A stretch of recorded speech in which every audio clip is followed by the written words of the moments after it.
Chapter 1. The Sign and System, the Fortune of the Golden Dragon. From this day forth, you shall be of the human race. A goddess of extraordinary beauty stood suspended in the air above the 129,600 newly born members of the human race. Her eyes sparkled with joy, and an aura of supreme nobility radiated from her being. We express our deepest gratitude to the Holy Mother for bestowing life upon us. The 129,600 newly born humans bowed in unison toward the goddess hovering above. Their eyes were filled with reverence and admiration. NWA stood aloft, surrounded by waves of profound energy that enveloped her. Heavenly Tao above. Today, the innate goddess NWA, having comprehended the path of creation, has birthed a race called humanity. May the heavenly Tao bear witness. As NWA reverently proclaimed her homage to the heavenly Tao, Xiaoyang, who stood not far from the human race, quietly observed the unfolding spectacle. His expression was a whirlwind of emotion, shock, exhilaration, and uncertainty intertwined. He had not anticipated that after his death, he would become what was referred to in his past life as a ghost.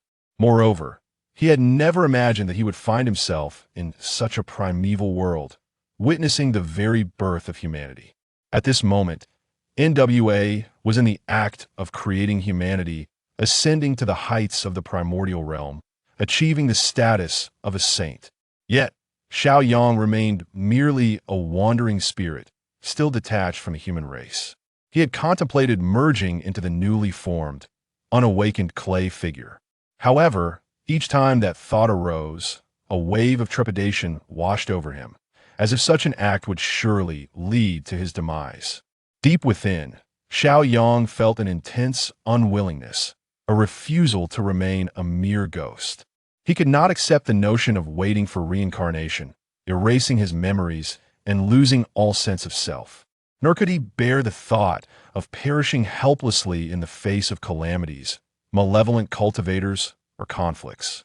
In this world where immortals and deities coexisted, he yearned to ascend to immortality, to become an ancestor, to explore the northern sea in the morning and the Kangwu Mountains at dusk.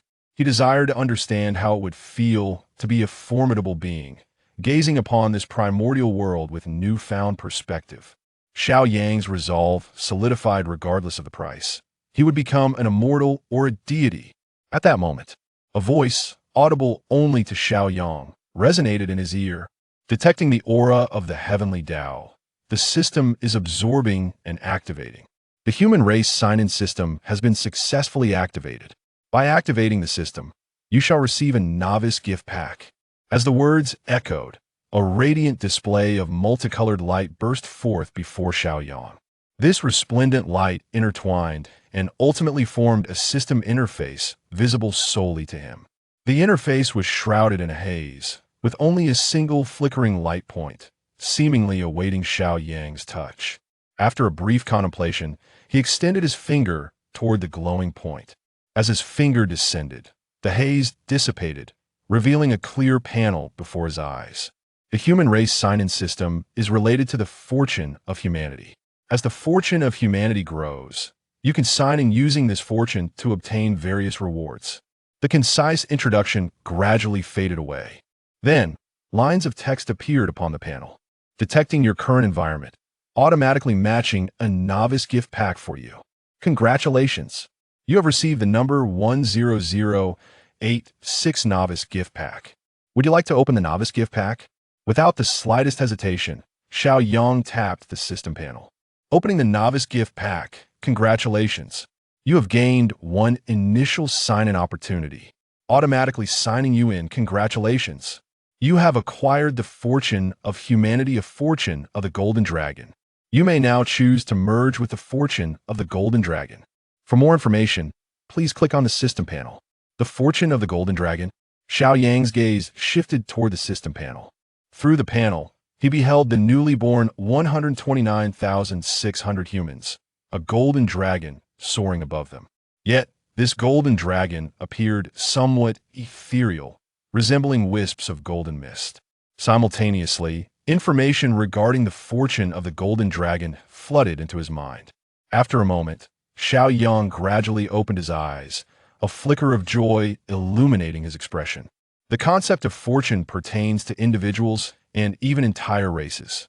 For an individual, abundant fortune brings endless blessings even without action. Opportunities will naturally arise. Conversely, if one's fortune wanes, misfortune follows, often culminating in dire consequences. For vast races, fortune holds immense utility. In ancient times, the innate dragon, phoenix, and Sheilan races vied for supremacy in the primordial realm, contending for the fortune to achieve transcendence. Now, the witch and demon races are embroiled in conflict for the same reason, striving to leverage fortune to attain the status of saints, becoming eternal rulers of the cosmos. In the future, during the calamity of the gods, why did the major saints unleash their true might, causing the primordial realm to shatter and reform? It was all to seize the fortune. As Xiao Yang's thoughts raced, he gazed at the soaring fortune of the golden dragon, without a hint of hesitation. I shall use the fortune of the golden dragon and merge with it. The moment his words fell, a beam of light invisible to outsiders shot forth from the panel before him. This light descended upon the fortune of the golden dragon, swirling above the human race. In the blink of an eye, the previously modest golden dragon expanded tremendously, reaching a length of 100 feet. Xiao Yang transformed into a stream of golden light, merging into the body of the fortune of the golden dragon. With a resounding dragon's roar, the dragon's eyes sparkled with brilliance, resembling a true dragon. In the outside world, countless powerful beings observing Nua's ascension to sainthood beheld the manifestation of the fortune of the golden dragon. Is this the fortune of the golden dragon? Even in its infancy, it measures 100 feet, truly remarkable. Why did the fortune of humanity suddenly manifest, and with such vitality?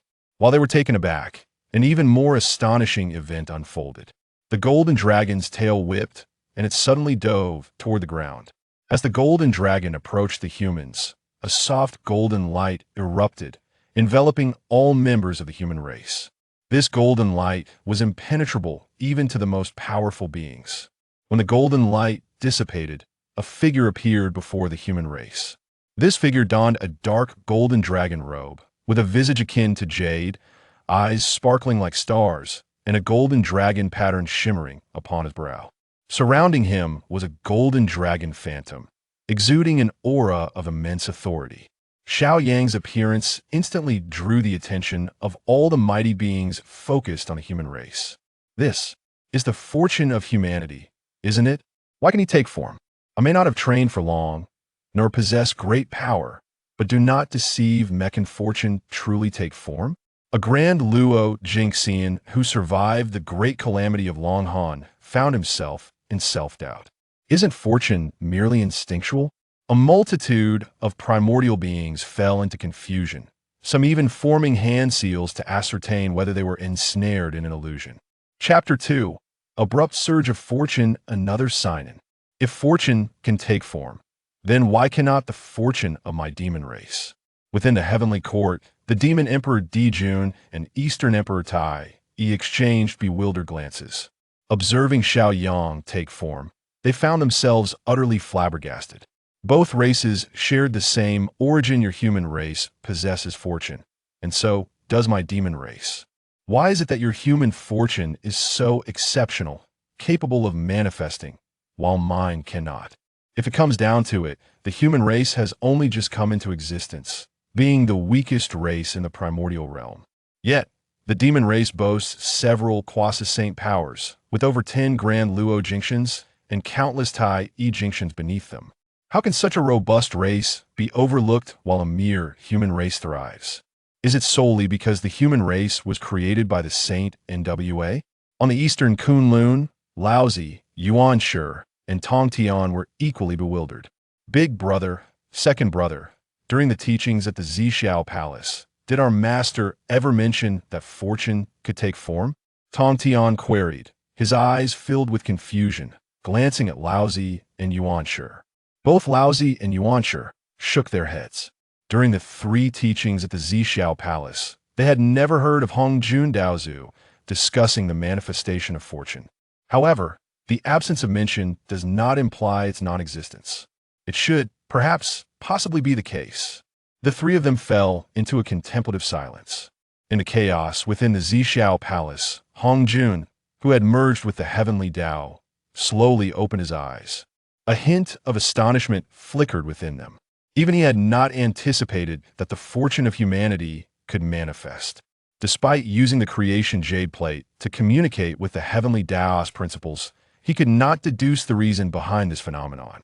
Under the heavenly Tao, small fortunes can be altered, but great fortunes are immutable.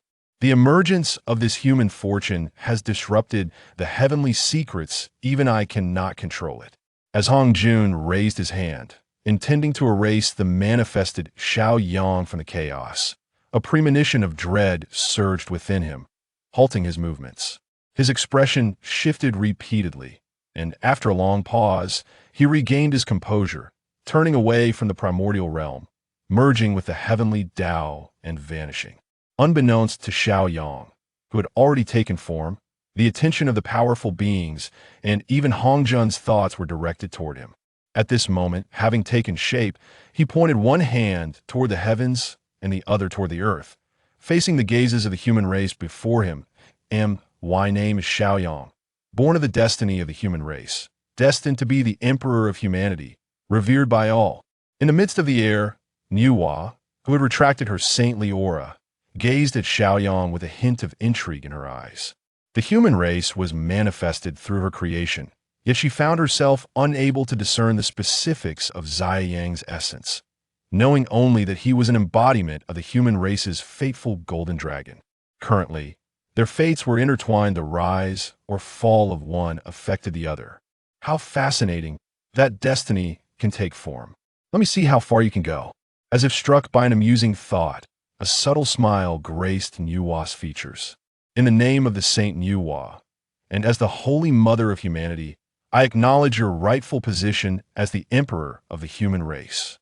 We pay our respects to Emperor Xiaoyang.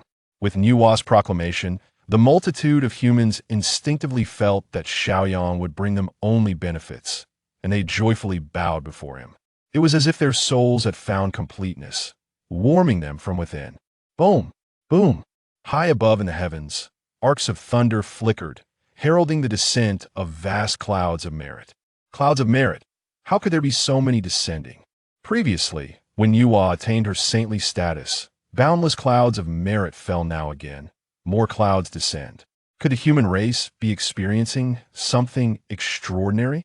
Unbeknownst to Xiaoyang, who remained oblivious to the discussions among the powerful, he simply waved his hand to gather all the merit clouds. Simultaneously, a voice resonated in his mind from the system. You have become the Emperor of humanity, gaining the recognition of Niuhua and the entire human race. The destiny of the human race has ascended. You have attained the acknowledgement of the heavenly Tao, attracting clouds of merit. The destiny of the human race has ascended. As the destiny of the human race continues to rise, you have acquired an opportunity for a destiny sign-in. As he absorbed this series of system notifications, a flicker of joy sparkled in Zai Yang's eyes. Open the system panel. Xiaoyang immediately focused on summoning the system panel. At the instant his words fell, a resplendent, multicolored panel materialized before him. Host, Xiaoyang. Identity, Golden Dragon of Human Destiny, Emperor of Humanity. Destiny level, level 0. Realm, Celestial Immortal Peak. As the embodiment of human destiny, you can harness the power of the entire human race. Cultivation techniques. None. As the embodiment of human destiny, you can learn all human techniques and unify them. Items. 900 acres of merit clouds. Destiny sign-in opportunities. One. With the rise of human destiny, sign-in opportunities can be obtained. System. Proceed with the sign-in. Without the slightest hesitation, Xiaoyang initiated the sign-in. At this moment, he could only mobilize the strength of the entire human race, still limited to the celestial immortal realm. In the vast wilderness, to survive and lead the entire human race to endure, he required greater power.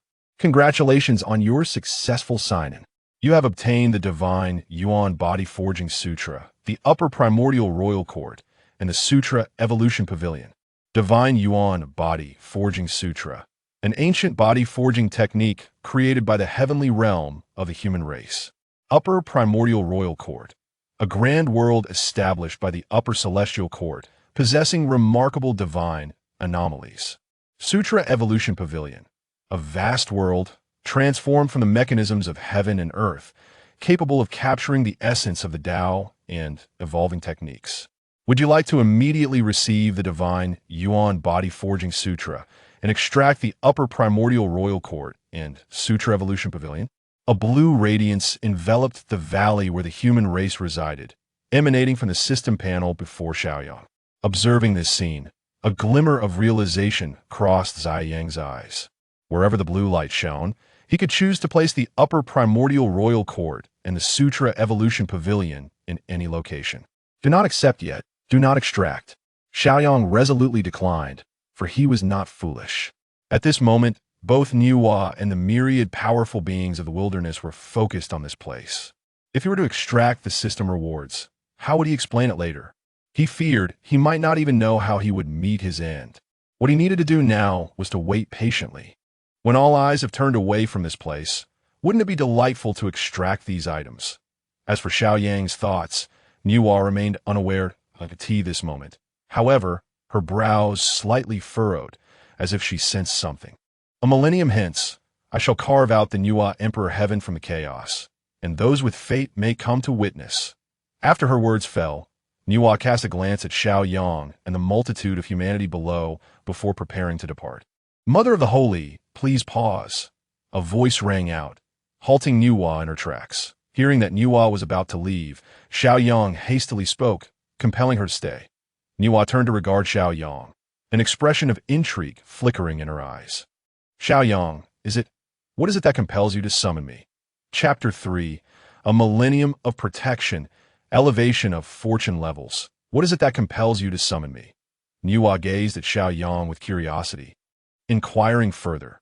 Not only Niuhua, but even the great beings present wore expressions of peculiarity, although they were unaware of why Xiaoyang possessed consciousness or how he could emerge from the fortune golden dragon. They did not believe that a mere celestial could have any significant connection with a sage.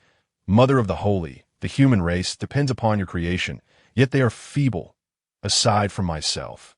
A single celestial could obliterate the human race.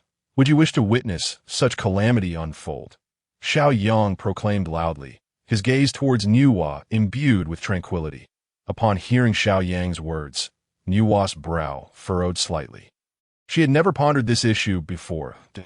As one of the few great beings in existence, she had emerged as a great Luo golden immortal and had now ascended to sagehood. Such thoughts had never crossed her mind. The beings she had created, while all possessing innate Tao bodies, were barely at the level of Earth immortals that Tio survive. It seemed that by that time, the human race would have suffered grievous losses, a point she had overlooked. What do you propose? After a moment of contemplation, Niuhua turned her gaze back to Xiaoyang. She began to grasp his intentions. Heavenly principles are strong.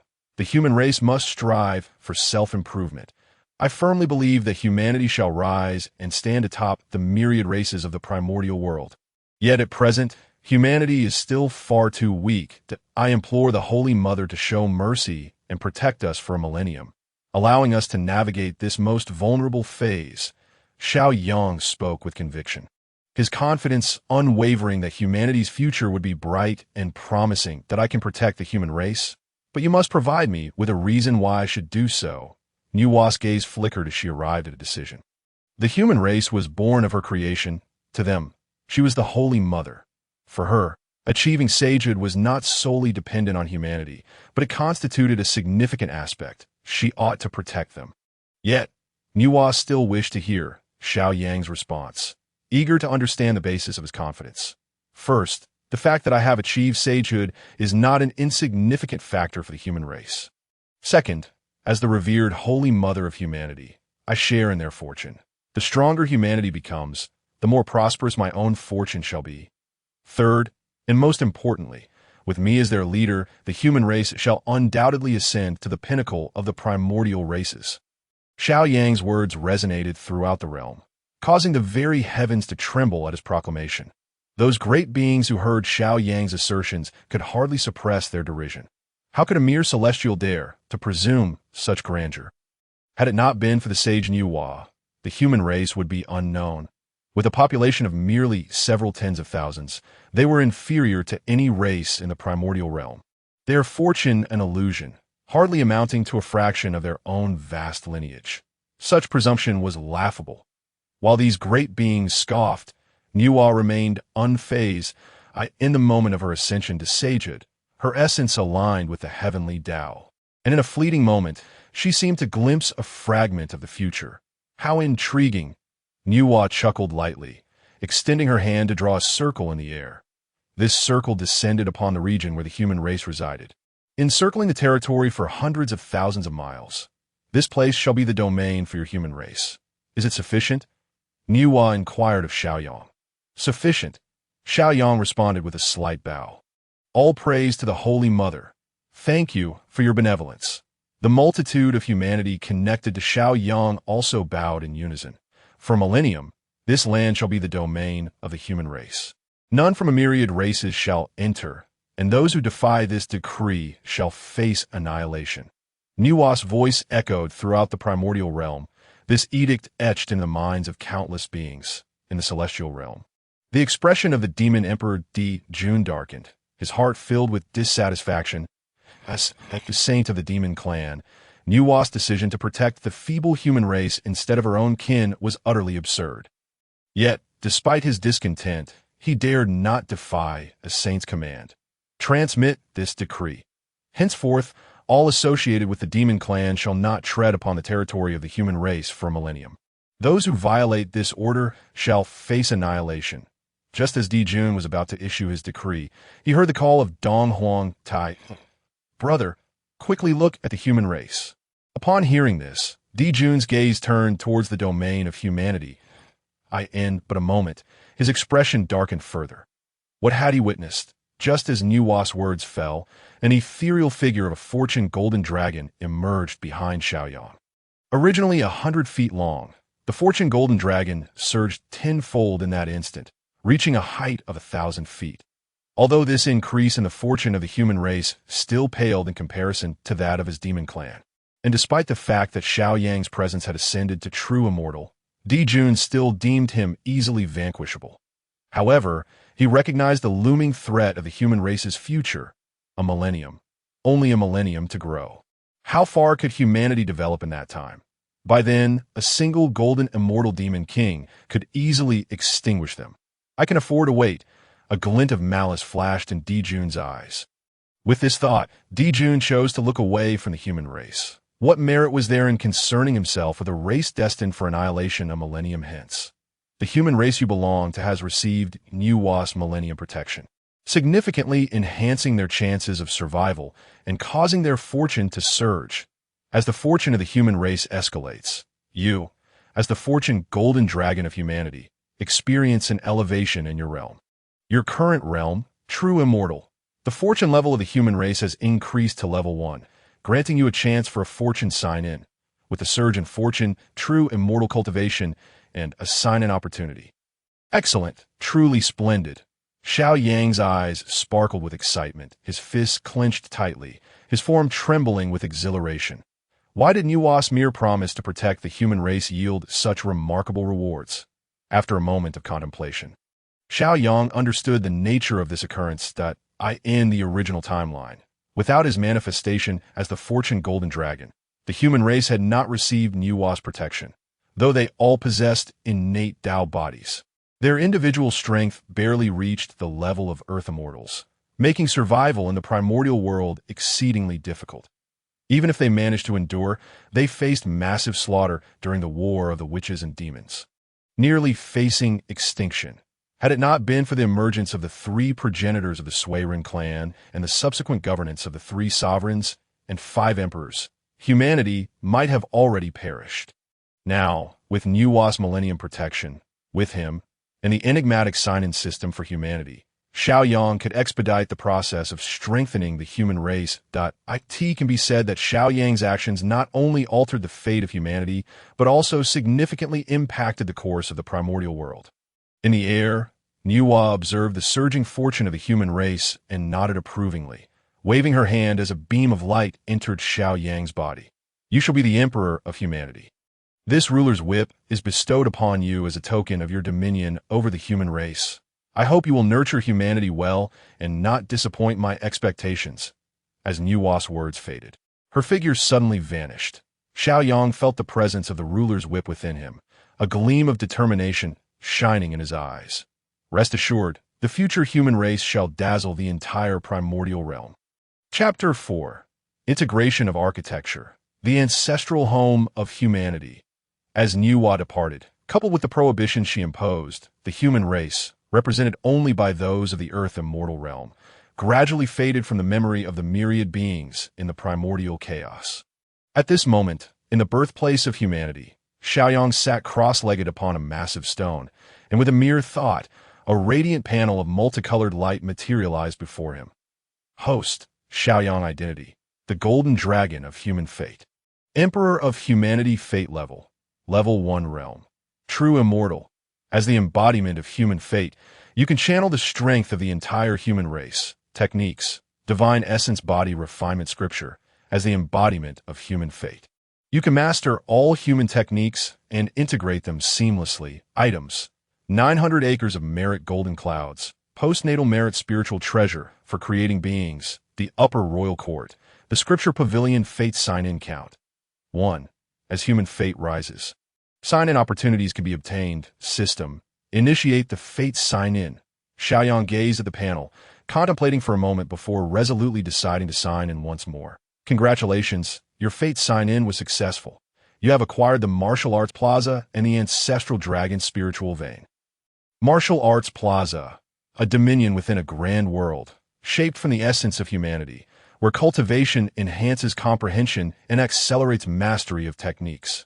Ancestral Dragon Spiritual Vein, brimming with boundless spiritual energy, circulating endlessly. For more information, please click on the specific items to learn more. As the details regarding the Ancestral Dragon's spiritual vein flooded into Xiaoyang's mind, a glimmer of contemplation flickered in his eyes. It was revealed that the Ancestral Dragon spiritual vein was transformed from the body of the Dragon clan's progenitor. During the ancient strife among the three innate clans, the entirety of the primordial chaos was thrown into turmoil, leading to the demise of countless beings.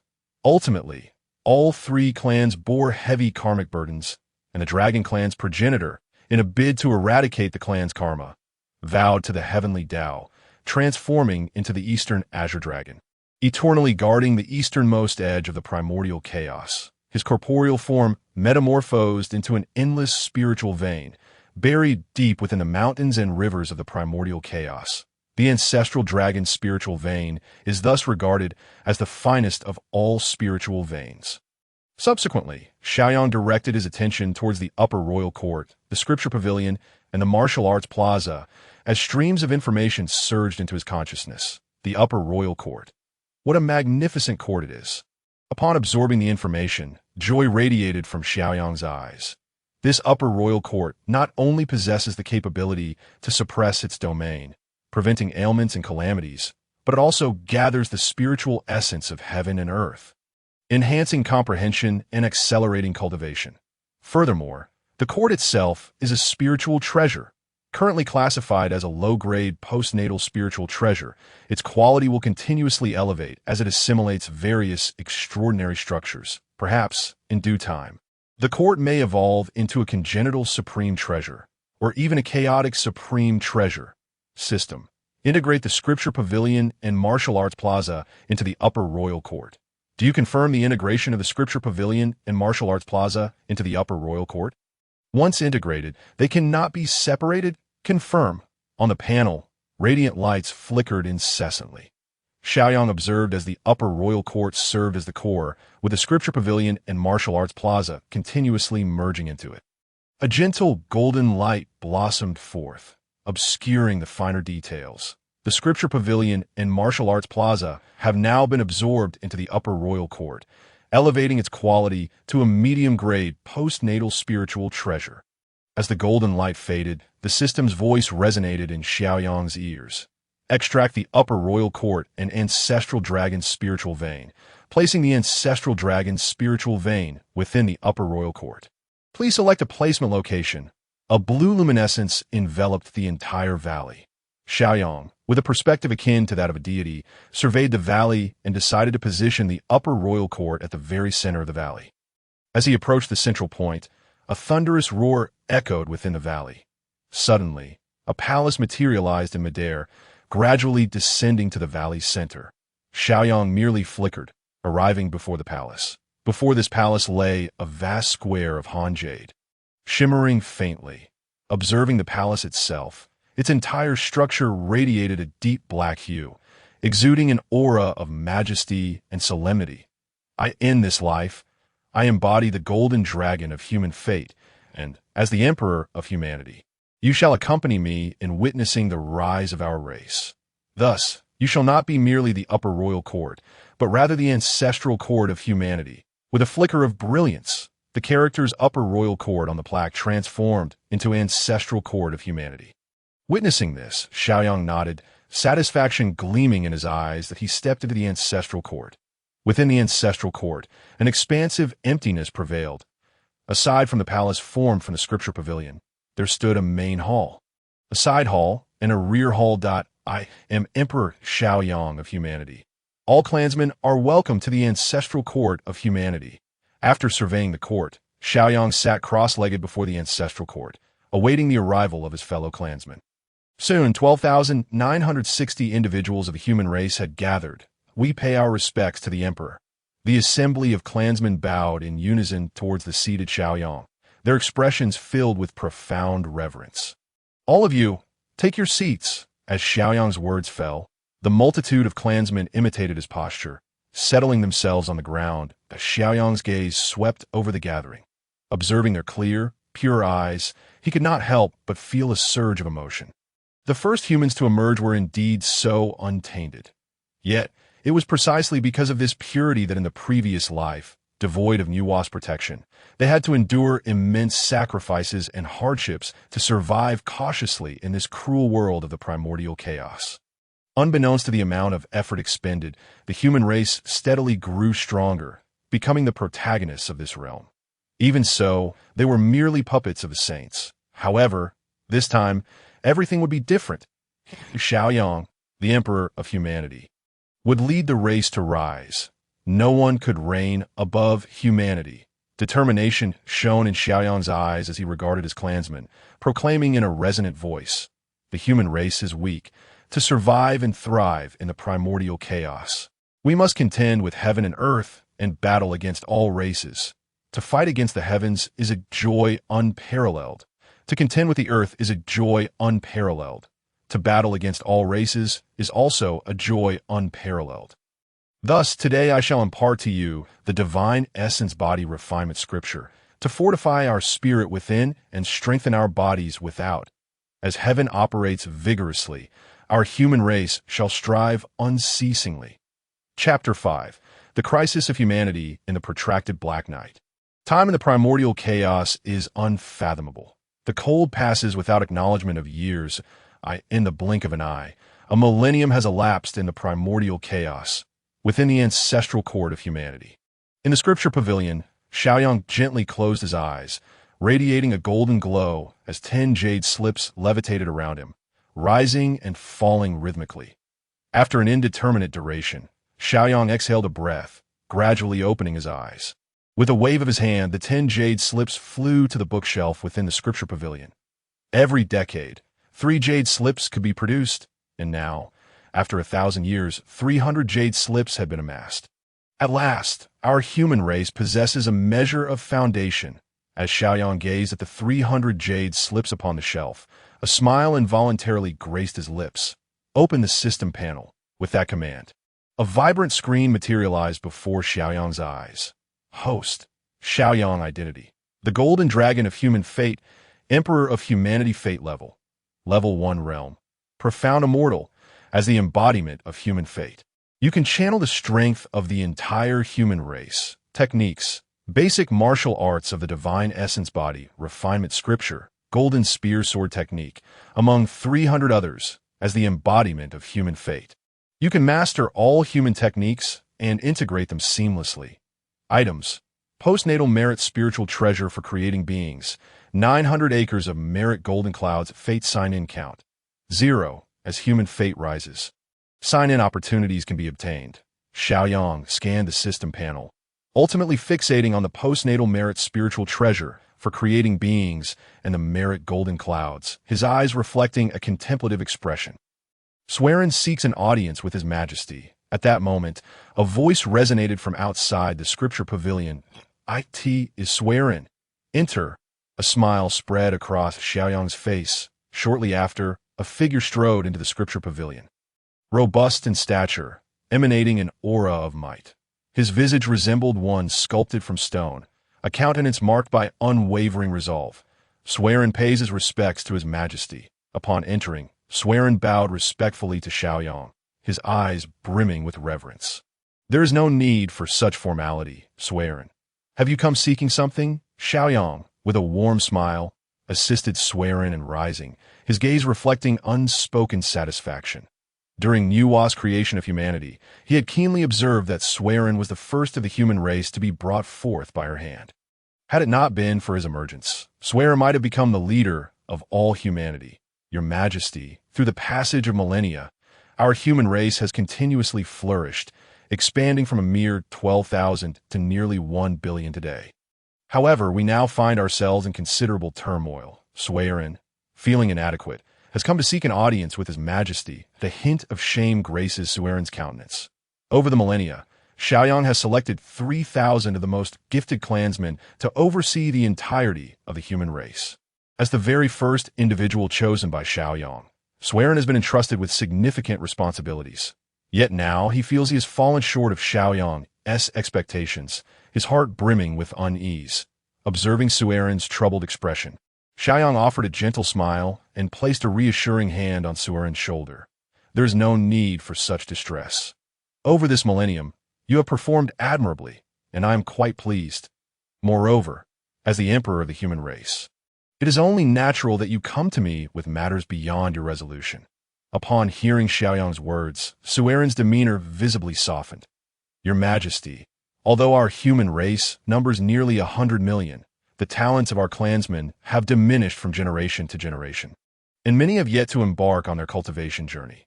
Furthermore, the long nights of the primordial wilderness have rendered survival increasingly daunting for our people."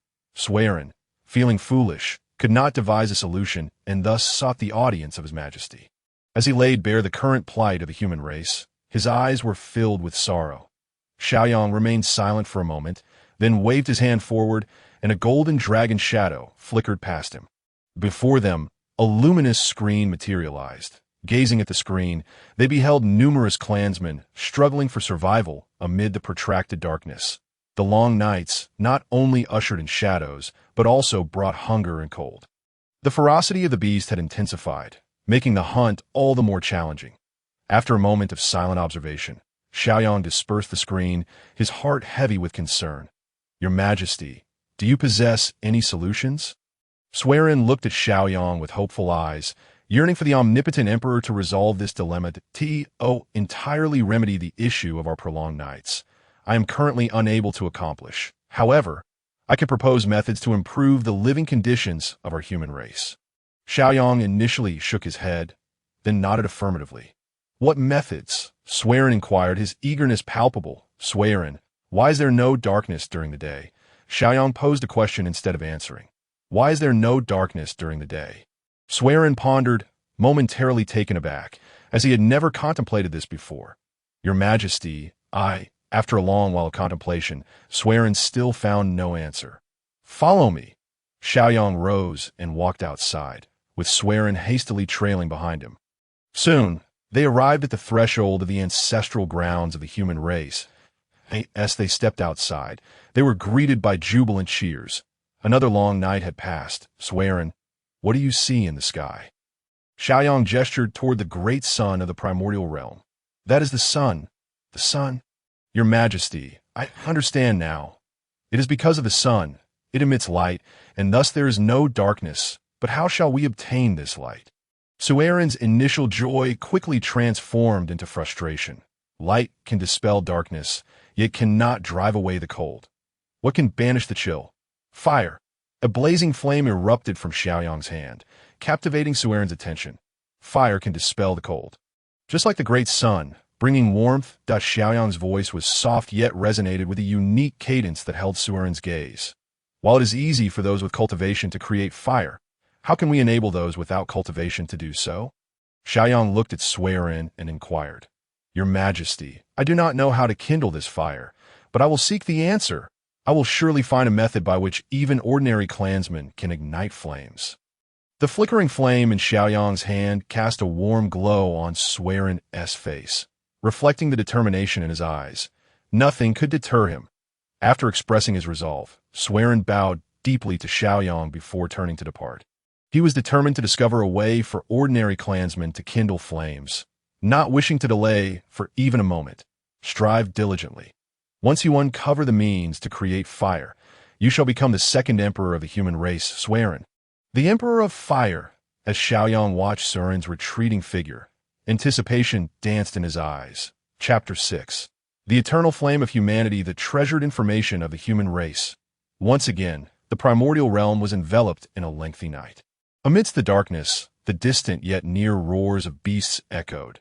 Within numerous human tribes, some clansmen trembled in fear, anxious about a potential attack from these ferocious beasts in the valley of the human race. Suerin sat upon the ground. 2 wooden sticks and a pile of dry grass lay before him. Let us begin. Whether I can ignite fire rests upon my efforts. Suerin inhaled deeply, placing one stick against the other, which had been hollowed out. He began to rub them together, gradually increasing his speed until it seemed as though shadows were manifesting. Before long, wisps of blue smoke began to rise from their point of contact. Flecks of sparks emerged, and a glimmer of joy crossed Suerin's eyes as he directed the sparks into the pile of dry grass and gently blew upon it. Puff! As the smoke thickened, a sudden soft crackle signified the emergence of a small flame. The crimson glow dispelled the surrounding darkness, bringing forth warmth. Suerin extended his hand toward the flames, savoring the intense heat, and a smile blossomed upon his face. Fire! This is the fire of our human race, the eternal flame.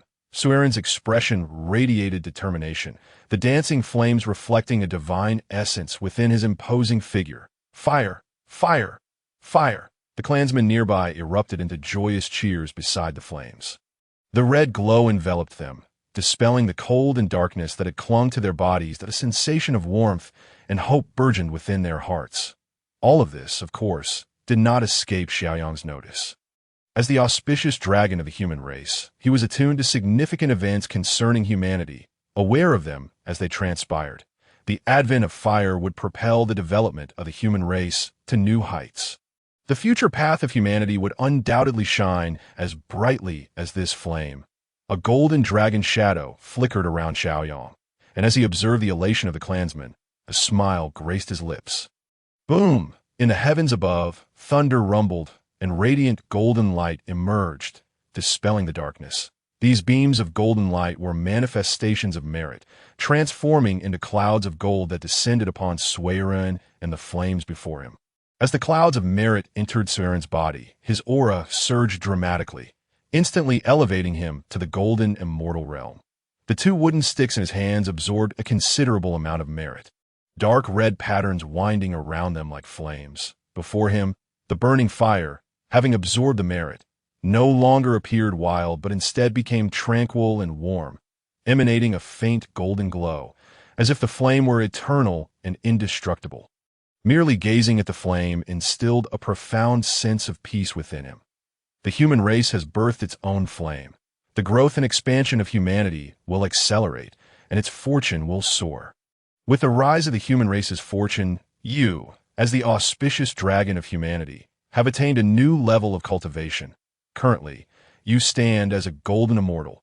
The fortune of the human race has risen to level 2, granting you an opportunity for a fortune sign-in.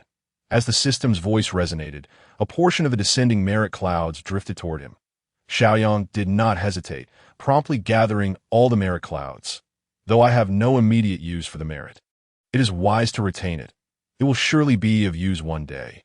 The potential of merit is boundless. Storing it for future needs is prudent. Open the system panel. After collecting the merit, Xiaoyang wasted no time in accessing the system panel that a vibrant, multicolored screen materialized before his eyes. Host, Xiaoyang identity, auspicious dragon of humanity, emperor of the human race fortune level. Level 2 realm, golden immortal, as the auspicious one.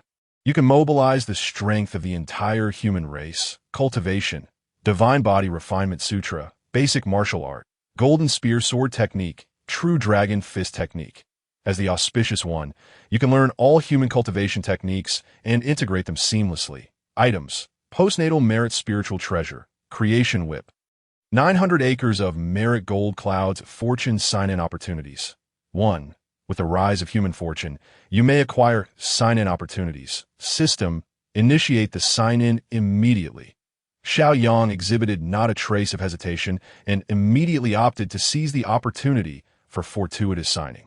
With the continuous evolution of the human race, it is inevitable that the attention of numerous formidable beings from the primordial era will be drawn. Thus, he requires even greater strength to safeguard humanity. Congratulations! You have successfully signed in for your fortune and acquired the secret art, Inheriting the Flame, along with the opportunity information, a treasure of humanity. Inheriting the Flame. In the realm of fantasy, there exists a lineage of fire-bearers among humanity. To prevent the extinction of human heritage, they infuse their essence into the eternal flame, ensuring that as long as the flame endures, the legacy will persist. Opportunity information.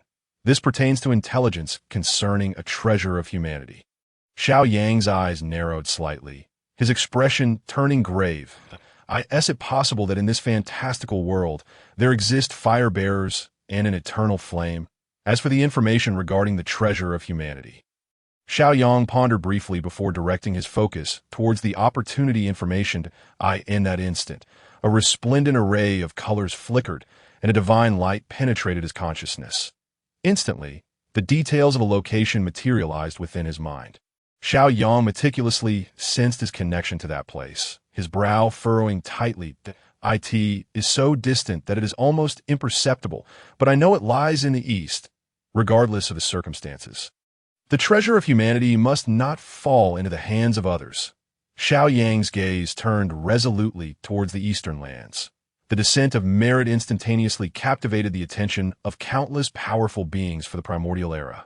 Upon discovering that the place of merit's arrival was within the realm of humanity, they were all taken aback. This should not be the case. How could humanity receive such merit once more? Is it possible that humanity is the favored child of the heavenly Tao? Our clan yearns for a fraction of merit, yet finds it elusive, while humanity seems to thrive in divine favor. Within the heavenly court, Jun's gaze towards the realm of humanity grew increasingly frigid. He had initially believed he regarded humanity with sufficient respect, only to find that he had still underestimated them. Nevertheless, his resolve to extinguish humanity's belief only intensified. All shall await the passage of 10,000 years. Brother Zhu Rong, as the progenitor of fire, endowed with an innate mastery of the laws of fire. Is it not possible for you to ignite a flame without drawing upon magical powers? In the Panga Temple of the Wu clan, one of the 12 ancestral witches, Ho Tu, inquired of Zhu Rong, who stood not far away. I cannot. The laws of fire I command are solely for combat. Furthermore, such methods are utterly futile for my clan. Zhu Rong shook his head, his demeanor betraying a complete lack of concern. Ho Tu expressed no surprise at Zhu Rong's words. She propped her chin on one hand, her fingers lightly tapping her cheek, her eyes brimming with curiosity towards humanity. Humanity is indeed a fascinating and intriguing race. Chapter 7. Enshrinement of the Human Emperor with the name of Chaozi Zi. In the primordial chaos, within the palace of Nuwa, as Nuwa was engaged in philosophical discourse with her brother Fushi, she abruptly paused. Casting her gaze towards the primordial era, it seemed as though she witnessed the scene of humanity conjuring flames.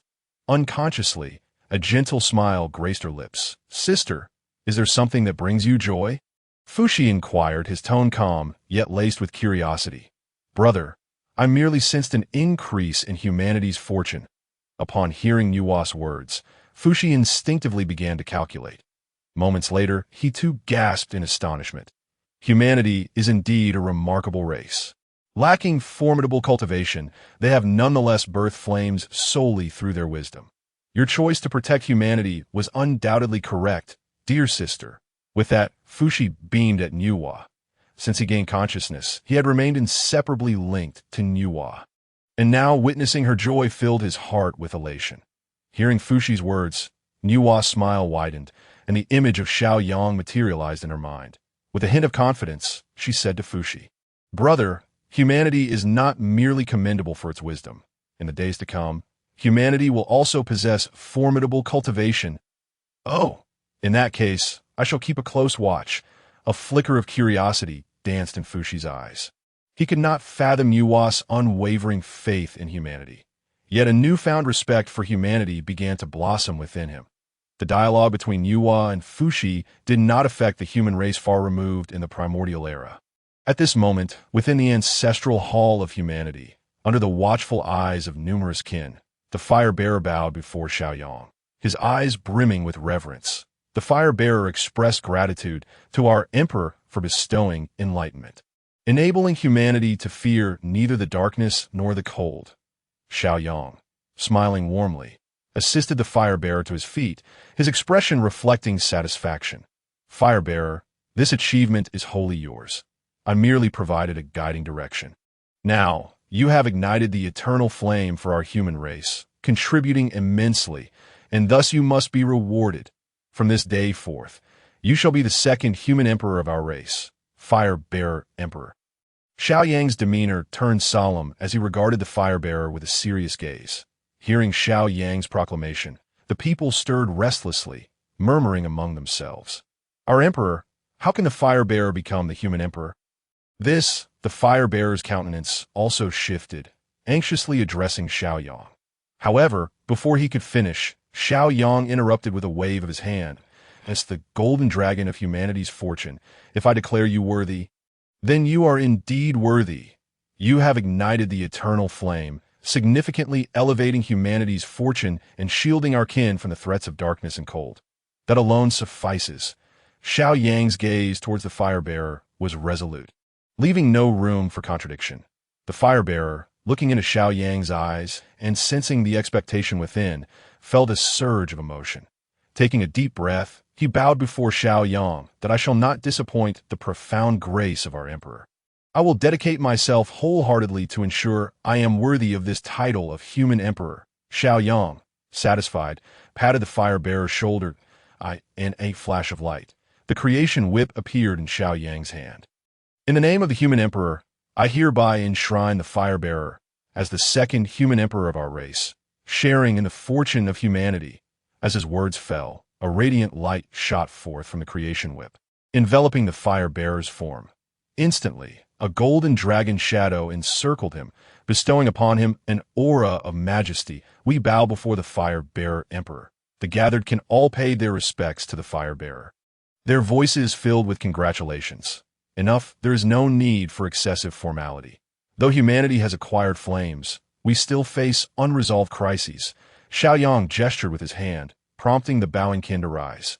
Our emperor, what further crises does our human race face? A notably youthful kin stepped forward to inquire of Xiao Yang. Xiao Yang regarded this individual, observing his slender build and unremarkable features, yet his eyes radiated warmth and vitality. What caught attention most were his elongated, fair hands. Currently, our human race numbers close to 1 billion, yet we still reside in caves. The caves are damp and cold, far from an ideal dwelling, as our population grows. How can we accommodate all our kin solely in caves? Xiao Yang addressed this kin, articulating his thoughts. However, those monstrous beasts also inhabit caves. If we do not dwell in caves, where else can we reside? The young kin's eyes displayed contemplation as he murmured to himself. Upon hearing this, Xiao Yang waved his hand, and a small bird flew in from outside the ancestral hall. Follow it. Perhaps you'll find your answer. As his words concluded, the small bird flapped its wings and soared towards the ancestral hall's exit. The young kin, disregarding all else, bowed to Xiao Yang and hurriedly followed. Xiao Yang observed with a slight smile. Choosing not to elaborate further, he waved his hand before him, revealing a luminous screen depicting the current living conditions of humanity. Some kin were being bitten by venomous insects, swelling painfully, while others had even succumbed to death. The winter's chill, though mitigated by fire's warmth, could not shield against the harm posed by the venomous creatures. Thus, our kin requires something that can withstand the bites of these insects. That a woman stepped forward. Her figure graceful and curvaceous, possessing a pair of uniquely elongated and smooth legs. Her gaze, filled with determination, settled upon Xiao Yang as she bowed. Our emperor, I am willing to seek out means for our kin to resist the bites of venomous insects. But I humbly request your guidance. Xiao Yang regarded the slightly bashful woman before him. A smile gracing his lips, he spoke softly. Observe those monstrous beasts. They too face the threat of venomous insect bites. Yet why are they unscathed? The woman, upon hearing Xiao Yang's words, displayed a contemplative expression in her eyes. She offered a respectful bow to Xiao Yang before departing from the ancestral grounds of the human race. Intending to observe the various beasts and discern their differences, Xiao Yang's gaze seemed to pierce through the very fabric of the human ancestral realm. He beheld a young human, engrossed in the pursuit of observing small birds. Alongside a somewhat bashful young woman, "Go forth," he mused. "I eagerly await the satisfactory answers you shall provide. In due time, you shall become the emperors of the nest and the attire of the human race." Chapter 8. The Descent of Merit. The omens of Laozi. In the valley of the human race, dark clouds began to gather ominously in the sky, with violet lightning flickering amidst them. Shortly thereafter, a thunderous roar heralded a torrential downpour. The denizens of the human race sought refuge in nearby caves. Many of them gazed at the rain, which fell in cascading lines, lost in thought, pondering their own reflections. Yet, amidst this tempestuous weather stood a slender figure of a human, sheltered beneath a great tree. He gazed upward, observing a nest crafted from branches, which was shielded from the storm by the lush canopy of leaves. As he witnessed this scene, a shiver coursed through his frame, yet his eyes sparkled with newfound enlightenment. Suddenly, a bolt of violet lightning cleaved the heavens, striking through the very essence of this youthful human's mind. His countenance transformed with excitement as he clapped his hands together, producing a sharp sound. "I understand now. I have finally grasped it. Just as the birds build their nests for shelter, with leaves as their roofs to ward off the storm, so too can we, the human race, learn from them to construct our own abodes. With a home, we shall no longer fear the tempest." With this revelation, he disregarded the raging storm and began gathering stones and branches, aspiring to replicate the bird's nest. Initially, his structures collapsed repeatedly or failed to provide adequate protection against the elements. However, undeterred, he persevered, contemplating and refining his designs. Eventually, he succeeded in erecting the first dwelling of the human race that could shield them from both wind and rain. Ha ha ha! It is done. It has finally been accomplished. This is our abode, a sanctuary from the storm. The human race now has a place to call home. He laughed heartily, standing within his newly constructed shelter, gazing at the rain that was kept at bay, his eyes brimming with exhilaration. As his jubilant declaration resonated, a resounding roar echoed from the heavens. The dark clouds were instantly dispersed, and a golden cloud of merit descended upon the valley of the human race. A portion of it infused into the youth, causing his aura to surge, instantly elevating him to the realm of the golden immortal. The remaining merit was divided into two parts, one of which fell into Xiao Yang's grasp, while the other gradually merged with a newly built dwelling. The once ordinary abode, constructed from simple stones, erupted with resplendent golden light. Intricate patterns emerged, resembling both designs and script, appearing extraordinarily remarkable. The commotion among the human race once again captured the attention of countless formidable beings from the primordial realm. If the previous descent of merit could be rationalized, this new occurrence incited envy. Was the human race truly not favored by the heavenly Tao? How could it be that so little time had passed before another bestowal of merit occurred? Such injustice. We strive for merit. yet remains elusive, while the human race receives it so effortlessly. This is nothing short of a travesty. Regardless, once the millennium-long ban is lifted, I must uncover the secret behind the human race's peculiarities. Thunder rumbled once more, and before they could regain their composure, another booming sound reverberated through the heavens.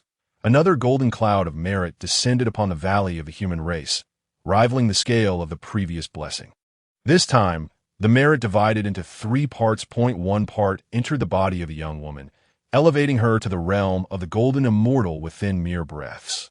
The remaining merit was apportioned, 1 part merging with the beast skin garments she held, while another part fell into Xiaoyang's hands. At that moment, the entire primordial realm was shaken into silence. They were utterly bewildered, struggling to comprehend what exceptional fortune the human race possessed to repeatedly attract the benevolence of the heavenly Tao. If such merit were bestowed upon a single individual, it could elevate them to the great Luo realm in an instant or forge a protective golden wheel of merit. How fortunate it would be if this merit were theirs. At this juncture, they were consumed by jealousy, their eyes gleaming with avarice, wishing to seize the merit for themselves. In the East Kunlun, within the 3 Pure Ones hall, Laozi, Yuanshi, and Tongtian sat in contemplative silence. The 3 Pure Ones, born from the primordial essence of Pangu, were endowed with the legacy of Pangu. Consequently, they were not lacking in merit. Yet they were envious of the human race's ability to continually attract the favor of the heavenly Tao.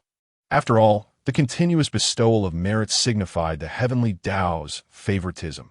Elder brother, do you discern what extraordinary qualities the human race possesses?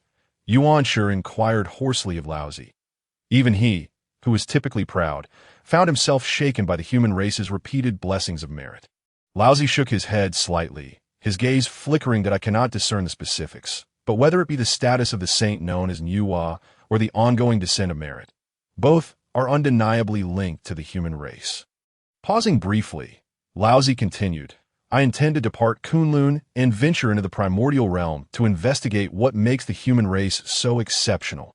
Upon hearing Laozi's declaration, Yuanshi and Tongtian exchanged glances, momentarily taken aback.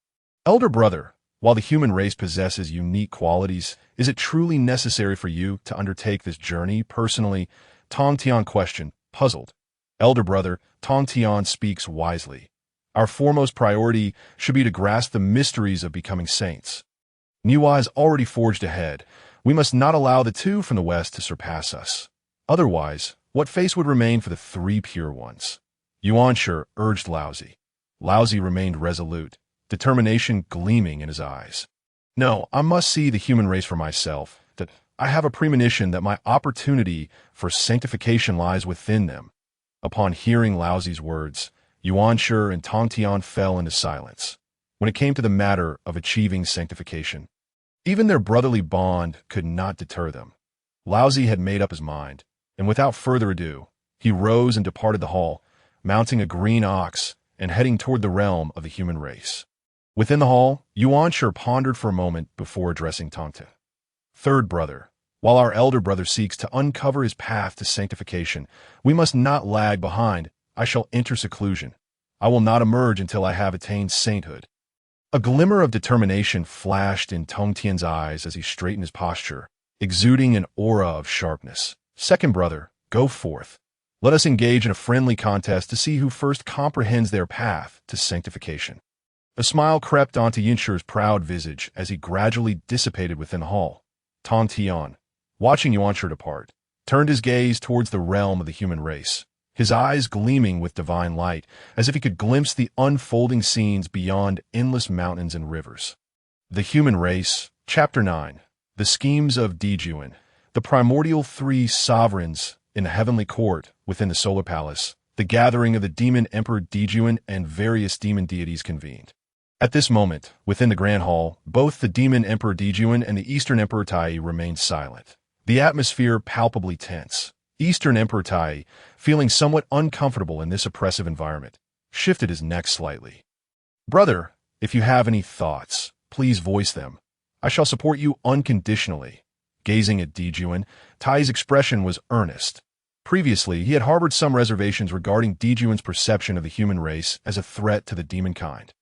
However, at this moment, witnessing the continuous descent of merit upon the human race, he observed their fortunes swell from mere hundreds of feet to an astonishing 100,000 feet.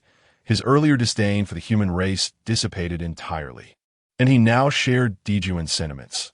The human race must not be allowed to persist. Their existence would surely bring calamity.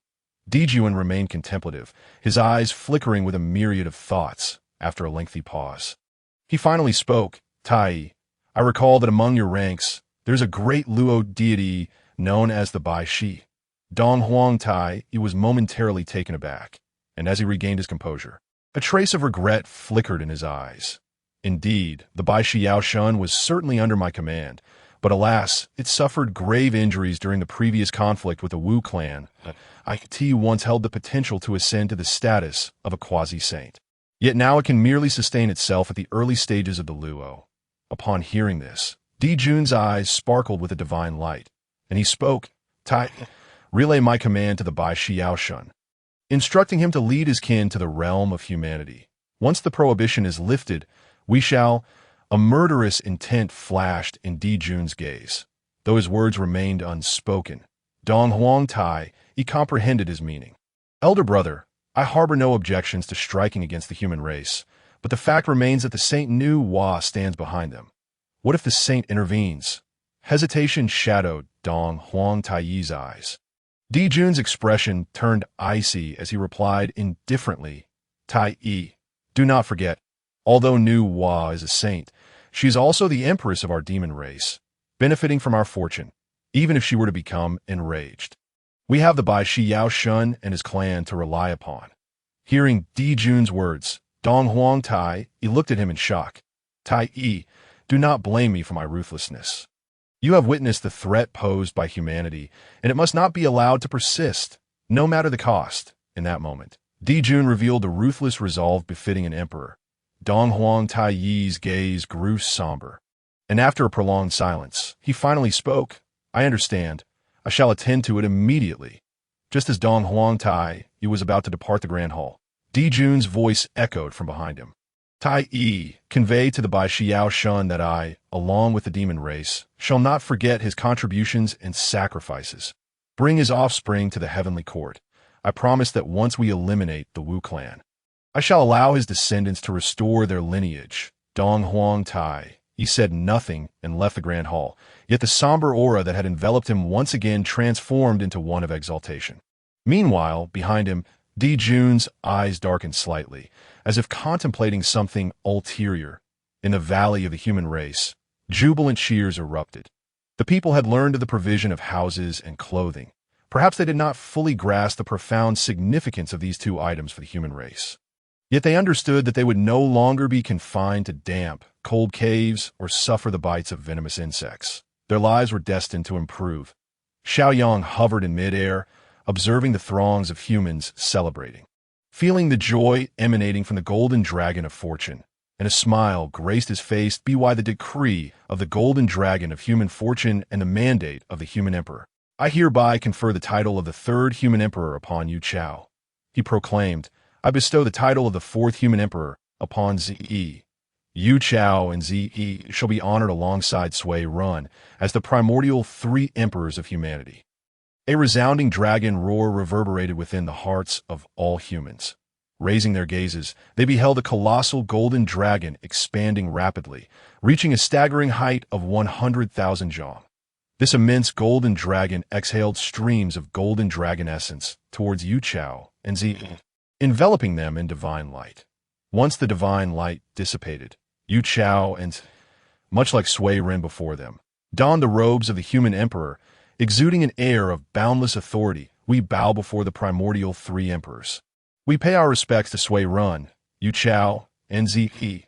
The throngs of humanity reverently bowed before Sui Run, Yu Chao, and with Xiaoyang's conferral, the human populace humbly paid their respects to Sui Run, Yu Chao, and Zi.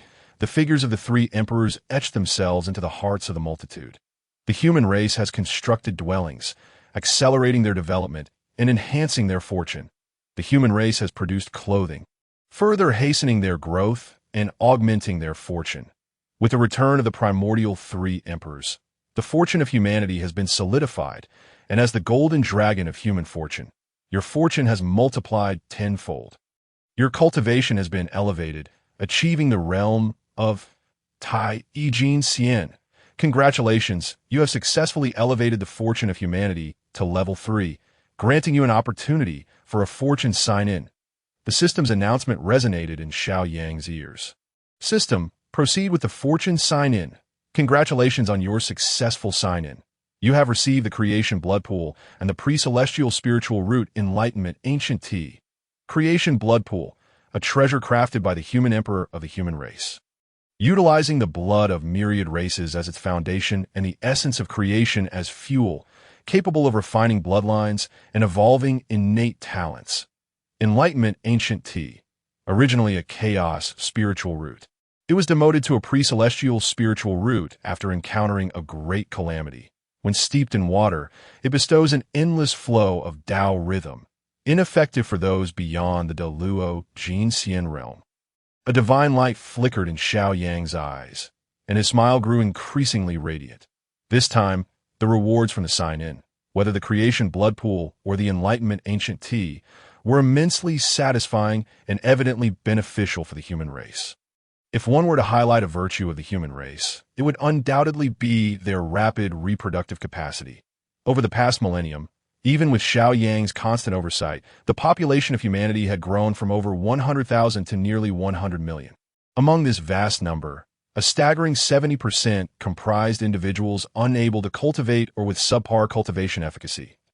As the lineage continued, the aptitude of the human race would inevitably grow increasingly mediocre. Even if a genius were to emerge, the chances of such an occurrence remained exceedingly slim. And even for those geniuses, without proper cultivation, they would ultimately fade into obscurity among the masses. However, with the advent of the Creation Blood Pool, everything would change. Xiao Yang could selectively nurture a portion of outstanding individuals, using the Creation Blood Pool to rectify their deficiencies, thereby ensuring a steady influx of fresh talent for the human race. As for the Enlightenment Ancient Tea, it could seamlessly complement the previously acquired martial arts arena and the ancestral grounds of humanity. Xiao Yang was confident that even a mere pig, under such nurturing, could evolve into a formidable Deluo golden pig. Chapter 10. The Eternal Human Race, Passing the Torch. Within the ancestral grounds of humanity, Xiao Yang regarded the three figures of the Sui Run clan standing not far from him. A look of satisfaction in his eyes. You have done well. Living up to my expectations, Sui Ren respectfully addressed Xiao Yang. We owe much to your guidance, Your Majesty. Without it, we would have had no means to resolve these issues. Yu Chao and Zi nodded in agreement, their eyes reflecting their shared sentiment. Observing this, Xiao Yang merely shook his head slightly and chose not to elaborate further. He turned his gaze towards Sui Run and spoke. Sui Run, hand over the eternal flame. Without a moment's hesitation, Sui Run extended his right hand and presented it before Xiao Yang. In his palm, a flame flickered and danced incessantly. The flame, a pale golden hue, appeared unremarkable, yet the temperature around it steadily increased. Sui Run, this eternal flame is a postnatal treasure of virtue. Not only is it rare among humanity, but it is also exceptionally precious in the Hong Huang realm. Xiao Yang remarked with a smile, by giving it to me, you shall be left without it. Sui Run waved his hand dismissively. If Your Majesty desires it, take it without hesitation. Without Your Majesty, there would be no eternal flame. It is only right that I offer it to you. Yu Chao and Zi also produced the stone house and beast garments imbued with virtue, presenting them to Xiao Yang. Though they said nothing, their intentions were abundantly clear. Observing this, Xiao Yang shook his head slightly and spoke. Enough of this. I was merely jesting. As for treasures, I still possess the Creator's whip bestowed by the Holy Mother Nu Wa. After a brief pause, he gestured towards the eternal flame. However, I truly have use for this eternal flame. I often ponder, as humanity continues to develop and grow, how shall future generations acquire methods of cultivation? Should they be compelled to journey to our ancestral grounds? And if our race were to face calamity, causing the loss or damage of our cultivation methods, what then would become of humanity? With these questions posed, the three members of the Sui Run clan fell into deep contemplation. After a moment, Sui Run raised his head to look at Xiaoyang. Your Majesty, if you seek the eternal flame, it seems that the key to resolving our predicament lies within it. Xiaoyang nodded in affirmation. Indeed, upon reflecting on these issues, I have been contemplating potential solutions. The crux of the matter lies in the eternal flame. Thus, Sui Ren declared, Your Majesty may take the eternal flame. Nothing is more crucial than the legacy of our human race. With unwavering resolve, Sui Ren pushed the eternal flame toward Xiaoyang. This time, Xiaoyang chose not to utter another word, merely nodding in acknowledgement. Subsequently, he gestured towards the eternal flame. Causing it to hover before him, he began to weave intricate hand seals, and peculiar runes materialized around him, gradually coalescing into a vast ocean of pale, golden symbols. Merge, Xiaoyang bellowed, and the pale, golden sea of runes surged towards the eternal flame. With a resounding explosion, the eternal flame, seemingly fueled, expanded from a diminutive form into a burgeoning blaze. Its hue transitioned from pale gold to a dark golden shade. The golden dragon of fortune manifested. A thunderous roar echoed as a dragon claw emerged from behind Xiaoyang, resting upon his shoulder. Soon, a magnificent dragon head slowly materialized when Xiaoyang pointed towards the eternal flame. A breath of dragon energy, formed from the essence of fortune, surged forth towards it.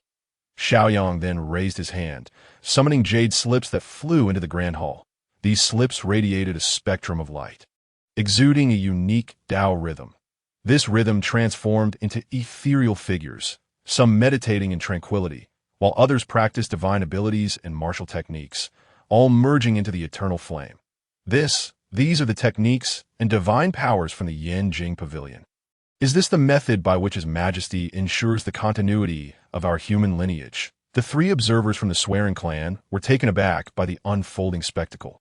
Time seemed to stretch, passing either as an eternity or merely a fleeting moment. Suddenly, a sacred sound resonated throughout the hall. In an instant, an overwhelming brilliance erupted from the eternal flame. Even the three members of the Swearing clan had no choice but to close their eyes against the dazzling light. When they reopened their eyes, the eternal flame had vanished without a trace. Even Swearing, who had the deepest connection to the eternal flame, could only sense it as both near and far. Now, attentively sense within yourselves and see if anything new has emerged. Xiaoyang instructed, waving his hand towards the three Swearing clan members. Upon hearing his words, they closed their eyes, meticulously attuning themselves to every subtle change in their bodies. After a considerable time, the three opened their eyes. Astonishment evident within them. It appears you have discovered a flame's ethereal shadow within you. That shadow represents the eternal flame. I have integrated it into each clan member, including those yet to be born. All members can draw upon the divine essence for body tempering and foundational martial skills from this flame shadow. Furthermore, as their cultivation progresses, they will continue to receive further legacies, and any newly acquired techniques can also be integrated into it. This is the method I speak of, one that guarantees the immortality of our human heritage, which I have termed the transmission of the flame. The transmission of the flame? Upon hearing Xiaoyang's declaration, the three members of the Swearing clan felt a profound shock, involuntarily uttering the phrase, Indeed, the human race shall endure. The flame shall be passed on. Xiaoyang nodded, a spark of divine light flickering in his eyes. The concept of the transmission of the flame is indeed a splendid idea. A bold aspiration. In the chaos, within the palace of Niuhua, she gazed at the fiery pattern that had manifested upon her right wrist. Even she had not anticipated that Xiaoyang would devise such a method to ensure the continuity of the human race. Moreover, she was taken aback to realize that Xiaoyang had also granted her a fragment of the eternal flame through their connection of fortune. The techniques and divine powers within that eternal flame unfolded within her mind. And even as a sage, some of these techniques proved immensely beneficial to her. How intriguing. I cannot be stingy. Niuhua chuckled softly, extending her left hand towards the fiery pattern, a stream of light merging with it. Chapter 11. Within Shouyang Mountain. The treasure of Kong Tong. Is this truly the location of our human race's greatest treasure? What a splendid celestial paradise! Xiaoyang gazed upon the divine mountain before him, a glimmer of divine light illuminating his eyes. Before him lay a mountain shrouded in ethereal mist, vibrant colors of clouds and fog swirling. While the sun and moon cast their reflections, stretching for millions of miles, it resembled a celestial dragon resting amidst the earth. The mountain was adorned with towering pines and cypresses, lush and verdant, punctuated by sheer cliffs and cascading waterfalls. Occasionally, the calls of celestial cranes echoed, resonating across the vast expanse, with mystical apes and white deer glimpsed in the distance. Unconsciously, a smile graced Xiaoyang's face as he leisurely approached the divine mountain. The moment he set foot upon it, an inexplicable realization washed over him. Shouyang Mountain. So this is Shouyang Mountain. He then comprehended that the treasure of the human race was indeed the Kongtong seal.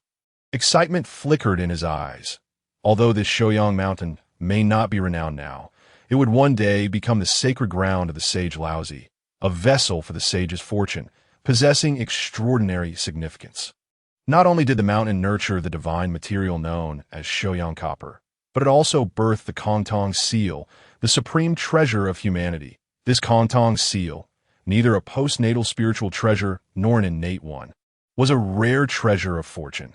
The emergence of the Kongtong seal served to suppress the fortune of humanity, preventing its dissipation. Though not an innate treasure, should humanity unite as one, the Kongtong seal could unleash power rivaling that of innate treasures. However, if unity faltered, the seal would merely serve to stabilize fortune, proving less effective than mere scrap metal in a past life. The Kongtong seal had been acquired by Laozi, who established the teachings of humanity and held dominion over the rise and fall of the human emperor. In this life, as I, Xiaoyang, become the golden dragon of human fortune and the emperor of humanity, the Kongtong seal rightfully belongs to me. Xiaoyang took a deep breath, calming the excitement stirring within him. Following a faint pull, he ventured deeper into the mountain. Soon, he paused before a rocky wall. Gazing at the wall, a flicker of divine light danced in his eyes as he raised his hand to strike it. With a whoosh, beams of white divine light erupted, sketching a primordial array upon the wall, momentarily blocking Xiaoyang's path. Indeed, to think that a mere primordial array would seek to impede me here is a gross underestimation. Golden dragon of fortune, arise! Xiaoyang roared, golden radiance enveloping him as a dragon's roar resonated. Behind him, a colossal golden dragon, 100,000 feet long, emerged, coiling majestically in midair. The golden dragon of fortune regarded the primordial array with a fierce snarl, its form twisting as its tail lashed out at the barrier. Boom! The primordial array shattered in response, offering no resistance against the might of the golden dragon. As the array collapsed, the rocky wall rippled, ultimately transforming into an entrance to a cave. Xiaoyang stepped into the cave. Before he could fully comprehend his surroundings, a golden light surged towards him, radiating joy.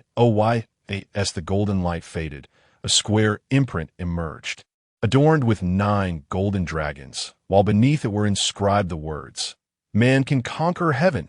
Xiaoyang gazed at the grand seal before him, his mind becoming enraptured within it. After a prolonged moment of contemplation, a glimmer of regret flickered in his eyes. The imposing seal was indeed the treasured artifact of the human race, the Kongtong seal, but it had yet to be fully nurtured. A brief reflection led Xiaoyang to discern the underlying reason. At present, humanity had only existed for less than 10 millennia, despite the significant rise in human fortune due to his influence and the efforts of the initial 3 sovereigns of humanity. It remained insufficient for the complete maturation of this paramount treasure. After all, the witch and demon clans were still active in the primordial world, and in this era, they were the central figures. Only when their reign came to an end would humanity enter a period of rapid growth, allowing this treasure to be fully realized. Logically, since the Kongtong seal was not yet fully nurtured, Xiaoyang should have left it behind to continue its development until it reached completion. However, Xiaoyang was not an ordinary individual. He was the emperor of humanity and the golden dragon of human fortune, possessing dominion over human destiny. With a mere thought, He summoned the golden dragon of fortune once more. Upon sighting the Kongtong seal, the dragon emitted a jubilant roar, its voice resonating with delight. The Kongtong seal, in turn, radiated with brilliant light, responding to the golden dragon. Xiao Yang formed hand seals, sending a cascade of runes towards the Kongtong seal, while the golden dragon behind him exhaled streams of human fortune towards it. The Kongtong seal welcomed both with open arms, akin to a bottomless abyss, ceaselessly absorbing their essence. Time elapsed without notice until Xiao Yang ceased his actions, and the golden dragon no longer exhaled human fortune. At that moment, Xiao Yang's gaze towards the Kongtong seal was filled with elation. What a marvel! After absorbing so much human fortune, it has finally reached its initial stage of nurturing. Now it can accompany me back to humanity. The Kongtong seal seemed to comprehend Xiao Yang's words, emitting a soft hum as it circled around him joyfully. With a gesture, Xiao Yang summoned the seal into his hand, and it vanished from sight. Finally, Xiao Yang cast a last glance at the cavern that had nurtured the Kongtong seal before departing without a trace of reluctance. Meanwhile, far away, an old man riding a green ox lifted his head. His brow furrowed as he raised his hand to calculate, only to stop abruptly and shake his head in confusion. "Master, what has transpired?" inquired a young man leading the green ox, concern evident in his voice. "Just now, my spirits sensed a warning. It seems I have lost a momentous opportunity," the old man replied calmly, seemingly unperturbed by the revelation. "Master, have you deduced any results?" the young man asked, curiosity piqued. "I have calculated, but there are no discernible outcomes. That it is likely that the calamity of the witch and demon will soon unfold, shrouding the heavenly secrets in obscurity," the old man explained. "And no matter if there are no results. It merely signifies that this opportunity was not meant for me." The old man remained remarkably composed, revealing no hint of disappointment. "Master, how magnanimous you are! If it were me, I fear I would be disheartened for quite some time," the young man remarked with a smile, his eyes filled with respect for the elder. "Xiandu, remember this. Spiritual treasures, roots, and elixirs are but external possessions. The true path lies within a person's mindset. Cultivation and mastery of divine abilities will not let trivial matters lead you astray." The old man spoke earnestly to his disciple, who was named Xiandu. "Rest assured, Master, my resolve towards the Tao is unwavering. I will not be swayed by external possessions.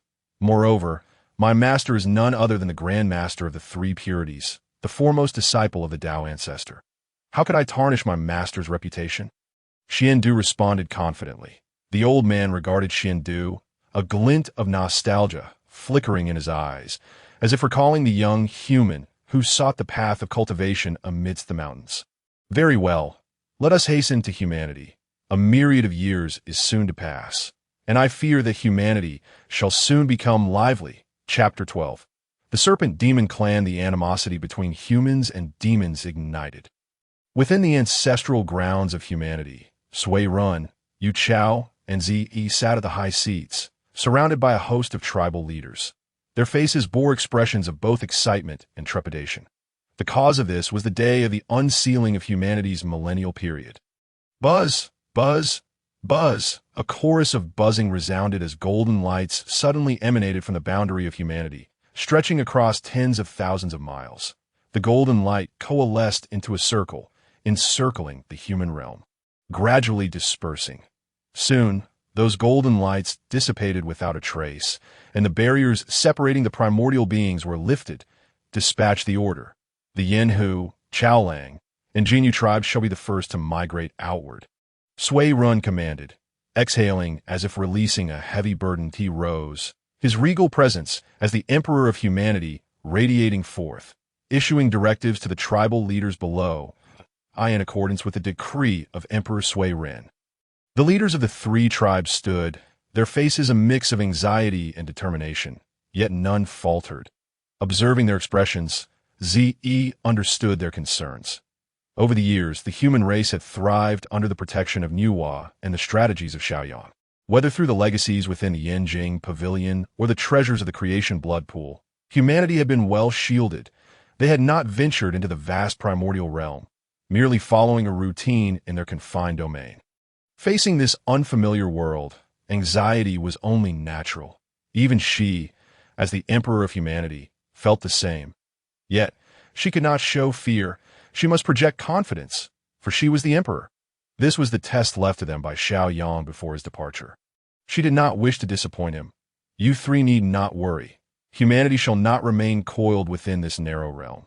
You are the pioneers, and countless tribespeople shall follow the paths you carve. We, the tribes and all of humanity, shall remember your contributions. A brief pause followed, and then a radiant smile graced Ziyi's face. Moreover, with the Holy Mother Nuwa and Emperor Xiaoyang by our side, even if challenges arise, we shall overcome them. Let us not forget, the heavens are vigorous. Humanity must strive tirelessly. Ziyi's words echoed throughout the ancestral grounds of humanity, reverberating into the valleys and across the tribes. The leaders of the Yin Hu, Chao Lang, and Jinyu tribes transformed their expressions into solemnity.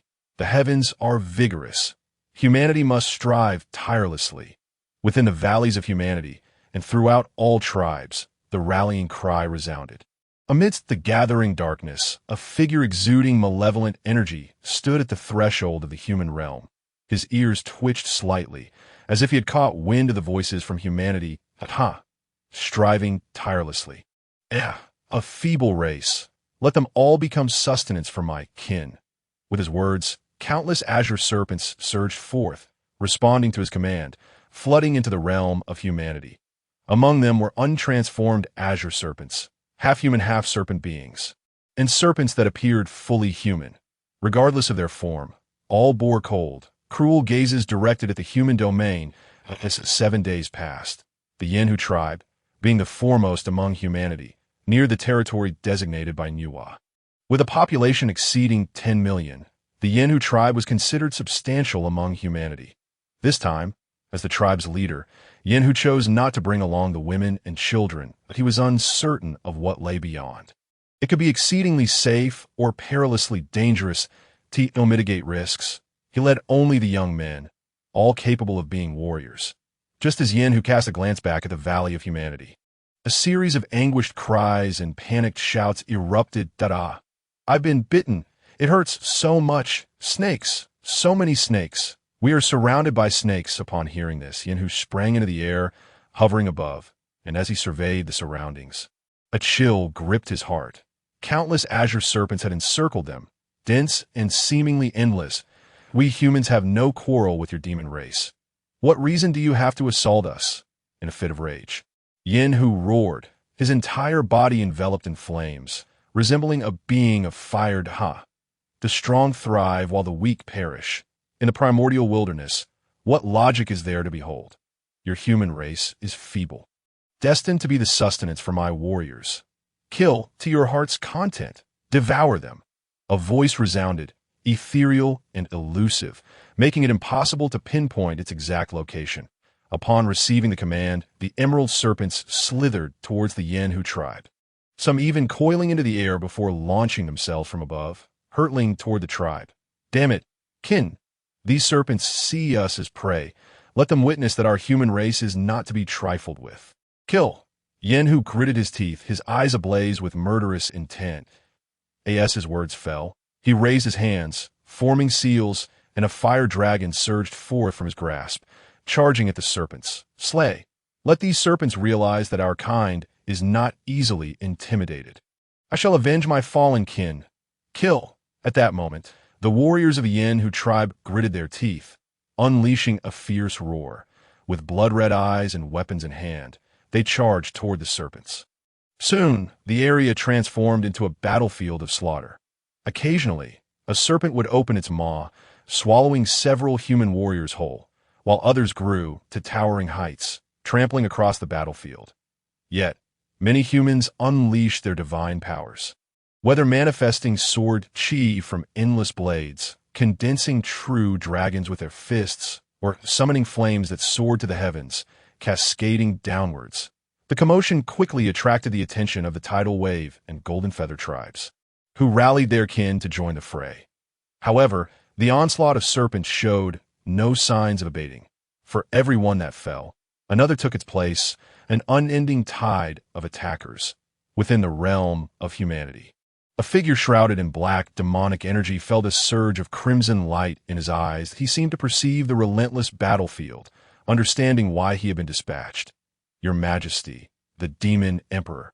Lord Donghuang, I finally comprehend why our clan was sent here.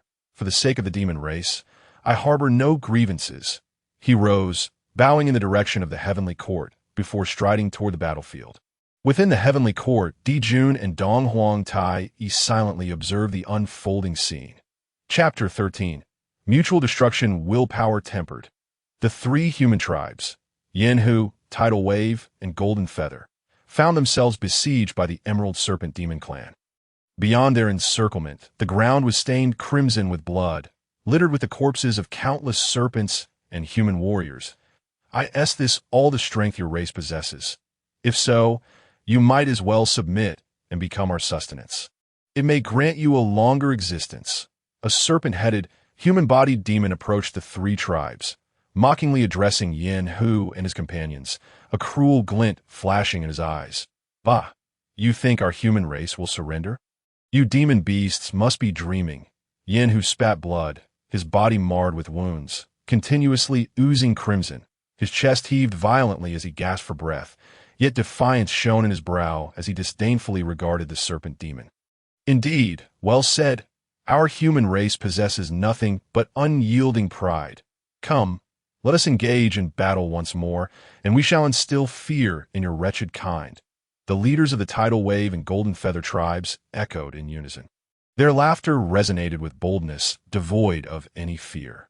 Inspired by their fervor, the remaining human warriors displayed resolute determination, their spirits ignited with a fierce intensity as they glared at the encroaching serpents. Ah, ants dare to speak boldly. It is time for you to witness what true power entails.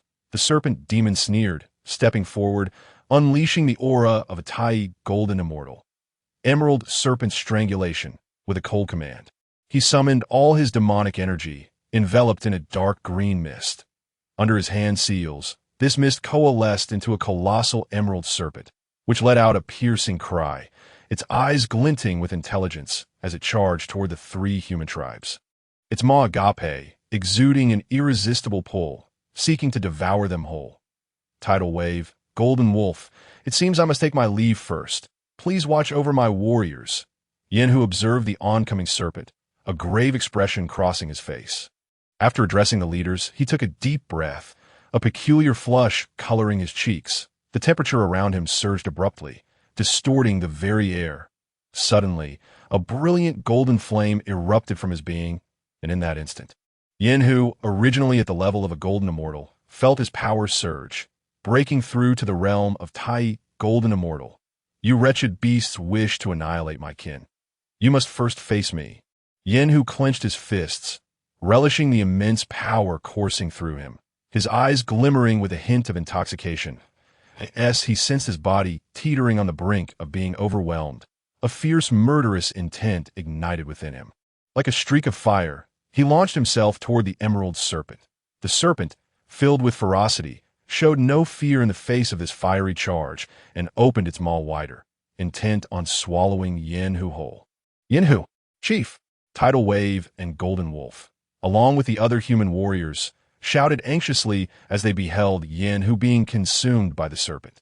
The serpent demon, observing the humans, revealed a cruel smile. Do not fret. Soon you will what? The serpent demon's words were abruptly cut short by a sudden exclamation. Boom! Where the emerald serpent had been, golden red patterns surged across its body. As these patterns spread, flames erupted, causing the serpent to expand and explode. The remnants of its body remained ablaze until they disintegrated into dark green mist. The human race is not to be despised by the likes of you. Die, you beast, before the serpent demon could fully comprehend the situation. A fiery figure erupted from the remnants of the exploded serpent, charging toward it. The fiery being clasped the demon's waist with both hands, ascending into the air. Ah, damn it, do you intend for us to perish together? The serpent demon cried out in agony, feeling the swelling energy of the fiery figure, his voice turning shrill. The dark green mist emanated from him as his body trembled. He yearned to break free from Yin Hu's grasp. After millennia, he had attained the realm of Tai, golden immortal, with ample potential and time ahead of him. The ancestral deity of the Emerald Serpent clan had praised him. He possessed the potential of a quasi-saint. He did not wish to die. Boom. Yet before he could finish his thoughts, darkness enveloped him, and his consciousness faded into eternal silence. In his final moments, fear filled his eyes. When the echoes of the explosion subsided, a tattered piece of beast-hide garment drifted before Tidal Wave and the others. Yenhu, Chief, is dead? They fell into a heavy silence, mourning the loss of their beloved leader who had cared for their tribe. After a long pause, Tidal Wave lifted his gaze, glaring at the surrounding emerald serpents, his eyes ablaze with hatred and murderous intent. Without uttering a word, his face flushed with rage, his aura surging as he ignited with faint golden flames.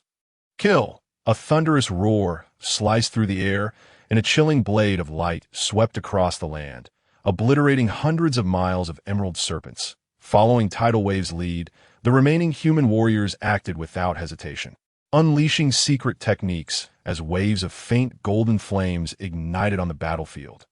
Kill! For the chief's vengeance, slay these demon beasts. Until death, let me see how many heads you demons possess that are worthy of being severed.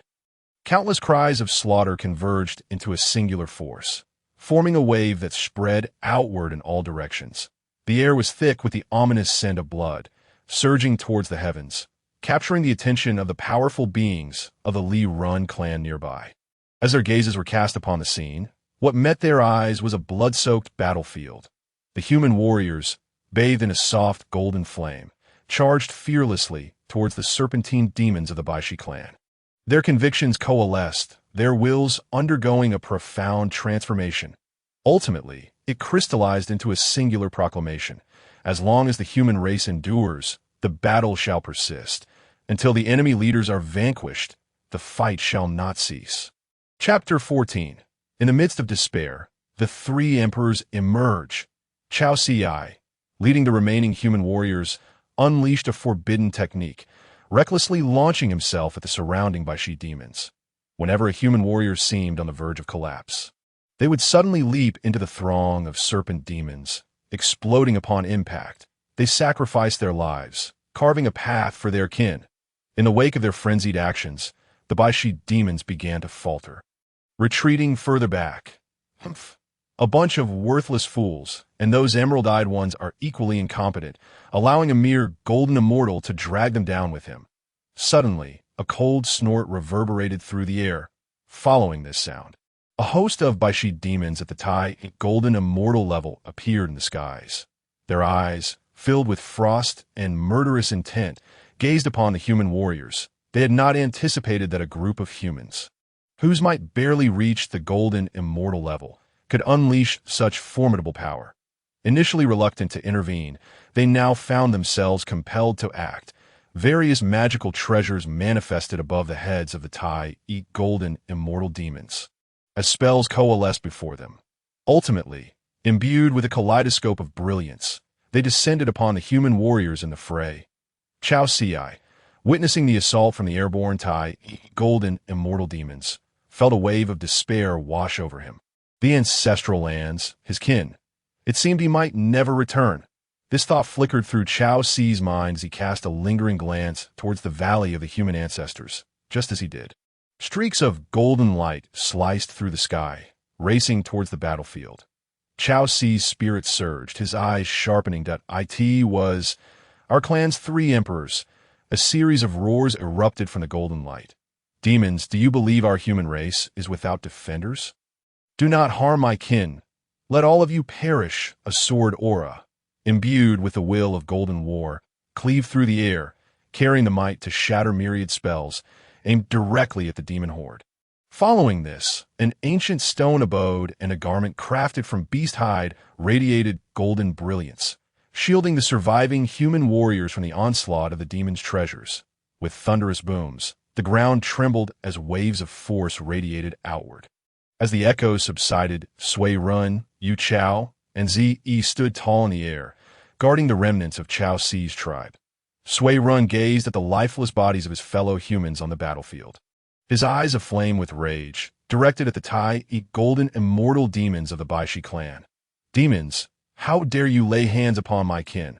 A full-fledged Tai, golden immortal of the Baishi clan, stepped forward, his eyes gleaming with mockery. Dare? Why would we not? Your race is weak, ours is strong. If the human race is annihilated, so be it. Do you still cling to the hope of the Saint En Wa's assistance? Do you not realize that the Saint En Wa is also our clan's Wa Huang? His words plunged the humans present into a heavy silence, their previously soaring spirits now dulled. After a prolonged pause, Zi stepped forward, her face resolute. Without the grace of the Mother En Wa, my human race is not one that your Baishi clan can trample upon. For the countless kin you have slain, your entire clan shall pay with your lives. As her words fell, a beam of golden light erupted from within Zi. The sacred garment of merit adorned her, and the aura of a fully realized Tai, golden, immortal, surged forth. True dragon fist, dragon battle in the wilderness. A low cry escaped Es lips as her right fist swung towards the Tai, golden immortal demon. The IT was as if the cosmos itself churned within her punch. Unleashing the primordial energies of Xian Huang, that a dragon's roar resounded as a Xian Huang true dragon surged forth. Faced with this formidable dragon, the Baishi demon's countenance transformed in an instant. Though he attempted to retaliate, an overwhelming pressure rendered him unable to evade, forcing him to endure the blow. Boom! As her fist connected, the heavens dimmed. A cacophony of thunder erupted, fissures marred the earth, leaving a gruesome sight. Not only did the Tai golden immortal demon fall, but the remaining Baishi demons were likewise obliterated. Chao Ci and the surviving human warriors, as well as the remaining Baishi demons, turned their astonished gazes towards the airborne Zi. They beheld her slowly retracting her right fist, her hair billowing, her eyes shimmering with divine light. The golden radiance enveloping her gradually receded into her being, as an aura of majesty radiated from her, resembling an unrivaled human emperor. You have done well. Those who dare strike against my kin should be prepared for annihilation. Kill, Sui Run, and Yu Chao. Roused from their stupor, exchanged determined glances as fellow emperors. No matter how close their bond, they could not allow themselves to be outshone by a mere woman.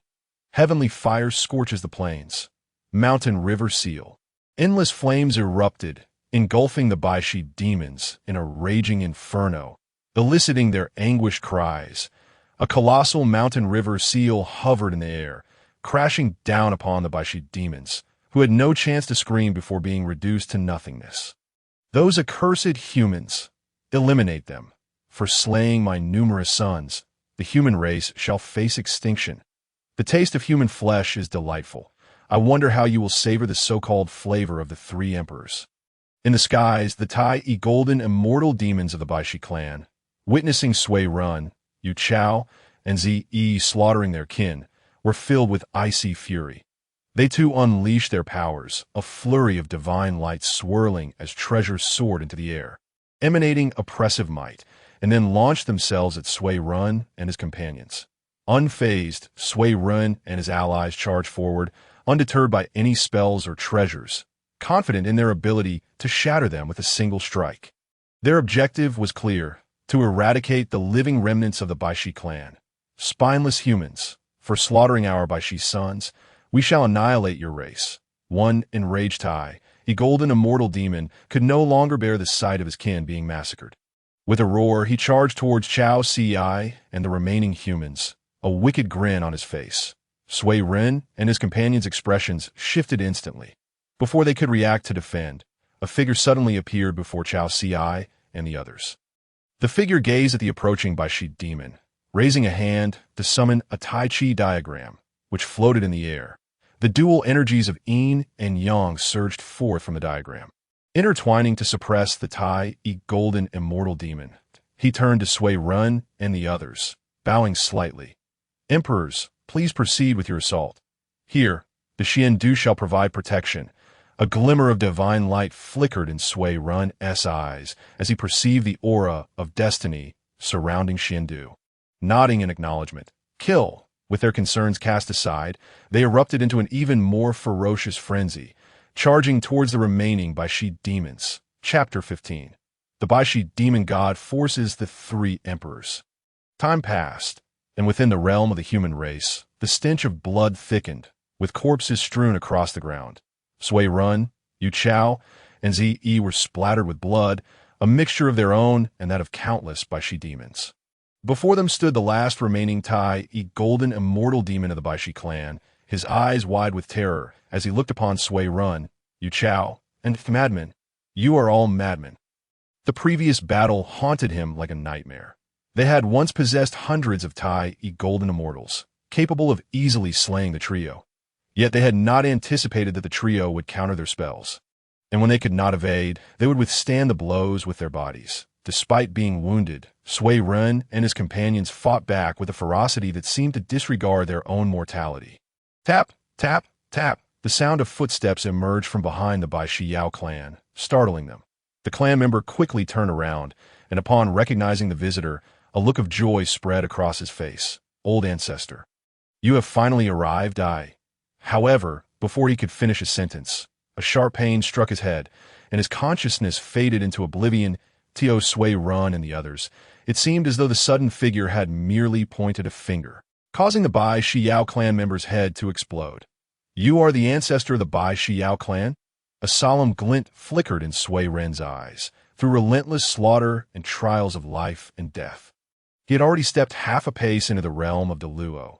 Yet, even in such a state, the presence of the Baishi Yao ancestor remained as elusive as a mirage. Indeed, I'm the ancestor of the Baishi Yao clan. You may refer to me as the Deluo Yao Shun or Baishi Yao Shun. The Baishi Yao Shun raised his head, his eyes void of life, and rasped at Sui Run. Have you been watching the Baishi Yao clan battle us all along? Yu Chao, with a glimmer of divine light in her eyes, inquired the Baishi Yao Shun. Indeed. Why incite your clan to attack the human race, igniting a war between humans and demons? Zi stepped forward, her aura somewhat diminished, yet her spirit soared higher. There are no reasons to discuss, and this is not a war between humans and demons. Your kind is not worthy to oppose us.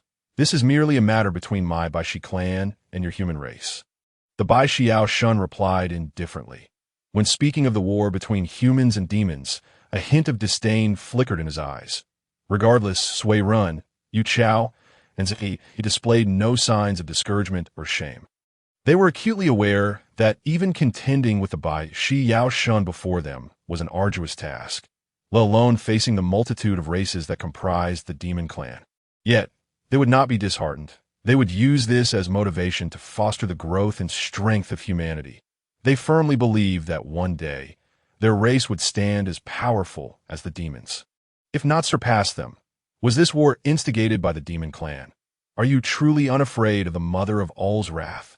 Xiandu, standing before the remnants of the human race, such as Chao Ci, stepped forward to question the Baishi Yao Shun.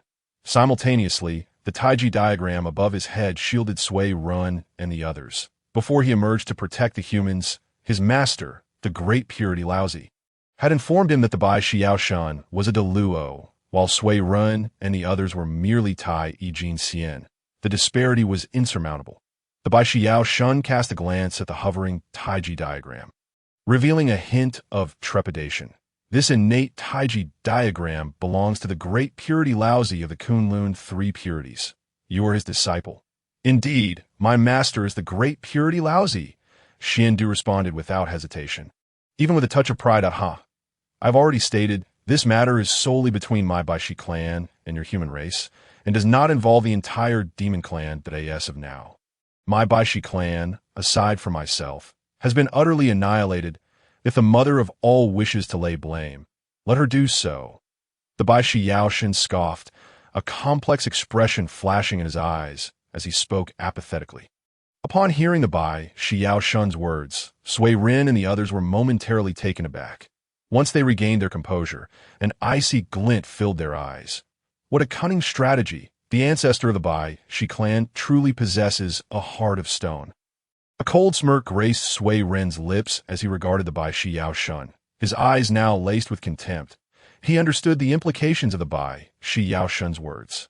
This war between humans and demons was a personal endeavor of the Baishi clan, unconnected to the broader demon race. Should the mother of all seek retribution, the Baishi clan would have already perished, leaving no blame to fall upon the demon race. The Baishi Yao Shun chose not to elaborate further, stepping forward and exuding a Deluo aura that pressed down upon Sui Run and the others.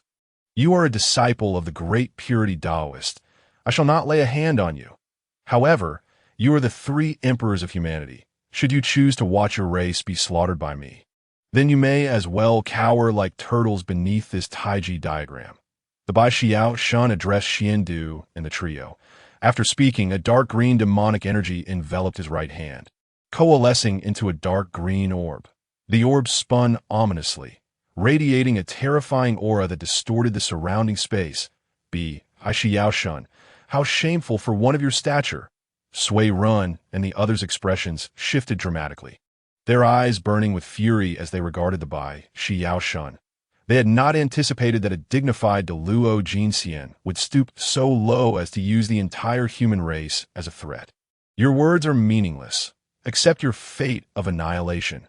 The Baishi Yao Shun's tone remained flat as he pushed the dark green orb. The orb transformed into a streak of light, racing into the distance. What audacity! Damn it! Sui Run and the others' expressions changed drastically as they swiftly exited the protective boundary of the innate Taiji diagram. They rushed toward the dark green orb, each employing their abilities in an attempt to intercept it. Observing their actions, a smirk curled at the corner of Baishi Yao Shun's mouth. Explode! Boom! The dark green orb detonated under the Baishi Yao Shun's command, unleashing a wave of dark green light that swept outward. The devastation left in its wake obliterated mountains and rivers alike, leveling the terrain into a barren expanse. His intention was never to confront the human tribes, but rather to lure Sui Run and the others out. Seeking to eliminate these three pillars of human spirit first, his consciousness probed toward the center of the explosion, eager to ascertain the fate of Sui Run and the others. But as soon as his awareness delved in, his expression shifted dramatically. Chapter 16. Is the Deluo Yao Shun this feeble? The Baishi Yao Shun gazed at the sight of the explosion, his eyes devoid of the anticipated joy over Sui Run and the others' demise.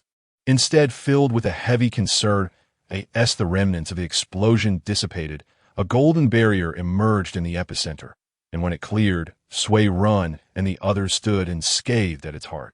Deluo? Yao Shun? Is this all there is? A light chuckle resonated as Xiao Yang appeared before Sui Run and the others, his demeanor casual as he regarded the Baishi Yao Shun. Sui Ren and the others looked at Xiao Yang, their faces lighting up with joy as they bowed in reverence. Sui Run, Yu Chao, he pays respects to our emperor, the remnants of humanity. Led by Chao Ci, also expressed their reverence toward Xiao Yang. We pay homage to Emperor Xiao Yang. Xiandu, standing before Chao Ci and the others, felt a flush of excitement wash over him upon seeing Xiao Yang. Xiao Yang was his utmost idol, someone he deeply admired. What nonsense! Is this how you employ forbidden techniques? A glimmer of light flashed in Xiao Yang's eyes as he reprimanded them upon witnessing their condition. Chao Ci and the others stood there, grinning foolishly and speechless. Seeing this, Xiao Yang shook his head slightly and waved his hand. Behind him, a colossal golden dragon, measuring 100,000 zhang, manifested.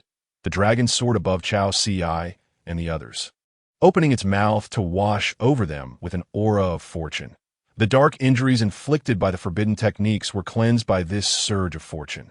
Once all was completed, the golden dragon returned, shrinking in size until it coiled around Xiao Yang, its forepaws resting on his shoulders, its head positioned near his ear.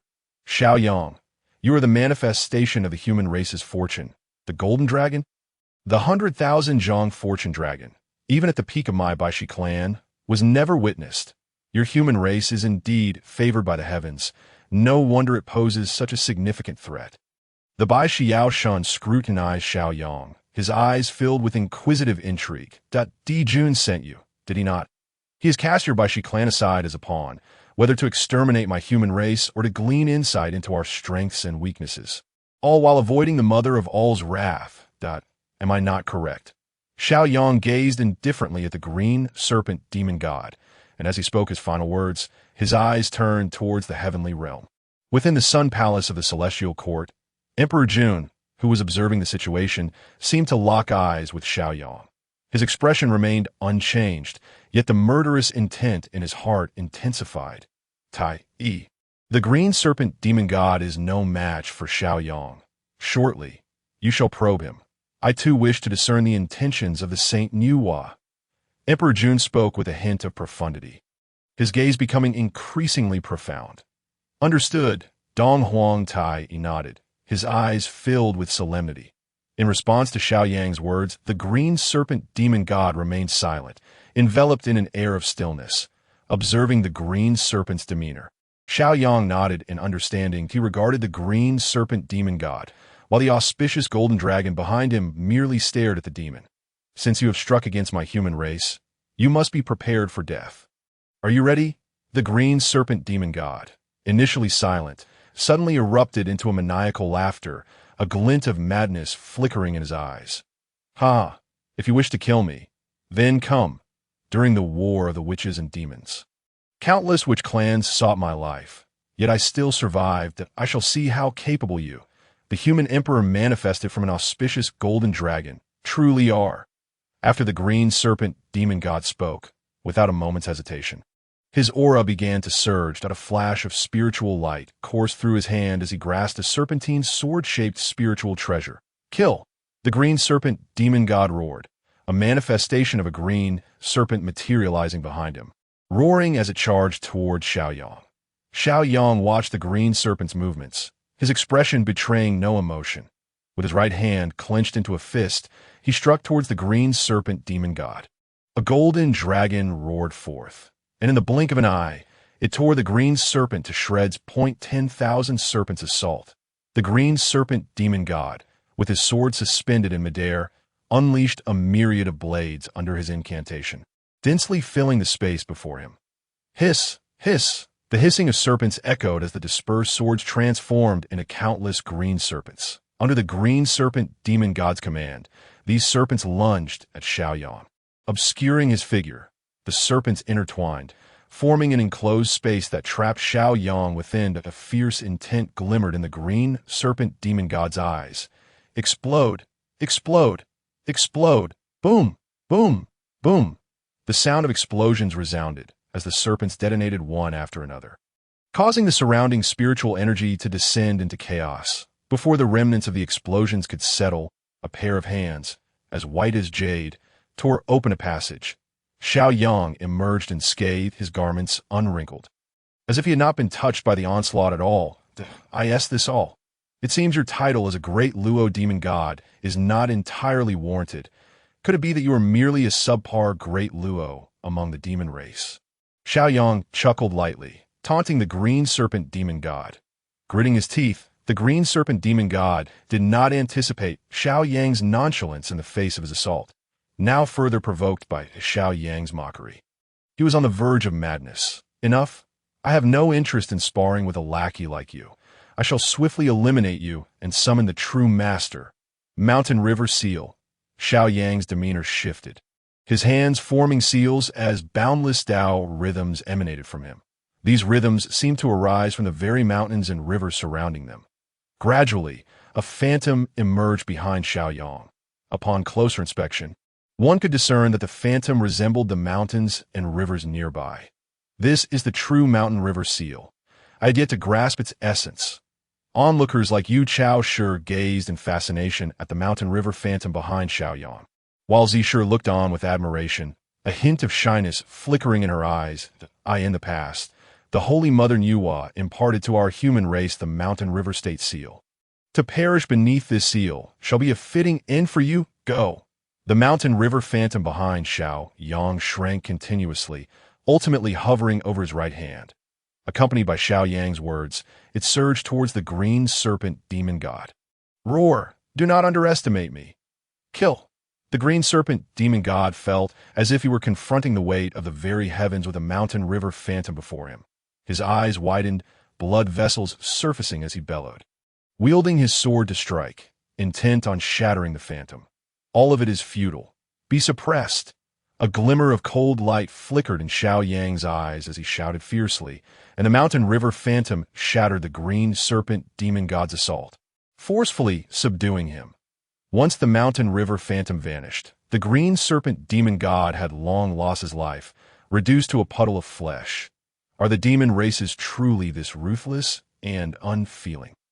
Xiao Yang's eyes were icy as he gazed toward a certain point in the sky. With his words, a golden sun suddenly materialized, rising alongside the original sun of the primordial realm, as if it had existed since ancient times. Chapter 17. Can you withstand the power of 30 billion years in a single punch? A golden sun floated high in the heavens, positioned alongside the original sun, as though two suns had coexisted since the dawn of time. Suddenly, from within the golden sun emerged a three-legged divine bird. The divine bird spread its wings. An endless blaze ignited upon its body, rendering the golden sun even more brilliant and scorching. Is this the supreme ruler of the demon race, the three-legged golden crow? Xiao Yang gazed intently at the three-legged golden crow, inhaling deeply, his expression grave. Abruptly, both the golden sun and the three-legged golden crow vanished, replaced by a young man clad in the royal robes of the golden crow. This youth possessed an exquisite appearance, with pale golden eyes radiating unmatched imperial authority, a sharp glint flashing through his closed eyelids. Atop his shoulder, a bronze bell spun incessantly, seemingly unremarkable, yet invoking a sense of dread. Xiao Yang, who granted you the audacity to slay the demon gods of my demon court, who emboldened you to dare utter my name, Dong Huang Tai Yi, and who gave you the gall to so brazenly malign my demon race? Dong Huang Tai Yi regarded Xiao Yang with a defiant glare. His words, though seemingly calm, bore a heavy pressure upon those present. The emergence of Dong Huang Tai Yi, the sovereign of the demon race, captured the attention of countless powerful beings from the primordial world. In this moment, they finally recognized the blood-soaked battlefield and the fallen green serpent clan alongside the human warriors. So, the demon race has taken action against the human race? How tragically pitiful. Even with the descent of merit, what does it matter? With Dong Huang Tai Yi, a quasi-saint, intervening, the mere human race stands no chance of resistance. The fact that Dong Huang Tai Yi had personally taken action bestowed a sense of pride upon the human race. Among the myriad of powerful beings, some were astonished, others reveling in the misfortune, and some merely sighed. Yet, not a single one believed that the human race could endure under Dong Huang Tai Yi's might. A mere demon god slain is inconsequential. What will you do about it? You are the eastern sovereign of the demon race, while I am the emperor of humanity. Our ranks are equal. Why should I not dare to speak your name directly? To claim your kind is heartless. Am I mistaken? Is the Green Serpent clan not treated as expendable pawns for testing my human race and the Holy Mother Nuwa? Xiao Yang addressed Dong Huang Tai Yi, seemingly unaffected by the oppressive aura he exuded. With a slight smirk, he spoke with indifference. Ha ha. That is the grandest joke I have ever heard.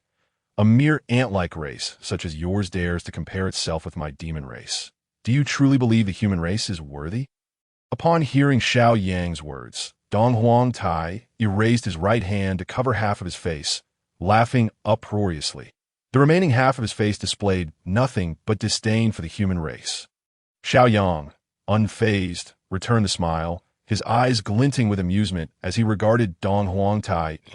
Indeed, your demon race reigns supreme, yet why do you dispatch the Green Serpent clan to probe my human race?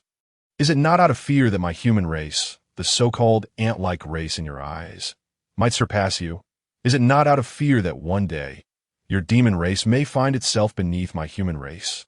Dong Huang Tai ceased his laughter, his eyes flashing with murderous intent as he fixed his gaze upon Xiao Yang, remaining silent. After a prolonged pause, Dong Huang Tai finally spoke. You human race is unworthy. On this day I have come, solely to address the matter of our clan's demon god being slain by your hand. Do you acknowledge this? Xiao Yang raised his gaze to meet Dong Huang Tai, who responded, Indeed, I am the one who took their life. And what of it? Dong Huang Tai nodded slightly, extending his right palm towards the realm of the human race, striking downward. Very well, Your acknowledgment suffices. To dare slay a demon god of my kin, you shall pay with the lives of your entire race. With that, Dong Huang Taiyi's palm, devoid of any mundane essence, radiated an aura of terrifying might. A colossal hand manifested in the void, shimmering with a golden red hue, descending from the heavens and rending the fabric of reality as if to annihilate all existence. Point one could discern the intricate lines of its palm from a closer distance. An unparalleled heat and immense power emanated from this hand, as if it sought to subdue the very cosmos and incinerate all creation. The towering mountains, stretching tens of thousands of feet high, disintegrated into wisps of azure smoke upon contact with this mighty hand. Effortlessly obliterated, should this hand descend upon the realm of humanity, it would likely vaporize all in an instant. Humph! The seal of mountains and rivers. Xiao Yang snorted coldly, his eyes igniting with divine light. As he formed a hand seal, the rhythm of Tao flowed through him, and a series of runes began to materialize before his eyes. With each motion, the symbols continuously reconfigured and fused, ultimately coalescing into a phantom of a vast expanse. Within this illusionary realm, though much was ethereal, the territory of humanity and the Shuoyang Mountain he had visited stood vividly clear. In the end, this grand phantom of the cosmos converged into Xiao Yang's right hand, transforming into a great seal. Xiao Yang thrust the seal of mountains and rivers towards the colossal palm. Boom! The heavens trembled as the fiery giant hand collided with the great seal, releasing a cataclysmic aura. The resounding clash reverberated as golden red flames exploded outward. Yet the great seal was utterly consumed by the inferno. Oomph! With a muffled grunt, Xiao Yang retreated several steps, his complexion paling slightly. However, within his gaze, there was no trace of fear. In the expanse above, Dong Huang Tai surveyed his right palm, his brow furrowing slightly. There a wound was steadily healing. It merely pierced his flesh, leaving him unscathed. Interesting, truly befitting of the first entity of fortune to take form in the primordial realm, to have even grazed me, while merely a deluo golden immortal. With this alone, you have ample reason to take pride. Now, resign yourself to death. The words of Dong Huang Tai bore a tone of mockery, transforming in an instant into a palpable intent to kill. This murderous intent enveloped the vast expanse, staining it a deep crimson. Should any living being enter this blood-red realm, they would likely succumb instantly, becoming mere harbingers of slaughter, should their power not reach the level of Xian Immortal. Suddenly, Dong Huang Tai was engulfed in flames of solar essence. He clenched his right hand into a fist and struck down toward Xiao Yang. Can you withstand the force of my blow? Honed over 3 billion years, this strike was devoid of embellishment or divine techniques. It was simply a straightforward punch, an expression of raw power. Chapter 18. The Golden Crow stabilizes the world. Eradicate evil. Dong Huang Taiyi's fist hurtled towards Xiao Yang, overshadowing the sun itself, embodying the singular righteous path of the cosmos, bearing an unstoppable momentum. Xiao Yang's expression grew grave. He sensed that he had been completely locked onto by Dong Huang Taiyi's fist, leaving him no option but to confront the attack head-on. Evading was futile. Even if he could dodge, he would not, for behind him lay countless clans of humanity. Some among these tribes may have been oblivious to the calamity unfolding. Yet that was no justification for their suffering. Do not underestimate the one standing before you. He is the emperor of humanity. With a roar, Xiao Yang unleashed a thunderous cry. A radiant golden light erupted from him, and a magnificent golden dragon, stretching 100,000 feet, manifested behind him, roaring fiercely. The dragon's essence intertwined with Xiao Yang, causing his aura to surge dramatically, propelling him from the realm of the Luo Golden Immortal into a new domain. At this moment, Xiao Yang resembled a figure forged of gold, transformed into a golden entity. Break for me! Xiao Yang drew his right hand back and clenched it into a fist, launching a strike towards Dong Huang Tai. Surprise flickered in Dong Huang Taiyi's eyes. He had not anticipated such power from Xiao Yang.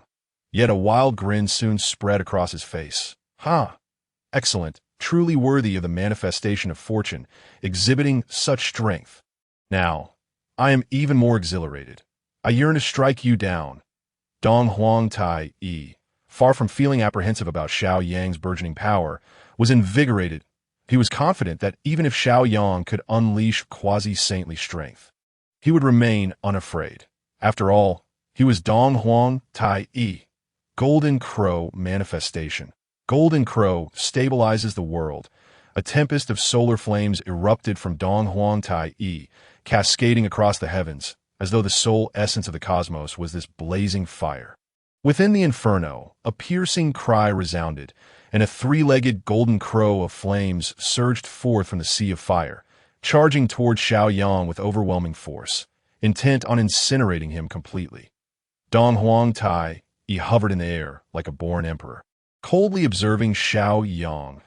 A terrifying oppressive force descended upon him. As one ascends to the later stages of cultivation, the disparity in strength becomes increasingly pronounced. Were a Deluo Golden Immortal in the early stages to engage a Deluo Golden Immortal at the peak, the former might still triumph if wielding a primal treasure, but once one steps into the quasi-saint realm, even hundreds or thousands of Deluo Golden Immortals would be powerless against a newly minted quasi-saint. After all, the term saint carries weight.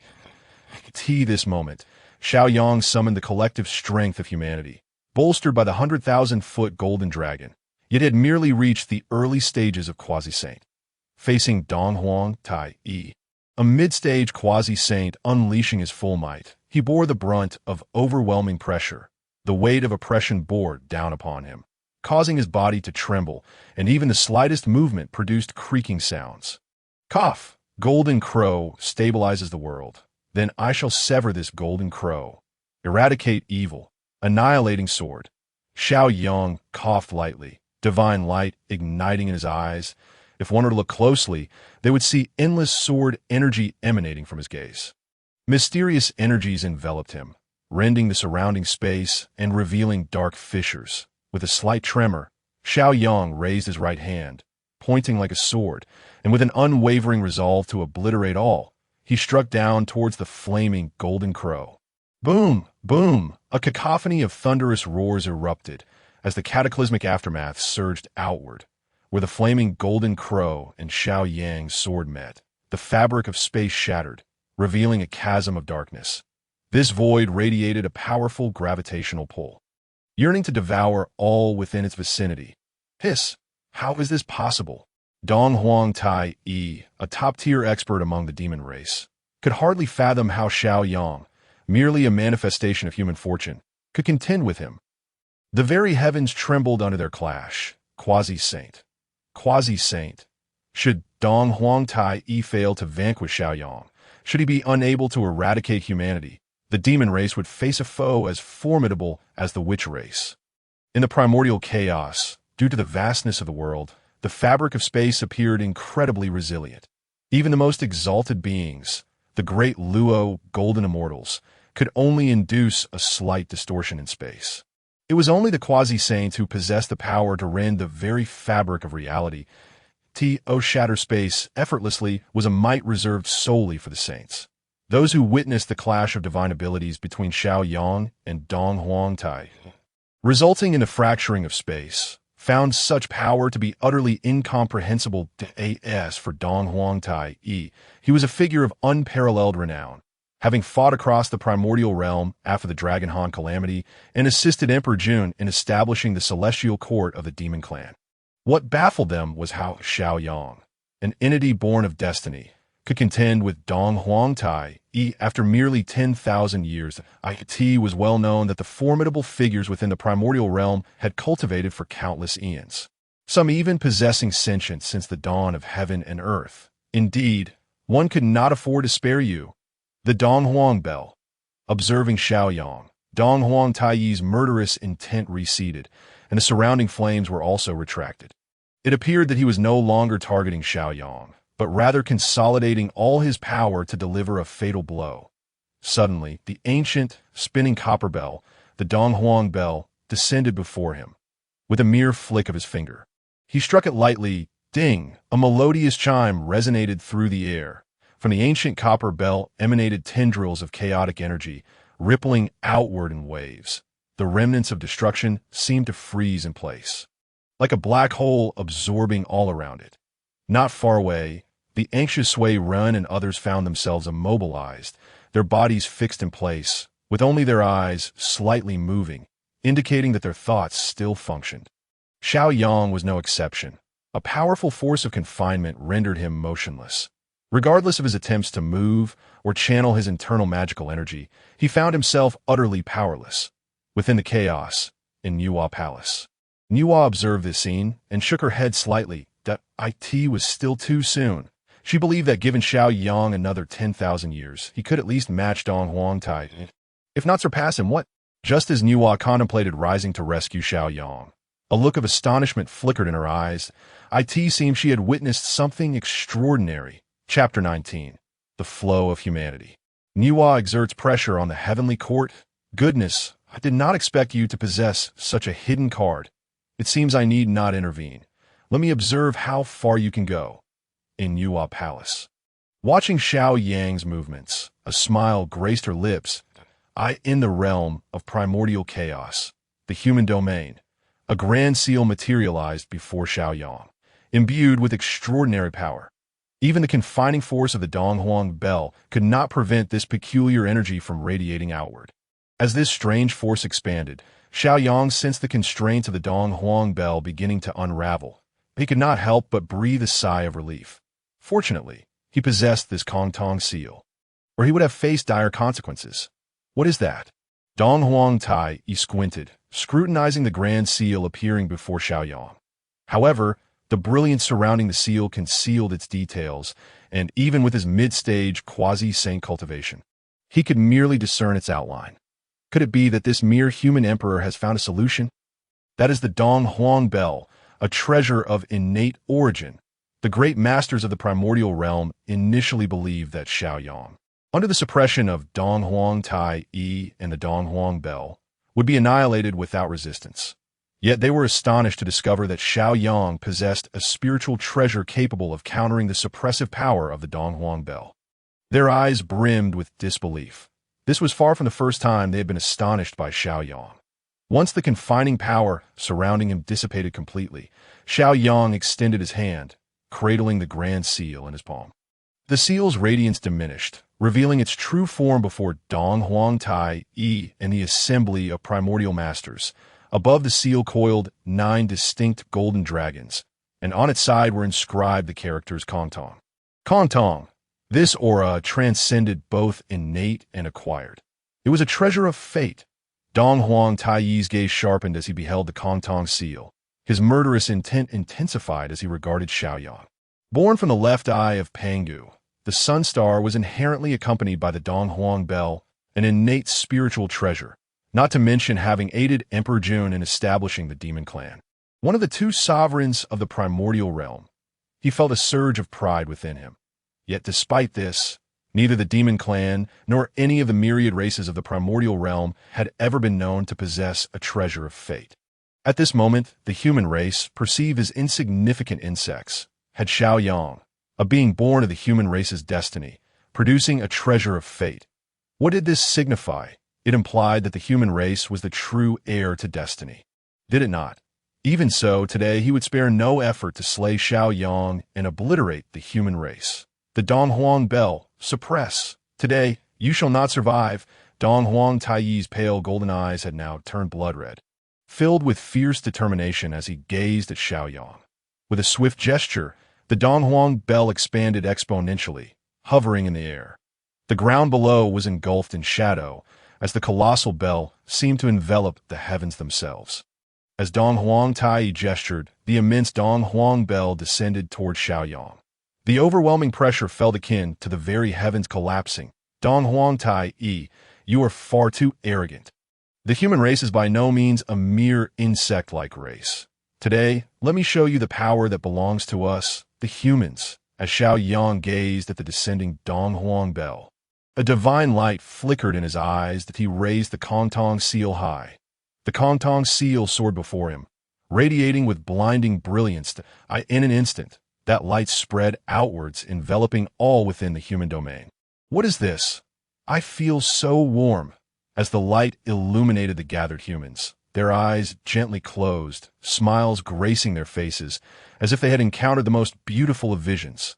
Unbeknownst to them, a point of light emerged from their beings, soaring toward the Kontong seal. This point of light represented their faith, their most beautiful wishes. Thousands, tens of thousands, millions, an endless sea of light points converged, resembling an infinite ocean.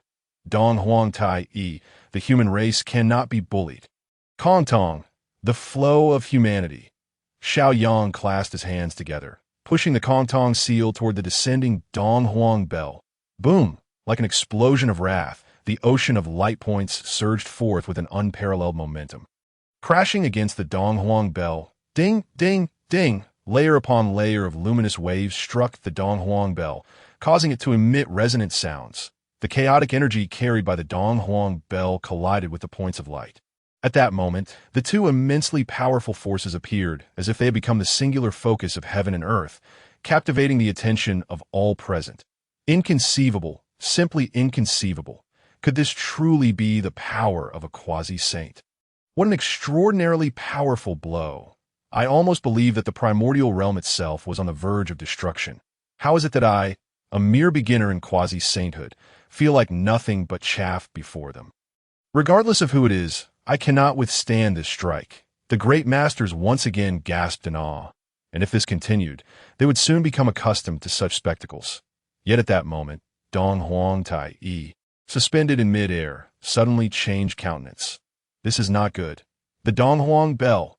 Dong Huang Tai, he could sense that the connection between himself and the Dong Huang bell was gradually weakening under the impact of the torrent formed by the points of light. It was as if the mark he had left within the Dong Huang bell was being washed away. With a cry, Dong Huang Tai, he transformed into a three-legged golden crow. The three-legged golden crow spread its wings, seemingly obscuring the heavens, and with a gentle flap, it traversed the cosmos to stand before the Dong Huang bell. The three-legged golden crow ignited with the true flames of the sun, and as it opened its mouth, an ocean of fire erupted, engulfing the sea of light points in a blazing inferno. Thunderous roars echoed through the air. Amidst the collision of the two forces, an exceedingly blinding light radiated outward in all directions. Even the most powerful beings, endowed with exceptional abilities, were unable to discern what transpired. Once the brilliance faded, they beheld the scene where Dong Huang Tai Yi and Xiao Yang appeared as if nothing had occurred. The Dong Huang bell and the Kontong seal lingered, suspended beside them. Within the heavenly court, Di Jun's expression shifted significantly. He was acutely aware of his brother's disposition, that if he had not suffered setback, he would not be so uncharacteristically calm. With a swift motion of his hand, the He Tu and Luo Shu materialized in his grasp, and he was about to summon the Zhou Tian Star Lord to accompany him to the domain of the human clan in the primordial era.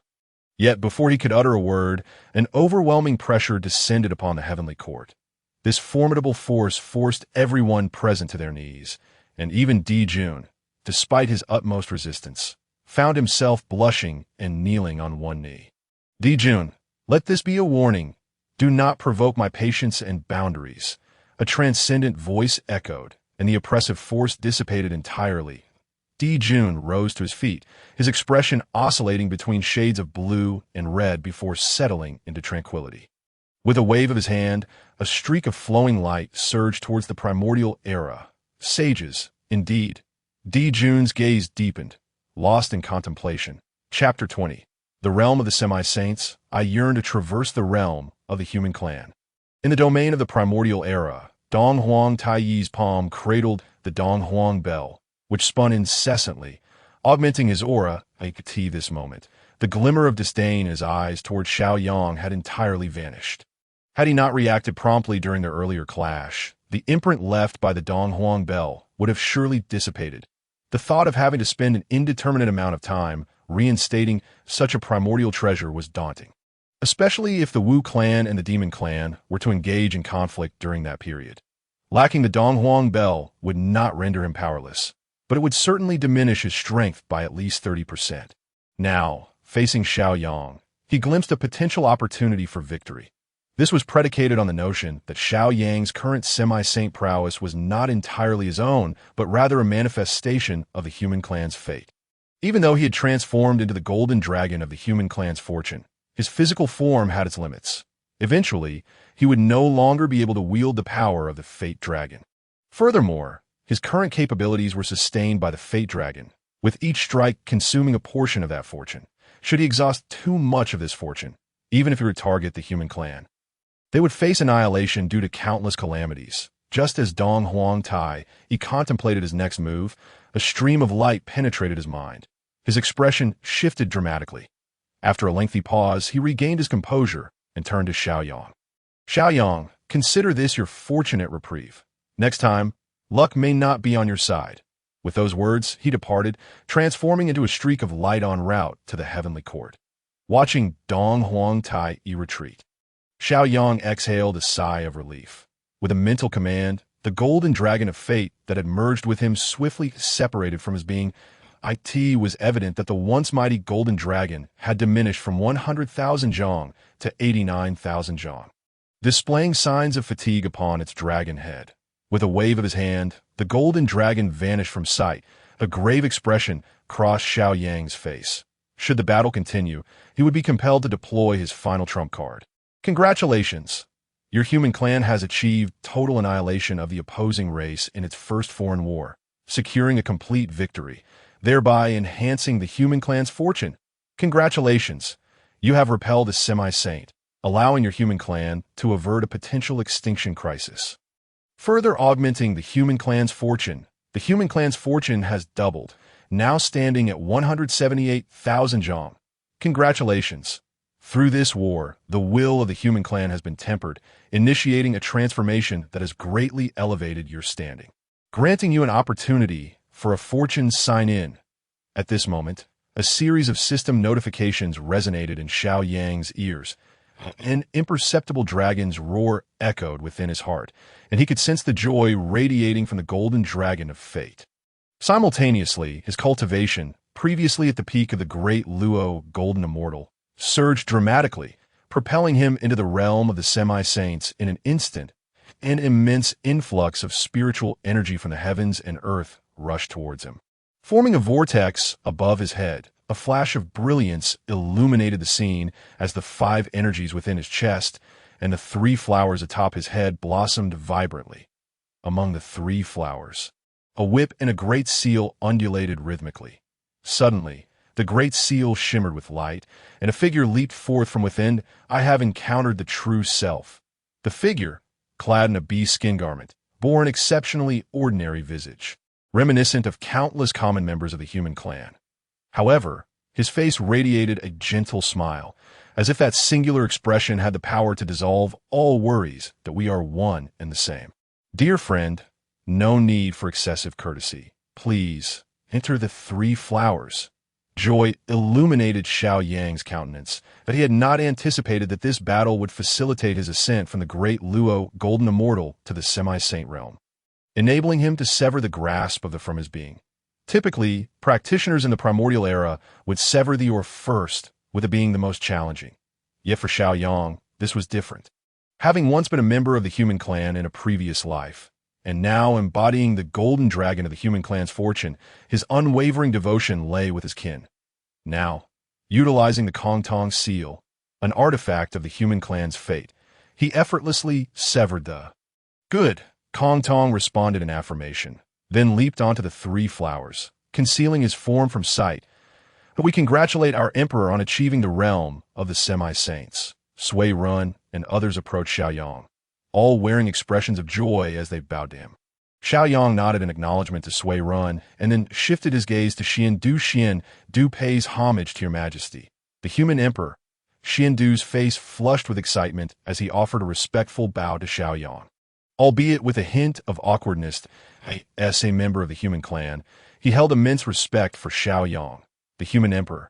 Witnessing Xiaoyang defend their race against the formidable Dong Huang Tai, he further deepened his reverence. Xiandu, splendid name. Xiaoyang mused, recognizing yet another renowned figure within the primordial era. He extended his hand toward Xiandu, and a flame-shaped mark appeared upon his forehead. Xiandu felt a warmth at his brow, as if something had been inscribed within him.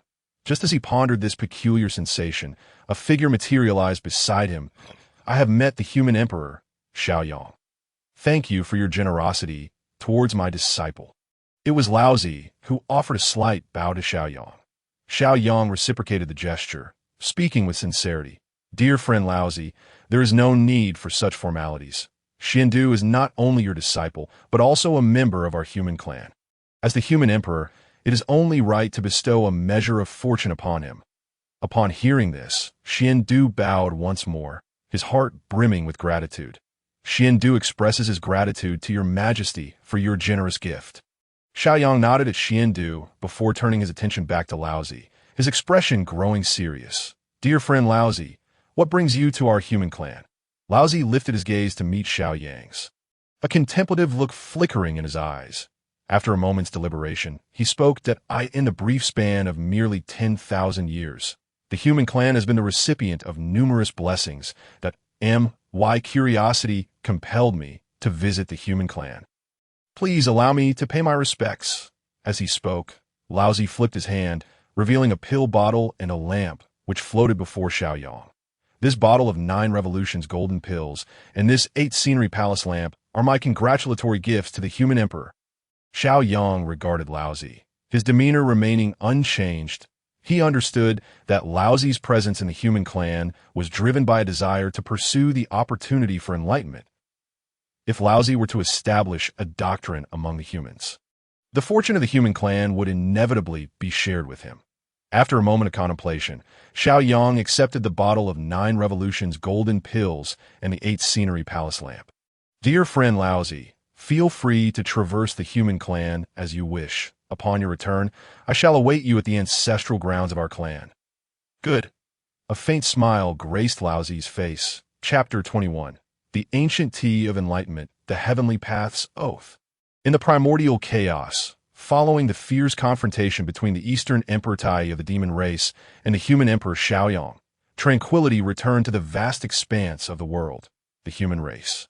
Emboldened by Xiaoyang's ability to hold his ground against Tai, seamlessly integrated into the fabric of this ancient realm, this moment, the various tribes of humanity sparkled across the land like stars in the firmament, scattered throughout the territories close to their kin.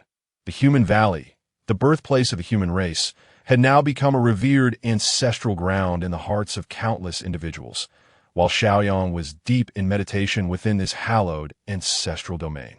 He suddenly opened his eyes, a golden divine light flickered within them, as if he perceived scenes beyond the confines of the ancestral ground. "Since you have arrived, dear Taoist Ta Ching, I humbly invite you into our ancestral hall for a discussion." With this utterance, Xiaoyang waved his hand, and a golden light materialized into a bridge leading outward. Before long, the golden bridge retracted, and a figure entered, wielding a dragon-headed staff.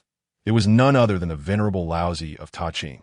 "Human Emperor Xiaoyang, I have come uninvited, so please do not take offense." Laozi offered a slight bow, his expression neutral, concealing his current sentiments. Xiaoyang reciprocated the gesture with grace, a subtle smile gracing his lips as he addressed Laozi. "There is no need for such formalities. Simply calling each other Taoist friend suffices. It occurs to me that you have traversed our realm for quite some time, yet I have not had the pleasure of properly hosting you. This is indeed my oversight. Now that you are here, allow me to treat you to some tea." Laozi took his seat opposite Xiaoyang, his eyes glimmering with curiosity. "Tea? I'm not familiar with this beverage you speak of." A hint of mystery danced across Xiaoyang's face as he replied, "You shall soon find out." "Oh!" Laozi's curiosity deepened at Xiaoyang's words. With a wave of his hand, a tray appeared between them, adorned with a jade pot and 2 jade cups. He lifted his hand, and a trinity of colored starry waters flowed into the jade pot. Shortly thereafter, a delicate golden flame ignited silently beneath the pot. A gentle sound emerged from within, and Xiaoyang delicately placed a few dried yellow tea leaves into the jade cups. He then poured the steaming water into the cups. Upon contact with the hot liquid, the dried leaves unfurled, releasing ethereal wisps of mist. Within the small vessels, it seemed as though starlight emanated, casting a resplendent glow. The leaves floated gracefully amidst this sea of stars, a profound essence wafting from them. Taoist Ta Ching, please, without hesitation. Laozi lifted the jade cup, inhaling deeply, and a refreshing aroma filled his senses. After taking a small sip, a slightly bitter yet sweet flavor spread throughout his being. In this moment, Laozi gently closed his eyes, his demeanor softening. After a pause, he reopened his eyes, gazing at the jade cup before him, and exclaimed, "What exquisite tea! This single cup seems to encapsulate an eternity, the beauty of mountains and rivers, the vastness of heaven and earth, the grandeur of the starry night, all contained within. If one were beneath the great Luo, I dare say a single cup could enhance one's cultivation, sparing countless years of arduous practice. Might I inquire if this tea has a name?" Upon hearing Laozi's praise, a glimmer of joy sparkled in Xiaoyang's eyes. "Indeed, esteemed Taoist, you possess keen discernment. This tea is known as ancient tea of enlightenment, imbued with supreme Taoist essence, aiding one in their quest for understanding. Of course, for you, dear Taoist Ta Ching, it is merely a leisurely beverage. Should you take a liking to it, I would be pleased to gift you some." Laozi nodded, displaying no hint of embarrassment. In that case, I graciously accept your kind offer, Xiaoyang." Following this exchange, the atmosphere between Xiaoyang and Laozi grew increasingly harmonious. After some amiable conversation, their expressions turned serious. "Taoist Ta Ching," Xiaoyang began, "having traveled among my people for a considerable time, have you found the answers you seek? Once Nuwa, my sister in the Tao, achieved sanctification through the creation of humanity. I sense that my own path to sanctification might be intertwined with the human race. Now, after my journeys among them, I am convinced that the opportunity for sanctification lies within humanity." Laozi did not conceal his intentions. After all, wishing to attain sanctification through the human race, Xiaoyang, the human emperor, was an insurmountable obstacle. "What course of action do you propose, Taoist Ta Ching?" Xiaoyang inquired, his demeanor contemplative as he regarded Laozi. "That I wish to impart the Tao within the human race, to establish a doctrine for their enlightenment," Laozi declared without hesitation. "What can you offer in return?" Xiaoyang countered. "The human race possesses immense potential." "Not enough." Xiaoyang firmly rejected Laozi's proposition without a moment's hesitation. Laozi's brow furrowed at Xiaoyang's response as he gazed intently at him. "What then does Xiaoyang seek? Taoist Ta Ching, after your extensive travels among my people, have you not noticed their lack of cultivation methods? Do you believe my people possess such methods? Is it not inevitable that they will flourish?" Xiaoyang countered with a question of his own. Laozi hesitated, realizing that after his prolonged observations, he was aware that all humans had methods of cultivation. Even the golden core path he had established prior could not compare to the cultivation arts possessed by humanity. He had to concede that, even without him, with Nuwa's status as a saint and the fortune of the human race embodied in Xiaoyang, their rise seemed almost predestined. Thus, if he wished to rely on humanity for his own sanctification, what could he offer in return? Noticing Laozi deep in thought, Xiaoyang's lips curled into a subtle smile before he resumed his usual demeanor.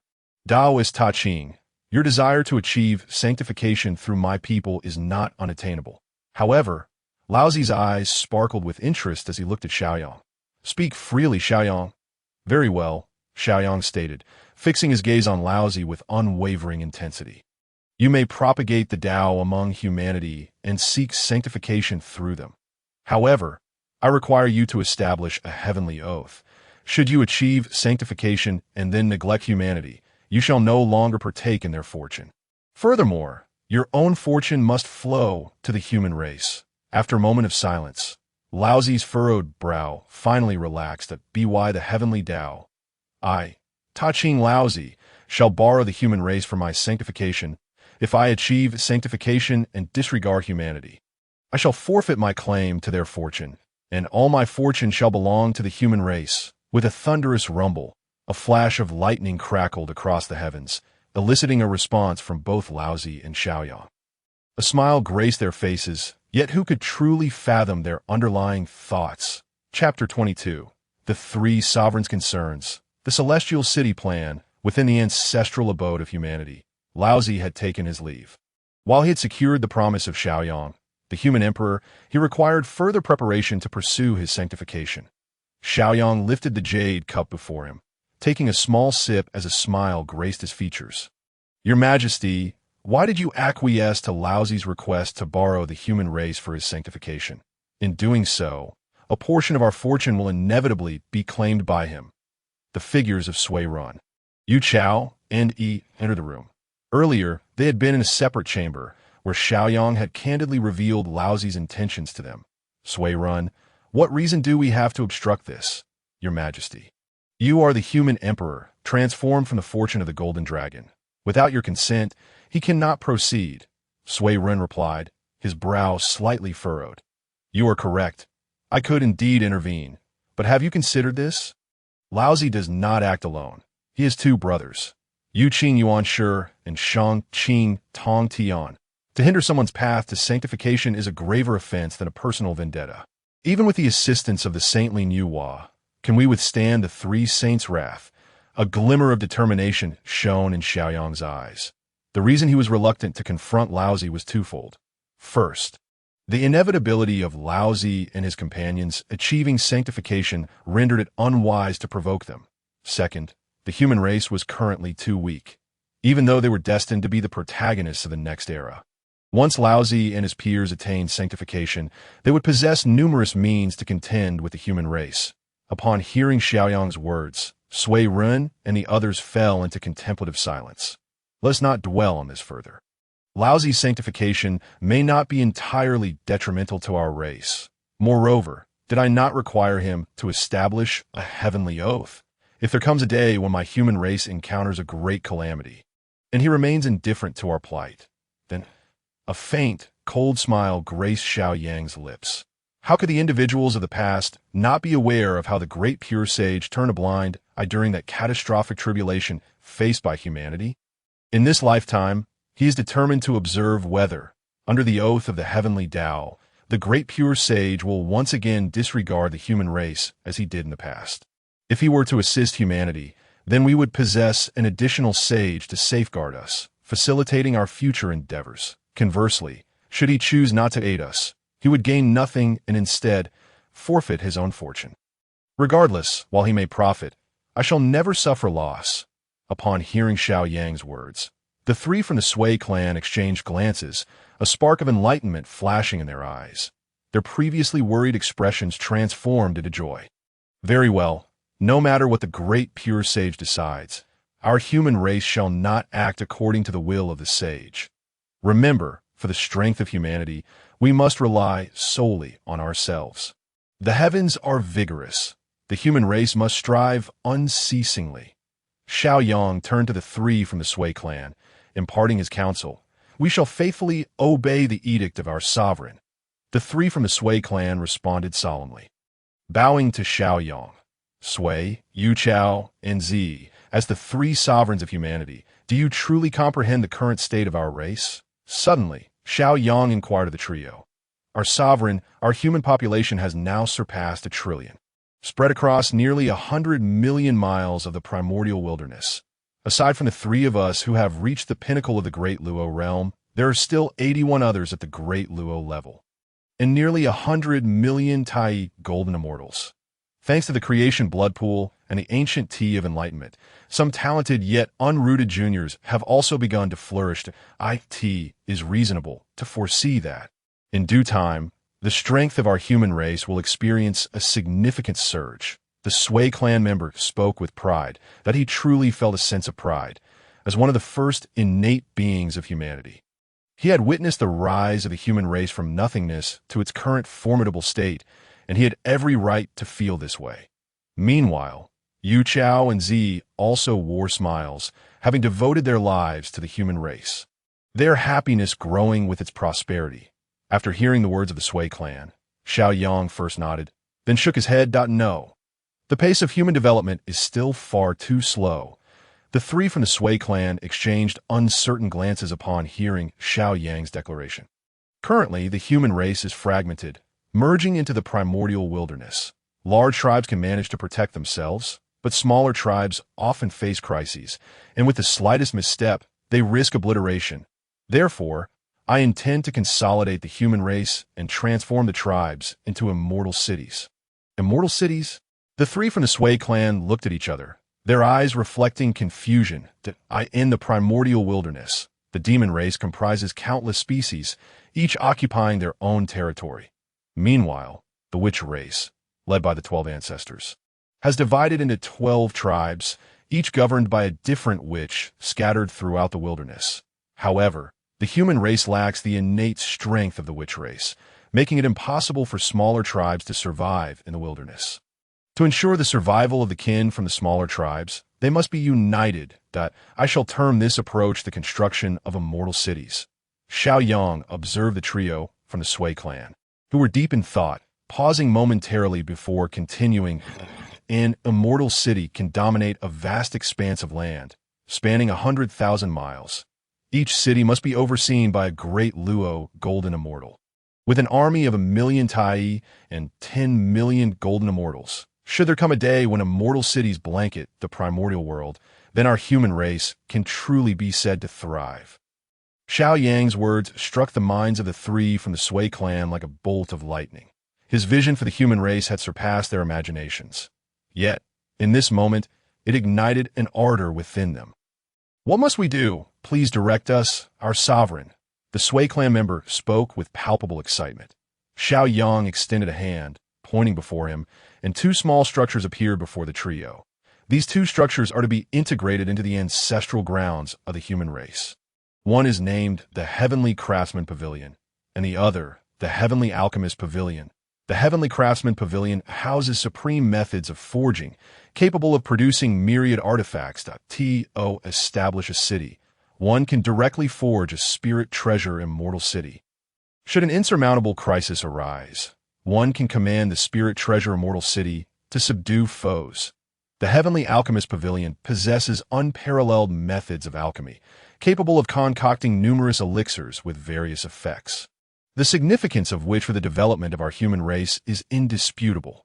Therefore, I require you to select those within your kin who possess talent in these areas for training. Once we are able to forge the immortal city, we shall usher in the era of the human race's immortal cities. Rising to his feet, Xiao Yang's gaze was piercing as he addressed the three from the Sui clan. When the mountains crumble, the human race must strive for strength with their own efforts.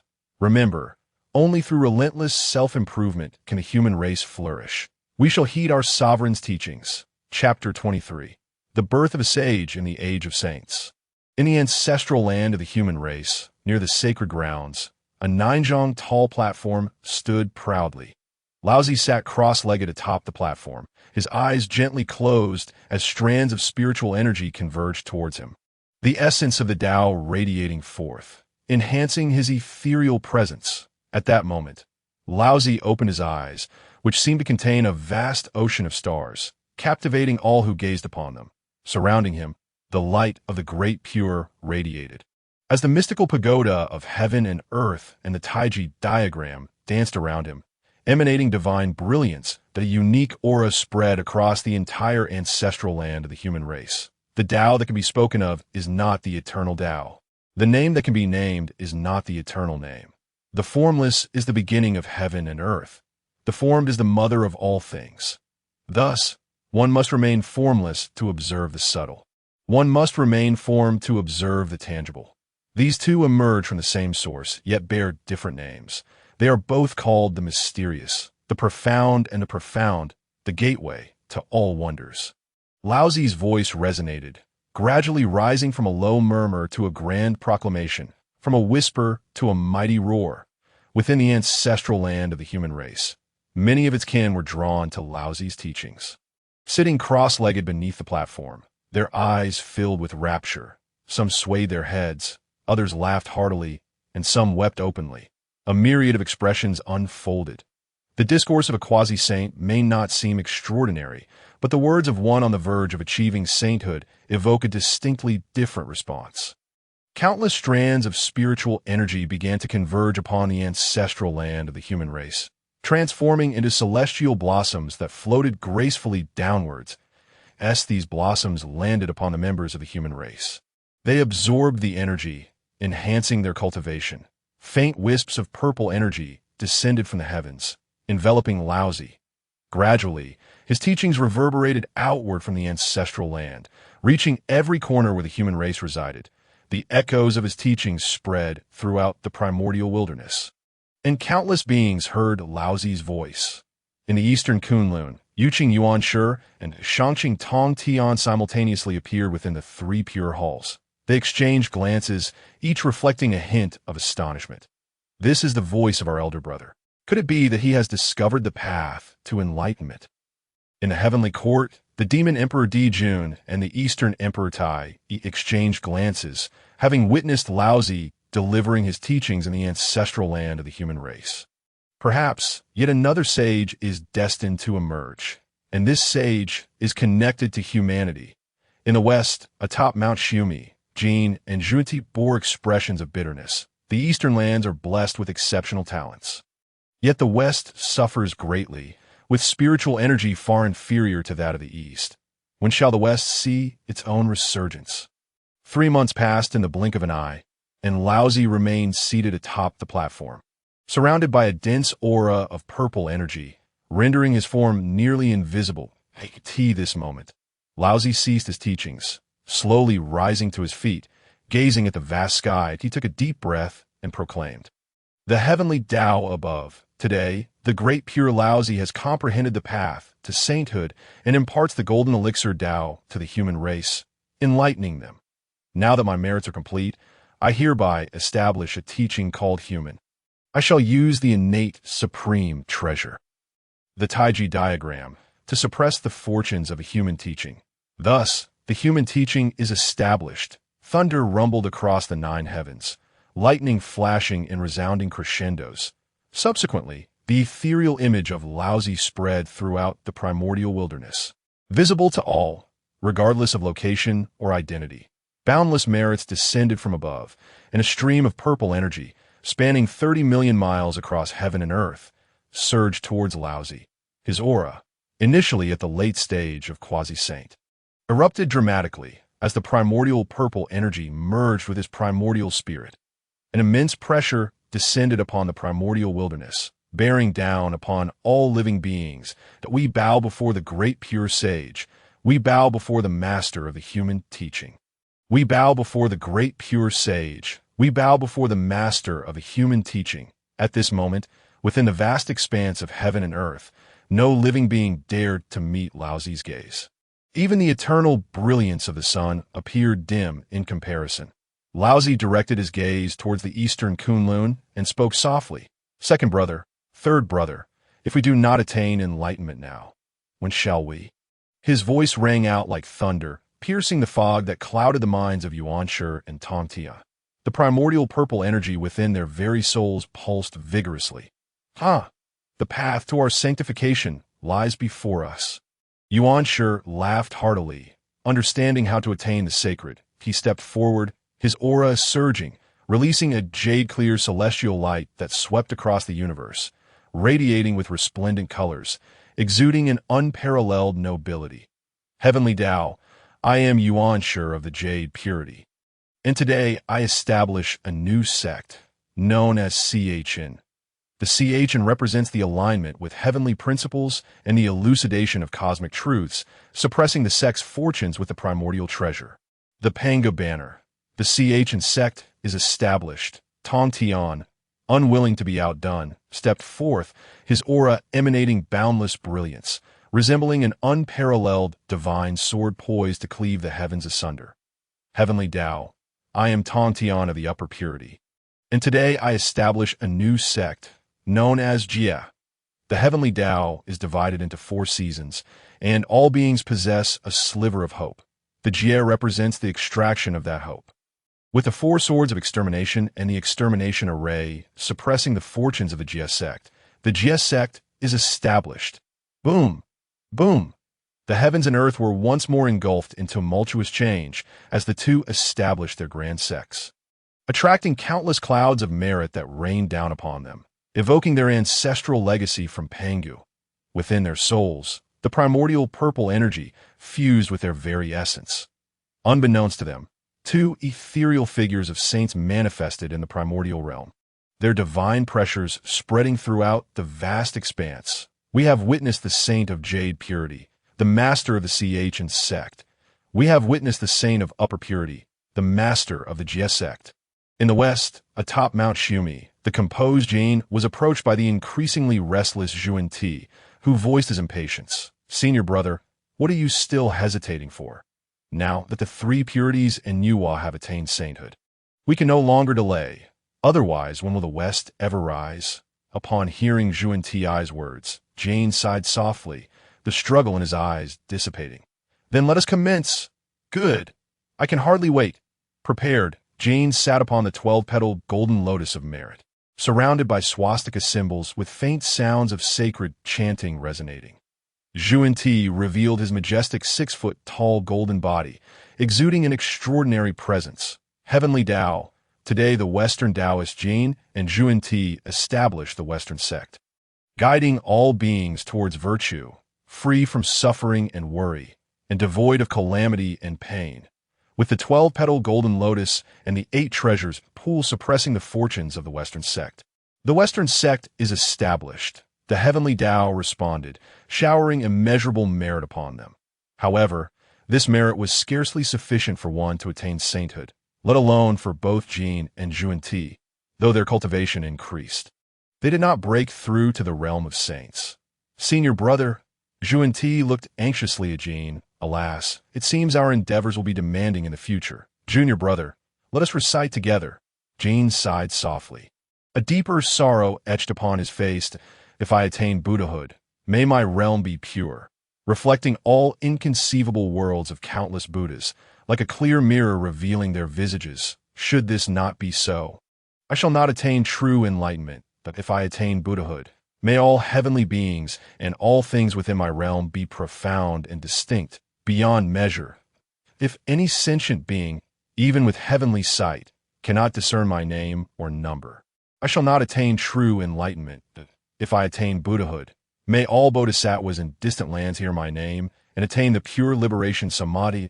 In that samadhi, I shall offer countless inconceivable worship to all revered Buddhas without losing my focus. Should this not be so, I shall not attain true enlightenment. If I attain Buddhahood, Jin and Zhuan Ti, having uttered 48 grand vows, finally garnered enough merit to instantaneously step into the realm of saints, bringing forth another wave of saintly pressure upon the primordial realm. In the span of a single day, the 4 sects stood apart, and 5 saints emerged. Their arrival heralded the dawn of the age of saints. Chapter 24. The Intent of Migration. Trials of the Heroes. Host. Xiaoyang Identity. Human Race's Fortune Golden Dragon. Human Emperor Fortune Level. Level 3 Realm. Early stage of Quasi-Saint. As a bearer of human fortune, you can mobilize the strength of the entire human race. Techniques: Supreme Body Refinement Method, Supreme Artifact Refinement Method, Supreme Alchemy Method. As a bearer of human fortune, you can learn all human techniques and integrate them seamlessly. Items: Post-Heaven Merit Spiritual Treasure. Creation Whip, Merit Fortune Spiritual Treasure, Kong Tong Seal Fortune Sign-In Count. 0. As human fortune rises, sign-in counts can be obtained within the ancestral grounds of the human race. Xiaoyang gazed at his attribute panel, a contemplative expression gracing his features. The arrival of the age of saints signified that the conclusion of the war of the witches and demons was not far off, perhaps only a few dozen or 100 epochs away. Moreover, the development of the human race, compared to his past life, was markedly different, and no one could predict what the eventual outcome would be. Now, whether it be alchemy, artifact forging, or the advancement of humanity, everything was unfolding. His role in the human race had become less significant, and thoughts of traversing the primordial realm ignited in his heart. After all, it was said that the primordial realm was rife with treasures. Aside from his previous journey to obtain the Kong Tong seal, he had yet to venture beyond the human domain. This time, he could no longer suppress the restlessness within him. But Emperor, do you seek us? While Xiaoyang was lost in thought, the 3 of the swearing clan approached him, bowing in respect. And no need for formalities. I have summoned you for one final task. After speaking, he added, I shall also depart from the human race to explore the primordial realm. The 3 of the swearing clan exchanged glances. Emperor, What task do you wish to assign? As you all know, with the four sects now established and five saints in the heavens, the pinnacle of power in the primordial realm is no longer the quasi-saints. But the saints, tell me, can the two dominant forces of the primordial realm, the demonic tribe and the witch tribe, remain idle? A glimmer of divine light flickered in Xiao Yang's eyes as he posed the question to the Swearing clan. Upon hearing Xiao Yang's words, the three members of the Swearing clan fell into deep contemplation. After a considerable pause, Zi glanced at Xiao Yang and spoke, "Does my emperor imply that the witch tribe and the demonic tribe will soon engage in war?" Jane and Yu Chao also considered this possibility, directing their gazes toward Xiao Yang. Indeed, the witch tribe and the demonic tribe are likely to initiate a new round of conflict. This time, it could very well be the final battle that concludes the two tribes. When that great battle commences, what scene will unfold across the primordial realm? Can you fathom it? Xiao Yang's voice grew somber, as if he had already sensed the future scenario. The faces of the Swearing clan shifted. Now, as beings of the great Luo realm, they were no longer as insignificant as they once were, solely focused on the human race's territory. Their perspectives had been expanded to encompass the entire primordial realm. They envisioned that the impending conflict between the witch and demonic tribes would plunge the entire primordial realm into devastation. The calamity would sweep through the realm, and not even the quasi-saints would likely escape. The human race would potentially suffer significant losses. It seems you have grasped this point. While our human race currently has a quasi-saint and nearly 100 great Luo, such power pales in comparison to the witch and demonic tribes. The expression of the Swearing clan bore resolve as they addressed Xiao Yang. "Please, my emperor, instruct us on what we should do." The initial construction of the immortal city was part of the plan, and the other part involves our migration from this place. Xiao Yang sighed, his gaze drifting. Migration? The moment those words left his lips, the expressions of the Swearing clan shifted dramatically. They had existed in this place since their inception and had never contemplated the day they might leave. Indeed, migration. This is the foot of the heavenly pillar, Mount Buzhou, and it will become the main battlefield of the forthcoming witch-demon conflict. If the human race remains here, we risk being swept into the fray. The losses at that time would be incalculable. Xiao Yang paused, allowing the Swearing clan time to reflect before continuing. "I have decided to divide the human race into 3 groups, led by each of you, and migrate in batches to the shores of the Eastern Sea. The land is exceptionally suitable for the survival of our human race and equally conducive to the development of the immortal city plan. Once we have settled down, we shall send forth the prodigies of our clan to traverse the vast wilderness in search of opportunities. To establish a clan of golden immortals, we must return to the realm of Tai. To establish a clan of Tai, we must return to the realm of Deluo. Regardless of the circumstances, we must elevate our standing by at least one realm." Upon hearing these words, the 3 members of the Swearing clan wore expressions of grave concern. Their eyes filled with dread. Whether among our humankind or within other races, prodigies are the backbone of a lineage, the essence of a community. They could hardly fathom the consequences if our prodigies ventured into the wilderness and, through a misstep, suffered grievous losses. What then would become of the human race? Just as they were about to persuade Xiao Yang, they were met with his icy declaration, "I know what you are thinking." Yet without enduring storms, how can one witness the rainbow? Without facing tribulations, how can one radiate brilliance? Does our human race lack methods of cultivation? Lacking treasures? Lacking elixirs? We are not deficient in any of these. What we lack is the tempering of blood and fire. You have sheltered them too well. Xiao Yang's words resonated within their hearts like the ringing of morning bells and evening drums. The migration to the eastern shores is their first trial, and the journey into the wilderness is their second trial. If they do not mature, how can they safeguard an immortal city? How can they protect our human lineage? Do you think that with nearly 100 Luo, our nearly 100 immortal cities can sufficiently defend the current human race? After a prolonged silence, Swearing rose, his eyes still bearing traces of sorrow, yet more so, a resolute determination. Swearing pledges obedience to the emperor's decree. He and Zi also stood, perhaps pained by the future losses of the human race. Yet, what they valued more was the future of humanity. if their lives could be exchanged for a bright future for the human race. They would not hesitate to lay down their lives. This is their conviction, the will of the human race's transformation. Chapter 25.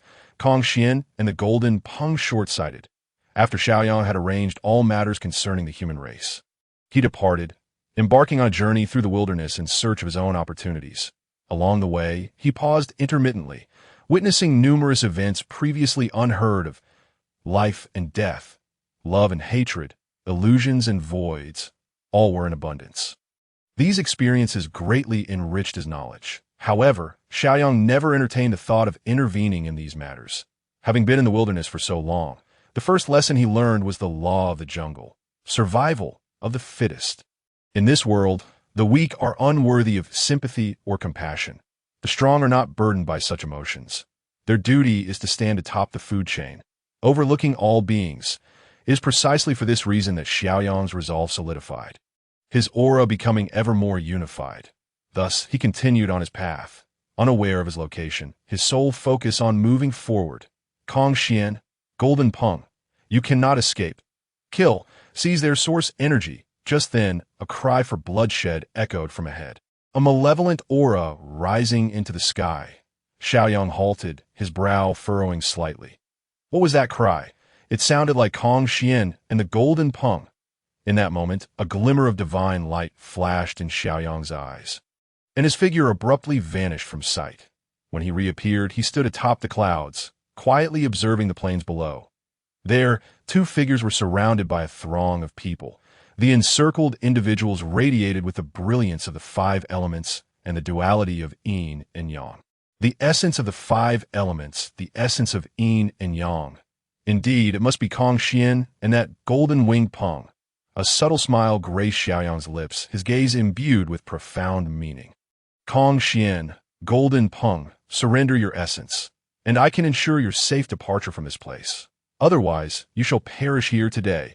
An elder stepped forward, exuding the aura of a late-stage Deluo golden immortal, his eyes glinting with cunning. Humph, a rodent is but a rodent, forever incapable of achieving greatness. You wish to take our source energy. Do you not know how many of your kin must be sacrificed for it? You golden-eyed rats? A cold smile crept upon Kong Xian's lips, his words devoid of courtesy. Spit. Old rat, let me tell you, should I escape, your golden-eyed rat tribe will never know peace. Beside him, the Golden Peng spat blood at the elder, defiantly declaring. His eyes were sharp, laced with blood, exuding an aura of murderous intent. Ha! If that is the case, then you shall not be spared. Kill! The elder's face darkened, his murderous intent palpable.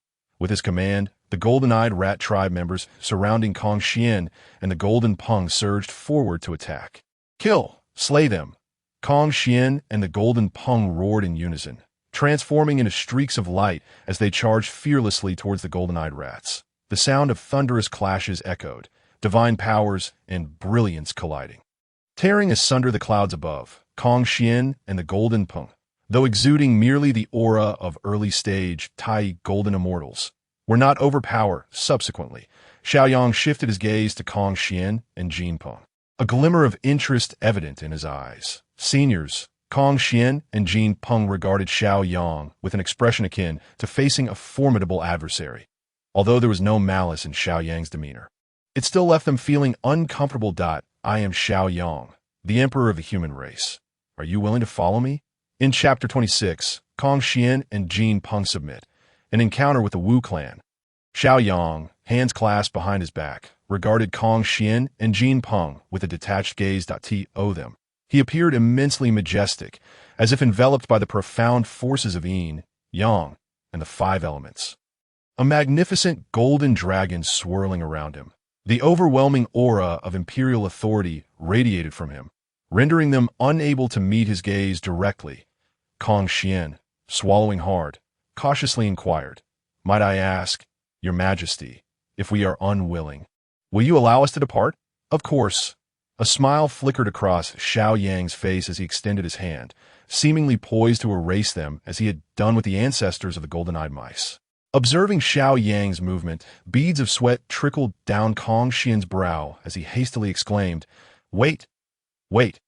"We are willing to follow your majesty." Upon hearing Kong Xian's words, Xiao Yang paused slightly, a bemused smile gracing his features as he regarded Kong Xian.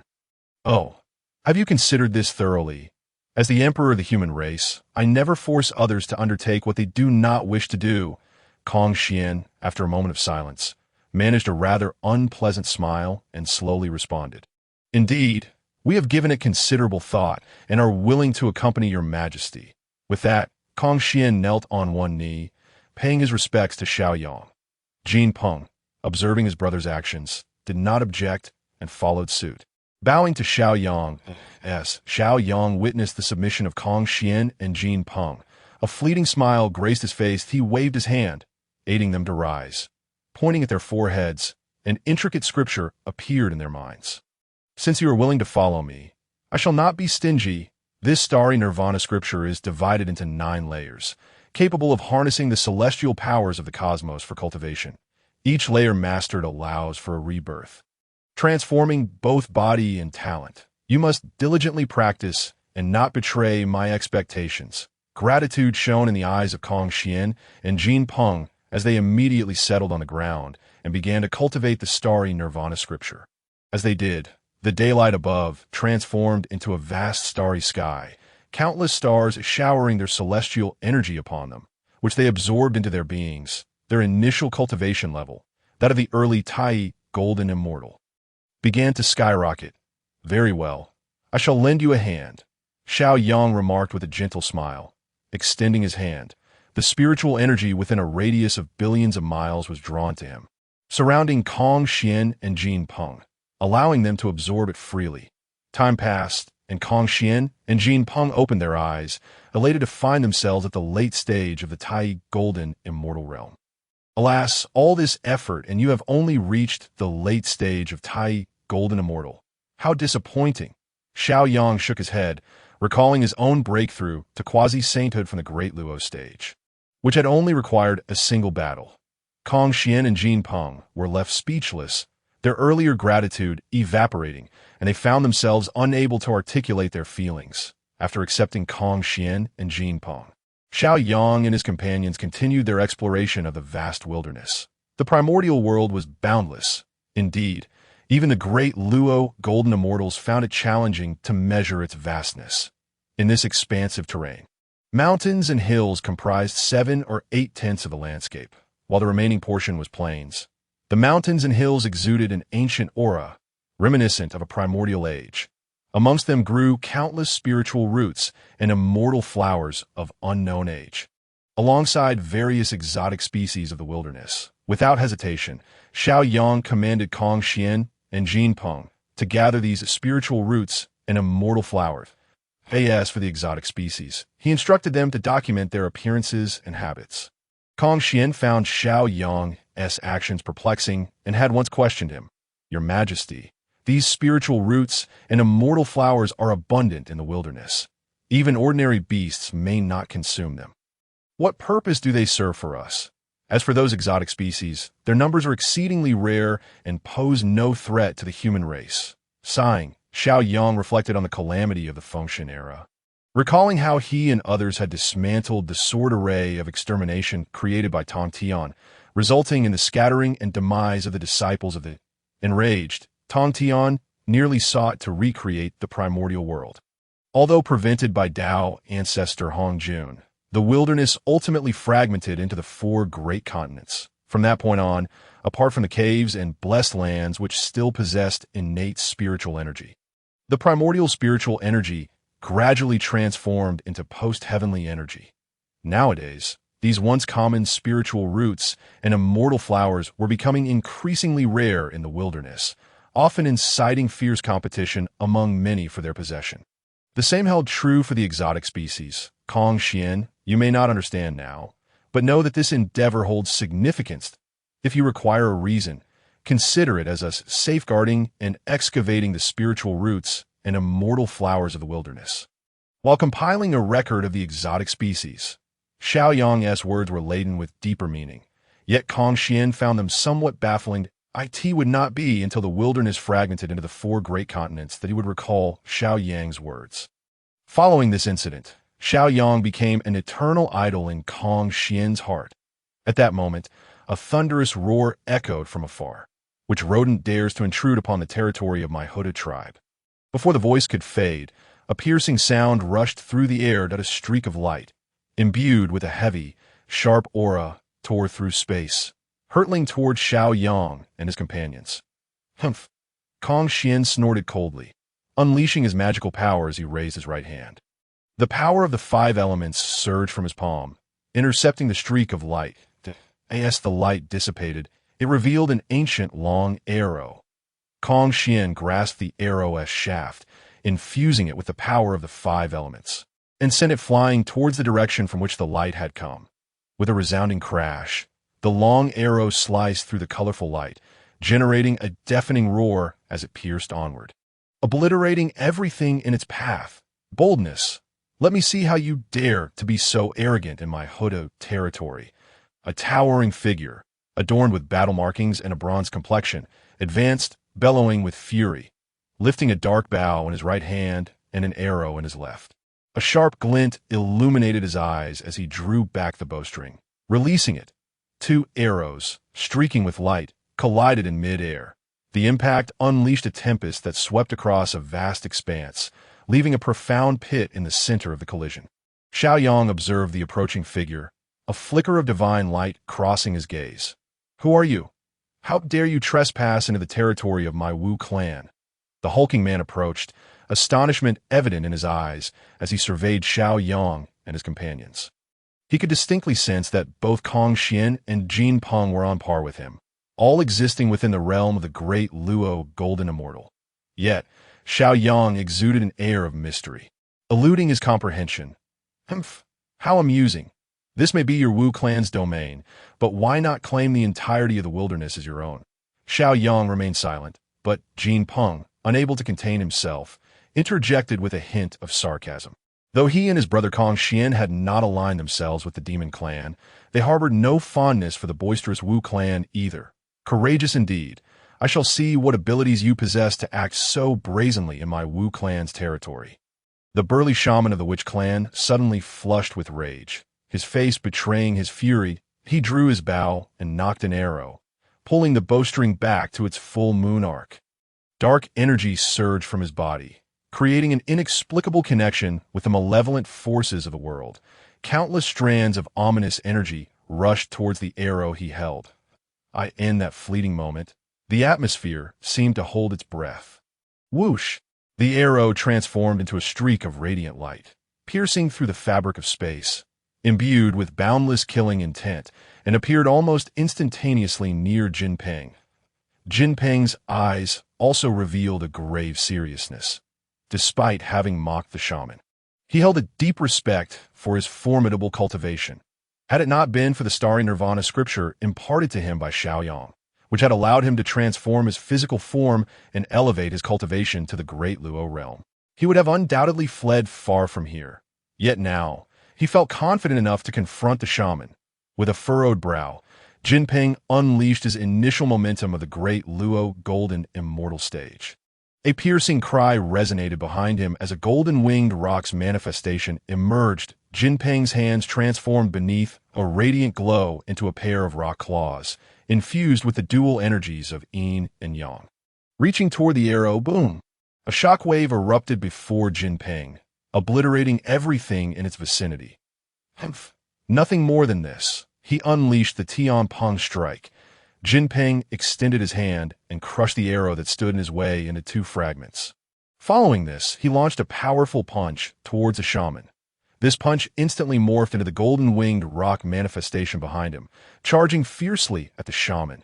Intriguing. Remember, I am Ho-Yi. Upon witnessing Jin Peng's prowess, battle fervor surged in Ho-Yi's eyes, and a fleeting thrill washed over him. As a member of the witch clan, born for battle and driven by a fervor for combat, he had never feared anyone. He swiftly knocked 9 arrows onto the bowstring. The bow resembled a full moon. Each of the 9 arrows was laden with boundless malevolent energy, locking onto Jin Peng and rendering him unable to evade. Boom! Boom! Boom! A series of thunderous roars echoed throughout the forest. Stirring up endless waves, the terrifying shock waves swept outward as the chaos settled. An unfathomable trench appeared between Ho, Yi, and Jinping. Remarkable, to withstand my 9 arrows simultaneously. Let us engage in a match. If we fight heartily, you shall earn the right to be my friend from the Witch Clan. As Ho-Yi spoke, he slung the longbow onto his back, his battle tattoos shimmering with light, charging towards Jinping. Jinping, upon hearing Ho-Yi's words, could only feel speechless. That is it the case that the Witch Clan is comprised of such thoughtless beings? Yet, facing the oncoming Ho-Yi, Jinping did not shy away from battle. The energies of Yin and Yang surge around him, forming a golden bridge that sought to suppress Ho-Yi with his every move. Boom! Boom! The two engaged in a fierce battle amidst the forest. Brother Ho-Yi, Kwafu has come to assist you. Take this staff. At that moment, the earth trembled as a resonant voice filled with raw power and fury echoed from afar. Xiaoyang and Kong Xian turned to see a hulking figure of a shaman racing towards them, wielding a peachwood staff, his face filled with malevolent energy. Humph! I have come to challenge you. Upon noticing Kwafu's intent to intervene in the clash between Ho-Yi and Jinping, Kong Xian snorted coldly and transformed into a radiant 5-colored light. Rushing towards Kwafu. Ha! Splendid! Take my staff! Kwafu, seeing Kong Xian approach, felt no fear but rather joy, laughing heartily as he swung the peachwood staff. Observing the escalating excitement between Ho-Yi and Kwafu, Xiaoyang couldn't help but cover his face. Is the Witch Clan truly this simple-minded? Engage with anyone they encounter? Just from the encounter between Ho-Yi and Kwafu, Xiaoyang could envision this. If one wishes to converse with my Witch Clan, no problem. Let us fight. If one desires to ally with my Witch Clan, no problem. Let us fight. If there are matters that cannot be resolved, then let us fight. If fighting still does not resolve it, then it simply means you haven't fought enough. We shall continue until a resolution is reached. While Xiaoyang pondered these thoughts, he suddenly felt a sense of perception and turned to his left. I have met the Emperor of Humanity. A graceful figure appeared, clad in an elegant, flowing gown of goose yellow, exuding an aura reminiscent of the earth itself. This was none other than Hutu, the ancestral shaman of the Witch Clan. As Xiaoyang gazed upon Hutu, she offered him a gentle smile. The purity and beauty of Hutu's smile left Xiaoyang with a single thought in his mind. AWSL, wasn't it said that the Witch Clan were all muscle-bound brutes, devoid of intellect? Why then was this Hutu so irresistibly sweet? Xiaoyang had met the ancestral shaman Hutu. Regaining his composure, Xiaoyang respectfully bowed to her. Ho-Yi and Kwafu paid their respects to the ancestral shaman. Meanwhile, Ho-Yi and Kwafu, engaged in combat with Jinping and Kong Xian, took note of Hutu's arrival. They momentarily ceased hostilities, forcing Jinping and Kong Xian back, before coming to stand before Hutu, bowing in her presence. Their eyes brimmed with deep respect for the ancestral shaman. Hutu nodded slightly in acknowledgement to Ho-Yi and Kwafu, then turned her attention to Sheng. It is a great honor for Hutu to receive the Emperor of Humanity in my clan. I invite you to accompany me to the Hutu Palace, so that I may extend my hospitality. Since the time the human race's fortune manifested as Xiaoyang, and with the continuous merits granted to the human race, culminating in his battle with Dong Huang Tai Yi, Xiaoyang had piqued Hutu's curiosity. Now, upon seeing him and sensing his quasi-saintly aura, her curiosity only intensified regarding how he had achieved such cultivation in a remarkably short time. Unaware of Hutu's thoughts, Xiaoyang nodded in agreement to her invitation, responding with delight. Splendid. Chapter 28. Xiaoyang's Discourse on the Witch and Demon Clans. On a plain bisected by a great river, countless stone houses were built alongside the water, many constructed from the bones of fierce beasts. These dwellings may not be deemed aesthetically pleasing, yet they possessed a raw beauty of their OWN. Oh, this is the tribe of the ancestral shaman Hutu? As Xiaoyang walked through the tribe, observing everything around him, a hint of sentimentality flickered in his eyes. Indeed, this is my Hutu tribe. Xiaoyang, Emperor of Humanity, what do you think of my Witch Clan's tribe? Hutu slightly raised her head, a smile gracing her features, her eyes reflecting a hint of pride. Indeed, I observe that there are nearly 100 great shamans within the Hutu tribe, and close to 10,000 of the Tai level. Just by considering this one tribe of yours, it is evident how formidable the entire Witch clan is. Xiaoyang, through his perception, swiftly grasped the essence of the entire Hooded tribe. His words were laced with admiration for both the Hooded tribe and the Witch clan as a whole. He had gained a general understanding of the precise strengths of the Witch and Demon clans. Hutu stood beside Xiaoyang, her silence only amplifying the radiance of her smile. Moments later, a stone hall emerged before Xiaoyang and Hutu. This stone hall, though not grand in size, emanated an ancient, profound, and weighty aura. Even without Xiaoyang's perception, he could discern the traces of Earth's principles etched into the stone hall. Emperor of humanity, please, at this moment. Hutu waved her sleeve, opening the grand doors of the stone hall. Subsequently, she gestured for Xiaoyang to enter first. Splendid. Xiaoyang, gazing at the stone hall before him, hesitated not a moment longer, striding forth into the hall. Hutu observed Xiaoyang's decisive actions, her eyes reflecting a glimmer of appreciation. Without a second thought, she followed him into the stone hall. Moments later, Xiaoyang and Hutu sat facing each other. Xiaoyang, Emperor of humanity, the human race has existed for merely several tens of thousands of years. Yet you have cultivated to the quasi-saint realm. Truly a prodigious talent. I am deeply impressed. In the past, when the human and demon races were at odds, you even battled against the Eastern Emperor Tai. Yet now, the two by your side are members of the demon race. What brings you to my Witch clan? Although Hutu held a fondness for the human race, a species with a close affinity to the earth, she, as the ancestral shaman of the Witch clan, had to ascertain Xiaoyang's intentions for his visit. Meeting Hutu's earnest gaze, Xiaoyang showed no hesitation. Kong Xian and Jinping are not members of the demon race. Their mother is the matriarch of the ancient Phoenix clan, Yuan Feng. The Phoenix clan has not submitted to the demon race. As for the Wu clan, Xiaoyang paused momentarily, casting a glance at Hutu, a smile gracing his lips. That I initially traversed the vast wilderness in search of opportunities, yet unexpectedly found myself in the Wu clan. Can the ancestral Wutu truly believe in my words? Observing Xiaoyang's forthright demeanor, Hutu nodded in agreement. The human emperor, being the sovereign of the human race, would surely not deceive me. Hutu has faith in the words of the human emperor. After a brief silence, a glimmer of curiosity flickered in Hutu's eyes. Human Emperor Xiaoyang, is it truly so that the human race is exceptionally favored, having emerged from the creation of the sage Nuwa? In just several millennia, a figure of unparalleled prowess like the human emperor has arisen. Upon hearing Hutu's words, Xiaoyang chuckled lightly.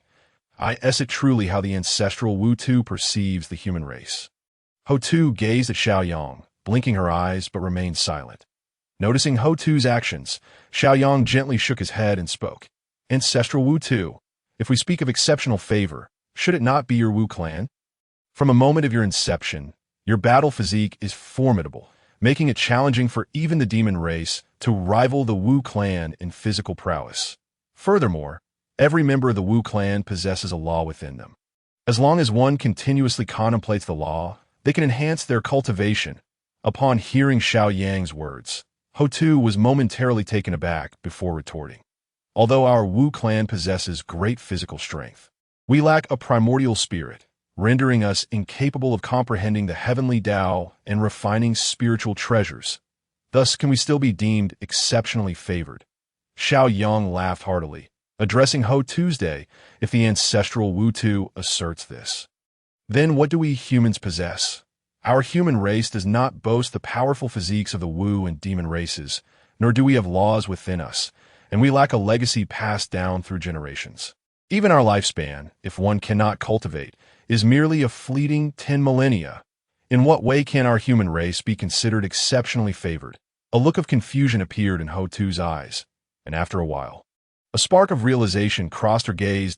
I see now. Your human race is remarkably prolific. Xiaoyang. As Hutu observed Xiaoyang's speechless expression, she felt a bit awkward and chuckled softly.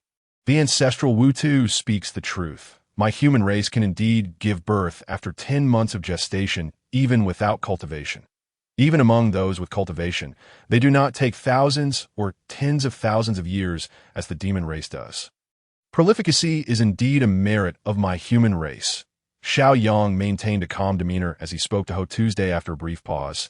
He looked at Ho Tu with a measure of seriousness, prompting her to subconsciously adjust her mindset. Ancestral Wu Tu, are you aware of the discrepancies between your Wu clan and the demon race? Upon hearing Xiao Yang's words, Ho Tu initially appeared bewildered. Then her gaze sharpened as she focused on Xiao Yang.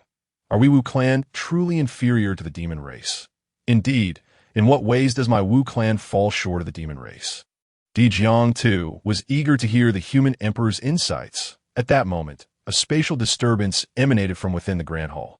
Subsequently, the space near Xiao Yang and Ho Tu was torn apart, and the other 11 ancestral Wu emerged from within. Upon realizing that the human emperor of the human race had come to visit Ho Tu, they hurried over. However, they were unaware that they had arrived just in time to hear Xiao Yang claim that the Wu clan was inferior to the demon race.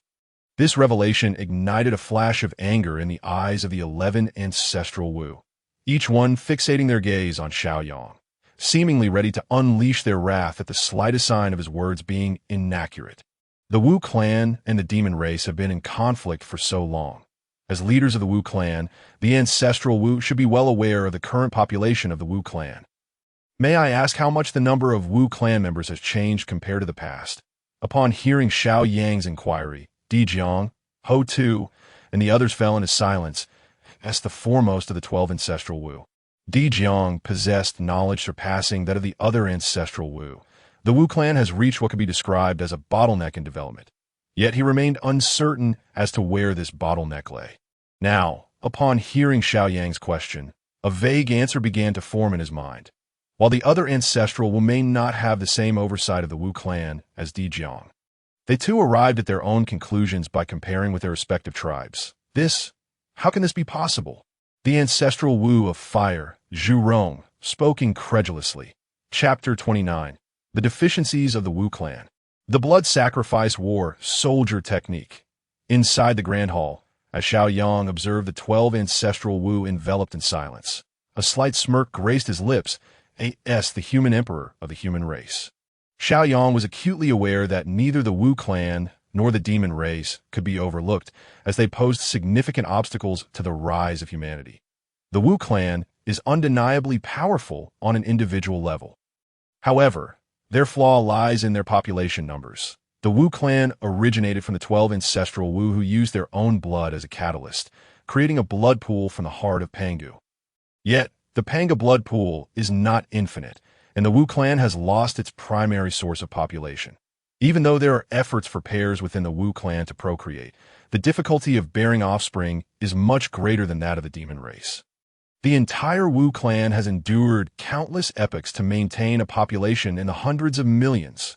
Yet this figure barely accounts for a fraction of the demon race, even if the demon race's individual combat strength is inferior to that of the Wu clan. What does it matter?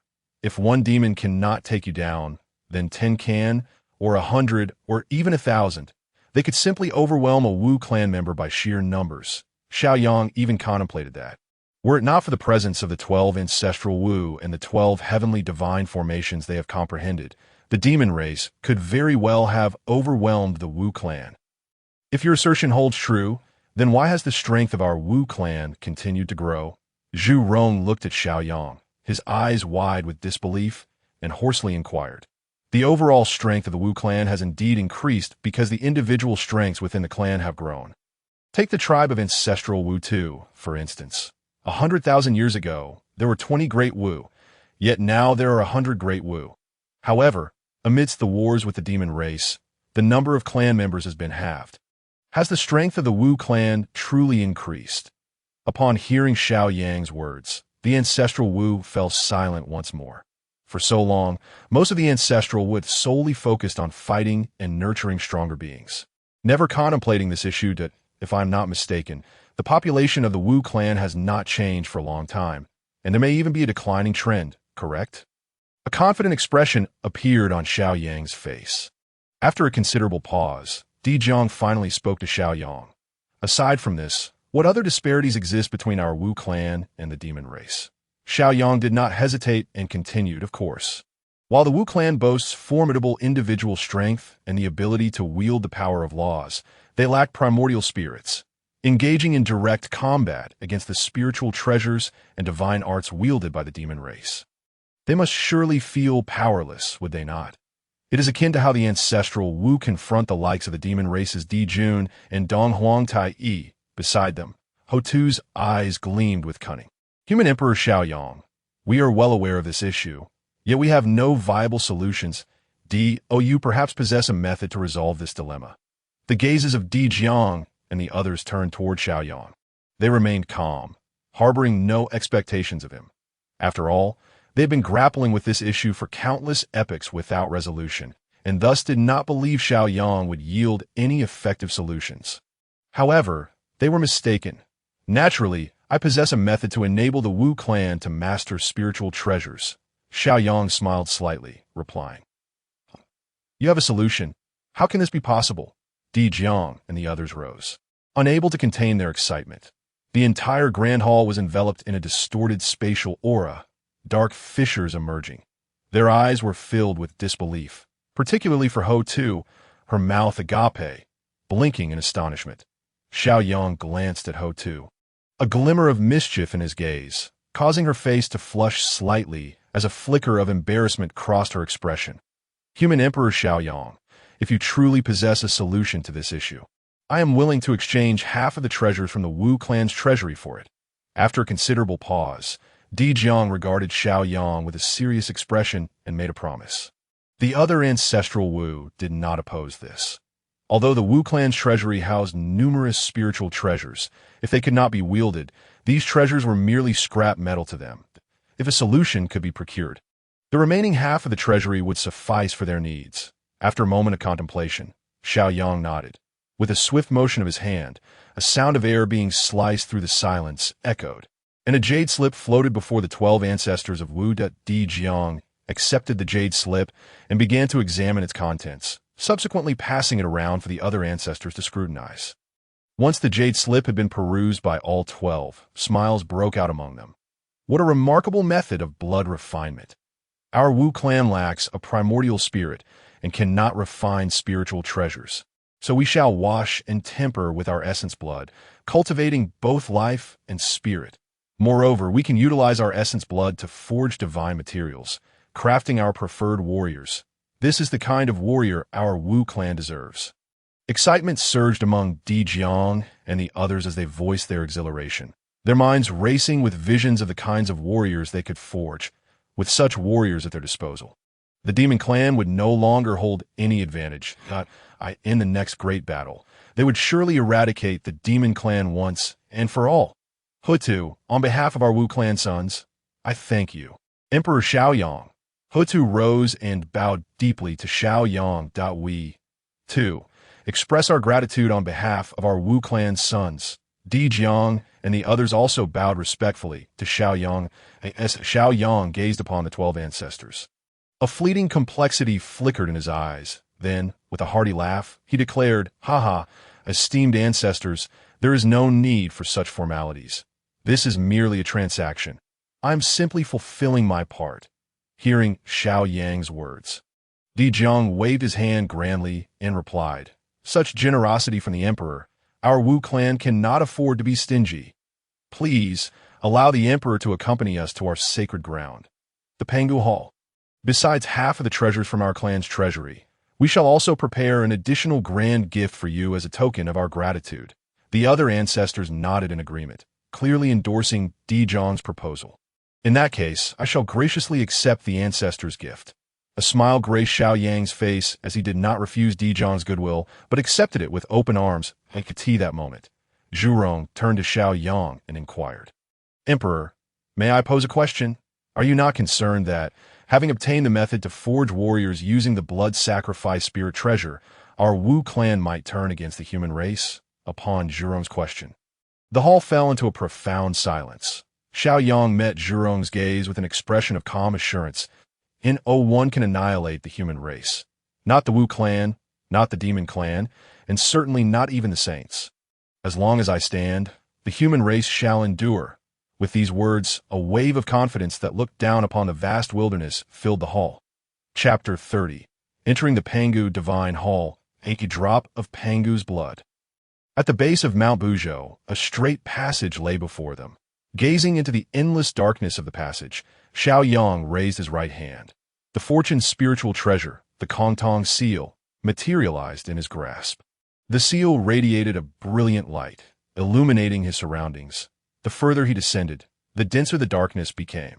Xiao Yang sensed that this darkness was composed of the accumulated malefic and turbid energies. He ventured deeper. These energies grew increasingly tangible. Emperor Xiao Yang, these malefic energies bear no ill effects on our Wu clan, but please exercise caution. Hutu, who accompanied Xiao Yang, warned him. Xiao Yang nodded in acknowledgement. These malefic energies posed no threat to the Wu clan, who were devoid of primordial spirits. However, for those endowed with primordial spirits, such malefic energies were to be avoided at all costs. Yet, Xiao Yang remained unconcerned. After all, he was not merely a cultivator, but had transformed into the embodiment of the fortune golden dragon. His primordial spirit inherently possessed the attributes of the fortune golden dragon, rendering him immune to myriad laws. A mere trace of malefic energy was hardly worth his attention. Suddenly, the darkness, composed of malefic energies, seemed to sense Xiao Yang's presence. That it transformed into black mist, rushing toward him. Yet before the mist could reach him, the Kongtong seal emitted a blinding light, accompanied by a faint dragon's roar.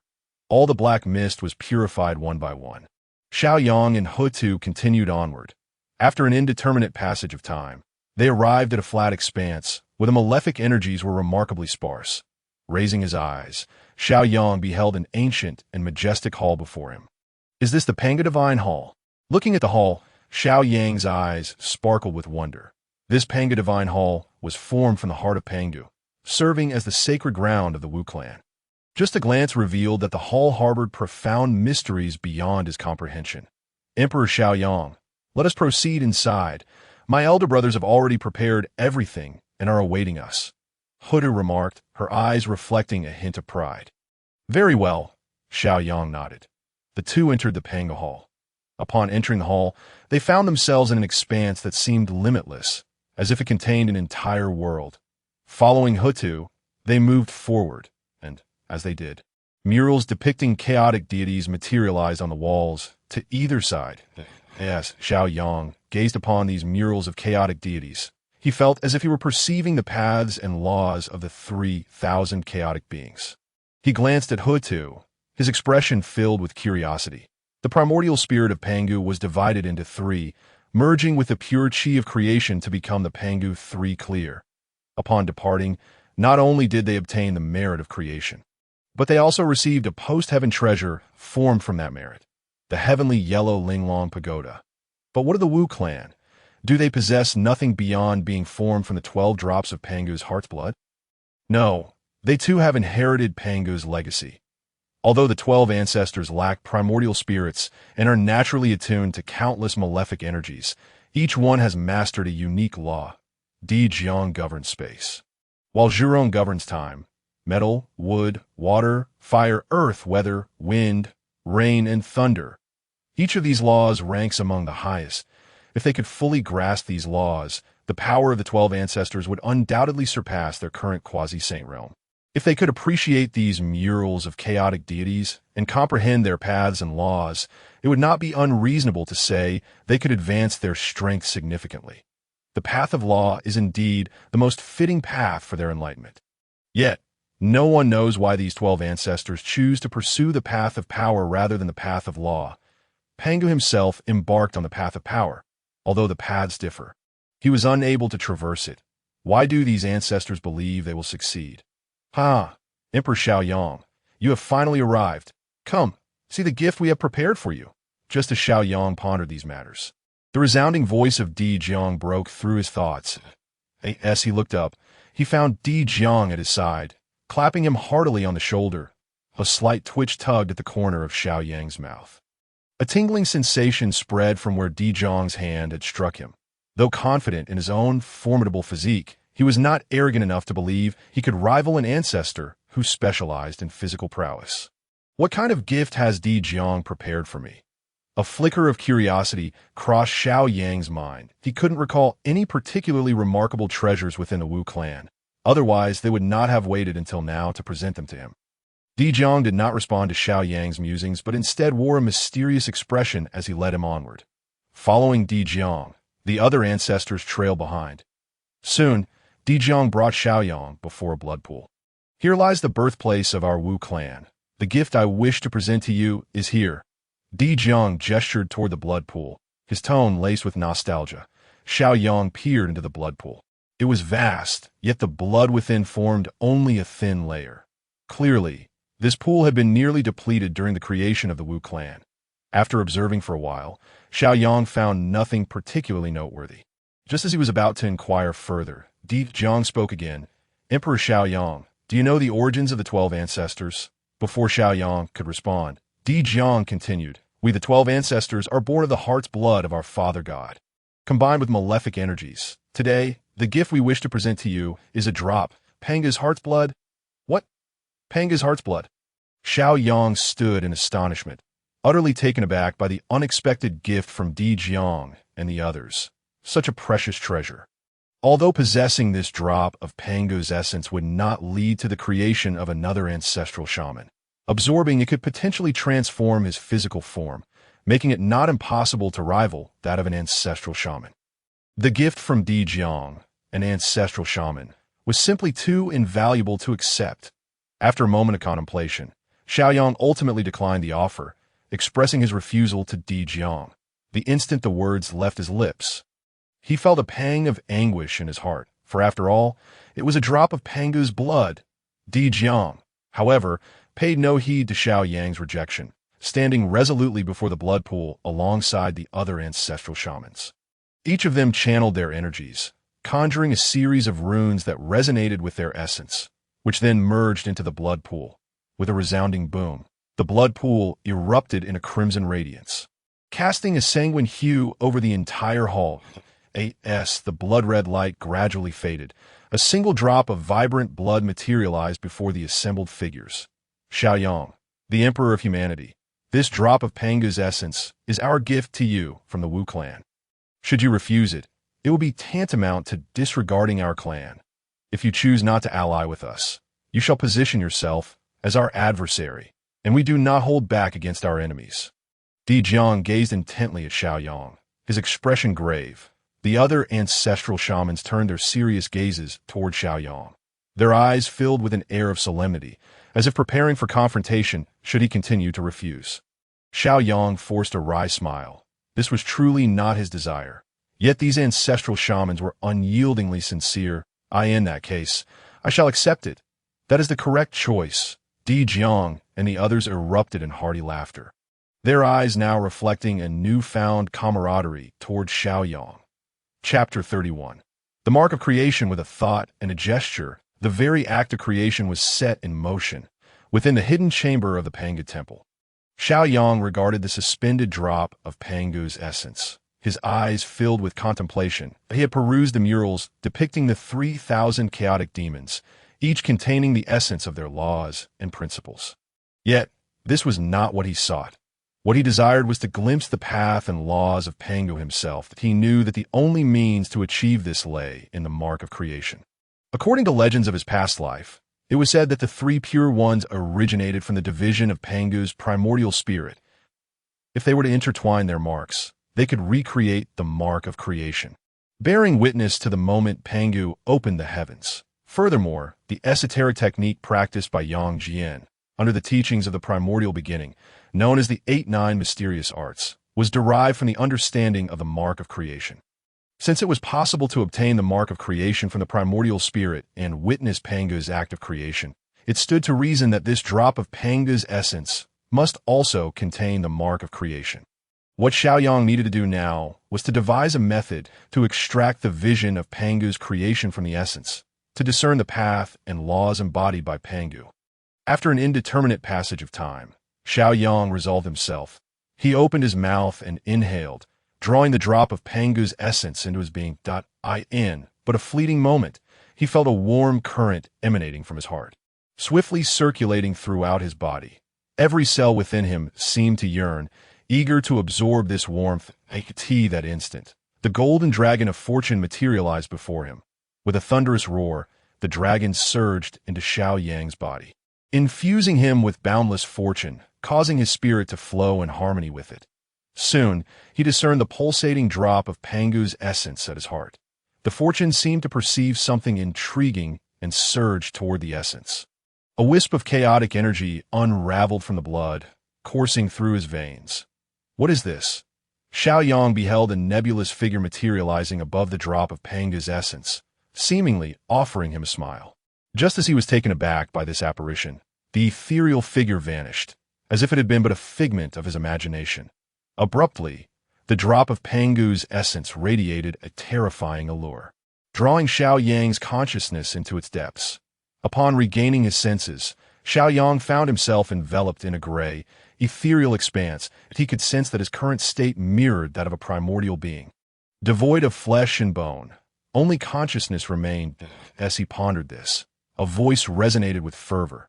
"Today I, Pangu, shall open the heavens and create the earth." Upon hearing these words, a flicker of joy illuminated Xiao Yang's countenance. "Pangu, indeed, the essence contains the mark of creation. It seems I have succeeded." In his elation, a thunderous sound echoed as he looked up to see an immense figure approaching him. The entity bore a colossal axe in hand. In a jade disc atop, its head emanated a soft azure glow, subtly oscillating as if resonating with 3,000 harmonious tones. Upon sighting this figure, no words were necessary. The name Pangu crystallized in Xiao Yang's mind. Pangu halted a short distance from Xiao Yang, surveying the chaotic surroundings, his eyes glinting with unwavering resolve. Channeling his inner power, he wielded the axe of creation, carving a profound mark through the chaos. Without a sound, he cleaved through the primordial void, splitting it asunder. As chaos was divided, a realm of purity and turbidity emerged, wherein the four elemental spirits of earth, water, wind, and fire began their own evolution. A resonance of the Tao emanated from this newly formed world, rippling through the chaos.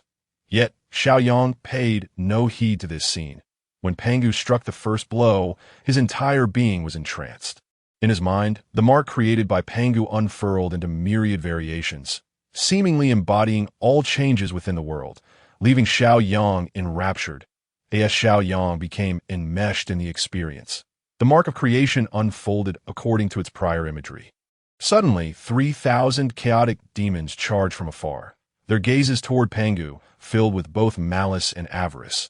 They had been born from chaos, and should Pangu rupture it, their demise would follow.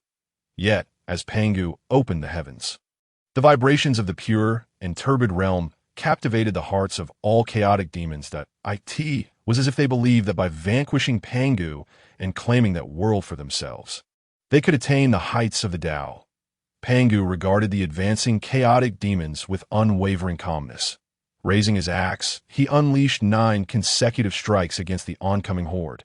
The eyes of the chaotic demons were filled with dread, despair, and unwillingness. They unleashed their own powers, employing divine skills or innate treasures to counter Pangu's 9 blows. Yet, all their efforts proved futile. After the 9th strike, every chaotic demon lay vanquished, their remains strewn across the ground.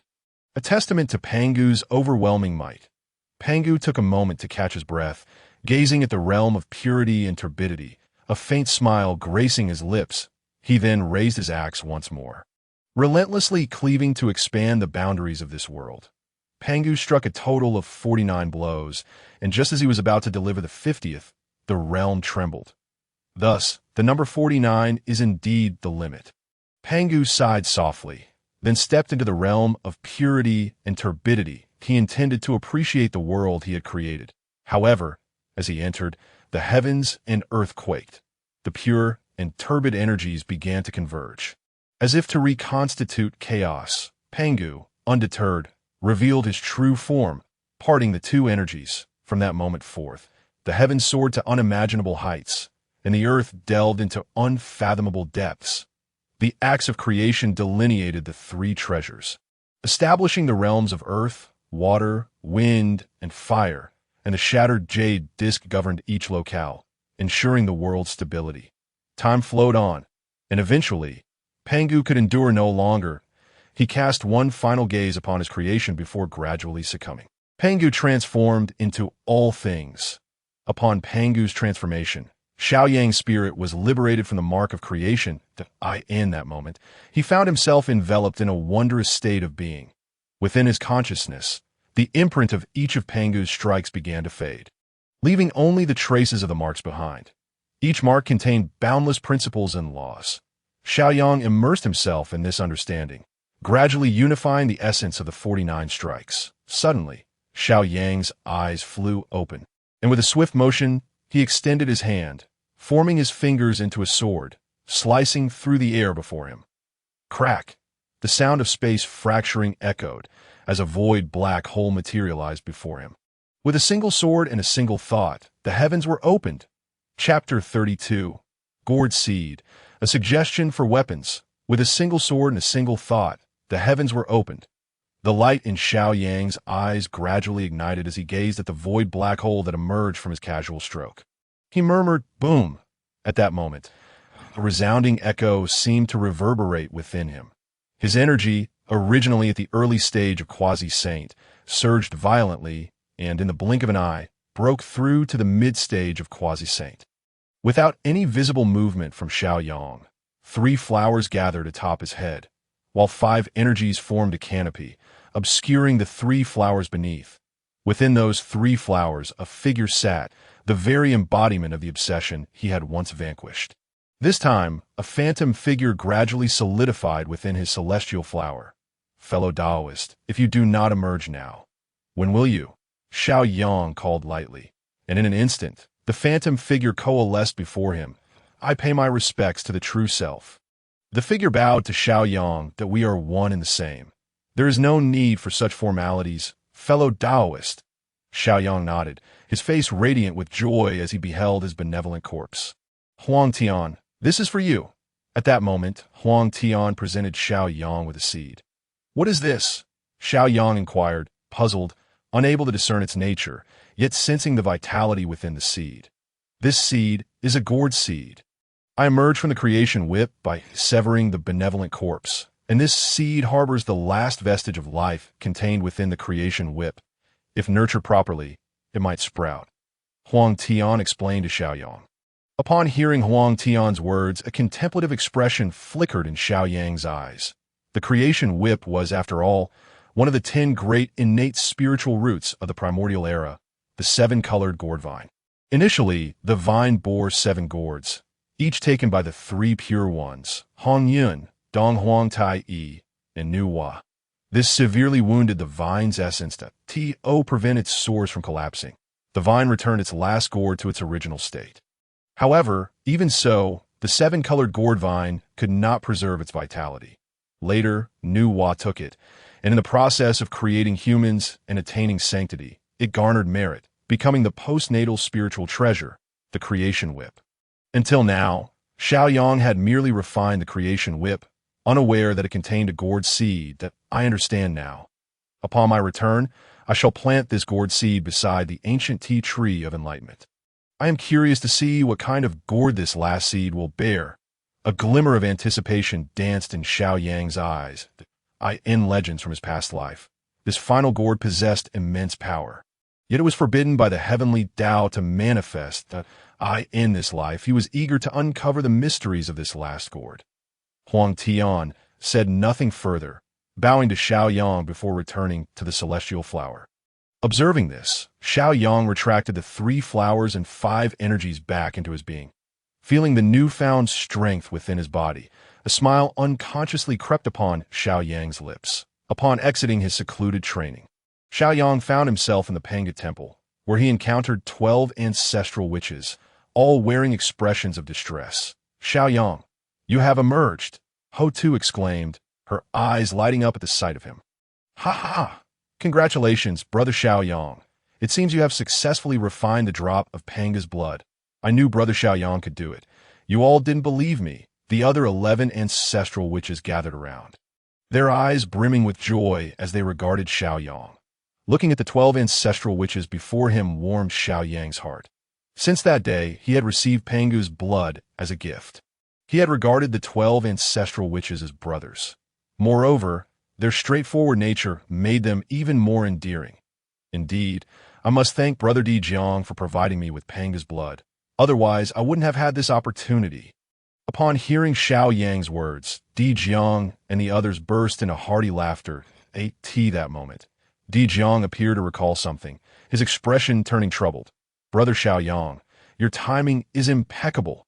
We have acquired your blood sacrifice battle soldier technique and wish to forge a battle soldier. However, we are uncertain about the design. Please assist us with your thoughts. The other ancestral witch's eyes brightened, all turning their gaze toward Xiao Yang. Well, the battle soldier is intended for your use. How could I possibly know if it will satisfy you? Xiao Yang replied hesitantly. Shaking his head, Di Jiang responded, Brother Xiao Yang, you know we are accustomed to fighting with our fists at this moment. We are unsure of what to create. Please share your suggestions. If we find them agreeable, we will proceed. If not, we shall devise our own ideas. Zhurong chimed in, yes. Brother Xiao Yang, that is not very friendly of you. Just suggest something, and it might ignite our inspiration. Seeing this, Xiao Yang rubbed his nose and looked at the crowd. In that case, allow me to share my thoughts. Brother Di Jiang, as the ancestral witch of space, can effortlessly tear through space with a wave of his hand. Why not forge a space claw? Brother Zhu Jiuyin, as the ancestral witch of time, with time flowing like a river and beings as mere grains of sand, why not create an hourglass? Shi Bai sure weather token, Zhurong flag, Gong Gong water god spear, Zhu Mang with divine needle, Ru Shou golden blade, Chong Liang thunder god hammer, Shi Zi lightning whip, Xian Ming Xian ice spear, Tian Wu gale fan. Finally, Ho Tu, as the ancestral witch of earth, embodies the very essence of the land, nurturing and sustaining all. Why not create a mountain river plate to harness the breath of the earth and suppress all adversaries? With a sigh of relief, Xiao Yang turned to Di Jiang and the others, eager to hear their thoughts on his suggestions. Di Jiang, filled with delight, exclaimed, Excellent! Brother Xiao Yang, you truly live up to the title of human emperor. Your words resonate deeply with me. I shall forge the space claw. With a single swipe, I shall shatter the void. This is the true essence of our witch clan. Xiao Yang. He felt a polite urge to ask what connection there was between being the human emperor and the suggestions he provided at that moment. The ancestral witches began to bicker among themselves, their eyes alight with excitement, eager to test their battle soldiers against one another. Ha ha! When the time comes, with my Zhurong flag unfurled, it will unleash a sea of flames, incinerating those demon clans to ashes. Humph! Your Zhurong flag pales in comparison to my water god spear, wherever the spear points. Thousands of waters shall surge. My thunder god hammer, with a single strike, will unleash a tempest of thunder. And when facing those demon clans, a series of lightning whips will turn them to charred remains. Chapter 33. Could you be a bit gentler next time? Boom, boom, boom. Beneath Mount Buzhou, in the open expanse outside the Panga Temple, the sounds of combat reverberated, echoing through the ages, surrounding them. The solidified black malevolence was entirely dispersed. Swept away by a raging wave, the space caught in this tumultuous wave began to twist, showing signs of strain. At that moment, a golden pillar of light shot into the sky. Within this golden beam, a golden dragon shadow flickered. The Kong Tong seal hovered in midair, emanating an aura of supreme majesty, suppressing the surrounding tumultuous malevolence entirely. Ha! I have long wished to spar with you. Brother Xiao Yang, behold the might of my Zhurong flag. The ancestral witch of fire, Zhurong, shouted excitedly, in his hands, a fiery banner, resembling a crimson cloud, unfurled, releasing a torrent of southern brightly fire. This inferno engulfed the realm, transforming it into a sea of flames. And like meteors, it relentlessly descended upon Xiao Yang. Xiao Yang's expression remained unchanged. He pointed towards the Kong Tong seal. The resonant roar of dragons filled the air. From the Kong Tong seal, 9 golden dragons seemed to awaken, roaring forth. Some exhaled flames, others swirled their tails, while others clawed to obliterate. The fiery meteor rain produced by the southern brightly fire failed to harm Xiao Yang in the slightest. Once more, Zhurong's excitement intensified, his battle spirit surging within him. Only then did Zhu Rong open his mouth and inhale deeply, drawing in the raging sea of flames that engulfed him completely. In the next moment, a pair of hands adorned with battle markings emerged from the inferno, parting the flames as if they were mere curtains. I could see that moment. Zhu Rong, with a fearsome, beastly visage, had his hair transformed into roaring flames, and two fiery serpents adorned his beastly ears, draped in crimson scales and standing atop two fire dragons. He was encircled by pillars of fire and rings of flame, exuding an aura of boundless might. This was the true form of Zhu Rong, the ancestral shaman. Boom! Boom! Boom! Zhu Rong strode toward Xiaoyang, the ground beneath him groaning and shattering with each step. Observing Zhu Rong's ancestral shaman form, Xiaoyang hesitated not for a moment. Human Emperor Battle Body.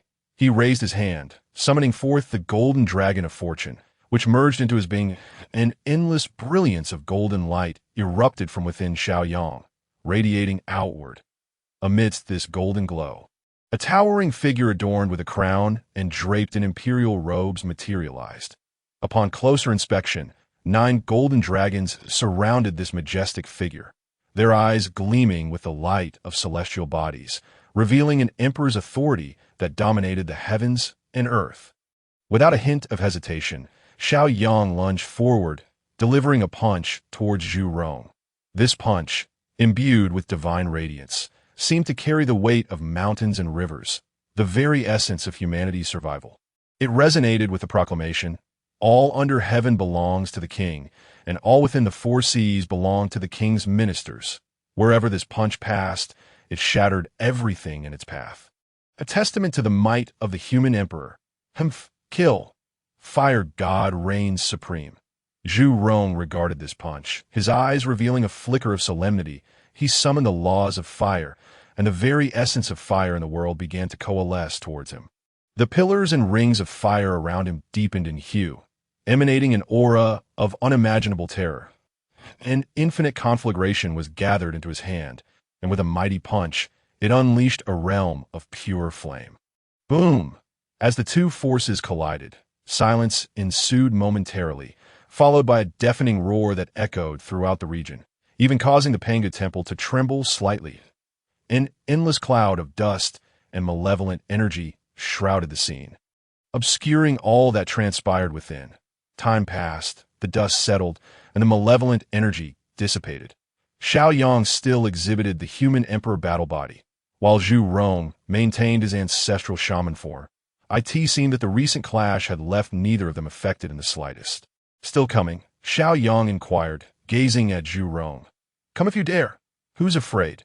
Zhu Rong replied in a deep, resonant tone, his eyes devoid of hesitation. "Good. Then brace yourself for a strike. One sword, one thought. All shall open the heavens." Xiaoyang's words flowed like a chant. His finger pointed like a sword towards Zhu Rong. Behind him, an ethereal figure emerged, mirroring Xiaoyang's movements and pointing as if wielding a sword towards Zhu Rong. This strike bore no tumultuous energy as before, appearing exceedingly restrained. Aside from subtle glimmer, no other phenomena were evident. However, Zhu Rong's expression turned grave. The battle markings on his ancestral shaman form grew increasingly vivid, blood red as if painted with blood, the laws of fire reaching their zenith. The Zhu Rong banner in his hand radiated an endless brilliance, akin to a sun illuminating the dimly lit space. Emanating warmth and light. "Kill!" Zhu Rong raised the Zhu Rong banner, drawing in the surrounding flames, and suddenly surged towards that faint glow. The brilliance cascaded outward, flames erupted in all directions, and the roar of battle rang continuously. The Pangu temple spontaneously emitted a divine light, suppressing the surrounding aftermath. "Ouch! Xiaoyang, you are too ruthless. Can you hold back a little next time?" Suddenly, a pained exclamation rang out. Zhu Rong appeared before Xiaoyang, somewhat disheveled. Blood seeped from numerous wounds on his ancestral shaman form, many areas tinged black. This caused Zhu Rong's fearsome, beastly visage to widen in shock, casting a resentful glare toward Xiaoyang. Xiaoyang's lips twitched slightly. "I asked if you were still fighting, and now you blame me?" he retorted, sprinkling several droplets of divine water upon Zhu Rong. healing his wounds as if no battle had transpired. Brother Xiaoyang, that last move of yours was truly formidable. Why have I not gleaned any powerful techniques from Father God? I'm beginning to doubt who truly is the offspring of the Father God. Zhu Rong, witnessing his injuries vanish, exchanged mischievous glances with Xiaoyang, chuckling oddly. For millennia, whenever an ancestral shaman forged their battle weapons, they would seek Xiaoyang for a spar. Of course, with the exception of Hutu. She had no intention of sparring with Xiaoyang as for their battle records. Time and space were rather tricky. Without unleashing that final divine move, Xiaoyang would have been at a disadvantage. However, if he did unleash it, Xiaoyang claimed they would all appear weaker. Regarding Zhu Rong's remarks, Xiaoyang's expression remained unchanged. He felt that in the previous 1897 sparring sessions, Zhu Rong had uttered those very words each time. Brother Zhu Rong, Chapter 34. The Ancient Starry Sky, Offspring of Fierce Beasts. Brother Zhu Rong, I've been in the Witch Clan for quite some time now.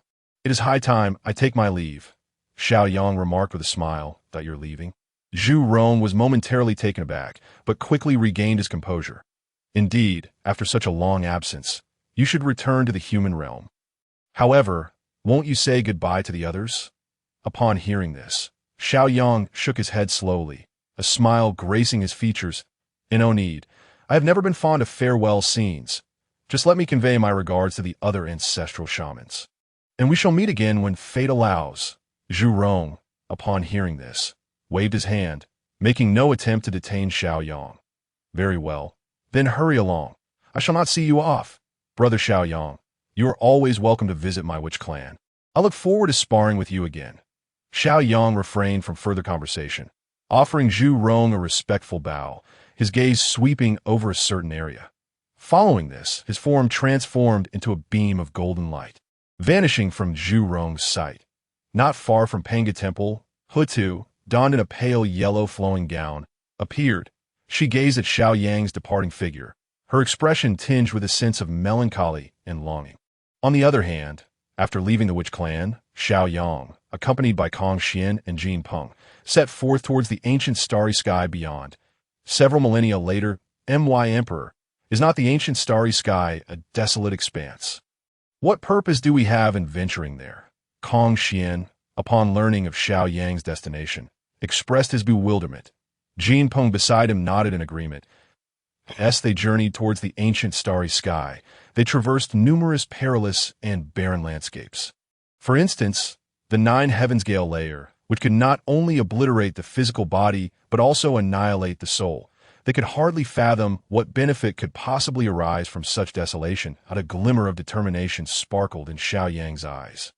Do you truly view the ancient starry sky in such a manner? Is it not so? Kong Xian and Jin Peng shared a look of confusion. The ancient starry sky is filled with countless celestial bodies.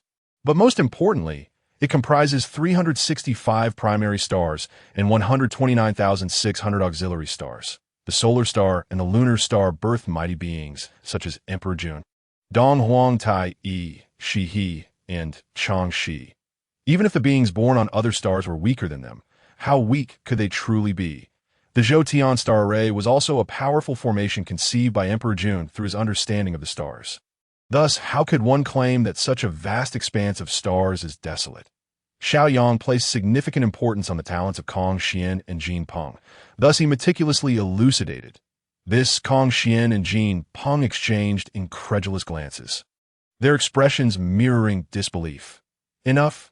You both possess extraordinary backgrounds, yet you have yet to experience much. It is no surprise that you remain unaware of these matters. You must remember, the world of Hong Huang is vast. Even I am but a fleeting speck. The primordial deities and the remnants of chaotic demons, along with the coalescence of crises and opportunities, present a stark reality, should one succumb to arrogance and hubris. The only outcome awaiting them is death. I implore you all to tread carefully and not underestimate any living being in your future endeavors. Kong Xian and Jin Peng are the progeny of the Phoenix Clan's revered leader, Yuan Feng. Their lineage, while perhaps not on par with the likes of Emperor Jun and other primordial entities, is nonetheless esteemed within the vast expanse of the primordial world. However, due to their relatively brief existence, Their experiences cannot compare to those of the ancient beings who have thrived for countless years. Thus, Xiaoyang felt compelled to impart this wisdom to Kong Xian and Jin Peng. His gaze flickered. These words served as a reminder to himself as well. After many years in the primordial realm, he had ascended from a mere specter to the threshold of the quasi-saint domain. The higher his cultivation, the deeper his reverence for the primordial world grew. The vastness of the primordial realm conceals innumerable mysteries yet to be unveiled. Indeed, my emperor, we comprehend. Kong Xian and Jin Peng solemnly nodded, adjusting their demeanor accordingly. Witnessing this, Xiaoyang refrained from further elaboration, transforming into a streak of luminous energy that surged toward the ancient starry expanse. Kong Xian and Jin Peng followed closely, one embodying the essence of five-colored divine light, while the other manifested the dual forces of yin and yang. Years passed, and three radiant streaks emerged within the ancient starry sky. What a resplendent sight it was! Xiaoyang marveled at the spectacle before him.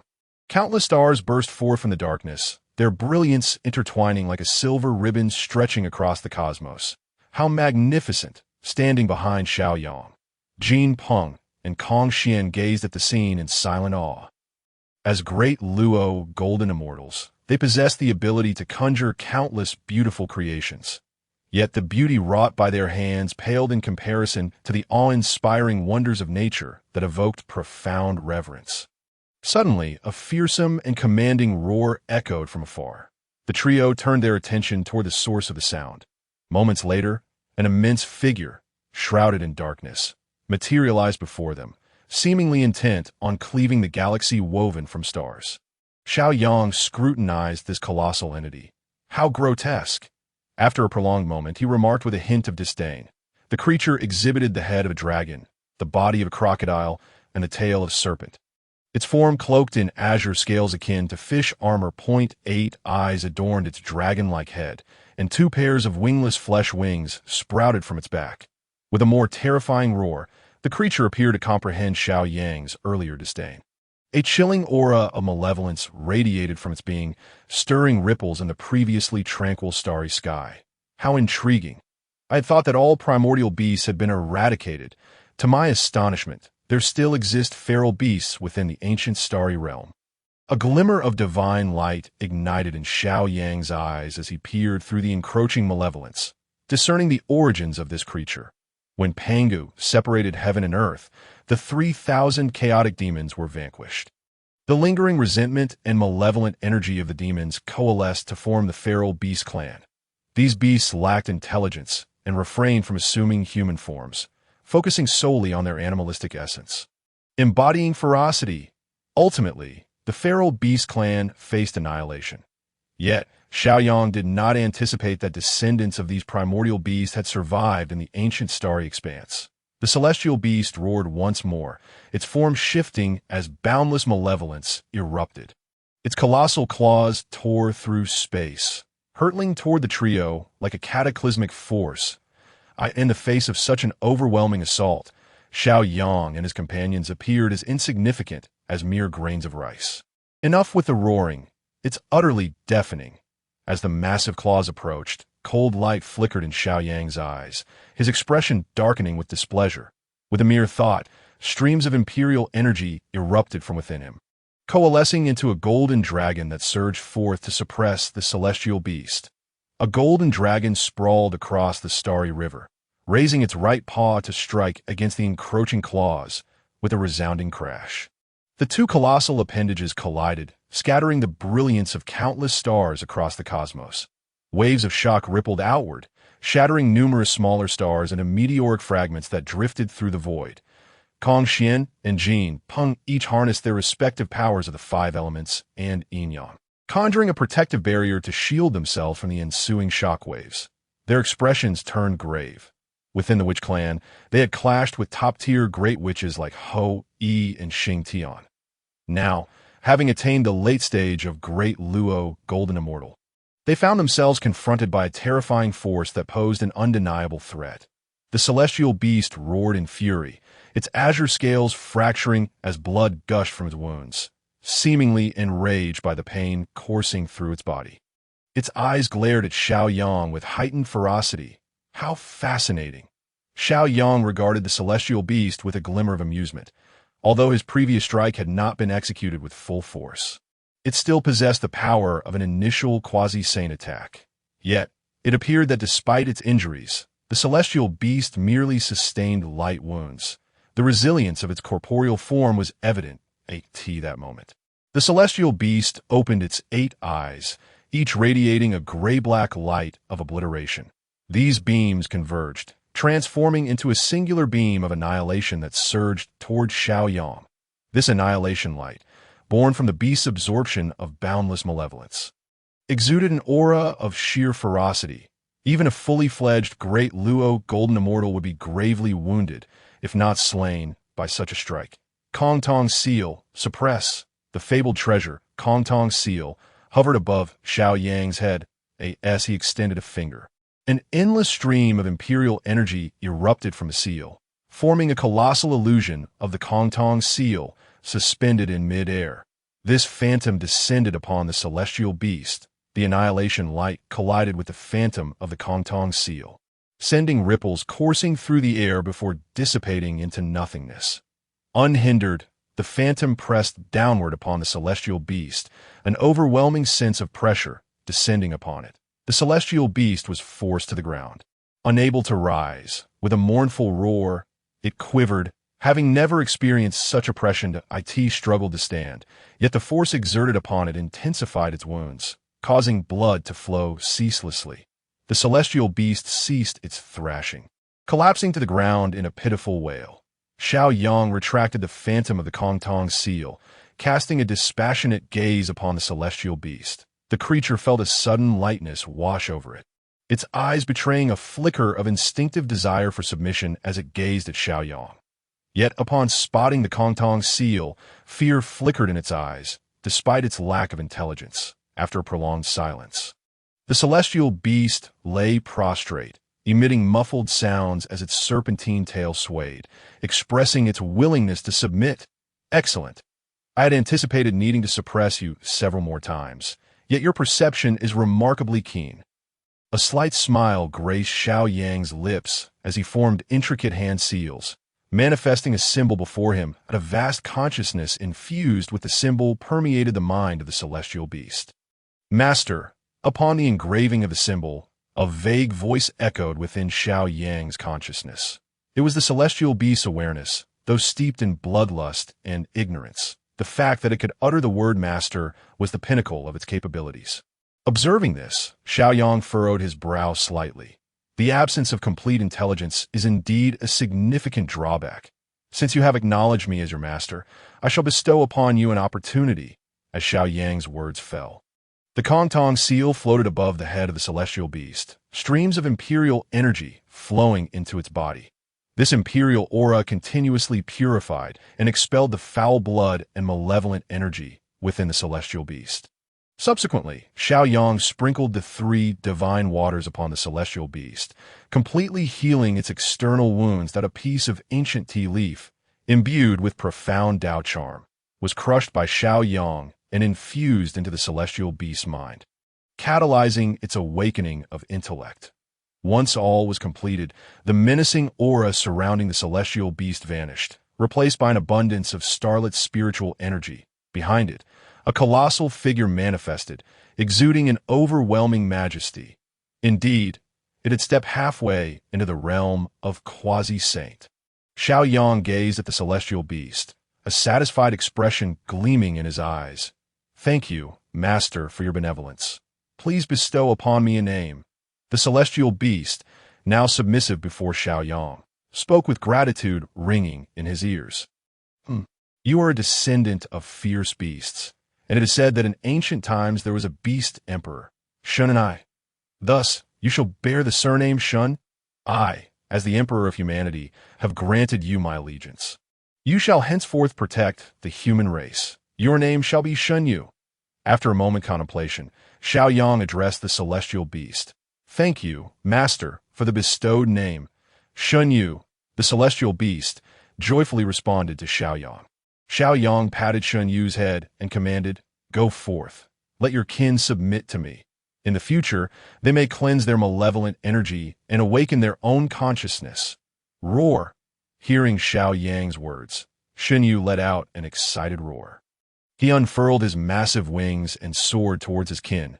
The immeasurable aura of a ruler spread forth, reaching into the cosmos. The single roar echoed in the starry void, eliciting numerous responses. Moments later, one celestial beast after another appeared before Shen Yu. Their combined malevolent aura loomed large, overshadowing even the brilliance of the stars. Observing nearly 30 celestial beasts, Xiao Yang did not hesitate. The Kongtong seal manifested supreme imperial power. Subduing them all, he inscribed his consciousness into the minds of these celestial beasts. Nearly 30 celestial beasts simultaneously bowed in submission to Xiao Yang. All right, disperse. Xiao Yang waved his hand, dismissing the celestial beasts. They were ill-suited to accompany him, better destined to dwell amidst the stars. They had long since made the cosmos their home, intricately connected to the celestial forces surrounding them, why harnessing the cosmos and absorbing its stellar energy. Combined with the cultivation technique he imparted, perhaps they could cleanse their malevolent essence and achieve self-awareness. With their existence, should humanity decide to venture into the cosmos, they would serve as a formidable ally. Chapter 36. Ziwei Imperial Star, the celestial fruit of the cosmos.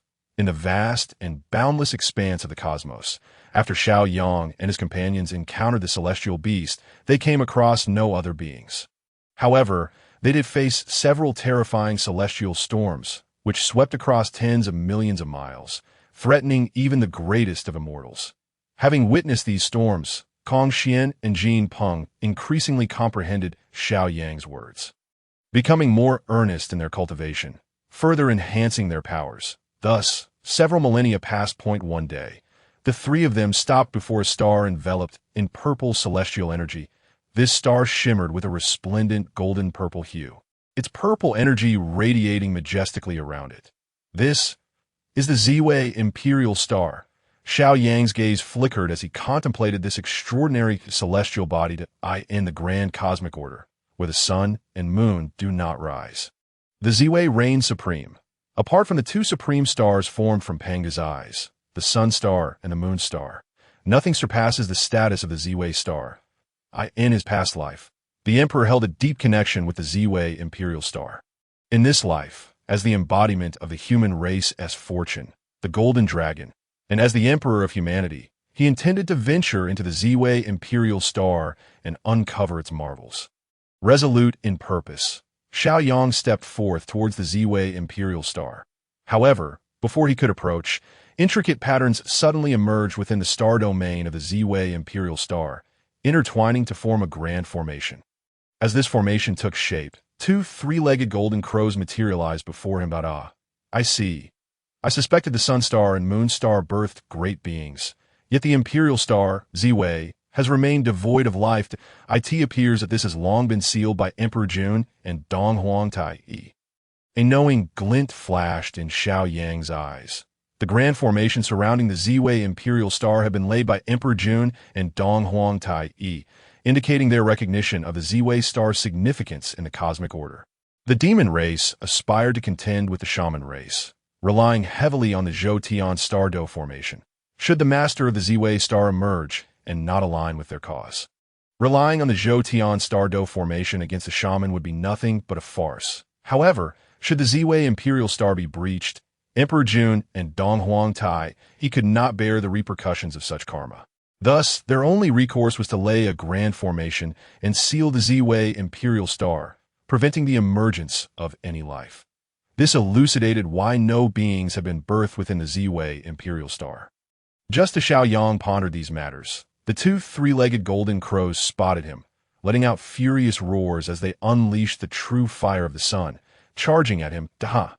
In the past, even Dong Huangtai, he could not contend with me, let alone mere constructs manifested from a formation. The cold glint in Xiao Yang's eyes flared as he pointed his right hand like a sword, tracing a profound trajectory towards the two golden crows.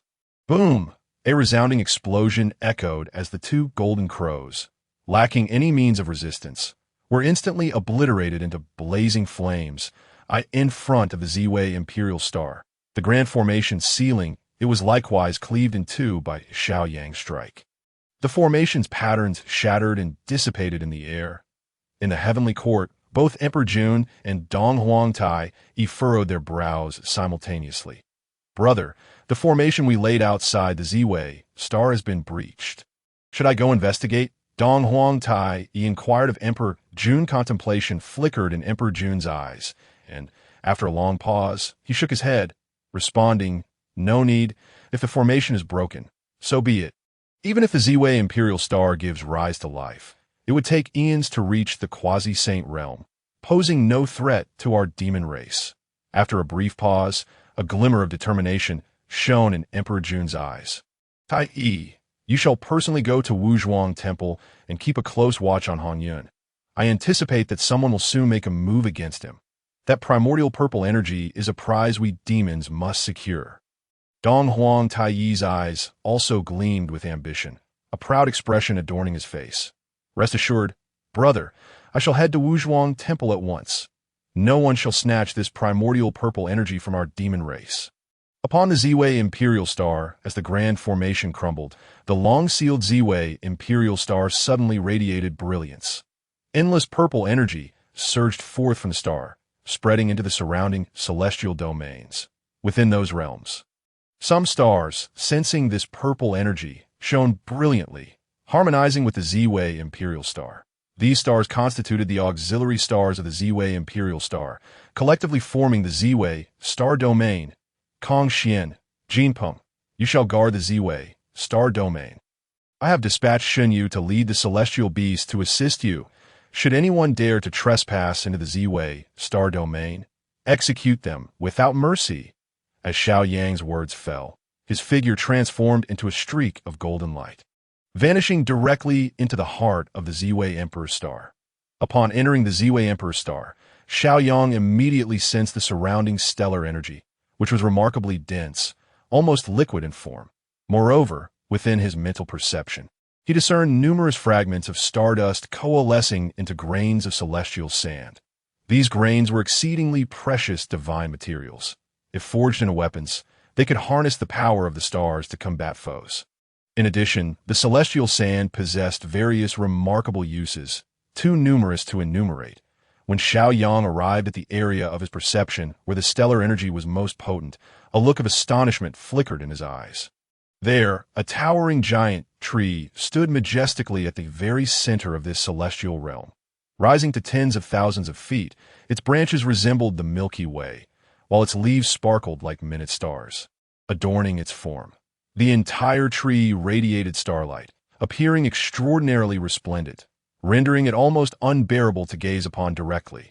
Legend has it that within the primordial world, there exist 10 extraordinary innate spiritual roots: the Ren water peach, the ginseng fruit, the huangzhongli, the fusong, the moon laurel, the 7-colored gourd vine, the 5 elements immortal apricot, the 5-needle pine, the green willow, and the zhou tian starfruit tree. In his previous life, Xiao Yang had encountered all but the zhou tian starfruit tree among these 10 innate spiritual roots. To his astonishment, the zhou tian starfruit tree had manifested upon the Z-Way Emperor Star. Gazing at this zhou tian starfruit tree, a look of surprise crossed Xiao Yang's face. The zhou tian starfruit tree blossoms after 129,600 years, bears fruit after another 129,600 years, and matures after yet another 129,600 years. Ultimately, it produces 365 star fruits, each corresponding to one of the 365 principal stars. Each star fruit even harbors a trace of the source of the stars. If consumed by a mortal, it could transform them into a celestial divine body. This celestial divine body is not inferior to that of certain weaker innate beings that, in addition to the star fruits, the branches of the starfruit tree are the most suitable material for forging the flags of the zhou tian star array. One might say that the zhou tian starfruit tree is a treasure trove in itself. For countless years, it had remained hidden from the world. Now that I have arrived at the Z-Way Emperor Star, I am fortunate enough to behold you. It seems we are destined to meet.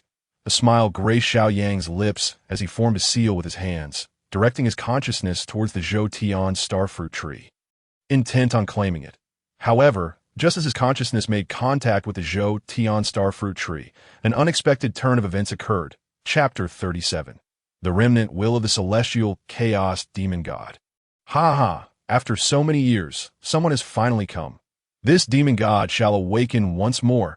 At the moment Xiao Yang's consciousness brushed against the Zhou Tian starfruit tree, a streak of flowing light surged from within the tree and plunged into Xiao Yang's sea of consciousness. His expression shifted, and he hastily sat cross-legged, manifesting his primordial spirit within his sea of consciousness. Upon his emergence, he was met with a voice brimming with arrogance. Who dares to intrude? Xiao Yang narrowed his eyes, scrutinizing the unfamiliar figure that appeared in his sea of consciousness. The figure towered 1,000 feet tall, possessing a beast's head and a human body, adorned with a multitude of arms, points of light, akin to stars, twinkled across its form, slowly shifting to Ha. Who am I? I am a celestial chaos demon god, the star demon god. Youngster, to have your body occupied by this demon god is an honor you should cherish. The star demon god revealed a terrifying smile, greed gleaming in its eyes as it gazed at Xiao Yang. Star demon god? Oh, I recall now. You are one of the demon gods slain by Panga's axe. Were you not meant to be dead? The revelation of the star demon god's identity prompted Xiao Yang to recall the shadowy figures of the chaotic demon gods he had seen within the Panga temple, one of which bore a striking resemblance to this being. It was the star chaos demon god who had charged forth and had been the first to perish under Panga's axe. Pangu. Upon hearing Xiao Yang utter the name Pangu, the star chaos demon god erupted in fury. A roar reverberated through Xiao Yang's sea of consciousness, stirring up waves of immense proportions. Himph, you know nothing of my capabilities. This remnant of the demon god has survived. All I need is to seize your body, and I shall be reborn. At that moment, this world, birthed by Pangu, will be annihilated by me. I shall take my revenge upon Pangu. The gaze of the star, chaos demon god, turned increasingly greedy as it fixed its eyes on Xiao Yang, almost yearning to immediately seize his body and re-emerge into the world. You, a defeated pawn of the great god Pangu, dare to boast. If Pangu were to rise before you, you would scarcely muster the courage to move. Xiao Yang scoffed at the star chaos demon god, treating it as one would a beaten hound. What kind of gaze is that? You dare to act so defiantly. It seems you wish to meet your demise sooner. The star chaos demon god's eyes brimmed with murderous intent. A mist of crimson emanated from its being, staining half of the sea of consciousness in blood-red hues. Within this sanguine mist, stars swirled, now tainted crimson, resembling ominous celestial bodies. The star chaos demon god beckoned with an outstretched hand, causing the blood-red stars to quiver and transform into a torrent of crimson light, hurtling toward Xiao Yang. Have I struck a nerve? To attempt to seize my body, you must possess the requisite strength. Xiao Yang's expression remained unchanged. This was his sea of consciousness. This was his domain. A mere remnant of a chaotic demon god was hardly deserving of his despair. Kongtong's seal, land and people, suppression, with a cold shout. The Kongtong seal materialized above Xiao Yang's head, erupting with boundless imperial might. This imperial energy coalesced in mid-air, forming a map of land and people. Upon closer inspection, it became evident that this map mirrored the terrain of the Primordial World. Xiao Yang pointed a finger, and the map unfurled in the air, drawing in all the blood-red stars conjured by the star chaos demon god, suppressing them one by one. The Kongtong seal. So, it is an auspicious spiritual treasure. So you are the leader of a clan. Truly, fate has not forsaken me. The star chaos demon god observed the Kongtong seal, its eyes gleaming as it grasped its origins. It grew ever more exhilarated, and the murderous intent in its gaze towards Xiao Yang deepened. Humph. Who shall emerge victorious remains to be seen. Let me witness the prowess of this chaotic demon god. Battle! Excitement flickered in Xiao Yang's eyes. Having witnessed the might of those chaotic demon gods from the Pangu imprint, he yearned for a confrontation. Although the star chaos demon god was merely a remnant, it was still a chance to glimpse the methods of a chaotic demon god. Xiao Yang's imperial energy intertwined with the Kongtong seal above his head, manifesting his human emperor battle body, exuding an imposing aura. With a mere wave of his hand, he shattered a portion of the blood-red mist and stars conjured by the star chaos demon god. Ah! When this demon god roamed the chaos, you were not but a whisper. You dare to challenge me. A futile dream. Kill. The star chaos demon god, sensing Xiao Yang's provocation, wore a face darkened with rage. Stellar radiance enveloped its form, and one star after another materialized. These stars intertwined, forming a celestial scroll. The scroll displayed the myriad paths and laws comprehended by the star demon god, overwhelming Xiao Yang's sea of consciousness with pressure. Xiao Yang's expression shifted as he struggled to stabilize his sea of consciousness. Just then, a cascade of multicolored light enveloped the entirety of his sea of consciousness, fortifying it that a glimmer of realization crossed Xiao Yang's eyes as he discerned something. Allowing him to relax, he turned his gaze towards the star demon god. "You possess another treasure," the star chaos demon god exclaimed. "Such fortuitous luck, such auspicious origins. Devouring you shall grant me everything." The celestial scroll surged toward Xiao Yang under the star chaos demon god's command. Unfazed, Xiao Yang stepped forward, the Kongtong seal hovering above his head as he charged at the celestial scroll. Boundless imperial energy followed in his wake, and ethereal figures emerged behind him, as though a chorus echoed around him. With a single punch, myriad ethereal forms followed suit, each representing the image of a human. Boom! Within the sea of consciousness, towering waves erupted from their clash. As one wave settled, another arose, with neither side yielding an inch. The stars that have evolved, along with the essence of royal Tao, are continuously shattered and then reformed in their fierce clash. It is undeniable. Yet one can never truly comprehend the magnitude of a chaotic demon god's Tao and laws. The starry chaos demon god, gazing upon Xiaoyang, no longer harbors any trace of disdain. He must concede that if Xiaoyang existed during the chaotic era, he would have been a being of equal stature to himself. Indeed, he could have contended with the foremost demon gods, such as the time demon god and the space demon god. However, Xiaoyang was born in the present age. Even though he is left with but a remnant of his former self, his realm still far surpasses that of Xiaoyang, and his Tao and laws are beyond what Xiaoyang can withstand. This strike serves as undeniable proof. In the realm of stars, I am the very heavens. Chapter 38. The Annihilation of the Starry Demon God. Innate indestructible spiritual light. In the starry realm, I am the heavens. The melodious words of the starry chaos demon god resonated within Xiaoyang's consciousness. A magnificent celestial map unfurled, rapidly spreading throughout the entirety of his mind. Thousands of stars emerged, each radiating its own brilliance, collectively forming a nebula world. The starry demon god transformed into an indistinct orb of light, rendering him elusive. Suddenly, this orb quivered slightly, and an invisible wave swept across the entire nebula world. An overwhelming pressure descended, causing the emblem above Xiaoyang's head to bow under its weight. Once more, Xiaoyang felt the oppressive sensation reminiscent of his battle with Dong Huangtai, where he was subdued by the chaotic bell. Yet this time, the force of suppression he experienced was far more formidable. It felt as if an entire world were pressing down upon him. Faced with this strike, a serious expression flashed in Xiaoyang's eyes, but he gently closed his eyes, allowing the boundless essence of royal Tao to circulate within him, his mind transported back to the scene of Pangu's creation of the heavens and the earth. His spirit began to concentrate with utmost intensity that a profound wave emanated from his being. With each sword strike and thought, the heavens were opened. Xiaoyang whispered, his eyes appearing almost entranced.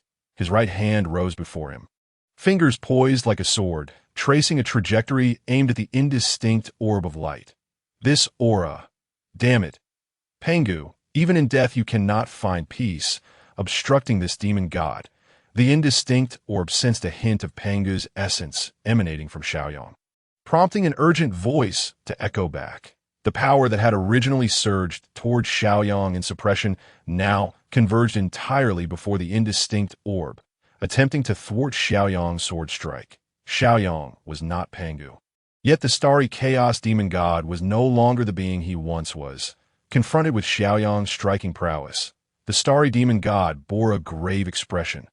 Boom!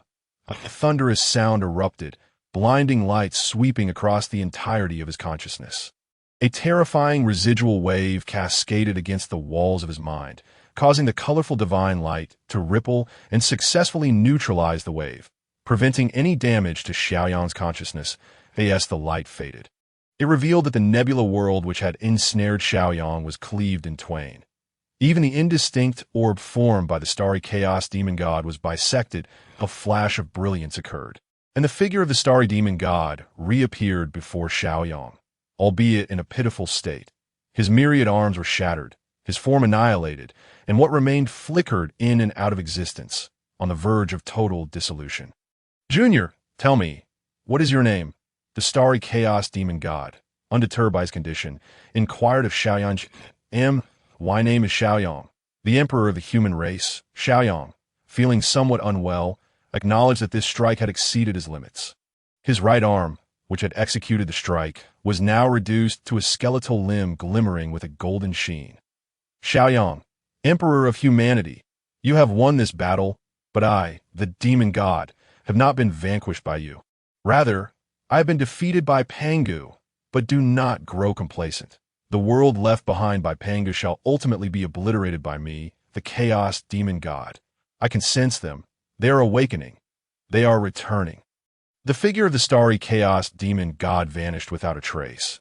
Yet before his disappearance, the depth of meaning in his gaze lingered upon Xiaoyang. As Xiaoyang furrowed his brow, pondering the words of the starry demon god, a flicker of spiritual light emerged, subtly emanating the essence of innate immortality. Accompanying this primordial spiritual light was a wealth of information regarding various Taoists and laws. This is the remnant of innate indestructible spiritual light and memory left behind by the starry demon god after his dissolution. Excellent. So this is my greatest opportunity. A hint of excitement danced across Xiaoyang's face that he, originally a soul traversed into the primordial realm, could be considered a manifestation of acquired indestructible spiritual light, even with the fusion of the human race's fate in the golden dragon. His soul's essence had not undergone transformation. Now, having obtained this fragment of innate indestructible spiritual light from the starry chaos demon god, if he were to refine it, it would be sufficient to elevate his acquired indestructible spiritual light into the realm of innate indestructibility.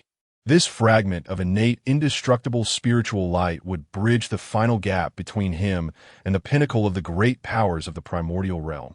This battle has revealed to him his own shortcomings. Although he possesses numerous divine abilities derived from the evolutionary scripture pavilion and has witnessed the essence of the 3,000 chaotic demon gods in the Pangu temple, he has also observed the Tao and laws wielded by Pangu during the creation of the heavens and the earth. Yet precisely because of this, he has encountered a multitude of paths, but has struggled to unify them into a singular application, were it not for his ultimate manifestation of the Pangu opening the heavens technique. The final outcome remains uncertain. Now, once he transforms the essence of his soul from acquired to innate, he will be able to comprehend the Tao and laws of the starry chaos demon god, enabling him to amalgamate all that he has learned and forge his own path. With his thought in mind, Xiaoyang wasted no time that he raised his hand, summoning the fragment of innate indestructible spiritual light, which immediately fused into his primordial spirit. An extraordinary aura coursed throughout his being, and a surreal sensation enveloped him, causing his primordial spirit to feel somewhat overwhelmed. Unbeknownst to him, his primordial spirit became ensconced within a cocoon of light. The five-color divine light that enveloped his consciousness gently trembled, directing a beam of light into the cocoon, hastening the metamorphosis of Xiaoyang's soul.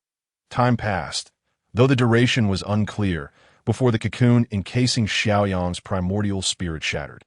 Xiaoyang slowly opened his eyes, their depths seeming to encompass all of creation. Has this transformation truly occurred? The essence of innate immortality. Xiaoyang murmured to himself, sensing the changes within his primordial spirit, a smile gracing his face. He gazed at the Tao and laws bequeathed by the starry chaos demon god, his expression turning solemn. With a wave of his hand, the Tao and laws of the starry demon god began to unfold and evolve before him. In the end, a manifestation of the starry chaos demon god sat cross-legged before Xiaoyang, imparting his Tao and laws. The essence of all things, above are the celestial stars, below are the myriad constellations. Traversing the void, concealed within the river of stars, as the starry chaos demon god recounted his teachings, one star after another materialized within Xiaoyang's consciousness, each radiating its unique brilliance. The ongoing narration of the starry demon god set these stars into motion, traversing intricate paths within Xiaoyang's mind, captivating him entirely, his spirit immersed in the experience at that moment. Before Xiaoyang, an eternal flame of indestructibility appeared. This eternal flame morphed into countless figures, each seated before Xiaoyang, expounding their own Taos and laws. In an instant, the resonance of Tao filled Xiaoyang's consciousness. Chapter 39. The Emperor's sovereignty over the Tao. The Tao that can be spoken is not the eternal Tao. The name that can be named is not the eternal name. The nameless is the beginning of heaven and earth. The named is the mother of all things, nature of heaven and earth. Foul energies disperse. Within the cave lies the profound void. The grand primordial shines bright. The deities of the 8 directions guide me naturally. The practitioner enters with sincerity, guards with silence, and employs softness. Utilizing sincerity appears foolish. Employing silence seems reticent. Using softness appears clumsy. Thus, one can forget form, forget self, and forget forgetting. Within Xiaoyang's consciousness, voices resonated one after another, innumerable Taos and laws swirling within his heart. Yet at this moment, Xiaoyang found himself engulfed in confusion. What is my Tao? Murder, desire, freedom? No, none of these are the Tao I seek. Xiaoyang, with his eyes tightly shut, furrowed his brows in frustration, having failed to discover his own path, which left him in a state of deep agitation. Wishing to obliterate everything around him, a pitch-black flame ignited above his primordial spirit. When he finally opened his eyes, they were filled with a crimson hue, revealing a hint of demonic allure. Xiaoyang was merely an ordinary person. In his previous life, there were hardly any practitioners of the in a society driven by material desires. Wealth was all that mattered. Upon arriving in the primeval wilderness, even with his limited understanding of the Tao, he was aided by the fortune of the human race, stemming from his identity as a descendant of the human clan's auspicious golden dragon, which mitigated his struggles significantly. Yet now, Xiaoyang was actively seeking his own Tao. This was a trial he must face. Should he overcome it, he would be free from future worries. However, if he were to falter, it was feared that he would sink into despair forever. As time passed, the figures composed of eternal flames surrounding him grew increasingly boisterous in their discourses. The dark flame enveloping Xiaoyang surged higher, rendering his primordial spirit increasingly ethereal. The Tao. What truly is the Tao? What, pray tell, is my Tao? Within the ancestral grounds of the human race, a radiant light suddenly erupted, captivating the attention of all present. Before long, figures such as Sui Run, Yu Chao, and Zi, along with several venerable sages of humanity, gathered before the ancestral court. Sui Run, something seems amiss with the ancestral court. Do you think something has happened to our emperor? Zi inquired, worry evident in his gaze. Sui Run was taken aback, but quickly regained his composure, for he noticed that many in the crowd shared the same sentiments as, fear not. Our emperor has faced countless challenges and will not falter now. It is we who must uphold our duties. If, upon his return, he discovers that we have failed in our responsibilities, we shall have no face to meet him. Sui Ren proclaimed loudly to the assembly. At the same time, Yu Chao appeared to understand the gravity of the situation and echoed, indeed, our emperor has entrusted us with the great matters of humanity. We must not disappoint him. Let a few remain to observe here, while the rest return to their tasks. We shall await our emperor's return. Upon hearing the words of Sui Ren and Yu Chao, the assembly of venerable sages felt a wave of relief wash over them. After Sui Ren designated a few to stay behind, the majority of the sages dispersed, returning to their unfinished tasks. The human race was rapidly growing, and their responsibilities were multiplying. Once the others had departed, Sui Ren cast a worried glance at the ancestral court. Our emperor, you must not encounter any misfortune. The human race still needs your guidance. Within the confines of the Z-Way star, Xiaoyang sat cross-legged beneath the celestial fruit tree. A peculiar aura emanated from him, gradually extending outward. Soon, this essence surged forth from the Z-Way star, permeating the entire star domain. Kong Xian and Jin Peng, tasked with guarding the Z-Way star domain, were taken aback by this sudden energy. "Brother, this aura seems to—" Before Jin Peng could finish his thought, Kong Xian interrupted with a wave of his hand, his eyes filled with determination. "Trust in our emperor. Whatever may arise, he will resolve it. Our duty is to safeguard the Z-Way star domain and prevent any disruptions to our emperor." Jin Peng remained silent, his golden eyes sharpening as he vigilantly scanned the surroundings. That moment. Within Xiaoyang's sea of consciousness, chaos reigned supreme. Countless figures composed of eternal flames engaged in a fierce battle, seemingly vying to determine the singular Tao and law. Amidst this turmoil, a resounding dragon's roar reverberated.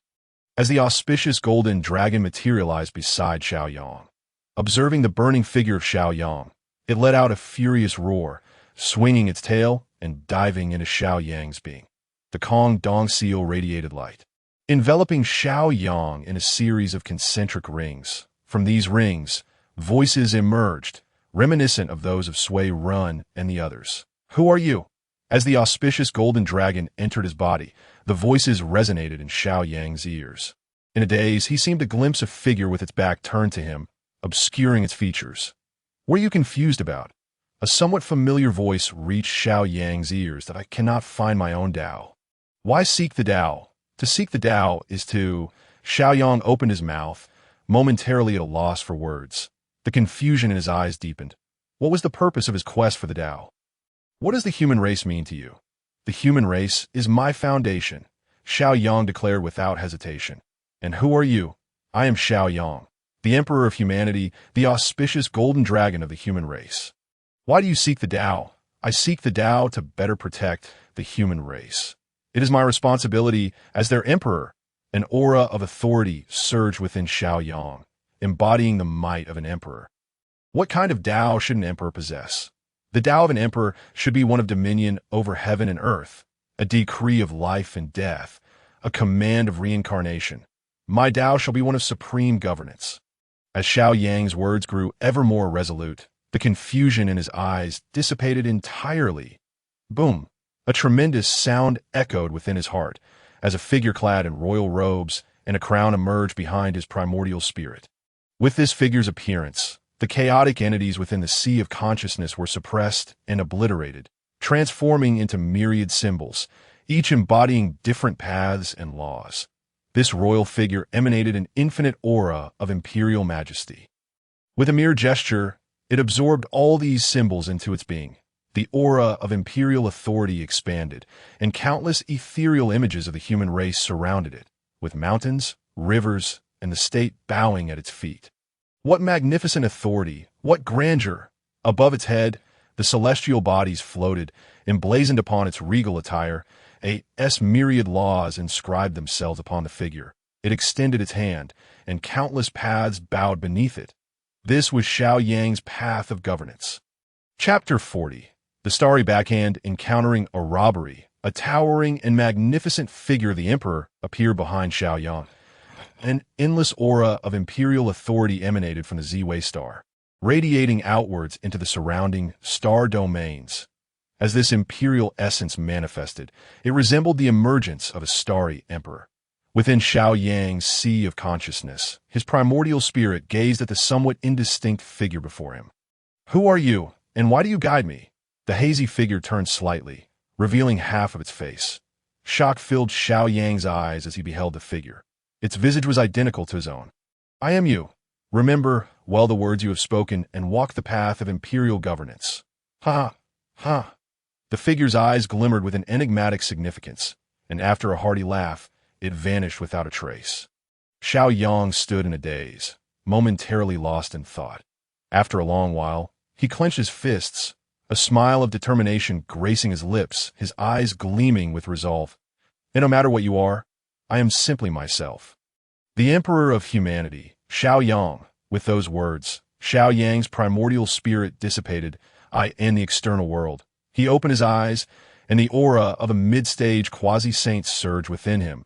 He swiftly approached the threshold of advancing to the late-stage quasi-saint. However, Xiao Yang did not rush to ascend. For him, taking time to consolidate his power was the wiser choice. Gazing at the celestial fruit tree before him, Xiao Yang made no hesitation as he reached out and touched it. A radiant glow flashed, and the towering celestial fruit tree gradually diminished, ultimately vanishing into his sleeve. After securing the celestial fruit tree, Xiao Yang surveyed the Z-Way star one last time before transforming into a beam of golden light and departing beyond the star. Our Emperor, you have finally emerged. Upon catching sight of Xiao Yang, both Kong Xian and Jin Peng let out a sigh of relief. The ominous aura from thousands of years ago had indeed caused them considerable concern. The celestial beast Shunyu, stationed at the periphery, also approached Xiao Yang, a flicker of worry crossing his eyes. Being spiritually connected to Xiao Yang, he was acutely aware of the dire circumstances that had once befallen him. Even now, upon seeing Xiao Yang, a trace of apprehension lingered in his heart. Xiao Yang, in high spirits at the sight of Kong Xian and the others, waved his hand and joyfully proclaimed, "Fear not. My friends, I am quite well. Over these years, you have labored tirelessly to guard the Z-Way star domain." The three bowed respectfully to Xiao Yang, their eyes betraying a hint of excitement. "Serving our emperor with utmost dedication is our duty." Xiao Yang nodded, extending his hand towards the trio, a stream of luminous energy entering their minds. "This is a divine technique I have comprehended during my meditation, known as the Stellar Great Seal. It harnesses the power of the constellations, transforming it into a celestial hand that can annihilate foes with a mere gesture. I urge you to practice diligently." The three closed their eyes, absorbing the essence of the technique. And upon completion, their eyes sparkled with exhilaration. "We are profoundly grateful for your gift, your majesty." Without further ado, Xiao Yang cast his gaze over the entire Z-Way star domain, a thoughtful expression flickering in his eyes. After a considerable pause, a resolute glimmer shone within them. Behind him, a majestic figure of imperial authority emerged. Imperial decree. Sealing with Xiao Yang's declaration, an unparalleled force erupted from the imperial figure, manifesting numerous barriers in the air.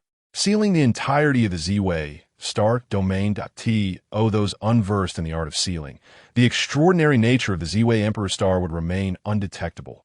Shunyu, lead your kin into the Z-Way Emperor star. Should there be no command from this emperor, the celestial beast clan shall remain concealed. Shunyu did not inquire further. Responding with a subdued acknowledgement, he then emitted a resounding call, summoning the celestial beast Xiao Yang had previously tamed, who swiftly followed him into the Z-Way Emperor star. Watching Shunyu and the celestial beast depart, Xiao Yang's gaze flickered with uncertainty. The ancient starry skies were not something humanity could forsake in the future. For now, he would lay a hidden pawn. With Shunyu and these celestial beasts, humanity would find it considerably easier to dominate the ancient starry realms. This journey to the ancient starry skies had been fruitful, and it was time to return to the primordial wilderness. As Xiao Yang's words fell, his form transformed into a streak of golden light, racing towards the land of the primordial wilderness. Kong Xian and Jin Peng exchanged glances before swiftly following him as beams of light. After departing from the ancient starry skies, Xiao Yang and his companions traversed the 9 heavens gale layers. After several millennia of flight, they finally reached the land of the primordial wilderness, standing atop a mountain peak. They gazed into the distance that a misty haze enveloped the area, ethereal and enchanting, concealing the majestic mountains within, a truly celestial spectacle. "What place is this?" Xiao Yang furrowed his brow, extending his hand in preparation to divine the location. At that moment, however, an unexpected event transpired. A deafening roar erupted from afar, a blinding light expanding in all directions, accompanied by a wave of destructive force. Their quasi-saint engaged in battle. Kong Xian and Jin Peng's expressions changed instantly. Sensing the presence of a quasi-saint amidst the residual waves, Xiao Yang narrowed his eyes, concealing his true thoughts. Suddenly, Three beams of light shot towards them from the direction of the conflict. The foremost streak was fiery red, surrounded by flickering clouds, following that were a blood red and an inky black divine light. As the three streaks hurtled toward Xiaoyang, they transformed into three figures, each assuming a position in midair. Confronting one another, Kunpeng, do you truly wish for an eternal feud with me? The leading figure, clad in a crimson robe, previously exuded an ethereal aura, now tinged with rage. Behind him, clouds gathered, tinged with the color of flame. Hong Yun, our enmity has long been established. Had it not been for your interference at the Zhixiao Palace, I would not have lost my chance at ascension. Now, if you surrender the Hongmeng purple chi, I might grant you a swift death. The figure enshrouded in black was none other than Kunpeng. Clad in a dark robe, his handsome visage was overshadowed by the ominous haze and murderous intent in his eyes. Hearing Kunpeng's words, Hong Yun's face was a mask of helplessness, his heart heavy with bitterness. Had he not been misled back then, he would not find himself in such peril today. Kunpeng, why waste words on this doomed soul? Let's act swiftly to avoid prolonging this nightmare. You must know that the Hongmeng purple chi is coveted by more than just us. A youth with crimson hair and a blood-red sword cradled in his arms spoke, his eyes glinting with greed as he gazed at Hong Yun. Upon overhearing their conversation, a peculiar expression crossed Xiao Yang's face. Chapter 41. Hong Yun under attack. Xiao Yang re-engages. Could it be mere coincidence? I had just returned to the primordial wilderness and already encountered Kunpeng and the river of underworld conspiring against the good-hearted Hong Yun. Xiao Yang's expression was one of disbelief, his mind racing with thoughts. Before he could fully grasp the situation, Hong Yun had already clashed with Kunpeng and the river of underworld. All three were quasi-saint powerhouses, each having attained the late quasi-saint stage. If it were only Kunpeng or the river of underworld, Hong Yun might have been able to hold his ground. However, with both of them joining forces, Hong Yun found himself at a disadvantage, barely managing to defend himself. Before long, Hong Yun's robe lay in tatters, retreating repeatedly, his body marred with wounds that it seems this humble monk shall perish here today. Yet, I am unwilling. A flicker of despair and unwillingness flashed in Hong Yun's eyes. Ha! Hong Yun shall die. The Hongmeng purple chi belongs to me. Both Kunpeng and the river of underworld, filled with greed, gazed at Hong Yun with triumphant expressions. Yet at that moment, an unforeseen change occurred. The once clear sky shifted dramatically, replaced by a nebulous, starry expanse. Within this celestial realm, countless stars twinkled, casting down beams of stellar power that sealed off an area spanning hundreds of thousands of miles. The space became remarkably stable, rendering any thoughts of tearing through the fabric of reality to escape utterly futile. This is the stellar array. A look of grave concern flickered in Kunpeng's eyes, as one who could transform into a Kun in water and a Peng in flight. He held considerable renown among the demon race, and one understood the formidable power of the stellar array better than he did. Now, with the stellar array manifesting here, it was evident that their whereabouts had long been exposed. And this array could have been laid out ages ago. Just as Kunpeng remained on high alert, he heard Hong Yun's agonized scream. Upon turning to look, he found Hong Yun had vanished, leaving only a pool of steaming blood. When he finally located Hong Yun's figure, he was horrified to see a gaping hole in his chest, through which his heart could be seen pulsating. Logically, as a quasi-saint, Hong Yun's physique should have been capable of self-healing. Even a shattered heart would merely be a minor injury for him. Yet, not a hint of healing was evident at the wound in Hong Yun's chest. A closer inspection revealed that fine golden flames were burning at the site of his injury. It was these flames that prevented the wound from healing. Cough, cough. Dong Huang Tai Yi, how dare you, a master of great arts, resort to treachery? Demon Emperor Dijuan, since you have arrived, why do you not dare to reveal yourself? Hong Yun clutched his chest, revealing a bitter smile, while his eyes scanned the surroundings. No sooner had he spoken than Dong Huang Tai manifested where he had previously stood, in Dong Huang Tai's right hand. A piece of flesh was being incinerated by the true fire of the sun. Above them, the hazy starry sky radiated brilliance. As the light dissipated, What had once been a collection of stars transformed into demon lords wielding star banners. Leading these demon lords was the demon emperor, Dijuan. Hongyun, I acknowledge your arduous cultivation, but if you are willing to surrender the primordial purple energy and join my demon celestial court as a subject, I shall spare your life today. Otherwise, this will be your day of demise. Dijuan proclaimed with a demeanor that was both calm and aloof, yet laced with a latent threat. Should Hongyun refuse, he would face the wrath of a supreme monarch. Ah, I see. Hongyun managed a pained smile, clarity flickering his eyes as if he had suddenly grasped many truths. Just as he was about to voice his thoughts, he heard Donghuang Tai's voice nearby. Xiaoyang, you're here as well. Ha, it seems your fate is sealed. Hongyun turned to the direction where Donghuang Tai was looking and saw Xiaoyang along with two others. Observing Xiaoyang, a sense of curiosity arose within Hongyun. Under ordinary circumstances, he would have been delighted to befriend someone like Xiaoyang.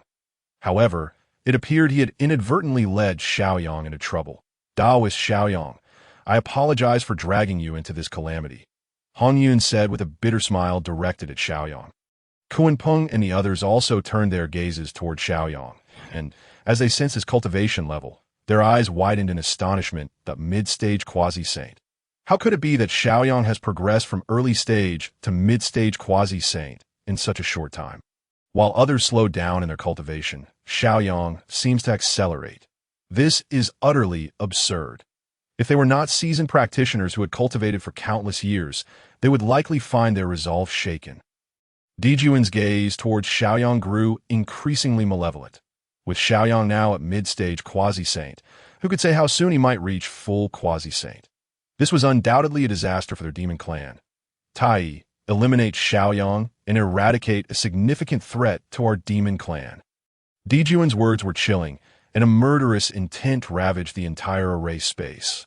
Upon hearing Dijuan's command, Donghuang Tai's face twisted into a sinister smile. Had it not been for my brother's sudden order back then, you would have perished long ago. This time, I shall see what means you possess. Donghuang Tai declared as he extended his hand, summoning the chaos bell into his palm. Without hesitation, he unleashed his spiritual treasure against Xiaoyang. Ding, ding, ding! The chaos bell rang out repeatedly, sending waves of sound toward Xiaoyang. Unfazed by Donghuang Tai's assault, Xiaoyang's expression remained unchanged. Imperial edict, disperse. A cold command erupted from Xiaoyang. Golden light flashing in his eyes, an inexplicable wave emerged. And as the sound waves reached Xiaoyang, they vanished into nothingness. Both Donghuang Tai and Dijuan were taken aback. They understood that Donghuang Tai's move was ineffective against Xiaoyang, but they had not anticipated that a mere phrase could nullify it. Tai, let's strike together and swiftly slay Xiaoyang. Dijuan did not hesitate. Even though he believed Donghuang Tai could defeat Xiaoyang, that he still opted for the safest choice, joining forces with Donghuang Tai to attack Xiaoyang. Before them, two spiritual treasures manifested, revealing Dijuan's accompanying treasures, the river map and the Luo book. With a flick of his hand, Dijuan activated the river map, which radiated light, gathering the power of countless stars. Transforming into massive stars that hurtled toward Xiaoyangji. At the same time, Donghuang Tai shook the chaos bell, aiming to combine its suppressive force with Dijuan's stellar projectiles to crush Xiaoyang. Chapter 42. Hongyun's self-detonation. All become wedding garments. The celestial power coalesced, forming numerous large stars that descended upon Xiaoyang. The suppressive force emanating from the chaos bell sought to completely bind Xiaoyang, leaving him no chance for resistance. United, Dijuan and Donghuang Tai aimed to obliterate Xiaoyang. As the stars rained down upon him, a hint of derision appeared in Xiaoyang's eyes. Imperial edict, imperial star arise, all stars vanish. Boom! A colossal purple star rose behind Xiaoyang. This great purple star exuded an air of supreme nobility. Enveloped in violet mist, upon its emergence, the stars hurtling towards Xiaoyang halted midair. With a subtle tremor from the purple star, these stars transformed into celestial energy and dissipated into the void. This the ZY star. So it was you who disrupted my formation. Dijuan's eyes narrowed as he fixed his gaze on Xiaoyang. Well, this gives me another reason to kill you. What of it? Xiaoyang retorted, unflinching. Dejuan, do you truly possess such audacity as to imprison a heavenly star at your whim? Are you so fearful of the ZY star's emergence that you cannot control the stars of the heavens and operate the great array of the celestial constellations? Xiaoyang's gaze bore no trace of fear as he regarded Dejuan.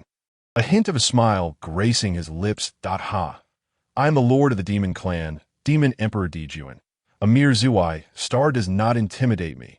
Yet you, who oppose my demon clan, must not be spared.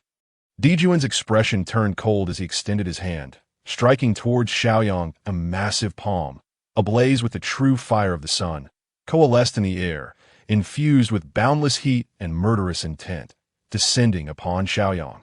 Meanwhile, Dongwang Tai produced a yellow gourd. Please, turn around, my treasure. Dongwang Tai bowed to the yellow gourd, from which emerged a tiny figure wielding a flying dagger. This figure radiated an overwhelming killing intent, rendering it impossible to resist. Even upon witnessing this figure approach, one could do nothing to align body and spirit. Imperial War Body.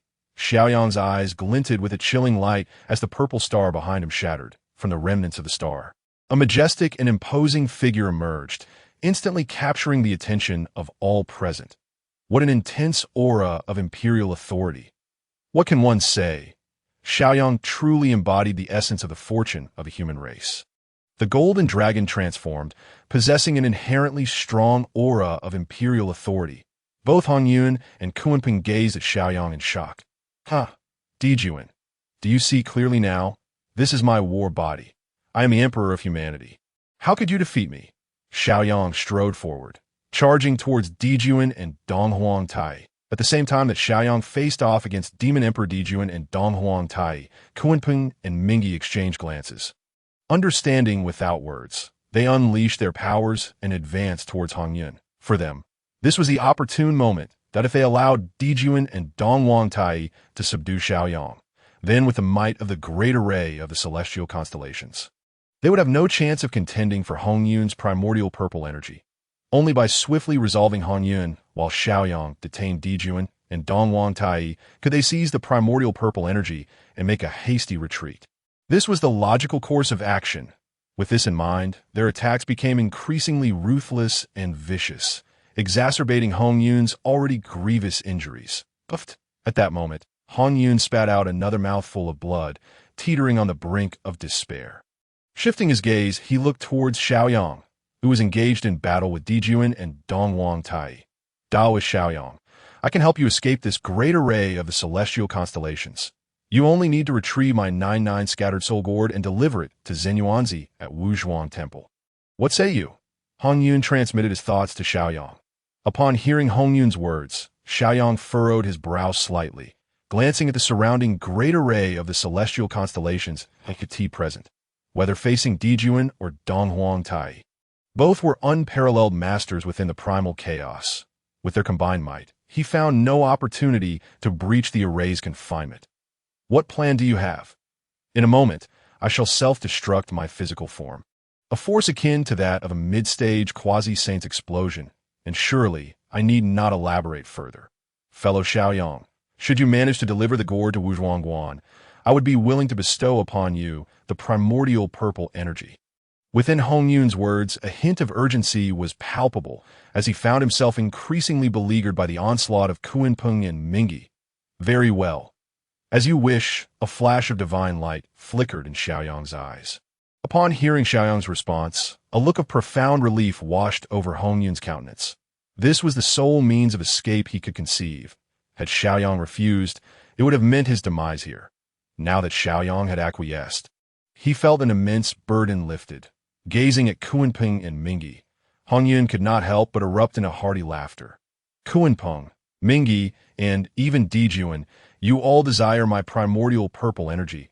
I shall not grant you your wish. Explode! Explode! Explode! A fierce glint flashed in Hong Yun's eyes. Were it not for them, how would he have been driven to such a desperate juncture? Alas! Cursed be this fate.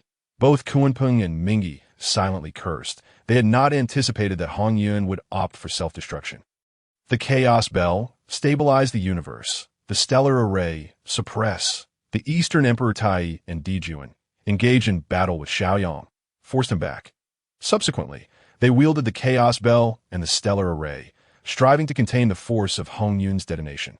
A thunderous roar erupted, and a terrifying wave of annihilation surged outward. In that moment, space shattered, the earth cracked, and all things dissolved into nothingness. Amidst this explosion, Kunpeng and the others had no time to consider the pursuit of primordial purple energy.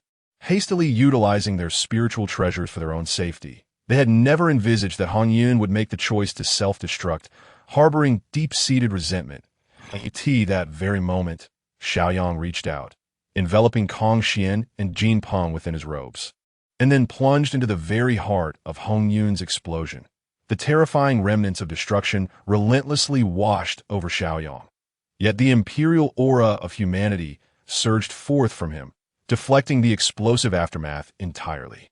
He grasped the gourd, the Juju Sampo, which lingered in the air following Hong Yun's self-detonation. Transforming into a streak of light, he swiftly broke free from the confines of the stellar array. Cursed be this fate. Xiaoyang, do not flee. Leave the primordial purple energy behind. Pursue him. We cannot let Xiaoyang escape. The eyes of Dijuan and the others gleamed with murderous intent. They had schemed for so long, not to let Xiaoyang reap the rewards. They transformed into streaks of light, racing after Xiaoyang. Chapter 43. Wanshou Mountain, Wuzhuangguan, the Wrath of Xinyuanzi. A majestic mountain towered over the boundless land. Mist wove through the mountains, celestial energy wafted gently, purple aura frequently manifested. Phoenixes soared, and exotic beasts leaped among the peaks. The trees upon the mountain reached heights of 100,000 zhang, their verdant canopies obscuring the sun. Truly, a magnificent abode of immortals at this moment. A golden light streaked across the sky, and Xiaoyang halted before the mountain. Is this Wanshou Mountain? Without a moment's hesitation, he withdrew the Juju Sampo gourd and called out, I implore you, Xinyuanzi, to reveal yourself. Xiaoyang's voice echoed toward Wanshou Mountain. Within the mountain, an ancient Taoist temple stood erect, and on either side of the temple's grand entrance hung peach talismans, inscribed with the words, the abode of immortals for longevity. A household in harmony with the heavens. Inside the temple, a great tree emanating the essence of Jia would sway gently, bearing fruits resembling infants. Beneath this tree, Xinyuanzi meditated in contemplation, as Xiaoyang's voice penetrated the air. Xinyuanzi slowly opened his eyes. His gaze turned toward the exterior of Wanshou Mountain. Upon seeing the Juju Sampo gourd in Xiaoyang's hand, his eyes widened in disbelief, and he lost his composure. In an instant, he vanished from beneath the tree, only to reappear before Xiaoyang. This is Hong Yun's spiritual treasure. From whence did you acquire it? A glimmer of divine light flickered in Xinyuanzi's eyes, and an oppressive aura enveloped him. Fixating his gaze upon it seemed that were Xiaoyang to show any sign of treachery, he would act without hesitation. However, before Xiaoyang could respond, for streaks of light raced toward them from afar. Xiaoyang, you cannot escape. Hand over Hong Yun's spiritual treasure and relinquish the primordial purple energy, or today shall mark your demise. Surrender the primordial purple energy, or we shall pursue you to the ends of the earth. The words of Dijuan and the others, laced with malice, reverberated throughout the land. Numerous powerful beings, having sensed Hong Yun's self-detonation, merely observed the unfolding scene, though they harbored ambitions to seize the primordial purple energy. They set aside their desires in the face of Dijuan and his ilk. After all, Hong Yun, a seasoned quasi-saint, had been driven to self-destruction. They lacked the confidence to survive against Dijuan and his comrades. As the threats echoed, Xiaoyang shrugged slightly, raising his hands in a gesture of surrender. You heard it. Hong Yun was forced into self-detonation by Dijuan and company. I am under Hong Yun's request to deliver this Juju Sampo gourd to Wuzhuangguan. Upon my arrival, I observed that Hong Yun's primordial spirit had been injured. If not nurtured promptly, I fear, as Xiaoyang's words, a chilling light flickered in Xinyuanzi's eyes. However, this coldness was not directed at Xiaoyang, but rather at Dijuan and his cohorts who had forced Hong Yun to self-destruct. A frigid killing intent emanated from Xinyuanzi, and his demeanor grew increasingly frosty. He was no longer the courteous figure of it this moment. Dijuan and his companions also revealed themselves. They regarded Xinyuanzi with furrowed brows. Yet upon catching sight of the Juju Sampo gourd in Xiaoyang's grasp, their reservations vanished. Xinyuanzi, this matter does not concern you. Return to your Wuzhuang Guan. Indeed, Xinyuanzi, should you choose to intervene, ponder whether you can withstand our combined might. Today, one Hongyun has already perished. This ancestor would not mind claiming another. Xinyuanzi, Dijuan, Kuanpeng, and Mingi spoke in unison, their gazes toward Xinyuanzi devoid of kindness. Years ago, Hongyun was a dear friend of mine. I once advised him to abandon his pursuit of primordial purple energy. When the six saints emerged, I urged him to remain within Wuzhuang Guan until he comprehended the primordial purple energy. Yet, none of this justifies your killing him. If you desire Hongyun's treasures and the primordial purple energy, you must first pass through me. Xinyuanzi spoke calmly, as he reached the conclusion. Waves of black snowflakes blanketed the land, each flake a manifestation of his murderous intent. Very well. Then I shall end your life. To eliminate future troubles, kill. The chaos bell, suppress. The expressions of Dijuan and the others turned grim. They said no more and simultaneously launched their attacks against Xinyuanzi. A barrage of earth-shattering divine abilities surged towards Xinyuanzi. Humph! Xinyuanzi snorted coldly. His expression unyielding, he raised his hand, summoning the Earth Book, a treasure born of his innate spirit, into his grasp. In an instant, his entire being resonated with power, drawing forth the might of the earth. Xinyuanzi reached out, grasping at the incoming divine abilities. The earth's force coalesced into a colossal claw, annihilating each of those divine attacks. Come forth. I shall seek justice for my dear friend. As Xinyuanzi's words fell, the Earth Book soared above him, charging toward Dijuan and his companions. What audacity! A 1 against 4. Who grants you such confidence? The eyes of Dijuan and the others were filled with icy resolve. Xinyuanzi was a mid-stage quasi-saint. Could they possibly be inferior? What emboldened him a challenge for opponents? Fueled by rage, Dijuan and his companions held nothing back as they advanced towards Xinyuanzi. Meanwhile, before Wanshou Mountain, Xiaoyang gazed at Xinyuanzi, somewhat astonished. This, the honest man, is truly not to be trifled with. When enraged, he is utterly fearsome. Not only Xiaoyang, but even the sages and great beings of the primordial realm were witnessing Xinyuanzi's wrath for the first time. Feeling an overwhelming sense of surprise, countless powerful beings envied Hongyun for having a friend like Xinyuanzi. Xinyuanzi, my friend, I come to lend you my strength. At that moment, Xiaoyang stowed away the gourd and rushed toward Dijuan and the others. Come forth. In the eyes of Dongwang Tai, a glimmer of cold light flickered as he abandoned Xinyuanzi, turning to confront Xiaoyang. A group of 5 then engaged in a fierce battle outside Mount Wanshou. The vast expanse, spanning billions of miles, was engulfed by the tumult of their clash. Mountains of divine stature crumbled, and mighty rivers were diverted and evaporated in their wake. Just at that moment, Xinyuanzi spat out a mouthful of fresh blood. His aura significantly diminished. Attempting to face 3 opponents single-handedly proved to be an insurmountable challenge. Yet Xinyuanzi did not relent. A fierce determination flashed in his eyes. The primordial Earth Defense Array. He continuously formed seals with the Earth Book in hand. Incantations emanating from it. These incantations wove a series of prohibitions, coalescing into a grand array in mid-air. As the array took shape, it absorbed the Earth's energy from a radius of billions of miles. A radiant yellow light enveloped Xinyuanzi, exuding an unparalleled defense as he charged once more towards Dijuan and his companions. Chapter 44. The Retreat of All. Dijuan plotted with Kuanpeng, the primordial Earth Defense Array. Observing the array formed around Xinyuanzi, both Dijuan and Kuanpeng, along with the river of the underworld, furrowed their brows.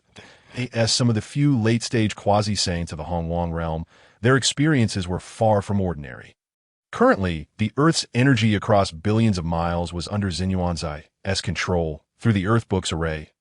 If they were to disperse this energy, it would effectively render the vast land a desolate wasteland. Such profound consequences were burdens too great for even a saint to bear, let alone for them as quasi-saints. Tai, let us set up the Zhou Tian star array. with the power of the celestial stars. We shall suppress this primordial earth defense array, Dejuan uttered with a slight cold snort. Although he could not attack directly, he was undeterred in using formations to respond. Amidst his fierce engagement with Xiaoyang, Dongwang Tai heard Dejuan's words. After forcing Xiaoyang back with a chaos spell, he returned to Dejuan's side. The two utilized the river diagram and Luo book alongside the chaos bell as the focal points of the Zhoutian star array, intertwining the power of the celestial stars to establish the formation. Instantly, the sky above the region encompassing Mount Wanshou transformed into a vast starry expanse. Countless stars unleashed their celestial energies, moving along their respective trajectories in the stellar firmament. Zhoutian star power, suppress. Dejuan's cold voice resonated through the starry sky. In an instant, the multitude of stars erupted with radiant brilliance, countless beams of star energy descending upon Zenyuanzai's position. The locations where these beams landed were unmistakably array focal points. Imbued with sealing and suppressive power, the ginseng fruit tree, primordial wood earth defense array, facing the suppression of the Zhoutian stars, Zenyuanzai remained unperturbed. Behind him appeared a towering tree adorned with fruits resembling infants. Endless wood energy radiated from the tree, merging into the primordial earth defense array. The life force contained within the wood energy infused the array with a newfound vitality and transformation. Buzz, buzz, buzz, the two grand formations clashed. Producing an incessant humming sound, waves of ripples emanated outward, seemingly lacking in power. Yet wherever they traveled, all things disbanded. Observing this, Kunpeng's eyes sparkled with divine light. His figure transformed into a streak of radiant light as he lunged toward Xiaoyang. A phantom of the great Peng manifested behind him, and in a fleeting moment, he appeared before Xiaoyang. His palm emanated a dark, profound light, an icy aura surging forth as he struck toward Xiaoyang. Do you think I am an easy target? With a sword and a thought, I shall part the heavens. A cold light flickered in Xiaoyang's eyes as he pointed his finger like a sword, slicing through the air before him. What? Kunpeng's eyes widened in shock, a look of disbelief crossing his features as he sensed the terrifying nature of Xiaoyang's slash, and before he could bring his palm down, his figure flickered repeatedly, attempting to distance himself from Xiaoyang. Too late to escape. A divine light flashed from Xiaoyang's eyes, a cold smile gracing his lips. Without any visible movement, he matched Kunpeng's speed. Puff! Kunpeng's anguished cry echoed as a gaping wound tore open on his chest.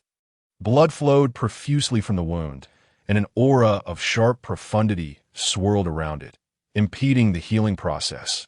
Run! Kunpeng clutched his wound, his mind consumed with that singular thought. Without hesitation, he transformed into a streak of black light, racing towards the North Sea. What a useless fool! In the starry sky, Dejuan observed Kunpeng's retreat with a look of exasperation.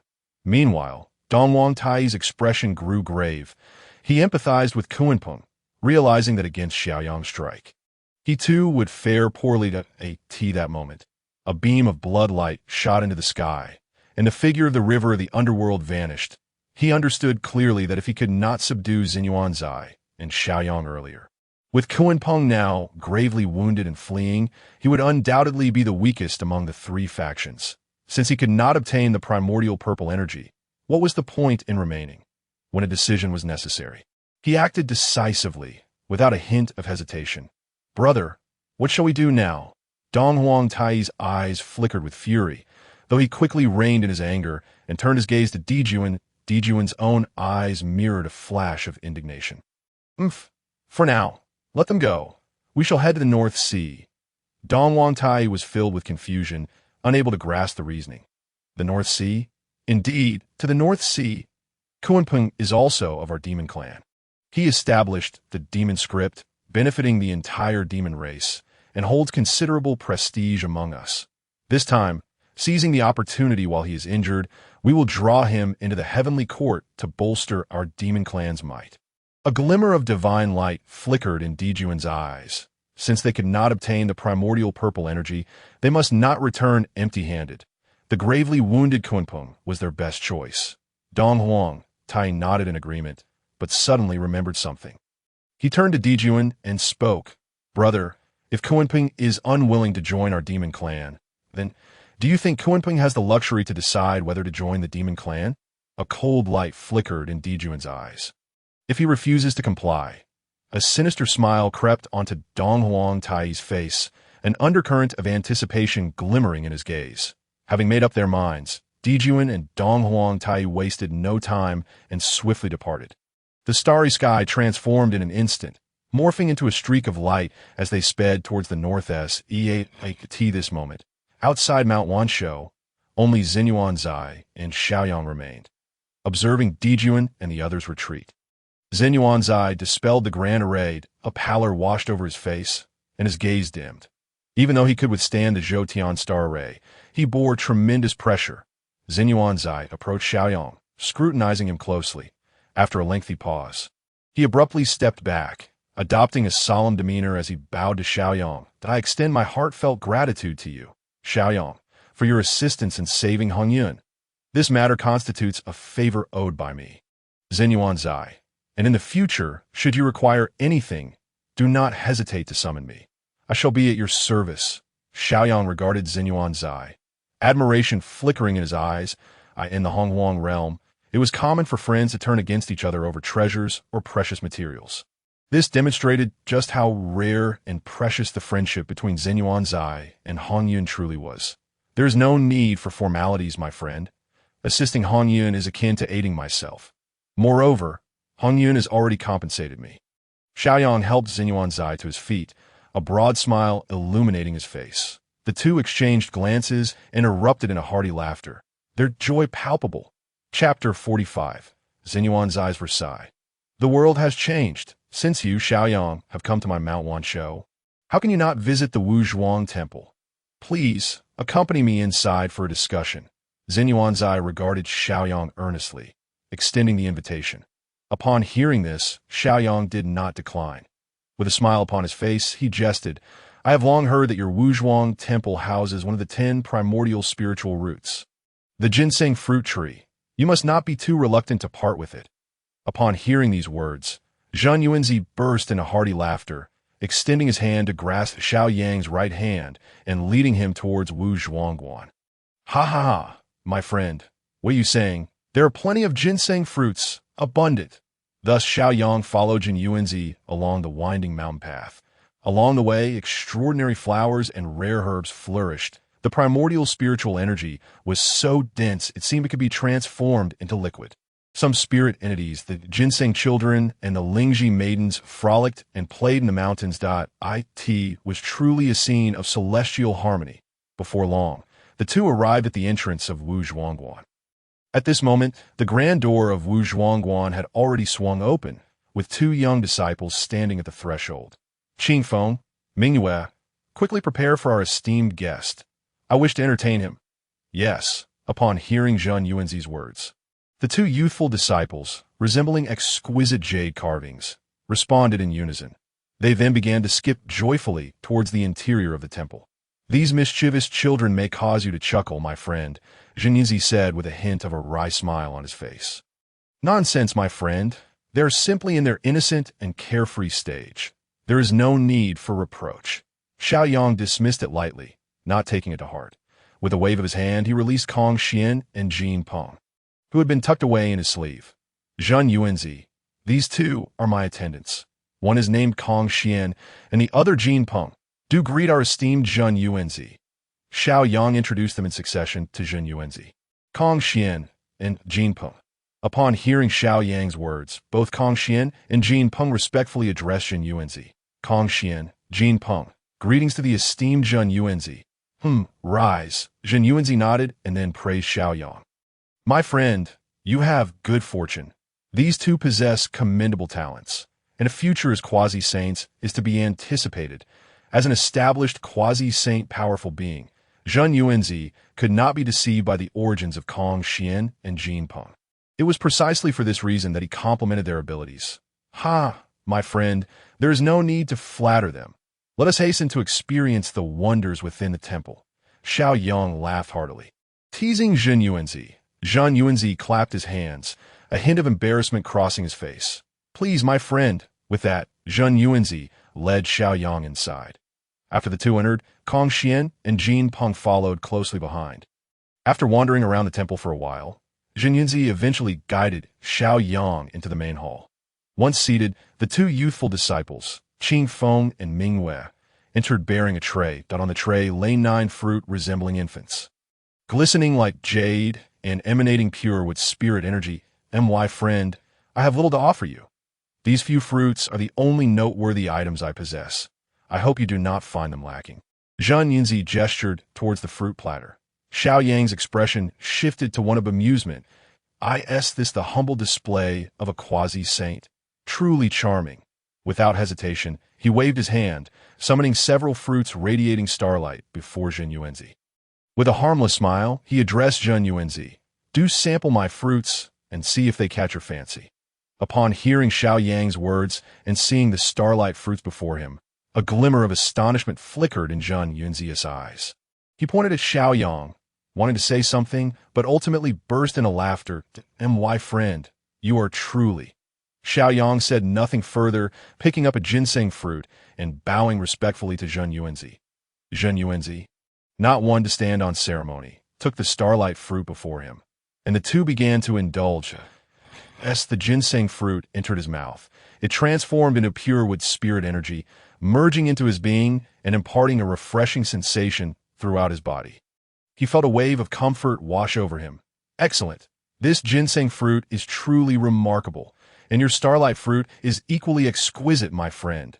Zhen Yuanzi's face beamed with a smile upon hearing Xiao Yang's praise.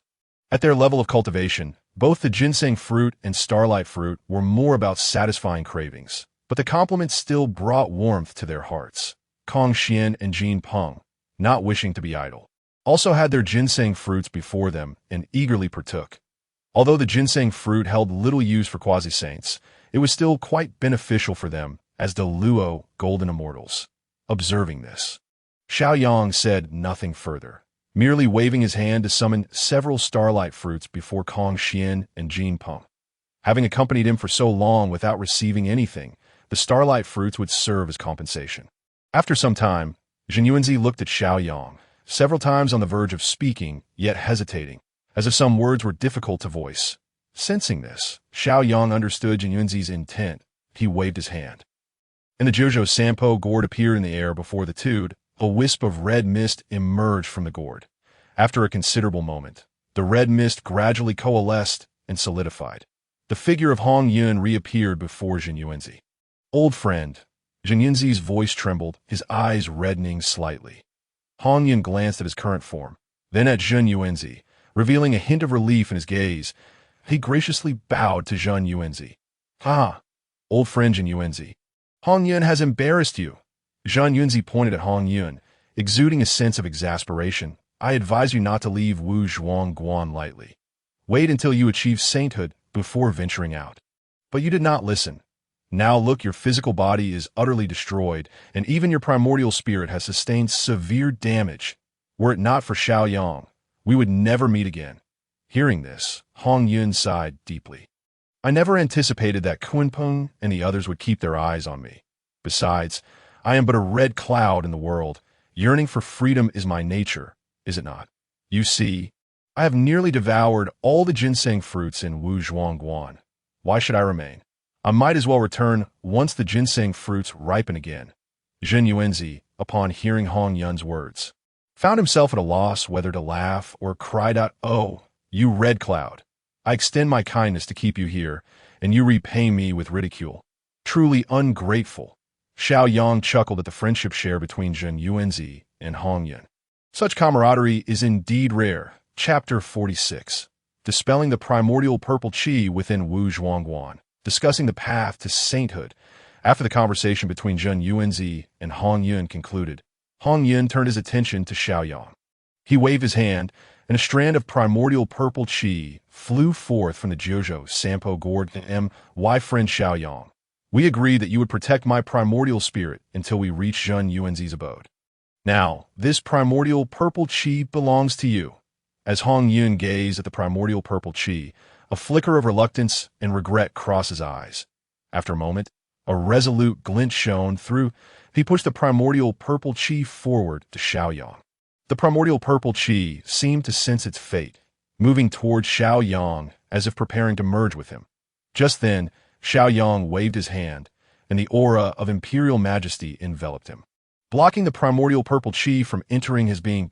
My friend, what are you doing? Both Xin Yuanzi and Hong Yun were taken aback, uncertain of Xiao Yang's intentions. Xiao Yang then waved his hand again, unleashing a surge of magical energy towards the primordial purple chi.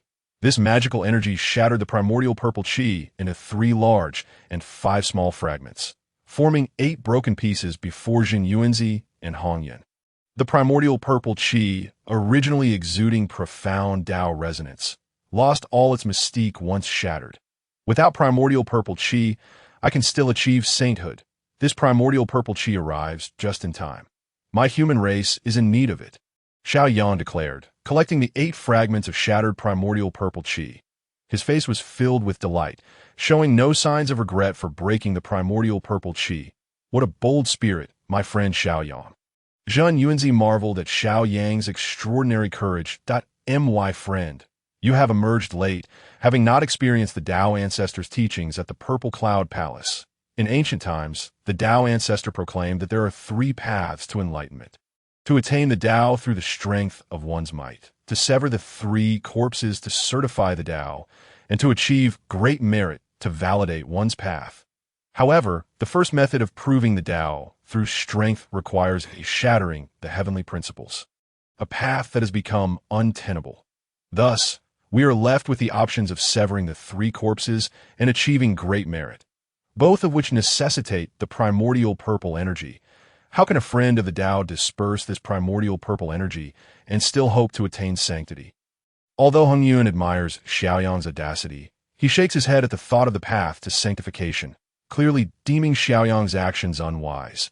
Upon hearing Hong Yun's remarks, Xiao Yang maintains a smile, devoid of any trace of concern. Tao friend Hong Yun, I have a question for you. In the days when the Tao Ancestor had yet to impart the method of severing the 3 corpses, how do you perceive the strength of the ancestral dragons, primordial phoenixes, and initial unicorns among the ancient innate 3 clans in comparison to that of the Great Luo? Listening to Xiao Yang's inquiry, a contemplative glint flashes in Hong Yun's eyes. Well, though I had yet to take form at that time, I believe their strength far surpassed that of the Great Luo. After a moment's reflection, Hong Yun provides his answer. Very well, since you believe that the ancestral dragons and the like possess strength beyond the Great Luo. How then did they attain the quasi-saint realm when the Tao Ancestor had not yet imparted the method of severing the 3 corpses? I have heard that before achieving sanctity, the Tao Ancestor had a lifelong adversary, and the 2 engaged in a cataclysmic battle in the western wilderness, shattering the very essence of that land. Could it be that the Tao Ancestor's foe also mastered the unique method of severing the 3 corpses? A smile dances upon Xiao Yang's lips as he poses this question to Hong Yun. Upon hearing Xiao Yang's words, both Hong Yun and Xin Yuanzi fall into deep contemplation. Indeed, during ancient times, when a method of severing the 3 corpses had not been passed down, how did the ancestral dragons and others become quasi-saints? If they did not rely on the method of severing the 3 corpses to achieve quasi-saint status, does it not imply that there exists another means to attain sanctity? Moreover, this alternative path does not necessitate the assistance of primordial purple energy. As this thought crosses his mind, Xin Yuanzi becomes invigorated, taking a deep breath. With a serious expression, he gazes at Xiao Yang and queries, Tao friend Xiao Yang, have you perhaps discerned the sacred path? In response, Xiao Yang slightly shakes his head and replies to Xin Yuanzi, the sacred path. Oh, the sacred path, though the quasi-saint bears a portion of the sacred title. The chasm between the 2 is as vast as that between heaven and earth. Comprehend the sacred path. I believe even the saints would hesitate to make such a claim. Xin Yuanzi's gaze dims, and he cannot help but chuckle bitterly within. Indeed, how arduous it is to attain sanctity. As a venerable quasi-saint who has lived countless years, he dares not utter such a statement, let alone Xiao Yang, who has only taken form for a mere 100,000 years. Yet, without primordial purple energy, how can he hope to attain sanctity? Then, where lies the path? Observing Xin Yuanzi's dejected demeanor, Xiao Yang reveals a mysterious smile. Although I have not yet comprehended the sacred path, the pursuit of sanctity is not without its avenues. Upon hearing Xiaoyang's words, whether it be Xinyuanzi, Hongyun, or the two attendants, Kongxian and Jinping, all fixed their gaze upon Xiaoyang. The ancient three clans vied for supremacy, all for the sake of destiny. The perpetual strife between the witch and demon clans also stems from the same desire, for they all yearn to gather the fate of the entire wilderness to achieve sanctity. Xiaoyang begins to expound upon the path of destiny, citing the ancient three clans and the witch and demon clans as examples. Hearing Xiaoyang's words, Xinyuanzi shakes his head. Nay, this path is a dead end. Setting aside the presence of the witch and demon clans, they will never allow a new rival to emerge. Moreover, the saints would not welcome a force that unifies the wilderness. Unfazed, Xiaoyang reiterates a second method. By relying on great merit to attain sanctity, one may indeed do so without the need for primordial purple energy. Yet again, Xinyuanzi shakes his head. Still not feasible.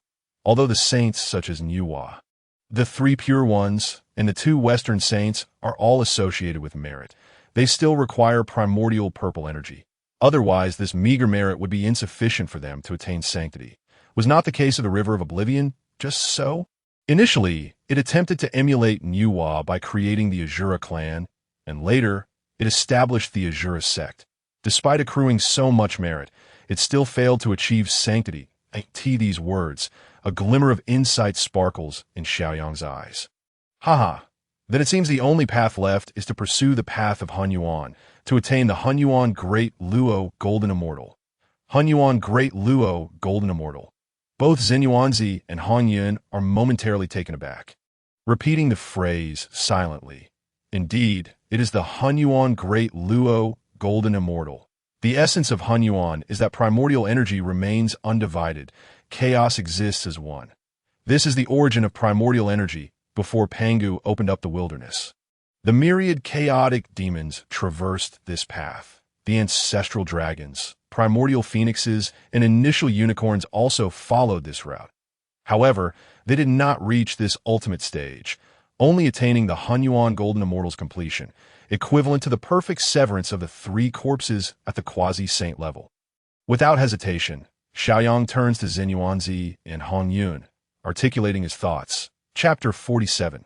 The path of Hunyuan. Xinyuanzi forges an alliance with the human race. Hunyuan Golden Immortal. Hunyuan Great Luo Golden Immortal. How remarkable it is that such a path to sanctity exists. The eyes of both Xinyuanzi and Hongyun gleam with fervor as they perceive a luminous avenue unfolding before them. Through Xiaoyang's words, to achieve the Hunyuan Golden Immortal, one must condense the laws of one's being into a Tao fruit. Conversely, to become a Hunyuan Great Luo Golden Immortal, one must devise a method to extricate the Tao fruit from the river of fate that governs this realm. Yet, to traverse this path is far more arduous than in ancient times. Xiaoyang shakes his head, as if tinged with a sense of regret in his tone, that if the saints and the Hunyuan Great Luo Golden Immortal are equivalent, why then does achieving sanctity require primordial purple energy? Kongxian, listening intently, interjects with a hint of confusion to an astute question. To attain sanctity is to comprehend what Tao is being realized and what kind of saint is being achieved. It is the Tao of heaven that is certified, and the saint is one who embodies the Tao of heaven. Xiaoyang's gaze sweeps over the assembly before he continues. To attain sanctity is akin to receiving the recognition of the heavenly Tao, which grants you the privilege of becoming a saint. This privilege is specifically represented by the positions of the saints. Primordial purple energy is the key to merging the three corpses, but not the essential requirement for obtaining such privilege. Ultimately, it is the acknowledgement of the heavenly Tao that matters. Otherwise, possessing primordial purple energy would be of no significance. At this juncture, Xiaoyang's gaze settles upon that's not Hongyun, a living example. Although he has obtained primordial purple energy, he relinquished his saintly position to the two Western saints. Over the years, not only has he failed to achieve the status of a saint through primordial purple energy, but he has also faced tribulations as a result. This illustrates that he has not received the recognition of the heavenly Tao and lacks the conditions necessary for attaining sanctity. I see now. It was my saintly position that had been predetermined long ago. A bitter realization washes over Hong Yun, as he had not anticipated this underlying issue. Tao friend, having contemplated the path of the sacred, I no longer wish to pursue it. May I then embark upon the path of Han Yuan? Zhen Yuanzi fixes his gaze upon Xiaoyang, his eyes filled with ardent fervor. Since Xiaoyang can propose the path of Han Yuan, and given that the clan leaders of the three ancient clans traverse this path, he too sees no reason why he cannot embark upon it. Upon hearing Zhen Yuanzi's inquiry, Xiaoyang ponders for a moment before finally lifting his head. If you wish to walk the path of Han Yuan, it is certainly feasible. However, as he concludes, hesitation clouds Xiaoyang's expression. Observing this, Zhen Yuanzi appears to have an inkling regarding Xiaoyang with a serious demeanor. Dao friend, might I inquire if you would be willing to pass down the Dao lineage among the human race? Upon hearing this, a smile graces Xiaoyang's face. Dao friend Zhen Yuanzi, your magical powers and divine abilities are the highest caliber. Should you choose to impart the Dao lineage, it would be a tremendous boon to our human race. Why would I refuse? Joy spreads across Zhen Yuanzi's face. After a moment's contemplation, he continues, furthermore, I am willing to forge an alliance with the human race in the name of Wuzhuang Temple. I vow by heaven and earth, for all eternity, never to betray this oath. Watching Zhen Yuanzi's resolute demeanor, Hong Yun's eyes flicker with a complex expression. He refrains from offering further commentary, as the emergence of a figure like Xiaoyang within the human race leaves one wondering just how far they might progress in the future. Xiaoyang gazed at Zhen Yuanzi, remaining silent. Zhen Yuanzi showed no hesitation. In the face of Xiaoyang's gaze, his eyes were filled only with resolute determination. Excellent. If you, my fellow Taoist Zhen Yuanzi, are willing to establish a lineage for our human race and forge an alliance with us, it would be my utmost desire. A smile graced Xiaoyang's face as he spoke to Zhen Yuanzi. After their decision, without a moment's delay, they immediately pledged their vows with their minds. Heaven and earth above, today I, Zhen Yuanzi, wish to ally with the human race for all eternity, never to betray. Heaven and earth above. Today I, Xiaoyang, wish to ally with Wuzhuangwen for all eternity, never to betray. Suddenly, a resounding thunder echoed across the heavens and the earth, reverberating with 9 mighty booms. A.S. allies, both Xiaoyang and Zhen Yuanzi felt their destinies intertwined, flourishing together in fortune and suffering together in loss. Most notably, Xiaoyang sensed the golden dragon of the human race's fortune swell from 180,000 to an astonishing 300,000 zhong in the blink of an eye. Congratulations, you have allied with the quasi-saint Zhen Yuanzi, gaining a powerful external ally for the human race, enhancing its foundation and increasing its fortune. The voice of the system resonated in Xiaoyang's ears. While Xiaoyang reaped the benefits, Zhen Yuanzi wore a smile as well. Though he had not yet gained any tangible advantage, he was confident that with Xiaoyang's presence, the development of the human race would be swift. When the human race flourished, he believed that should he wish to attain the Tao of the primordial supreme golden immortal, the fortune of the human race would surely aid him in overcoming any obstacles. At that moment, Xiaoyang's expression turned serious as he inquired of Zhen Yuanzi, fellow Taoist Zhen Yuanzi, are you aware of the origins of your accompanying spiritual treasure? My accompanying spiritual treasure is formed from the membrane of the earth. Known as the Earth Book, which naturally connects with the primal energies of the Earth's veins. It can also be used to set up an innate defensive array, wielding endless earthly energies for unparalleled protection. Zhen Yuanzi explained his accompanying spiritual treasure without a hint of hesitation. As he spoke, he produced the Earth Book. It appeared as a tome, radiating a rich earthen glow, exuding an immense presence. Fellow Taoist Zhen Yuanzi, may I borrow the Earth Book for a moment? Xiaoyang asked as he gazed at the tome. Why not? Not only can you borrow it for a look, but even if you wish to study it for several tens of thousands or even hundreds of thousands of years, it would be no problem. Zhen Yuanzi readily handed the Earth Book to Xiaoyang. With a smile, Xiaoyang accepted the accompanying spiritual treasure from Zhen Yuanzi.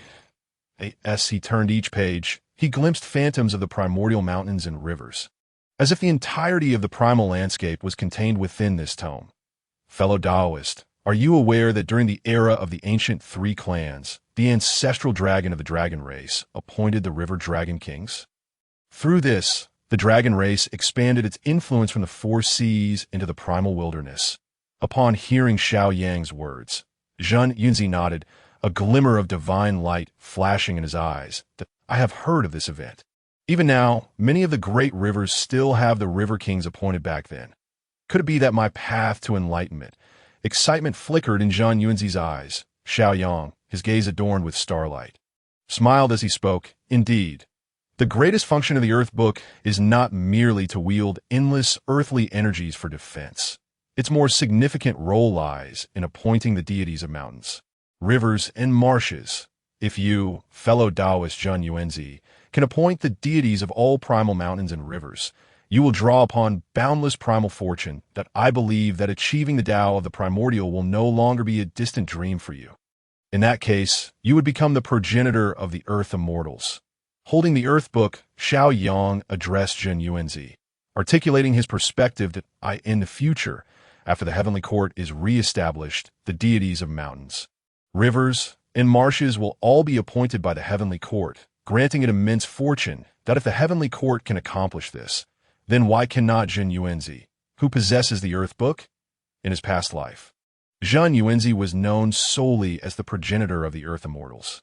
In this life, Xiao Yang intended to make that title truly deserving. The progenitor of the Earth Immortals? Zhen Yuanzi exclaimed, astonished. Yet as he regained his composure, his eyes brimmed with longing that he rose to his feet and bowed deeply to Xiao Yang, his expression solemn. I beseech you, fellow Taoist Xiao Yang, to lend me your strength. Xiao Yang assisted Zhen Yuanzi to stand and, with a serious demeanor, asked, fellow Taoist, have you made your decision? You must understand that if you wish to follow the path of the primordial, you cannot continue down the path of the three corpses. Should any issues arise, there would be no turning back.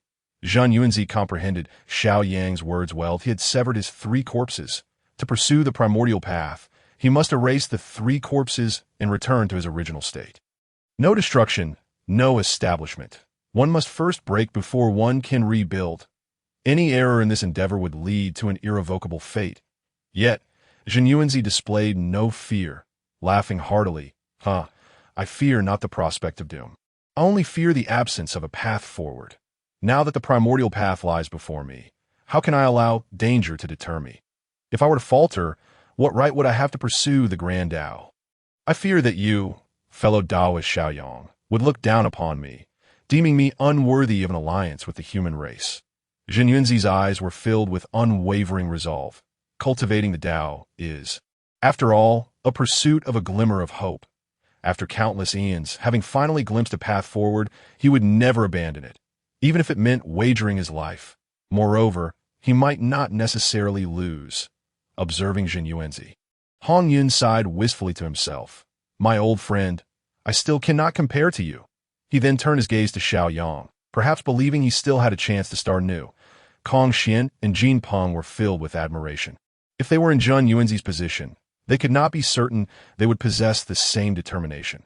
Xiao Yang regarded Zhen Yuanzi with admiration and said, very well, since fellow Taoist Zhen Yuanzi has made his decision. Let us commence. Zhen Yuanzi nodded, focused his thoughts, and summoned the 5 energies within him, while the 3 flowers atop his head manifested a weighty aura akin to the earth radiated from him. Behind him appeared a towering shadow, with streams of wood energy enveloping him, resembling a ginseng fruit tree. Before him, 3 figures manifested, representing Zhen Yuanzi's good corpse, evil corpse, and self corpse, the corpse of obsession. Fellow Taoist, I am ready. Xiao Yang nodded slightly, his eyes shimmering with divine light. With a wave of his hand, the human race's fortune treasure, the Kong Tong seal, floated above his head. Boundless imperial energy surged forth from the Kong Tong seal, swiftly enveloping Zhen Yuanzi. In the next instant, a figure clad in imperial robes and crown materialized behind Xiao Yang. Though this figure appeared somewhat ethereal, his visage bore a striking resemblance to Xiao Yang. Surrounding him were 9 golden dragons, roaring in a display of imperial might and grandeur. Open the heavens, sever. Xiao Yang pointed his right hand like a sword, a glimmer of sharp energy manifesting at his fingertips. The divine light flickered in his eyes, as he suddenly struck at Zhang Yuanzi's three corpses. Bang, bang, bang! Three dull thuds echoed as Zhang Yuanzi's three corpses were obliterated, dissolving into a mist of blood. As his three corpses were destroyed, Zhang Yuanzi let out a muffled groan, the divine light in his eyes dimming. A trickle of blood escaping his lips, his entire aura plummeted. From the peak of Quasi-Saint, he fell through the ranks, descending to the realm of the great Luo Golden Immortal, with the destruction of Zhang Yuanzi's three corpses. Extraordinary phenomena emerged around Wu Zhuangwen and Mount Wanshou. Blood rained down like droplets, cascading over Mount Wanshou. Countless spirits and flora within Mount Wanshou awakened their consciousness due to this blood, embarking on their own paths of cultivation. Such extraordinary phenomena have captured the attention of countless observant individuals. Whether they are formidable beings or wise sages, all have furrowed their brows, each lost in their own thoughts this moment, within the confines of Wuzhuang Temple. The sight of Xinyuan Zai's three corpses utterly obliterated, his aura plummeting to the realm of the Luo, has left Kong Xian and Jin Peng trembling with astonishment. They gaze at Xinyuan Zai, whose expression remains remarkably serene, and find it hard to believe. Is it possible that with his three corpses destroyed and his cultivation diminished, he feels no pain or sense of loss, as the remnants of Xinyuan Zai's three corpses dissipate? The essence of his original source, the guardian soil, emerges from the blood mist. The decree of the Emperor of Humanity commands, merge. A grave expression flickers in Xiaoyang's eyes as he utters a soft command. Boundless imperial aura is summoned forth by Xiaoyang, and behind him, a resounding dragon's roar echoes that a massive golden dragon, spanning 300,000 zhang, appears intermittently. The Earth Book and the ginseng fruit tree radiate their respective glories, which seem to subtly intertwine with Xinyuan Zai's essence, as if they are engaged in an ongoing dialogue. When the auras of the three entities nearly align, Xiaoyang waves his hand, directly merging the guardian soil. Transformed from the three corpses into Xinyuan Zai's body, in an instant, an oval cocoon, emanating a yellowish glow, envelopes Xinyuan Zai. Outside of him, the Earth Book and ginseng fruit tree continue to shower radiant light, merging with him. Gradually, an aura transforms from exceedingly weak to overwhelmingly strong. Once having descended to the realm of the Luo, he begins to ascend again, the pace quickening to Luo perfection. Early stage of Hunyuan Golden Immortal. Late stage of Hunyuan Golden Immortal. Hunyuan Golden Immortal Perfection.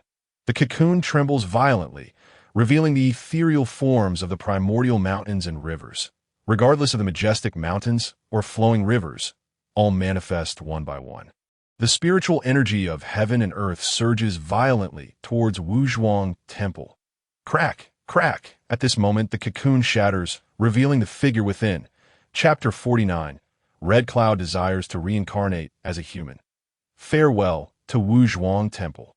As the yellow cocoon breaks apart, Xinyuan Zai's figure materializes before everyone. He is adorned with a purple gold crown, draped in a carefree crane cloak, and his three beautiful beards float gently, holding a jade whisk in his hand.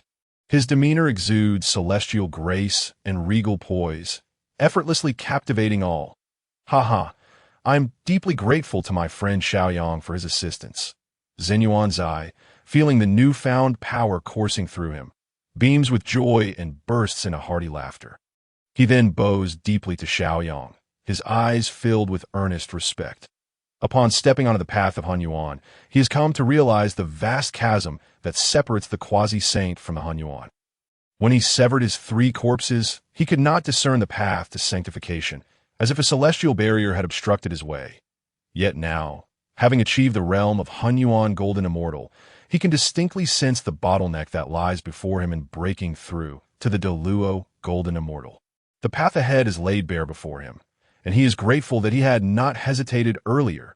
There is no need for such formalities, my friend Xinyuan Zai. We are now allies. There is no need for division between us. Xiaoyang assists Xinyuan Zai to his feet, pausing momentarily before continuing. However, the conflict between the Wu and Liao clans is on the brink of eruption, and the consecration of the gods of mountains and rivers shall require your patience. During this interval, you may begin to identify the deities to be consecrated. Within our human race, there are many seasoned cultivators. Upon my return to the human realm, I shall enlist their aid on your behalf." Hearing Xiaoyang's words, Xinyuanzai nods in agreement. The prospect of receiving aid from the human race is indeed splendid. A hint of joy graces Xinyuanzai's countenance. He has never been adept at nor particularly fond of managing power. In the vast Wuzhuang temple, aside from the enlightened Qingfeng Mingwei, he has only a few sentient plants and trees to consecrate the gods of mountains and rivers and consolidate the fortune of the primordial earth. One person alone is insufficient. With the support of the human race, he can navigate this endeavor with greater ease. At that moment, the red cloud spirit beside them speaks to Xiaoyang. "Friend Xiaoyang, my physical form has been destroyed. Thus, I wish to reincarnate as a human. May I ask if you would guide me onto the path?" Xiaoyang falls into contemplation, his eyes shimmering with starlight. In his previous life, the war between the Wu and Liao clans led to mutual destruction, paving the way for the rise of the human race. The 3 sovereigns and 5 emperors emerged in succession. The primordial purple energy he had shattered transformed into fragments corresponding to the 3 sovereigns and 5 emperors. He has no objections to Hong Yun's desire to reincarnate as a human. After all, once Hong Yun awakens his memories, his cultivation will undoubtedly flourish rapidly, adding to the strength of the human race. However, with Hoodie yet to undergo the cycle of reincarnation and the 6 paths of reincarnation still in place, Xiaoyang is reluctant to allow Hong Yun to simply be reborn. "Friend Hong Yun, your wish to join our human race is most welcome. In fact, I could even elevate you to the status of emperor among our people. However, all of this requires time. I wonder if you are willing to wait." Xiaoyang gazes at Hong Yun, his expression reflecting deep contemplation. Upon hearing Xiaoyang's words, Hong Yun's demeanor remains unchanged. A smile graces his face as he responds. "Haha, the promise of friendship from Xiaoyang is more than enough. My essence has been severely wounded, and I require time to recuperate. When you're prepared, I shall be ready to reincarnate into the human race at any moment." Xiaoyang nods in agreement, smiling as he replies, "Excellent. Congratulations, dear friend Hong Yun. Xiaoyang, come, shall we engage in a discussion of our respective paths?" Observing the conclusion of the exchange between Hong Yun and Xiaoyang, Xinyuanzai hastily turns to Xiaoyang, saying, "Very well. My path is that of dominion, a sovereign encompassing all. Within the 4 seas, none escape the rule of kings and ministers." Xiaoyang, without a moment's hesitation, begins to expound upon his philosophy of dominion. "The path of the earth governs the primordial mountains and rivers." As Xinyuanzai listens to Xiaoyang's discourse, a solemn expression settles over his features, and he begins to articulate his own earthly path.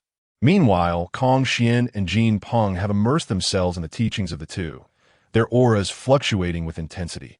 Observing this scene, Hong Yun, now reduced to mere essence, sighs softly, shaking his head as his form transforms into a wisp of red mist and returns to the Juju Sampo gourd. The gourd sways gently, ascending outside the grand hall, suspended above the ginseng fruit tree. Tendrils of wood essence are absorbed by the gourd, nourishing Hong Yun's true spirit.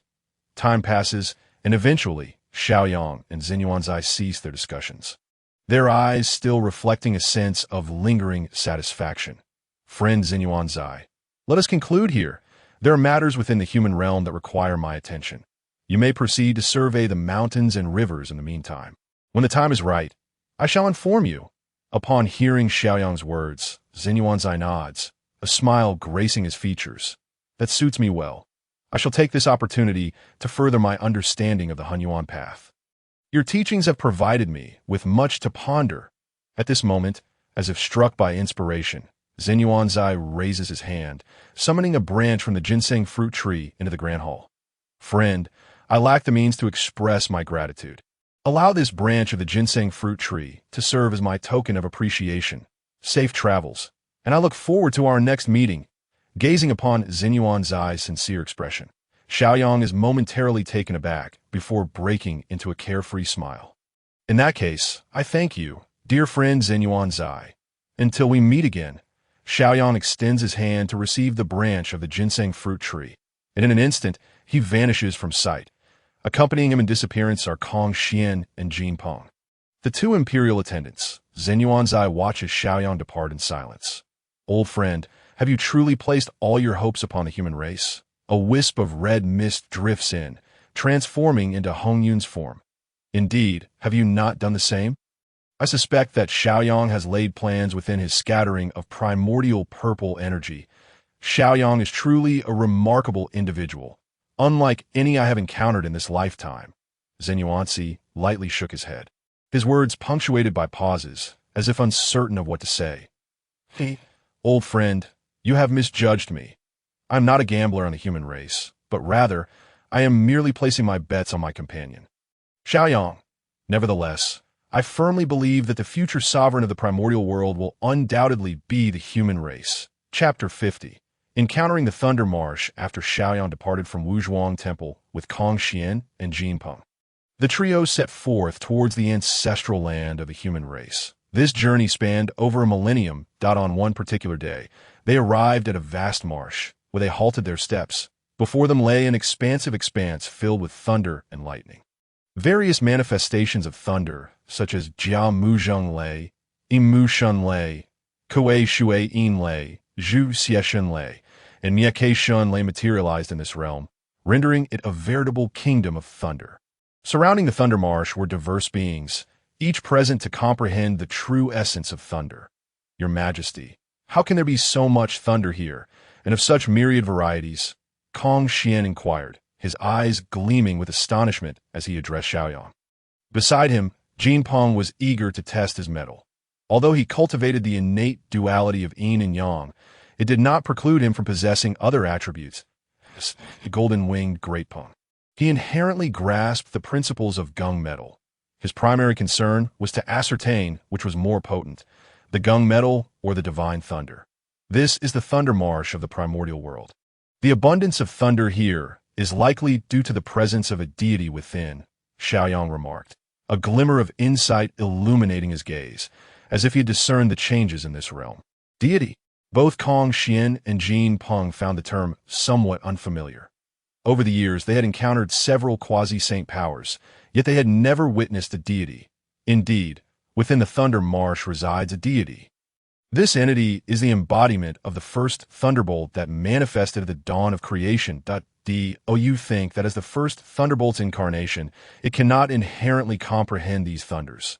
A smile crept across Xiaoyang's face as he surveyed the Thunder Marsh. Your Majesty, shall we take a detour? Kong Xian, suppressing his shock, respectfully inquired of Xiaoyang. No. Why take a detour? On the contrary, I wish to behold the legendary deity of the Thunder Marsh. Let us proceed. With his words, an imperial aura descended from the heavens, enveloping Xiaoyang, Kong Xian, and Jin Peng. Whoosh! The trio transformed into a streak of golden light, heading towards the Thunder Marsh. The thundering bolts seemed to sense the intrusion of outsiders, roaring and howling as they surged forth, seemingly intent on obliterating the newcomers. The tumult of thunder naturally drew the attention of those who were meditating and comprehending the essence of thunder in the vicinity. Hiss! Another group dares to venture into the marsh. Do you think they can succeed? Not long ago, a great Luo attempted the same, only to meet an untimely demise. Indeed, it seems only quasi-saint powers or saints have the ability to enter. Various beings exchanged remarks, their expressions a mix of mockery and schadenfreude. None believed the newcomers could truly penetrate the Thunder Marsh. Observing the various bolts of lightning descending, Xiaoyang's lips curled into a slight smile as he reached out towards the oncoming thunder. Boom! A soft sound resonated as Xiaoyang's palm shattered the approaching bolts, scattering them into arcs of lightning that vanished before him. Hiss! He shattered the thunder solely with his physical strength. This must be a quasi-saint power. The onlookers' eyes were filled with awe. Some recalled their earlier disrespectful words, their faces paling in realization. They transformed into streaks of light, hastily retreating from the marsh, unwilling to gamble their lives. Xiaoyang remained unfazed, advancing through the layers of thunderous barriers until he finally stood before a magnificent palace.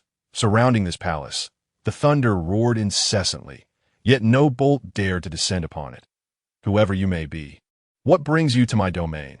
as Xiaoyang scrutinized the palace. A formidable voice resonated throughout the expanse that I am the human emperor, Xiaoyang, drawn here by the mysteries of the Thunder Marsh, seeking to behold its wonders. I did not anticipate the presence of such a mighty being within the Thunder Marsh. I apologize for my rudeness, Xiaoyang responded, a smile gracing his face. Human emperor? Came the voice of bewilderment. The grand gates of the palace swung open, unleashing a terrifying torrent of lightning that seemed capable of piercing the heavens. The figure emerged from the blinding radiance, each movement accompanied by the crackle of thunder, clad in armor of lightning. With thick brows and large eyes, this being exuded an air of mysterious terror. The Thunder God. The realization struck Xiaoyang, as the name surfaced in his mind at a late-stage quasi-saint, on the verge of attaining complete mastery. In this realm, he could conceive of no other candidate but the Thunder God. Just as Xiaoyang prepared to engage in conversation, the Thunder God, amidst the rolling light of thunder, declared, I have heard of the human emperor's battle with Dong Huang Tai, and your triumph over the North Sea Kuin Peng. It has been ages since anyone visited my Thunder Marsh. Your arrival fills me with delight that I wish to discuss the Tao with you. I implore you to impart your wisdom.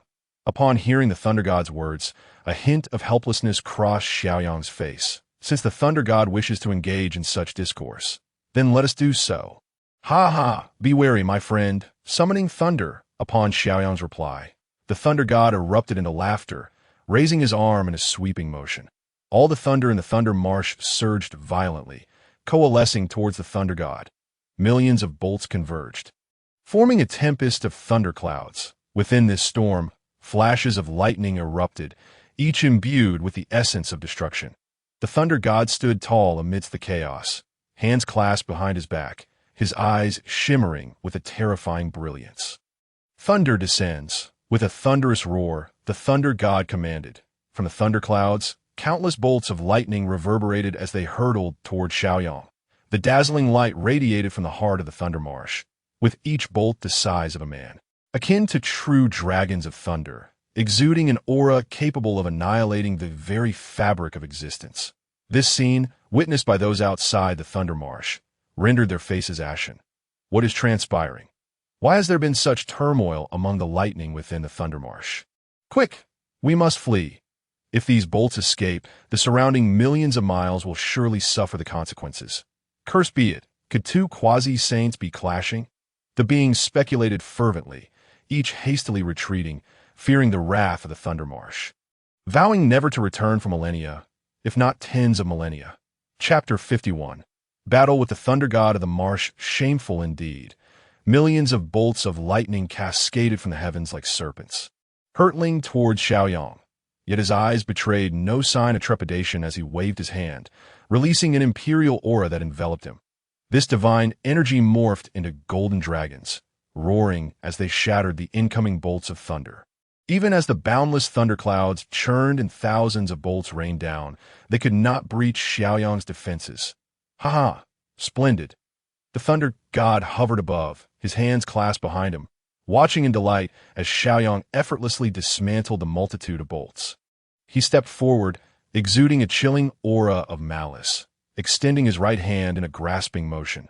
Thunder materialized before him, gradually coalescing into form. A massive hammer, dark and foreboding, adorned with symbols of lightning upon its surface. Human Emperor, prepare to receive my hammer, the Thunder God declared. Thunder Hammer, descend. Within the boundless thunderclouds, the appearance of the Thunder God's hammer stirred a tempest, as divine lightning morphed into thunderous dragons, roaring towards the heavens. The atmosphere pulsed with murderous intent, reverberating throughout the Thunder Marsh. Boom! A resounding explosion echoed as the Thunder God, wielding the mighty hammer, advanced towards Xiaoyang with determination. Beneath the force of the strike, the very fabric of space seemed unable to withstand the immense pressure. Warping grotesquely, cracks marred the space, resembling a glass about to shatter. An endless torrent of thunder coalesced into a true dragon, cascading down in the wake of the Thunder God's mighty blow. In the face of such a formidable assault, Xiaoyang no longer concealed his power. His quasi-saintly mana erupted forth, causing his aura to surge dramatically. His physical form radiated a brilliant light, subtly exuding an aura of immortality. He raised his hand, summoning the Kongtong seal to hover above him, as streams of imperial energy cascaded downward. Behind him, a towering, majestic figure of supreme nobility gradually materialized. From the moment it appeared, it emanated a timeless, indomitable presence, rendering even the roaring thunder momentarily subdued. Clad in imperial robes, this figure was encircled by roaring golden dragons, with a grand map of mountains and rivers beneath its feet, instilling a sense of awe that made it difficult to gaze directly upon. At that moment, the human emperor's manifestation stepped forward, gesturing with a wave of its hand to disperse the accompanying thunder. Subsequently, it pointed toward the thunder goddess hammer, immobilizing it, preventing any advance. What? The thunder god's expression shifted, disbelief flickering in his eyes. A cultivator nearing quasi-saint perfection. How could he be obstructed by a mere mid-stage quasi-saint? The disparity between their realms should have been glaringly apparent. Yet in this moment, he felt as though he were the one in the mid-stage. Thunder God, my friend, losing focus in battle is ill-advised. At that instant, Xiao Yang made his move. An unfathomable imperial energy surged towards the human emperor's manifestation, causing countless wondrous phenomena to emerge from it. Boom! The human emperor's manifestation retracted its right hand, suddenly clenching it into a fist and striking toward the thunder goddess hammer. This punch seemed to gather boundless power. As if embodying the might of an entire world, the IT sent the thunder god as hammer flying, along with the thunder god himself, who was hurled backward. Regaining his composure, the thunder god unleashed his mana. Reaching the peak of quasi-saint mastery, he halted his descent mid-air, yet felt a numbing sensation in his arms, struggling to maintain his grip on the hammer. Xiao Yang afforded the thunder god no opportunity to react. After repelling him, he channeled his mana, merging with the human emperor's manifestation. Instantly, the manifestation swelled to a towering height of several thousand zhong. Clutching the Kongtong seal, he aimed it at the thunder god. Space fractured, revealing voids of black holes. Wherever the Kongtong seal passed, the thunder dissipated. Faced with this strike, the thunder god had no choice but to raise his hammer defensively. Bang! With a resounding crash, the thunder god was sent sprawling, his armor dented and blood trickling from the corner of his mouth. Boom! Xiao Yang surged forward, wielding the Kongtong seal without granting a moment's respite, delivering another blow as though it were a celestial pillar crashing down. Uffed! The thunder goddess hammer was knocked away, and he was sent reeling, the endless thunderclouds above him shattered into nothingness. Xiao Yang showed no hesitation, following closely, the Kongtong seal striking the thunder god repeatedly like a relentless battering ram. In that moment, the thunder god endured severe injuries, his armor shattered and covered in dents. His body was marred with wounds, blood seeping forth intermittently, his aura diminishing. This time, Xiao Yang refrained from further pursuit. Hovering in midair, he withdrew both the human emperor's manifestation and the Kongtong seal. Thunder God, my friend, shall we call this a truce? A serene smile graced Xiao Yang's lips as he regarded the thunder god. Very well, your strength is remarkable. I concede. The thunder god wore a bitter expression, nodding in acknowledgement. Having secluded himself in this thunder marsh for so long, he had heard tales of Xiao Yang, the most renowned figure of recent years. He had learned of Xiao Yang's exploits, defeating Dong Huang Tai Yi, heavily wounding Kuan Peng. Initially incredulous, he now recognized the truth after their confrontation. Xiao Yang was indeed a prodigy. Had he known, he would never have engaged in battle with such an anomaly. Now, having voluntarily challenged him, he was thoroughly humiliated, an embarrassment beyond measure. Xiao Yang approached the Thunder God, offering a polite bow. Thunder God, I apologize for my unsolicited intrusion. I hope you will not take offense. The Thunder God chuckled heartily, patting his head. My dear friend, such words are unnecessary. Though I dwell not in the vast wilderness, I have certainly heard of your illustrious reputation. Now, finally meeting you, I realize that hearing of your deeds pales in comparison to witnessing your might firsthand. Come, let us enter my Thunder God Palace, where we may converse at length. The Thunder God spoke warmly as he beckoned Xiao Yang toward his palace, displaying an air of generosity. Observing the thunder god's demeanor, Xiao Yang silently nodded in approval. That it seemed that forming an alliance with the thunder god could prove beneficial for humanity. Kong Xian and Jin Peng followed closely behind. Entering the thunder god palace. Once inside, Xiao Yang and the thunder god took their respective seats. Noticing the thunder god's injuries, Xiao Yang waved his hand, infusing the thunder god with the three lights' divine water. In an instant, the thunder god's wounds healed completely. Thank you, my friend Xiao Yang. Without your aid, I would have been quite a sight. The thunder god touched his arm and bowed deeply to Xiao Yang. Xiao Yang nodded slightly, gazing at the thunder god as he began to speak. Thunder God. Chapter 52. Thunder, the path of celestial punishment. Thunder is the fulcrum of heaven and earth, the heavenly axis and earthly mechanism. Yang thunder and Yin thunder. The pivot of Yin and the mechanism of Yang. Thunder brings forth goodness while lightning brings forth evil. Thunder governs the calamities and blessings of heaven, wielding the scales of fate. It commands beings and oversees life and death, controlling the gates of judgment.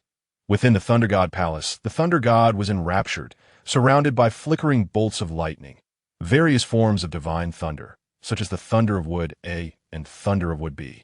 Among others, after a considerable time, the Thunder God finally opened his eyes that he looked at Xiao Yang, a hint of admiration shining within them that I never imagined that you, my friend Xiao Yang, would possess such profound insights into thunder. I find myself somewhat humbled. Xiao Yang smiled slightly, replying, Your praise is unwarranted. Thunder God, why understanding of the path of thunder cannot transcend my own, but your grasp of it is on the verge of reaching the sanctified path. Is it not? Upon hearing Xiao Yang's words, the Thunder God fell silent. After a long pause, he sighed, gazing at Xiao Yang with a flicker of confusion in his eyes. It is difficult, so very difficult. Achieving the sanctified path is an arduous endeavor. Though I have reached the pinnacle of quasi-saint, attaining true sainthood remains. His words trailed off, yet his meaning was abundantly clear. Xiao Yang, too, fell into contemplation after a lengthy silence. He turned his gaze toward the Thunder God. There is no need for haste. My friend, you know what my discussion with Daoist Shen Yuan at Wuzhuang Temple entailed? I would like to hear the details. The Thunder God looked at Xiao Yang, a glimmer of divine light flashing in his eyes. Why conversation with Daoist Shen Yuan revealed that a great war must erupt between the shaman and demon clans. Such conflict will inevitably lead to annihilation. After the decline of these two races, which other can rise? Only my human race. Xiao Yang's eyes shone with unwavering conviction, his words infused with fierce confidence. Hearing this, the Thunder God's gaze flickered uncertainly. After a lengthy moment, he regarded Xiao Yang. You have something specific you wish to convey, my friend? Xiao Yang spoke candidly, leaving no room for concealment. I wish to request that you, Thunder God, establish a legacy and lineage for my human race, forging an alliance with us. The Thunder God remained silent, contemplating the request. Xiao Yang did not find his reaction surprising. After all, persuading a top-tier innate deity to ally with humanity based solely on words was no easy feat, even he would hesitate. Daoist Shen Yuan has already allied with my human race and has embarked upon the path of Hunyuan. The path of Hunyuan. The Thunder God's gaze sharpened, fixating on Xiao Yang, his heart racing. His intuition told him that the path of Hunyuan was crucial to his future enlightenment. Indeed, it is the path of Hunyuan. Hunyuan signifies the unity of primordial energy, chaos as one, the very inception of primordial energy. In the primordial era, before the heavens and the earth were fully formed, the mighty Pangu and a multitude of chaotic deities embarked upon this very path. The god of thunder exhibited a contemplative expression as he gazed at Xiaoyang. The path of Hunyuan could potentially lead to sanctification. No need for great merits, no requirement for the primordial purple energy, nor the necessity to validate the Tao through force. Xiaoyang chuckled and spoke. The Hunyuan path culminates not in a sage, but in a Hunyuan de Luo golden immortal. The sage and the Hunyuan de Luo golden immortal are equivalent. There is no need for great merits, no requirement for primordial purple energy, nor the necessity to validate the Tao through force. Upon hearing Xiaoyang's words, the god of thunder rose to his feet. Bowing respectfully to Xiaoyang, that I humbly ask you, Xiaoyang, to teach me the Hunyuan path that I wish to pass down the Tao lineage among humanity, forging an alliance with the human race, never to betray it across countless generations. Ha ha! Splendid, splendid, dear Thunder God, listen to my words. As Xiaoyang received the Thunder God's response, a glimmer of joy appeared in his eyes. The two sat facing one another, and Xiaoyang's demeanor grew solemn.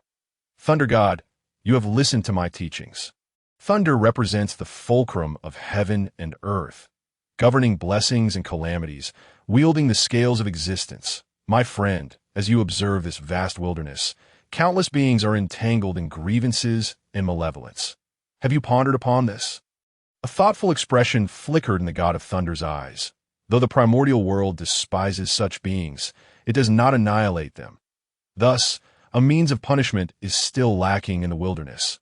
The god of thunder murmured to himself, as if a flash of inspiration illuminated his mind, yet he remained unable to grasp its essence. Thunder governs blessings and calamities.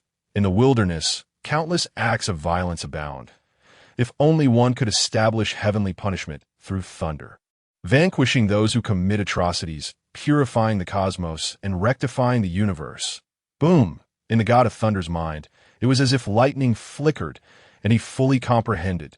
Those who commit heinous acts, entangled in malevolence, shall be punished by heavenly retribution.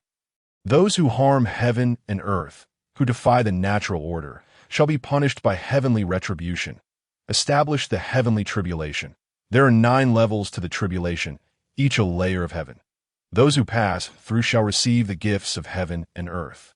Those who do not shall perish, their souls extinguished, turning to dust. From henceforth, the heavenly punishment shall be established, and the laws of the wilderness shall be regulated, allowing all things to flourish. The god of thunder's expression grew increasingly animated, as if he had discovered the path to his future. Thunder God, awaken! At that moment, a voice resonated like the chime of morning bells and evening drums in the ears of the god of thunder.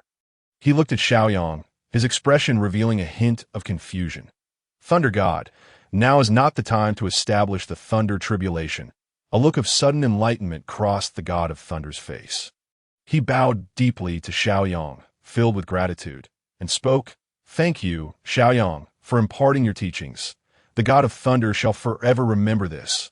Heaven and earth bear witness. Today I, the god of thunder, vow to establish a Tao lineage and inheritance among humanity, forging an alliance with the human race, never to betray it across countless generations." Rumbling from the heavens above, the sound of thunder echoed, signifying heaven's acknowledgement of the god of thunder's vow. Xiaoyang, without hesitation, swore before heaven and earth. Heaven and earth bear witness. Today I, the human race, forge an alliance with the god of thunder, never to betray it across countless generations. Another rumble of thunder followed, confirming heaven's acknowledgement. The god of thunder and Xiaoyang exchanged glances, then burst into hearty laughter. After a while, the hesitance in the god of thunder's eyes dissipated as he regarded Xiaoyang, reaching into his possession to retrieve a small egg enveloped in the essence of thunder. "My friend, this is..." A glimmer of intrigue flashed in Xiaoyang's eyes as he addressed the god of thunder. "Xiaoyang, within this lies a thunder dragon. Long ago, when I first emerged from the Thunder Marsh, I encountered it. Though it was born of the dragon lineage, it faced exclusion and thus left its kin to dwell with me in the Thunder Marsh, sharing a bond of companionship. However, one day, a formidable foe attacked, and to protect me, the thunder dragon was gravely wounded." As he spoke, the god of thunder gently caressed the egg enveloped in thunder essence. "Though I have reached the quasi-saint realm, I can only slowly nurture its wounds using the essence of thunder. Now, with your teachings, I shall soon enter seclusion and have no time to care for this thunder dragon. I implore you, Xiaoyang, to look after it for me." Xiaoyang nodded, taking the thunder egg into his hands. "Rest assured, Thunder God, I shall take good care of this thunder dragon. With this, my worries are alleviated. When we meet again, it shall surely have entered the realm of Hunyuan de Luo, golden immortal." The god of thunder laughed heartily, the worry in his eyes dissipating, his entire being emanating a renewed vigor. Chapter 53. The Final Return to Humanity a Decade Later. At the foot of Mount Bujo, the ancestral land of humanity, a pale golden celestial canopy transformed into a barrier, enveloping the vast territory of the human race, spanning millions of miles. This pale, golden canopy severed external prying eyes from the ancestral land of humanity. Yet it also hindered the human race from easily venturing outwards. Only with the permission of the primordial sovereigns, such as Swearin and others, could they freely enter and exit the barrier.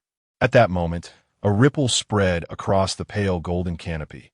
The space distorted, and three figures slowly materialized. Finally, we have returned. Looking at the familiar scenes before him, a smile spread across Xiaoyang's face. Your Majesty, is this the realm of your human race? Kong Xian and Jin Peng observed everything with curiosity as attendants to the Emperor of Humanity. They were deeply intrigued by all things related to the human race, eager to learn more. Indeed, this expanse of millions of miles is the territory of my human race. However, soon we must abandon this place. Xiaoyang nodded, his heart filled with a sense of nostalgia as he surveyed the surroundings. Kong Xian and Jin Peng exchanged puzzled glances. Their spiritual senses clearly perceived that aside from the human race, this vast expanse was inhabited solely by uncivilized beasts. These posed no threat to humanity. So why must they abandon this place? Your Majesty, you have finally returned. We welcome your return to the human race. Salutations, Your Majesty. As Xiaoyang passed through the pale golden canopy, this news reached the inner sanctum of the ancestral land of humanity. The leaders of the human race, Swearin, Yu Chao, and Zi, hurriedly came to greet Xiaoyang. His return brought them a sense of relief that it could be said without hesitation that Xiaoyang was the stabilizing force of the human race. As long as he was present, they had confidence in their endeavors. Observing the three leaders, Xiaoyang nodded, noticing the mid-stage Hunyuan Golden Immortal Realm of Swearin and the early-stage Hunyuan Golden Immortal Realms of Yu Chao and Zi. A satisfied look crossed his face. Very well. It seems that during my absence, you have not neglected your cultivation. This pleases me. The faces of the three leaders of Swearin lit up with joy. Receiving Xiaoyang's commendation made all their efforts worthwhile. These are my attendants I acquired during my travels, named Kong Xian and Jin Peng. Both are sons of the ancient Phoenix clan's chieftains. One is a colorful peacock, and the other is a golden-winged ROC in the days to come. You must get along well and avoid conflicts. Xiaoyang introduced Kong Xian and Jin Peng to the three leaders of Swearin. Kong Xian, Jin Peng, pays respects to the three primordial sovereigns. We hope to receive your guidance in the future. Kong Xian and Jin Peng also bowed respectfully to the three leaders. No need for such formalities. Since you have become the attendants of our emperor, simply serve him well. The three leaders of Swearin returned the bow to Kong Xian and Jin Peng, their expressions serious as they spoke. This is only natural. Kong Xian and Jin Peng nodded in agreement. Over the years, they had witnessed Xiaoyang's prowess and extraordinary abilities, firmly resolved to serve him diligently. Now, let us return to the ancestral grounds. I await your report on the state of the human race. Once preparations are complete, it shall be time to leave this place. With that, Xiaoyang set off towards the ancestral land of humanity. The faces of the three leaders of Swearin bore a mix of anxiety and excitement. Though they had expanded the territory of the human race from a mere 100,000 miles to millions of miles, the future path and destination of the human race remained uncertain. They were unaware of where the human race would ultimately go, which naturally stirred a sense of unease within them. Yet, they were also filled with excitement. Once the human race began its migration, it would undoubtedly create a significant stir. The entire primordial world would be aware of their actions. This would also herald the official emergence of the human race, which had once been a mere fraction of the primordial world for less than 100,000 years. Soon, a group of individuals returned to the ancestral land of the human race. Xiaoyang did not disturb the other clansmen, quietly entering the ancestral hall of the human race. The three from the Swearin clan took their seats opposite Xiaoyang, while Kong Xian and Jin Peng stood attentively behind him. Swearin, how has the development of our human race fared over the years? Xiaoyang directed his gaze towards the swearing clan. In response to your majesty, the development of the human race has been relatively smooth. Thanks to the barrier techniques passed down by your majesty, each new territory we expand is enveloped by a barrier. However, our population is growing at an alarming rate, and the surrounding area, being part of the unending mountains, lacks an abundance of food. Oftentimes, hunting requires venturing far afield.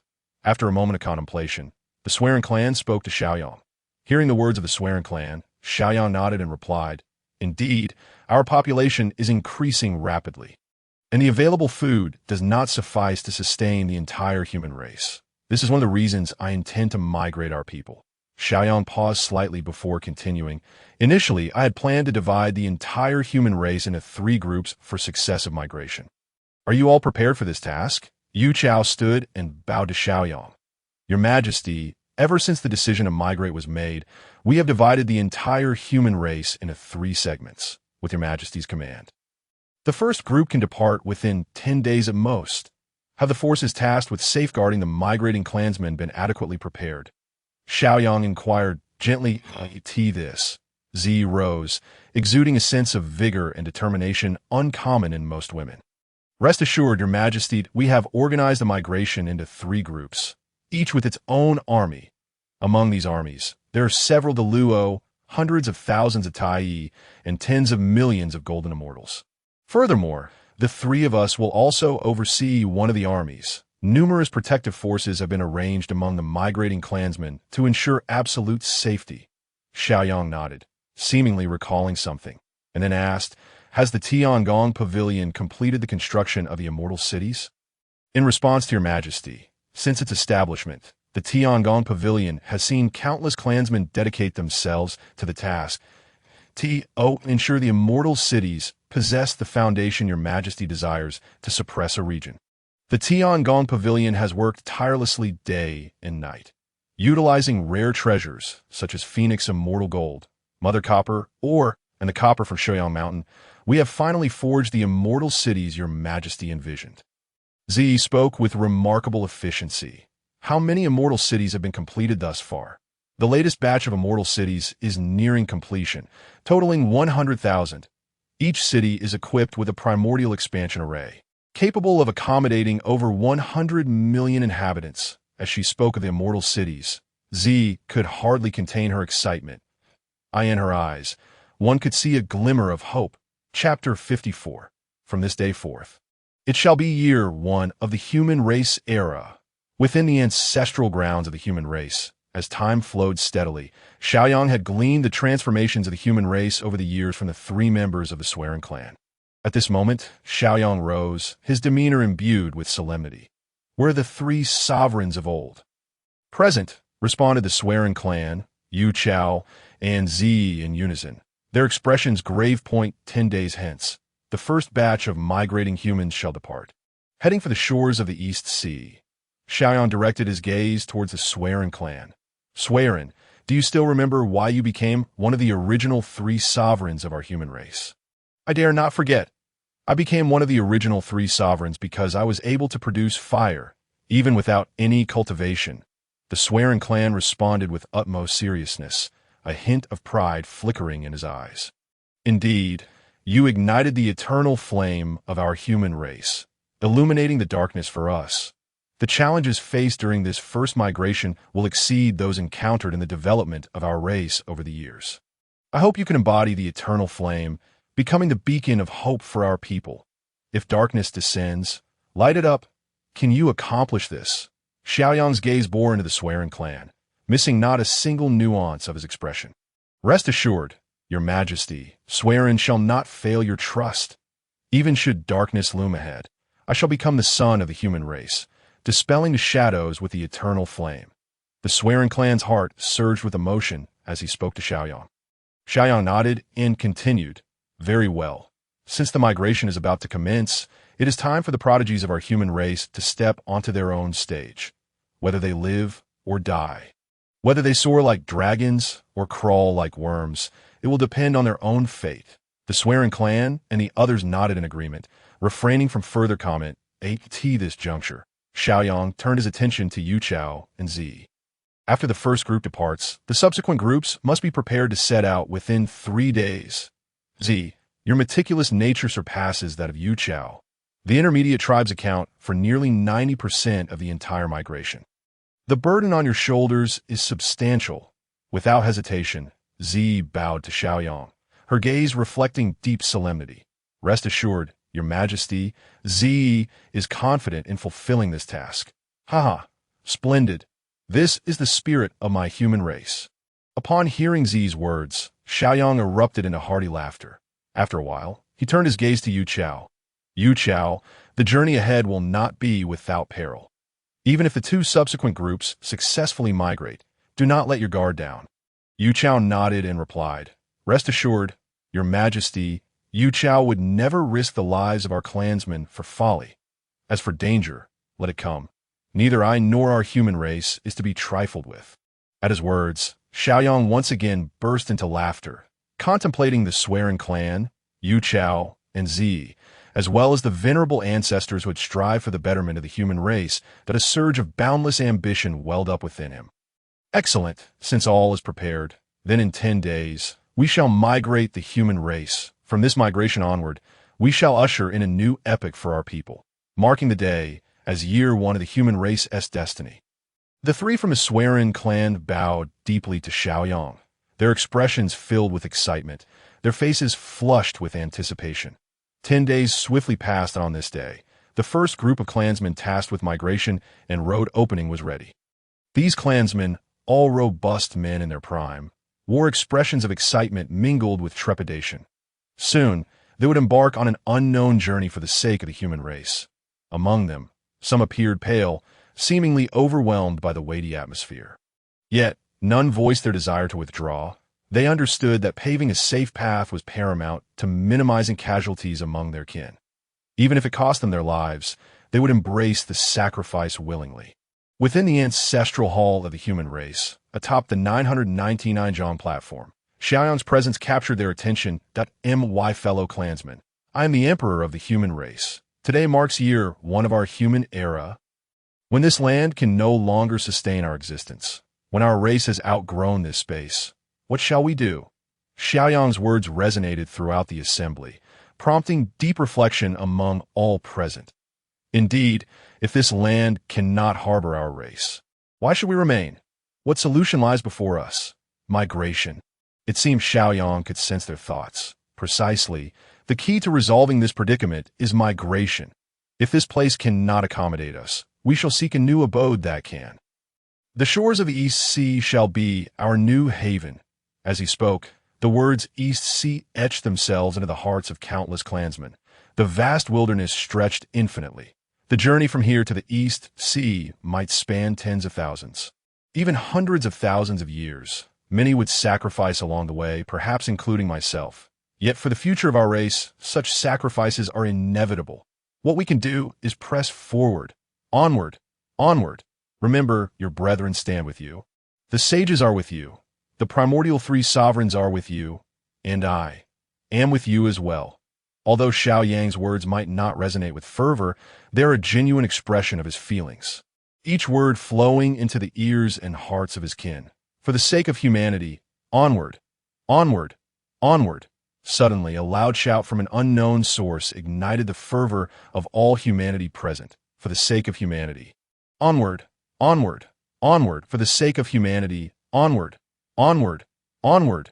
Sui Ren seizes this opportunity, revealing himself as the eternal flame ignites atop his head. The first batch of migrating kin, I shall embody the everlasting flame and transform into the sun, illuminating your path through the night. The pale, golden heavens dissipate. Now, let us depart. With a resounding roar, a thunderous sound reverberated throughout the ancestral land of humanity. A multitude stretching for thousands of miles surged forth. Standing atop a high platform, Xiaoyang gazes upon this scene, murmuring to himself, Today marks the first year of the human epoch. Are all tribes ready to welcome the arrival of humanity? Chapter 55. The response of the demon clan Tang Gu emerges. In the heavenly court within the Sun Palace, elder brother, urgent news has arrived from the primal lands. Dong Huang Tai Yi hurriedly entered, Bowing to Di Jun, his voice tinged with urgency, Di Jun, seated at his desk, lifted his gaze to meet Dong Huang Tai Yi's, a smile gracing his features. Tai Yi, when will you learn to temper your impetuous nature? Speak, what has transpired? Dong Huang Tai Yi chuckled, rubbing his nose, and replied, Elder brother, the human clan has made new moves. Oh, Di Jun raised an eyebrow, curiosity flickering in his eyes. According to the report from the demon clan, you stationed near the human territory to monitor them. For 3 months now, numerous humans have been departing from their homeland, heading eastward. Based on their movements and our covert inquiries, their destination appears to be the shores of the Eastern Sea. A glimmer of excitement shone in Dong Huang Tai Yi's eyes. The shores of the Eastern Sea, Di Jun muttered to himself, a look of contemplation washing over his face. Suddenly, as if struck by a revelation, he addressed Dong Huang Tai, summoned the demon deity Bai Zhe. Without hesitation, Dong Huang Tai departed the Sun Palace in search of Bai Zhe. Shortly thereafter, Dong Huang Tai returned with Bai Zhe in tow. Bai Zhe pays his respects to the demon emperor. Bai Zhe bowed to DJUN in own need for formalities. Bai Zhe, it has come to my attention that the human clan is migrating en masse to the shores of the Eastern Sea. What do you surmise is their motive? Di Jun inquired. The human clan, migrating en masse to the shores of the Eastern Sea. Bai Zhe pondered, a glimmer of insight illuminating his eyes. After a brief moment, he trembled slightly and addressed Di Jun. The shores of the Eastern Sea are in close proximity to the Eastern Sea itself, devoid of powerful forces, and the environment is quite secure. Your Majesty, I believe the human clan is migrating to seek a new place of residence. Upon hearing Bai Zhe's words, Di Jun nodded slightly. Indeed, I share your thoughts. The human clan's migration to the shores of the Eastern Sea is indeed for the purpose of finding a new dwelling. In the vast wilderness, no place is more suitable for the development of humanity than the shores of the Eastern Sea. So, Bai Zhe, how do you suggest our demon clan should respond to the human migration to the Eastern Sea? Bai Zhe contemplated for a moment before responding, Your Majesty, I believe our clan should make every effort to intercept the human migration. After a brief pause, he continued, However, the human clan was indeed crafted by the Empress Niwa, and we must not be overly aggressive. Your Majesty could allow the demon clan to fully engage those demons along the migration route, while the rest of our kin may offer some assistance. Di Jun, upon hearing this, regarded Bai Zhe with newfound appreciation and spoke, Excellent. Your counsel is sagacious. I shall entrust this matter entirely to you.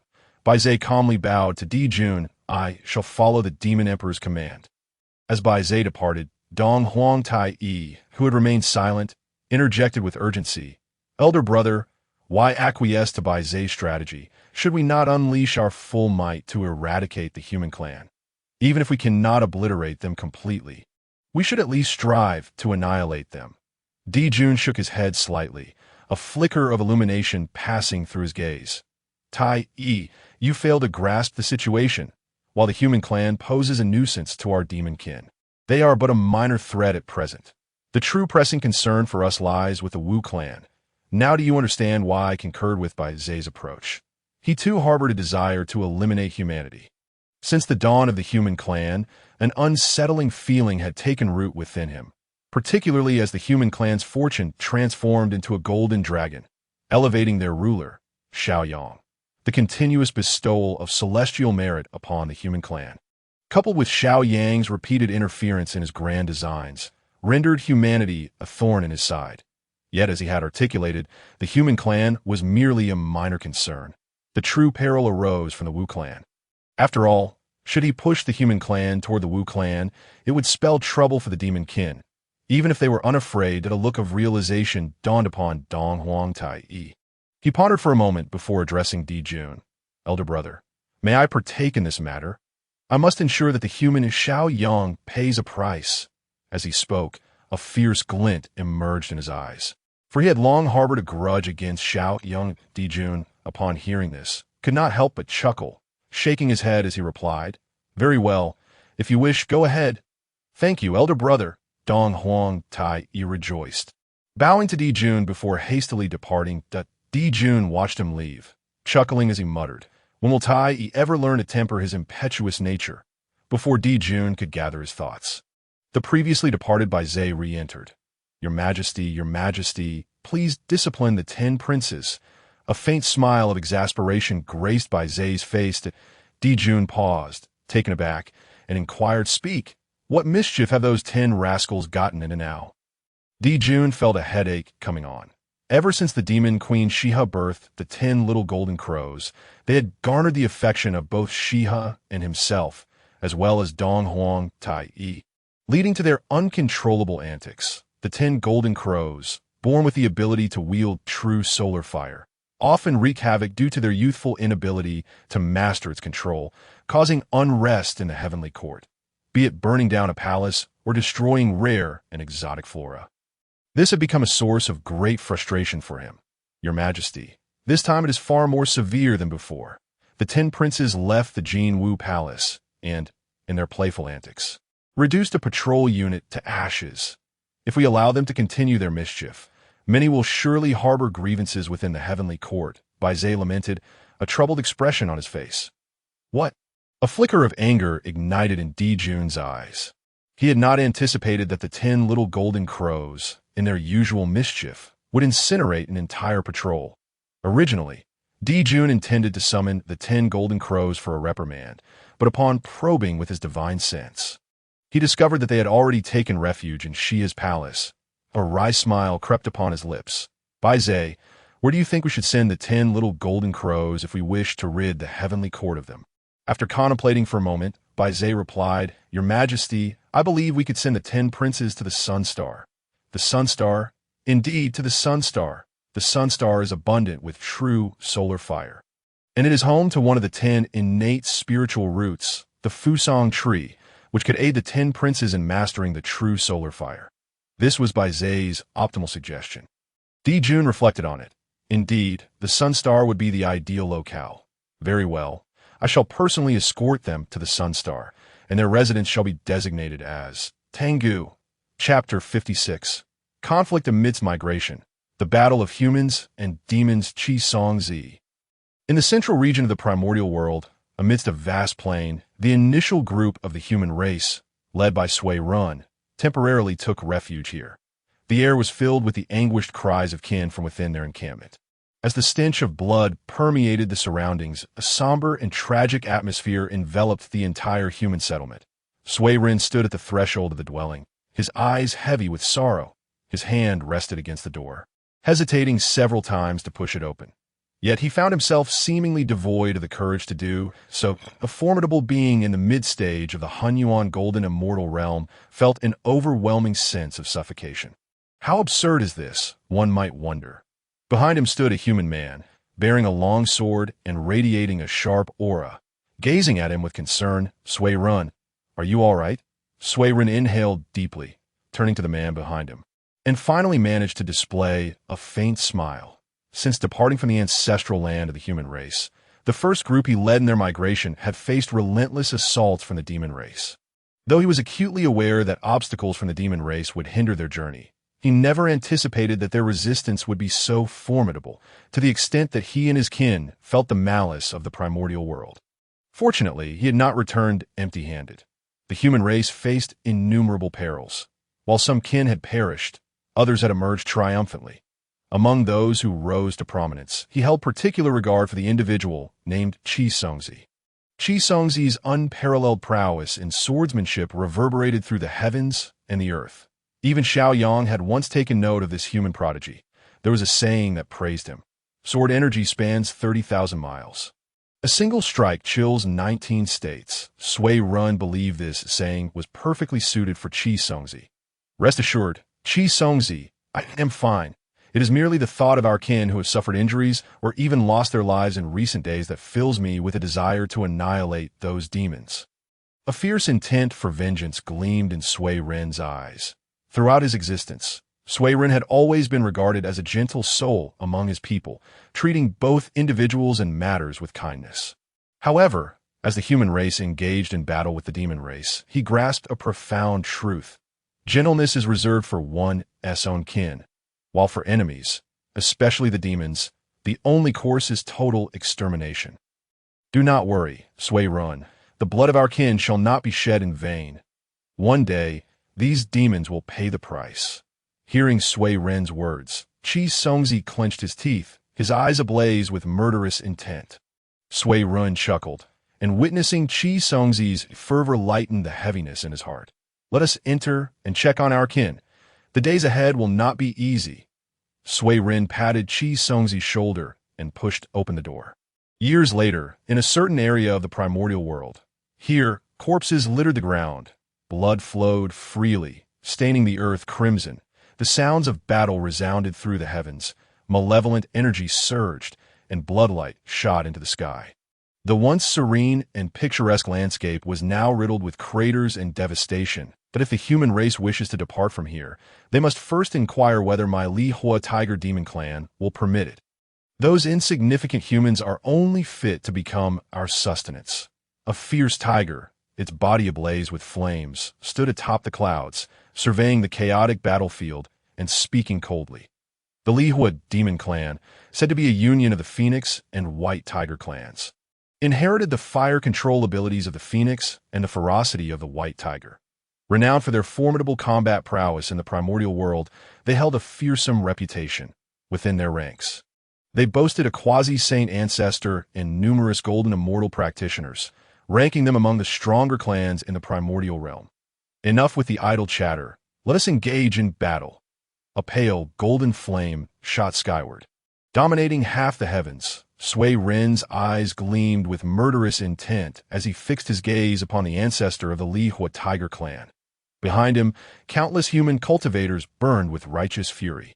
Years of warfare had rendered the Li Hua Tiger clan the primary obstacle to the human race. Countless brothers had perished at their hands, and the same fate befell many of their tiger demons. The enmity between the two factions was as vast as the sky. Not even the waters of the celestial river could cleanse it, with a thunderous roar from the ancestor of the Li Hua Tiger clan. Billions of Li Hua demons simultaneously let out a howling roar. These demons transformed into their true forms and charged towards the humans. The malevolent energy they exuded gathered in the sky, descending upon the human race like a collapsing heaven. My fellow human warriors, kill! Sui Run bellowed, flames erupting around him as he transformed into a fire dragon, roaring towards the ancestor of the Li Hua demons. The human warriors behind him were filled with battle fervor, their hearts ablaze with rage and the desire for vengeance. Kill! Kill! Kill! Let us carve out a clear sky for our human race. All who stand against us shall be slain. The battle cries echoed throughout the region as both sides clashed fiercely, neither retreating from the fight. Millions of Li Hua demons and humans filled the area upon hearing the words of the primordial. Tong Qian's lips curled into a sneered AT that moment. A sudden gleam flashed in his eyes, and he excitedly exclaimed, "Elder brother, second brother, look! The demon clan has sent forth another quasi-saint, although he is merely at the initial stage of quasi-sainthood. This batch of human warriors is likely doomed." As he concluded, Tong Tian shook his head. The sage's spirit is entrusted to the heavenly Tao, and there is hardly anything he cannot foresee. He had already observed the battlefield with his sacred consciousness. And apart from Sui Ren, there was no second quasi-saint among the human forces, faced with a quasi-saint powerhouse. Unless a second quasi-saint appeared among the humans, he believed this group was already on a path to destruction. Contemplating this, Tong Tian let out a deep sigh, as if mourning. Both Laozi of Taiji and Yuqing Yuanshi moved their divine thoughts slightly, memorizing the aura and cultivation of the entire battlefield. Laozi remained silent. Taking up the dragon-headed staff and pointing it forward, a mirror of pure light manifested before the three, vividly displaying the battlefield where the Li Hua Hu Yao clan clashed with the humans. At this moment, the relentless battlefield was strewn with the bodies of both the Li Hua Hu Yao and humans, each figure soaked in blood, indistinguishable between their own and that of others. Just then, a magnificent aura spread across the battlefield, as an enormous hand descended upon the humans. The sudden appearance of this colossal hand caught the humans completely off guard, and countless of their number were reduced to mush beneath its might. Sui Ren, who was engaged in battle with the ancestor of the Li Hua Hu Yao, suddenly changed countenance. Damn it, another quasi-saint. How is this possible? The ancestor of the Li Hua, Hu Yao, laughed boisterously. Ah, nothing is impossible. I've already told you, it is futile for your human race to attempt to breach our defenses. You are destined to be our sustenance. That is your fate. The ancestors' laughter resonated with a cunning delight. For the emergence of this new quasi-saint was part of their premeditated plan to bury Swearen's contingent of humans here. I could see that moment. The concealed demon quasi-saint revealed himself, manifesting as a black flame spider. Shrouded in dark energy, his figure was enveloped in a cloud of black flames, and his eerie green, compound eyes glimmered ominously within the darkness. As the resounding roar of Qi Songzi echoed. The air filled with the ominous sound of swords clashing. An overwhelming sword intent surged forth. The long sword, thrust into the ground, emitted a soft hum, transforming into a streak of luminous light that seamlessly merged into Qi Songzi's grasp. Slash! Qi Songzi bellowed. In that fleeting moment, boundless principles of the sword manifested around him, intertwining with the very fabric of the universe. The darkness surrounding him seemed unable to withstand this sword principle. Trembling gently as if imbued with consciousness, filled with fear. Swish, swish, swish. A beam of light pierced through the darkness, swiftly followed by an endless brilliance that tore apart the shadows. The reverberation of the sword resonated increasingly grand, as if the entire cosmos was harmonizing with him. In that instant, heaven and earth became the sword. Flora and fauna transformed into blades. All things were but swords. An infinite sharpness converged in the air, coalescing into an extraordinarily resplendent sword light. This radiant sword light descended upon the black flame spider with Qi Songzi's movement. The sword energy stretched across 100,000 miles, a single sword's chill piercing through 19 states. In the vast expanse, it appeared as though only this sword existed. How is this possible? The black flame spider's expression drastically altered, sensing a thread of existential threat emanating from the sword light. It seemed that if this sword struck him, it could extinguish his very life force. Boom! The thunderous sounds reverberated, as if the heavens and earth could not bear the weight of this strike. Resonating with the clamor of swords, the spiritual energy that pervaded the primordial world was thoroughly swept away by this sword light, vanishing without a trace. Run! The black flame spider trembled, a singular thought racing through his mind. To flee. The closer the sword approached, the more he could sense its terrifying might. It felt as if the world's sharpness culminated in this strike, representing the pinnacle. Without hesitation, the black flame spider transformed into a shadowy flash, tearing through the void as he fled into the distance, seeking to evade this sword. Think you can escape? Die! Qi Songzi's gaze was as sharp as a blade. He perceived the black flame spider's movement and increased his strength. The already swift and grand sword light surged further. The sound of the sword grew ever more crisp and bright, slicing through space as it passed, leaving behind black fissures that could not heal for ages. No! At that moment, a distant roar filled with resentment erupted from the black flame spider. The radiant light surged from afar, the residual shockwave wreaking havoc in all directions. When tranquility finally returned, the black flame spider was reduced to naught but ashes, utterly slain by Qi Songzi's sword. I said I would slay you, and so I have. No one can save you. Qi Songzi exhaled deeply, a smile gracing his lips, yet the blood staining his visage rendered the smile grotesque. How is this possible? In midair, the elder of the Li Hua tiger demon gazed at Qi Songzi, who had vanquished the black flame spider, his eyes filled with incredulity. What a remarkable talent, a true prodigy of the sword.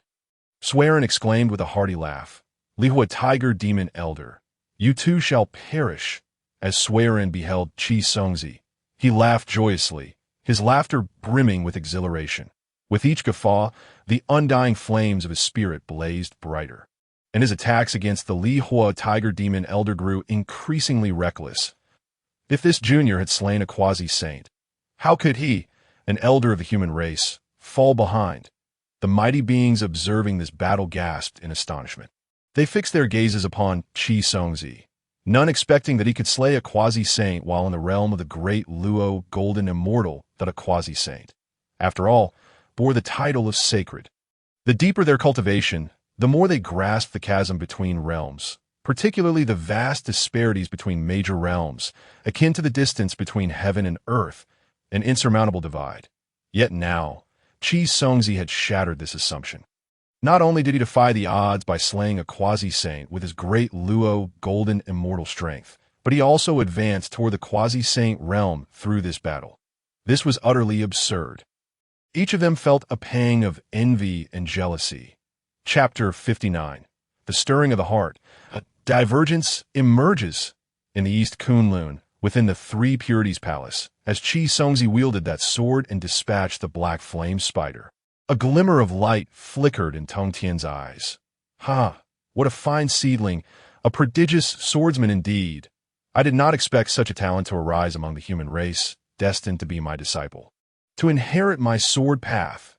Unsurprisingly, Tong Tian was moved as one of the three purities, formed from the three fragments of Pangu's primordial spirit.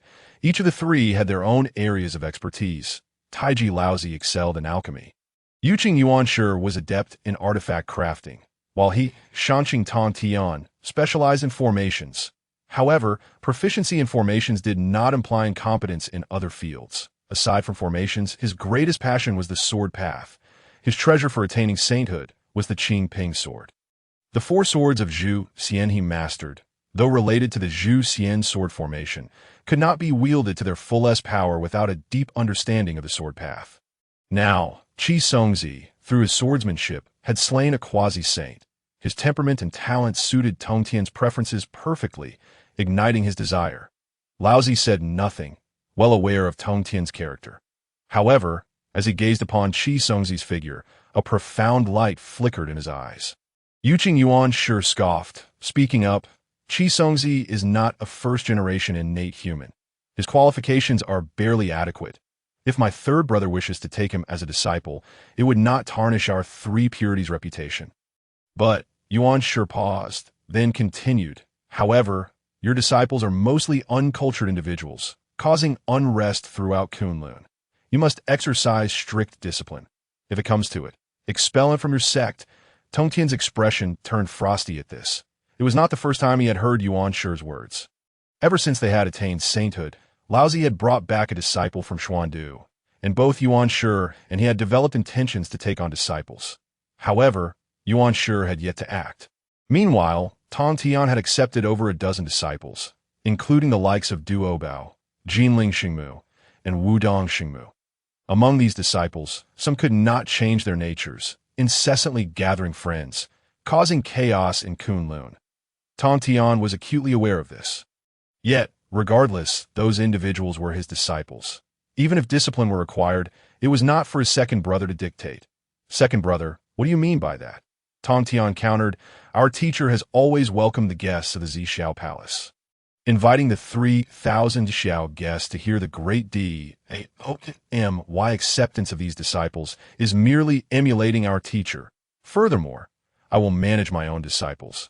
There is no need for you to worry. Tong Tian's words bore a hint of rigidity. Yuanshi shot a glance at Tong Tian, snorting disdainfully. Humph! Without a treasure to stabilize your sect's fortunes, you and your disciples will inevitably become entangled in misfortune. It is only a matter of time. With that, Yuanshi vanished from the Three Purities Palace. Laozi sighed at the unfolding scene. Third brother, your second brother means no harm. He is merely concerned for you. I would also advise you, if your disciples were all virtuous true immortals, that would be splendid. But should you take in those who bring ruin to your fortunes, you will have no time for regret. After speaking, Laozi too disappeared from the Three Purities Palace. Left alone, Tong Tian sat quietly within the Three Purities Palace, his eyes shimmering with resolve. Eldest brother, second brother, I understand your intentions clearly. However, to safeguard the fortunes of my Jie sect, I must resort to such measures, Tong Tian murmured to himself, his hand clutching a formation diagram. Upon closer inspection, the diagram was densely packed with intricate lines interconnecting various formations. He, an ordinary person, a mere glance would induce dizziness. And in severe cases, even brain death. Tong Tian caressed the formation diagram for a while before stowing away, the words 10,000 immortals faintly visible in the central western region of the primordial world. A divine mountain stood tall upon the vast earth. Golden light radiated from its peak, spreading warmth and a sense of tranquility. Approaching the divine mountain, one could catch a whiff of a subtle, enchanting fragrance and hear the resonant sounds of sacred chants emanating from its summit. Atop the mountain, two figures sat facing each other. One appeared troubled and pallid, his eyes filled with sorrow, while the other radiated vitality, exuding wealth, though a glint of cunning occasionally flickered in his eyes, revealing him to be a shrewd individual. These two were among the few saints in the primordial world. The former was the saint of guidance, and the latter was the saint of propositions. And this divine mountain was known as Mount Shumi. Alas, it is truly unexpected that the human race possesses such remarkable talents that it is regrettable, however, that they are not disciples of our Western teachings. Had our Western spiritual lineage not been utterly destroyed, how could we allow the Easterners to take the lead? Jane sighed softly, his eyes reflecting a deeper sorrow as he gazed upon the already ascended Chisongzi, a pang of envy stirring within him. For an ordinary human, if one does not cultivate, their lifespan in this aura-rich primordial world would only extend to 300 years. Yet Chisongzi, upon observing his skeletal age, had cultivated for scarcely a decade, rising from a mere mortal to a formidable figure on the verge of sainthood. For someone like him, who had toiled for countless epochs to achieve the saintly realm, Chisongzi, or indeed the entire human race, undeniably embodies the fortune of destiny. Beside him, Zuni's eyes twinkled with a spark of inspiration as he addressed Jin. Brother, there is no need for such concern, since you hold Chisongzi and the human race in such high regard. Why not descend to their realm and take him under your wing? Surely, the human race would not dare to refuse. Listening to Zuni's words, Jane shook his head gently. It is not that simple. Though the heavenly mechanisms are chaotic, I have divined that the witch and demon clans are merely the protagonists of this age, while the human race is destined to be the next fortunate lineage. Moreover, the human race now enjoys not only the protection of Nuwa, but also the guidance of Laozi, who established the teachings of humanity. If we were to forcefully intervene, it might breed discontent within their hearts. And in the next epoch, our Western teachings would find themselves at a standstill. Zuni, upon hearing his brother's words, shook his head in disagreement. Brother, if we follow your reasoning, how long must we wait for the resurgence of our Western teachings? For our Western resurgence, we must take the initiative. Whether it be recruiting gifted disciples or seeking out spiritual treasures, we must act. I too am greatly intrigued by Kaizong's. Zuni's words fell, his figure suddenly vanished, heading towards the battleground at the heart of the primordial world, where humans and demons clashed. Watching Zuni's departure, Jane let out a soft sigh. Perhaps you are right, dear brother. Chapter 60, a glimpse of the future in the annals of the human race. 58,376 years have passed. Beneath the unyielding peak of Mount Bujo, the 12 ancestral witches of the witch clan gathered in unison, having received news of the human race's migration eastward from their ancestral land. Among them, the fiery-haired Zhurong, exuding a sense of searing heat, spoke up, "Do not be so somber. The human race, led by our brother Xiaoyang, is migrating eastward. Those demon spawn are obstructing their way. How shall we respond?" As Zhurong's words echoed, the previously oppressive atmosphere in the hall lightened considerably. Seated at the head of the assembly, Di Jiang turned his gaze toward Zhu Jioyin. "Second brother, have you gleaned anything from the flow of time?" Zhu Jioyin offered no immediate response, his eyes half closed as a powerful aura emanated from him. A torrent of water sounds erupted around him, as an ethereal river flowed endlessly before him. Upon opening his eyes, Zhu Jioyin peered into the depths of this illusory stream. Suddenly, he let out a muffled groan, blood tears streaming down his cheeks, his once bright eyes dimming slightly. After a moment of heavy breathing, he regained his composure. Why cultivation is insufficient to fully reveal the future of the human race. What I have gathered are merely fragmented glimpses of what is to come. After a brief pause, he continued, "From these fragments, it appears that the human race's progress has not faltered, They have reached the shores of the Eastern Sea that I also foresaw that in the future, our witch clan will intermarry with the human race, birthing those with primordial spirits. These beings will be the key to our clan's continuity. Ultimately, it seems the human race and the demon race will come into conflict over some matter, just as I sought to see more clearly.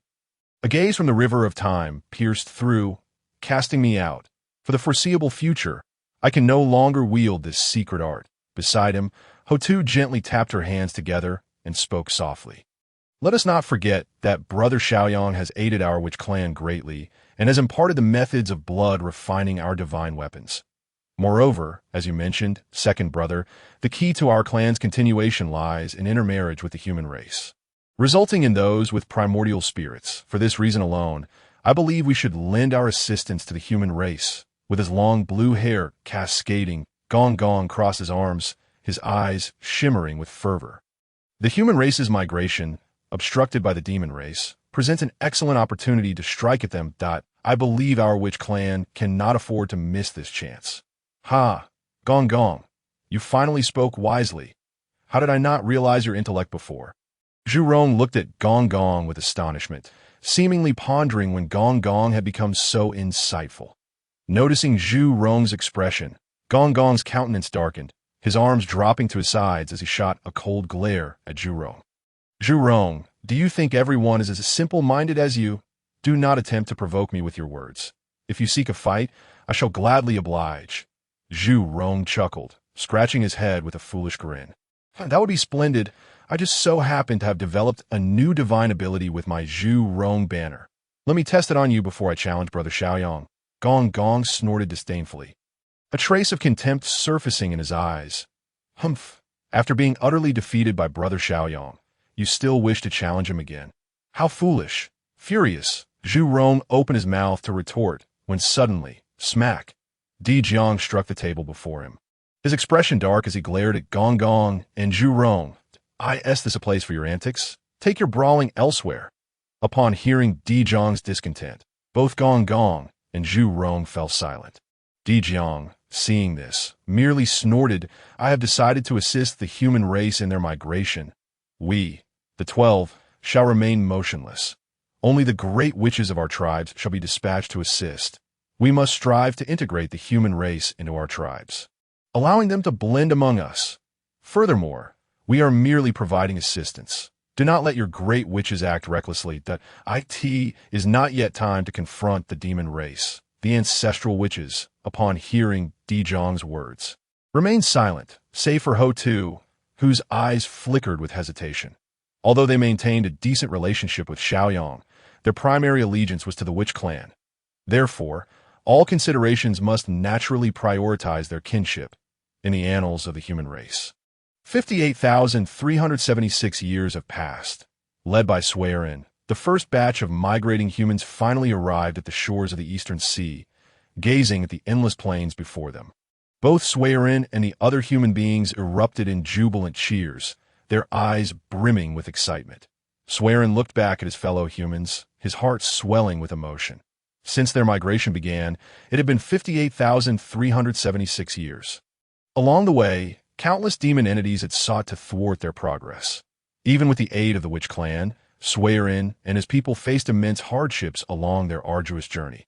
Reflecting on the experiences of these long years felt as though they had traversed an entirely different era. They had never anticipated that they could traverse billions of miles, vanquishing all the demons in their path. Amidst this crucible of blood and fire, the human race continuously birthed prodigies from their initial battle against the Black Flame Spider. Chisangzi had broken through to the Hunyuan realm. With a mere wave, countless waters transformed into towering waves, submerging the formidable Lishur demon clan. Similarly, the sword-wielding Inkong clan cleaved mountains and rivers, while the Zhuxiang clan commanded the flames of Li. These individuals would become the pillars of the human race's future in addition to these prodigies. All the resources acquired from the vanquished demon clans were transported back to the human ancestral homeland.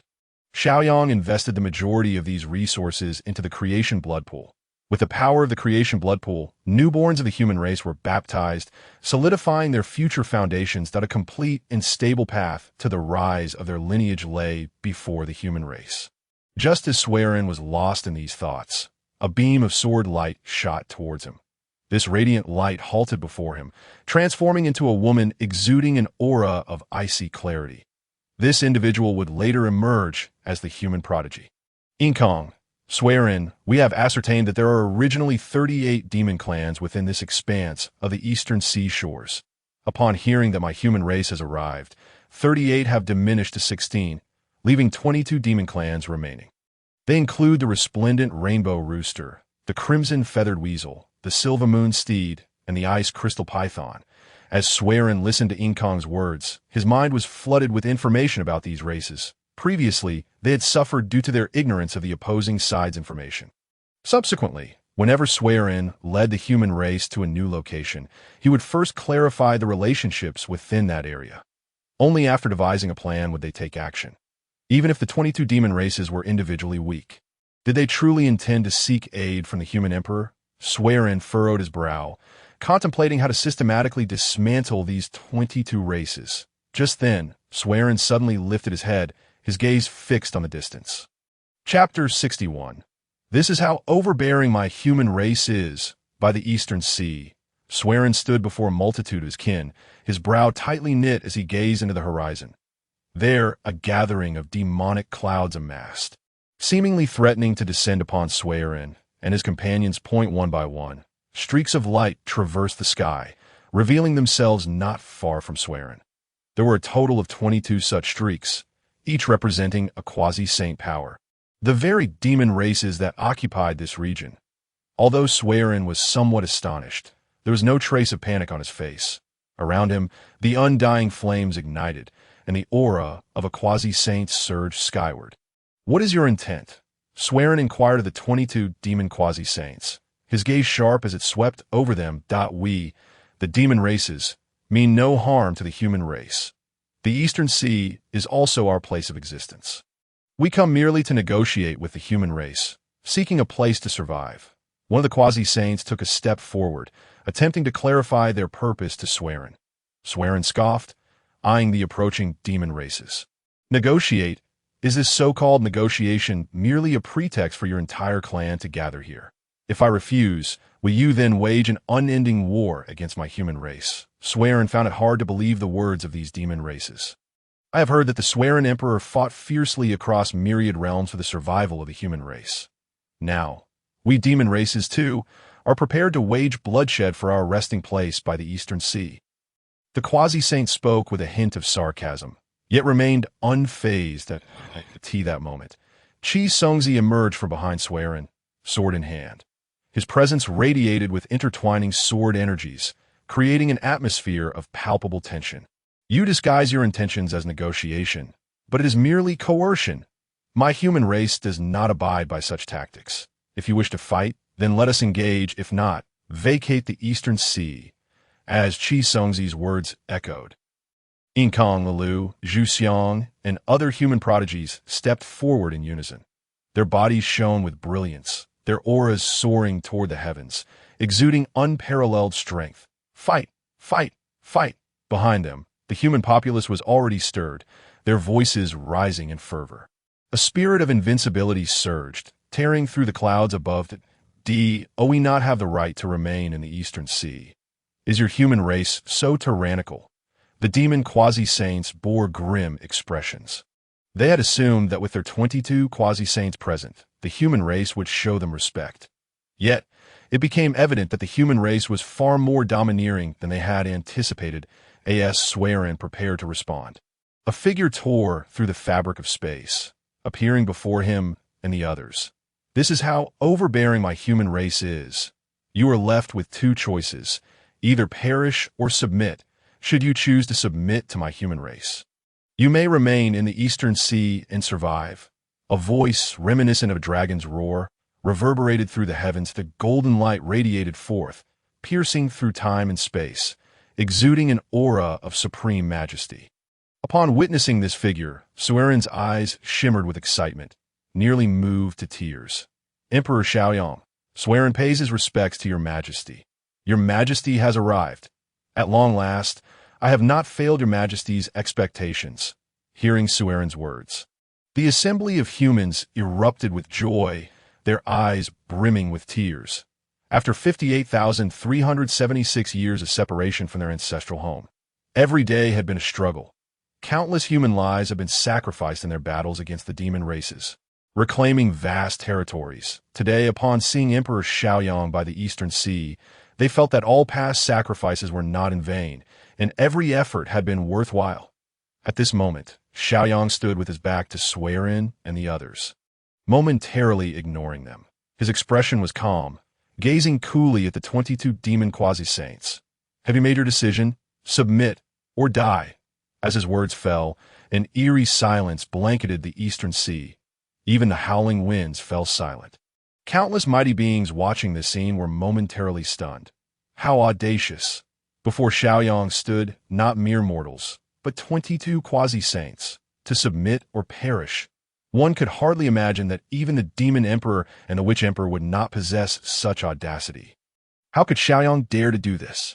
In the chaos, within Nuwa's palace, the goddess could not help but smile at this scene. How fittingly bold for your character. At Wanshou Mountain, within the Five, Hong Yun stared at Jin Yuanzi in astonishment, uncertainly saying, "Is this truly my friend Xiaoyang? I never knew he possessed such an overbearing side."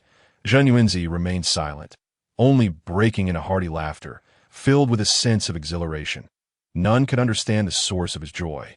In the Thunder Marsh, within the Thunder God Palace, the Thunder God shivered at the sight of Xiaoyang, recalling the moment when he had challenged Xiaoyang and was overwhelmingly subdued. I cannot provoke this monster. Thankfully, this monster is now my ally. Haha. Within the vast Thunder God Palace, the Thunder God's laughter echoed, tinged with a hint of mischief. Xiaoyang, you are also a quasi-saint. How dare you look down upon us? A demon quasi-saint, already simmering with indignation, could no longer contain himself upon hearing Xiaoyang's domineering words.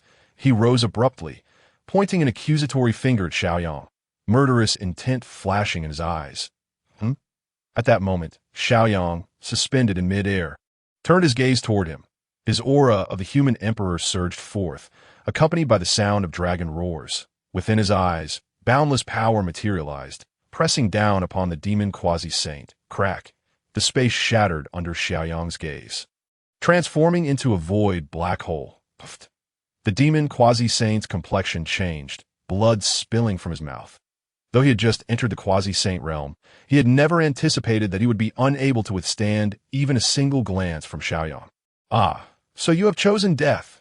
In that case, your race shall be erased from the annals of the Primordial. Xiaoyang's expression remained unchanged as he extended his right hand, gesturing toward the quasi-saint and his race.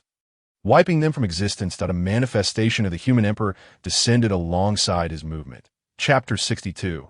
The submission of 21 demon races. Point 12 Yuanshan concepts. On the shores of the Eastern Sea, Xiaoyang stood suspended in mid-air. Behind him, a majestic figure of the human emperor descended. Both extended their right hands in unison towards a quasi-saint of the demon clan and the race that followed him, intent on erasing their existence. Yet, the demon quasi-saint seemed to sense something amiss. He managed to utter a single word before being rendered utterly silent.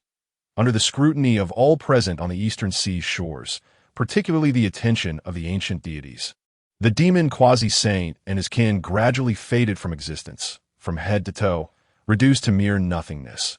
Neither flesh nor spirit remained, both dissolved into the void. Originally, the 22 demon races stood united. Now, a significant void emerged among them, as if a portion of a painting had been inexplicably excised. Hiss! At that moment, countless observers inhaled sharply, their expressions frozen in disbelief. Was Xiaoyang, this figure of destiny, truly so powerful? Could he be the favored child of the heavenly Tao? Had they understood what it meant to have an advantage, they might have been tempted to cry out in amazement. While they stood dazed, Xiaoyang was undeterred.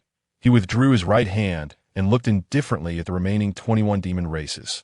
He had chosen death, and now it was their turn. Submit or perish. The treasure of human fortune, the Kongtong seal, emerged above Xiaoyang's head, radiating endless golden brilliance. The once diminutive seal transformed into a great emblem that obscured the sky. The sound of Tao resonated, vibrant and resplendent, revealing unparalleled might. From Xiao Yang emanated an overwhelming pressure that nearly incapacitated the gathered demons. 1 breath, 3 breaths, 7 breaths. Just as Xiao Yang's brow furrowed, preparing to raise his hand. Finally, a quasi-saint from the 7-Colored Golden Rooster clan stepped forward, a hint of bitterness on his face as he bowed to Xiao Yang. We, the 7-Colored Golden Rooster clan, are willing to submit to the human race and serve the Emperor.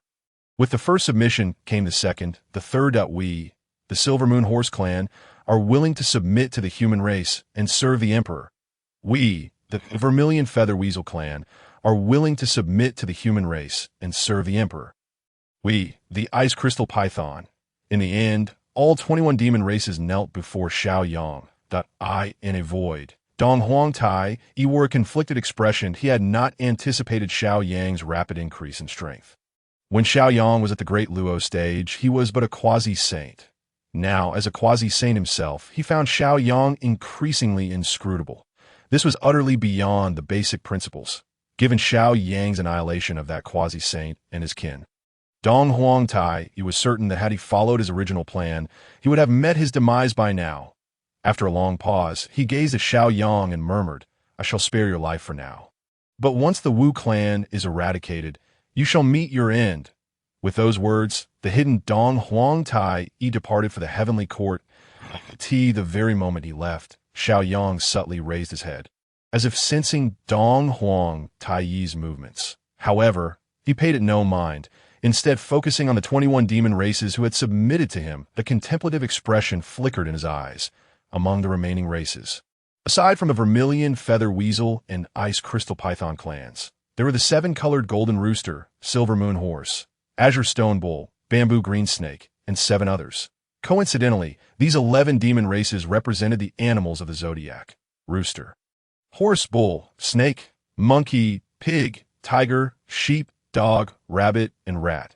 This inevitably led Xiao Yang to reflect on the lore of the 12 zodiac signs from his past life. What determined these 12 signs? It was based on the 12 earthly branches. Each sign corresponded to a month, also known as the 12 monthly generals.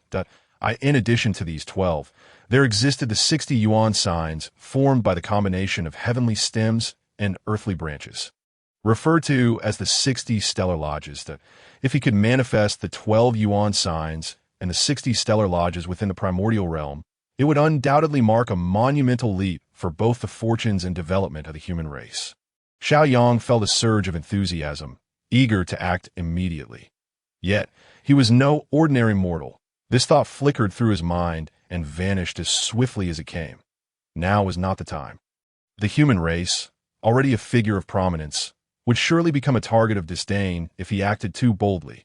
Sometimes, it was wise to hold back rather than reveal all cards at once. As retaining some could yield better outcomes, that moment, a voice echoed in Xiao Yang's ears. "Congratulations, you have successfully subdued 21 demon races, making them subordinate to the human race. The fortunes of the human race have greatly increased. The fortune level is now upgraded to level 4. The human fortune has increased, and the fortune golden dragon has grown to 300,000 jom." Another message followed. "Congratulations. You have gained an opportunity for a fortune sign-in." Xiao Yang found himself momentarily stunned. Had it not been for the system's reminder, he might have forgotten its very existence. The fact that subjugating other races could enhance the fortunes of humanity seemed to encourage him to conquer even more. Was this possible? After all, Xiao Yang was a lover of peace.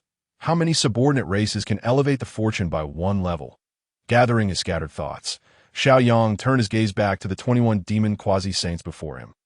After a prolonged silence, he finally spoke. "Very well. Swear the heavenly Tao oath, and return with your races to your original domains.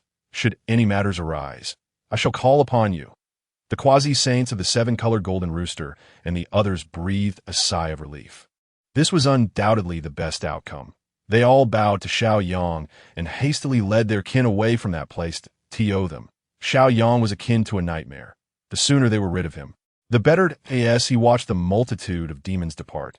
Xiao Yang then turned to face Sui Ren and the human folk behind him, meeting Xiao Yang's gaze, whether it was Sui Ren or the other humans.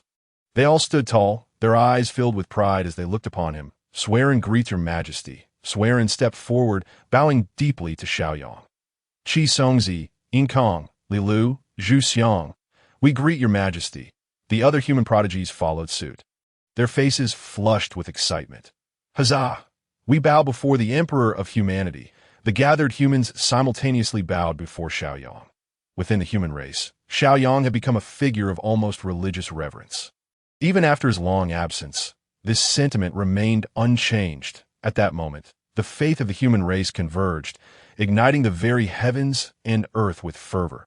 Xiao Yang gazed at Sui Ren and the gathered humans, a look of satisfaction gleaming in his eyes that he waved his hand, lifting all humans back to their feet. Well done. You have all lived up to my expectations. I take pride in you. Xiao Yang's gaze settled on Qi Songzi. For every transgression, there must be retribution, and for every merit, there must be reward. Chapter 63. King of Humanity, Duke of the Four Seas, Dragon Kings. For every transgression, there must be retribution, and for every merit, there must be reward. Xiao Yang's gaze fixed upon Qi Songzi, a smile gracing his features as he spoke. Qi Songzi stepped forward. Your Majesty, Qi Songzi's eyes sparkled with excitement as he hurriedly advanced a couple steps.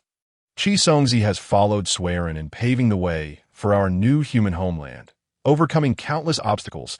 He has single-handedly slain a demon quasi-saint at the Great Luo level and thwarted numerous demon assaults against our race. He has rendered immense service to humanity. Today, in the name of the Emperor of Humanity, I hereby confer upon Qi Songzi the title of Sword Sovereign of the human race. With a flourish, Xiao Yang summoned the Kongtong seal into his hand. As his words fell, the sound of a dragon's roar echoed. The fortune golden dragon surged forth from the Kongtong seal, hovering before Qi Songzi, its gaze seemingly scrutinizing him. After a long pause, another dragon's roar resounded, and the fortune golden dragon exhaled a breath of fortune upon Qi Songzi. A brilliant light flashed, and Qi Songzi's attire was instantly replaced with a robe akin to that worn by Xiao Yang himself. Adorned in this garment, Qi Songzi exuded an aura of newfound authority. Pleased with Qi Songzi's transformation, Xiao Yang then shifted his focus to Yin Kong. Yin Kong, though a woman, possesses a spirit rivaling that of any man. Once wielding the illustrious Qingwei sword to vanquish the three formidable rival demon tribes, paving the way for my human lineage across vast expanses, today, in the name of the human emperor, I hereby confer the title of King of the Yin Kong clan upon Yin Kong. The auspicious golden dragon of fate has once again approached Yin Kong, exhaling a breath of human destiny upon her. The radiant glow envelopes her, and she is adorned with a regal robe befitting her status as a human monarch. With her already striking demeanor, the donning of this royal attire amplifies her majesty, rendering her breathtakingly beautiful. Li Lu clan, I decree them as the kings of the Li Lu clan. Zhu Xiang clan, I decree them as the kings of the Zhu Xiang clan. Jin Yu, I confer the title of General Marquis of the Jin Yu clan. Feng Qi, I confer the title of General Marquis of the Feng Qi clan. One after another, the human prodigies are conferred titles by Xiao Yang. They radiate their own brilliance, akin to the sun, illuminating the entire eastern coast. It is startling to realize that a new quasi-saint of the human race, accompanied by numerous great Luo golden immortals and thousands of Tai golden immortals, signifies such immense strength for our kind. This power indicates that the human race is no longer the obscure lineage that once held no standing in the primordial realm. The onlookers, mighty beings of the primordial world, were taken aback. They had not anticipated that the strength of the human race had burgeoned to such an extent. Even among their ranks, there were few who could rival the might of the humans. Though the primordial realm is vast, there is not a single inch of surplus land. The human race now occupies the eastern coast, and should they ever choose to expand their territory outward, how shall they defend themselves when the conflict reaches their doorsteps? Contemplation ensued among the assembly, with many leaders of factions near the eastern coast contemplating a coalition. Xiao Yang stood upon the clouds, bestowing titles upon the human kings and marquises, while the golden dragon of fate lingered behind him, concealed within the depths of the clouds, occasionally revealing a scale or claw. From this day forth, any human who attains quasi-saint status shall be crowned as a human monarch. Those who reach the great Luo golden immortal level shall be titled as human kings. Those who achieve Tai golden immortal status shall be named as general marquises. Should one contribute significantly to the human race, further titles may be conferred at my discretion. May every member of the human race become a sovereign. Xiao Yang's words echoed across the eastern coast, resonating in the ears of every human. Their hearts surged with fervor. Monarchs, kings, marquises, to attain such titles, they would gladly face death. May every member of the human race become a sovereign. Swearin was the first to voice the rallying cry, his eyes gleaming with excitement. May every member of the human race become a sovereign. Chisongzi, Inkong, Lilu, Zhuxiang, and other human prodigies echoed the chant. May every member of the human race become a sovereign. The entire human populace along the eastern coast erupted in cries, their eyes alight with fervor. Their beliefs seemed to undergo a transformative refinement in that moment. They had discovered a future for which to strive. Congratulations, you have conferred titles upon monarchs, kings, and marquises, greatly inspiring the human race and igniting the spirit of endeavor among your kin, leading to an increase in human fortune. The human race has migrated to the eastern coast, heralding the dawn of a new chapter. You have received a fortune reward. The teleportation array. The system's voice resonated in Xiao Yang's ears at an opportune moment. A flicker of surprise crossed Xiao Yang's eyes. He had not anticipated that merely proposing the titles of monarchs, kings, and marquises would merit a reward from the system. Simultaneously, he recognized that only through rapid and prosperous development of the human race could the system exert its full potential. The two were mutually reinforcing. Eastern Sea. Within the depths of the Dragon Palace, with Xiao Yang's emergence, the might of the human race was laid bare. The Dragon King of the Eastern Sea summoned the other 3 Sea Dragon Kings. Esteemed colleagues, with the human race settling on the eastern coast, should we, the Dragon Clan, observe in silence or take some form of action? The Eastern Sea Dragon King Ao Guang inquired of the other Sea Dragon Kings. Among them, the Western Sea Dragon King Ao Run cast a somber glance at Ao Guang and spoke gravely. Elder brother, among the human race, the initial 3 emperors have reached quasi-saint status, alongside the formidable Chisongzi. And there are numerous great Luo among them, not to mention the terrifying human emperor Xiao Yang. Currently, our Dragon Clan, aside from us 4 great Luo to maintain appearances, who else would regard us with any esteem? What kind of response do you suggest we offer the humans? Ao Guang fell silent. The Northern Sea Dragon King Ao Shun glanced at the others, hesitating before suggesting, perhaps we could awaken the ancestor dragon. Before Ao Shun could finish, he was interrupted by Ao Guang. Silence. Ao Shun, have you forgotten the regulations? Is this the time to awaken the ancestor? Our Dragon Clan is not yet at the brink of extinction. Upon hearing Ao Guang's reprimand, Ao Shun felt discontent, his agitation evident. This is not permissible. That is not permissible. Then what do you propose we do? Ao Guang opened his mouth, wanting to say something, yet ultimately found himself a loss. As the atmosphere grew increasingly heavy, the Southern Sea Dragon King Ao Qin attempted to speak, but a voice resonated from outside the Grand Hall. What? A mere human has left you all so helpless? Chapter 64. Old Turtle 3000 Immortal Cities. What? A single human has rendered you all so powerless. An ancient voice drifted from beyond the hall, reaching the ears of Ao Guang and the others. Upon hearing this, all 4 turned their gaze toward the entrance. When they beheld the speaker, astonishment lit their eyes. Ao Guang had met the Old Turtle. Ao Qin, Ao Run, and Ao Shun all greeted the Old Turtle. The 4 of them bowed in unison to the elder who entered the Grand Hall. The speaker was an elder bearing a turtle shell upon his back, leaning on a cane, exuding an aura of ancient desolation. Enough, no need for formalities, Dragon Kings. There's no need to bow to an old fossil like me. The elder waved his hand, Effortlessly raising the four who had bowed, he strode to the center of the hall, casting a glance at the four dragon kings, all at the great Luo golden immortal level, his eyes reflecting a hint of melancholy. In the past, only quasi-saints could assume the role of the four sea dragon kings. It appears the dragon clan has truly fallen. A sense of shame spread across the faces of Ao Guang and the others. Just as they intended to speak, the elder spoke again. Now that you have become the four sea dragon kings, do your duties well. As for the matters concerning the human race, you need not concern yourselves too much. If they wish to settle on the eastern coast, let them do so. However, there is one thing that is non-negotiable. A trace of authority flickered in the elder's eyes, and his aura permeated the room, rendering the atmosphere oppressive. The four seas belong to our dragon clan. Should the human race dare to encroach upon our territory, we shall not permit it. If conflicts arise from this, we old fossils are not averse to exerting our final strength. His words cast a shadow over the grand hall, and shadows of dragons danced upon the palace walls. Ao Guang and the others gazed at these dragon shadows, their excitement palpable. Just as they were about to utter something, all fell into silence. Even the elder with the turtle shell vanished without a trace.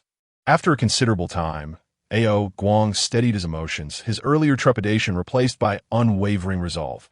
Esteemed colleagues, you now comprehend the ancestors' intent. The four seas belong to our dragon clan. No one shall encroach. Oh, Qin and the others saluted Ao Guang. Their expressions filled with fervor. We understand.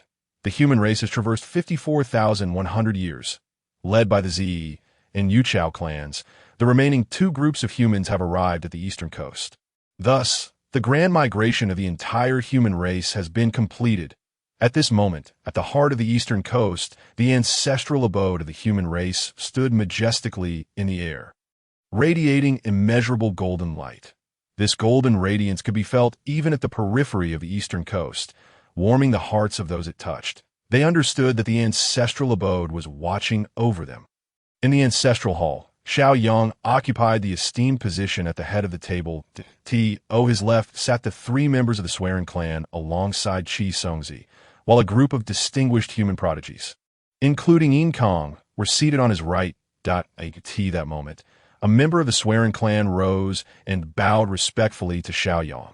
Your Majesty, we have successfully migrated to the shores of the East Sea. The vast territory spanning millions of miles has been cleared. Shall we proceed with the previously established plan for the Celestial City? The mention of the Celestial City plan sparked confusion among Yin Kong and the others, as they had never heard of such an initiative. Observing their expressions, Xiao Yang spoke. It is understandable that you are unaware. This was an agreement established with the Swearing clan long ago, with a wave of his hand. A luminous screen appeared before them. On this screen, a square celestial city manifested, showcasing an array of splendid buildings within. The essence of the Celestial City plan was to transform the current tribal living habits of the human race, relocating them into the Celestial City.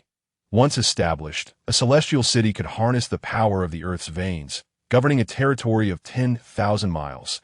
Each Celestial City would appoint one city lord and two vice city lords, positions only the great Luo human kings could assume. Additionally, a city garrison would be established, led by 10 Tai generals, supported by an army of 1 million golden immortals. It should be noted that with the establishment of this celestial city, most of you will be dispatched to become city lords or leading generals. Xiao Yang's gaze turned towards the younger prodigies of the Yin Kong clan, his eyes filled with warmth. The prodigies gazed at the celestial city, excitement shining in their eyes as they absorbed Xiao Yang's words. Yin Kong stood, her demeanor fierce and unwavering, despite being a woman. Your Majesty, Yin Kong requests to be stationed at the edge of the human territory. Should any foreign tribe dare to invade, I shall be the first to suppress and eradicate them. Hearing such boldness from Yin Kong, other great Luo human kings, including Li Lu, Zhu Xiang, Wu Huai, and Ge Tian, also rose to their feet, bowing in unison. Your Majesty, Li Lu requests to serve. Your Majesty, Zhu Xiang requests to serve. Their spirits were ablaze, eyes gleaming with fervor, ready to sacrifice their lives for the human race. The Swearing clan members watched the younger generation with pride and joy, While Xiao Yang's gaze reflected satisfaction, "I understand your desire to take command of the most remote cities. Rest assured, the position of city lord will rotate every 10,000 years, granting each of you the opportunity to govern the outermost cities." After a brief pause, Xiao Yang waved his hand again, and the luminous screen transformed once more. The screen now displayed the current geography of the East Sea and its surrounding regions. "Our human race stands at the edge of the East Sea. For the time being, we shall not venture toward it. We will divide our territory into 3 directions: north, south, and west. Swearin shall oversee the northern realm. Yu Chao will govern the southern realm, and Qi Songzi will command the western realm, while Zi Yi and I will guard the center. Each celestial city can accommodate millions of humans, and we will establish 1,000 celestial cities in each direction. Furthermore, Swearin, Yu Chao, and Qi Songzi, you 3 shall each form a great army. These armies will not be stationed within any celestial city, but will continuously patrol the human territories, intervening in matters that the celestial cities cannot resolve." Upon hearing Xiao Yang's words, Swearin felt a surge of excitement. He took a deep breath and stood before Xiao Yang, bowing. "Your Majesty, may I inquire the names of these 3 armies?" Xiao Yang's gaze deepened as a smile crept upon his lips. "These 3 armies shall be named Slay Demons, Suppress Evil, and Exterminate Celestials." Chapter 65. The seed of the world Zi Yi has come with a purpose. The human race has endured a history of 54,111 years. Just a year after the Swearin clan and Xiao Yang agreed upon the celestial city, they began to implement the plan as outlined. Celestial cities were established in the northern, southern, and western directions, with various great Luo human kings appointed as city lords, accompanied by 10 Tai generals and an army of 1 million golden immortals stationed within. Like stars scattered across the sky, the human race's influence expanded rapidly into the outside world. The powerful beings observed the developments of the human race in silence. In their eyes, these so-called celestial cities bore no difference to the tribes within the ancestral hall of the human race. Xiao Yang sat alone in the grand hall, his thoughts stirring that a cascade of 7-colored light erupted before him, transforming into a vibrant screen. Xiao Yang gazed at the screen. Host, Xiao Yang identity. Human race S Fortune Golden Dragon. Human Emperor Fortune level. Level 4 realm. Late stage of Quasi-Saint. As the bearer of human fortune, you can mobilize the power of the entire human race. Techniques. 1 sword. 1 thought to open the heavens. Divine element body refining scripture. As the bearer of human fortune, you can learn all human techniques and integrate them.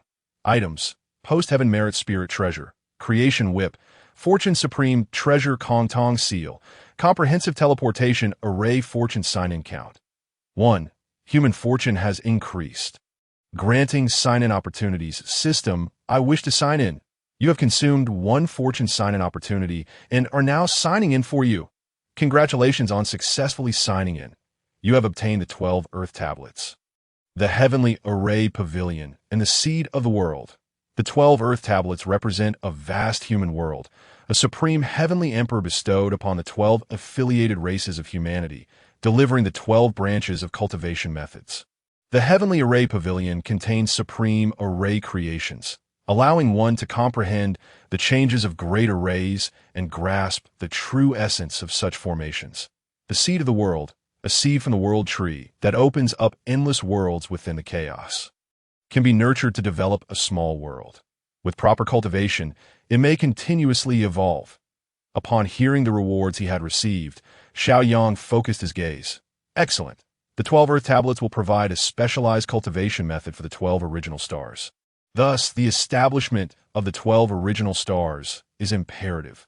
The Heavenly Array Pavilion can be integrated into the ancestral hall of the human race, standing alongside the Heavenly Pill Pavilion and Heavenly Artifact Pavilion as one of our foundational treasures.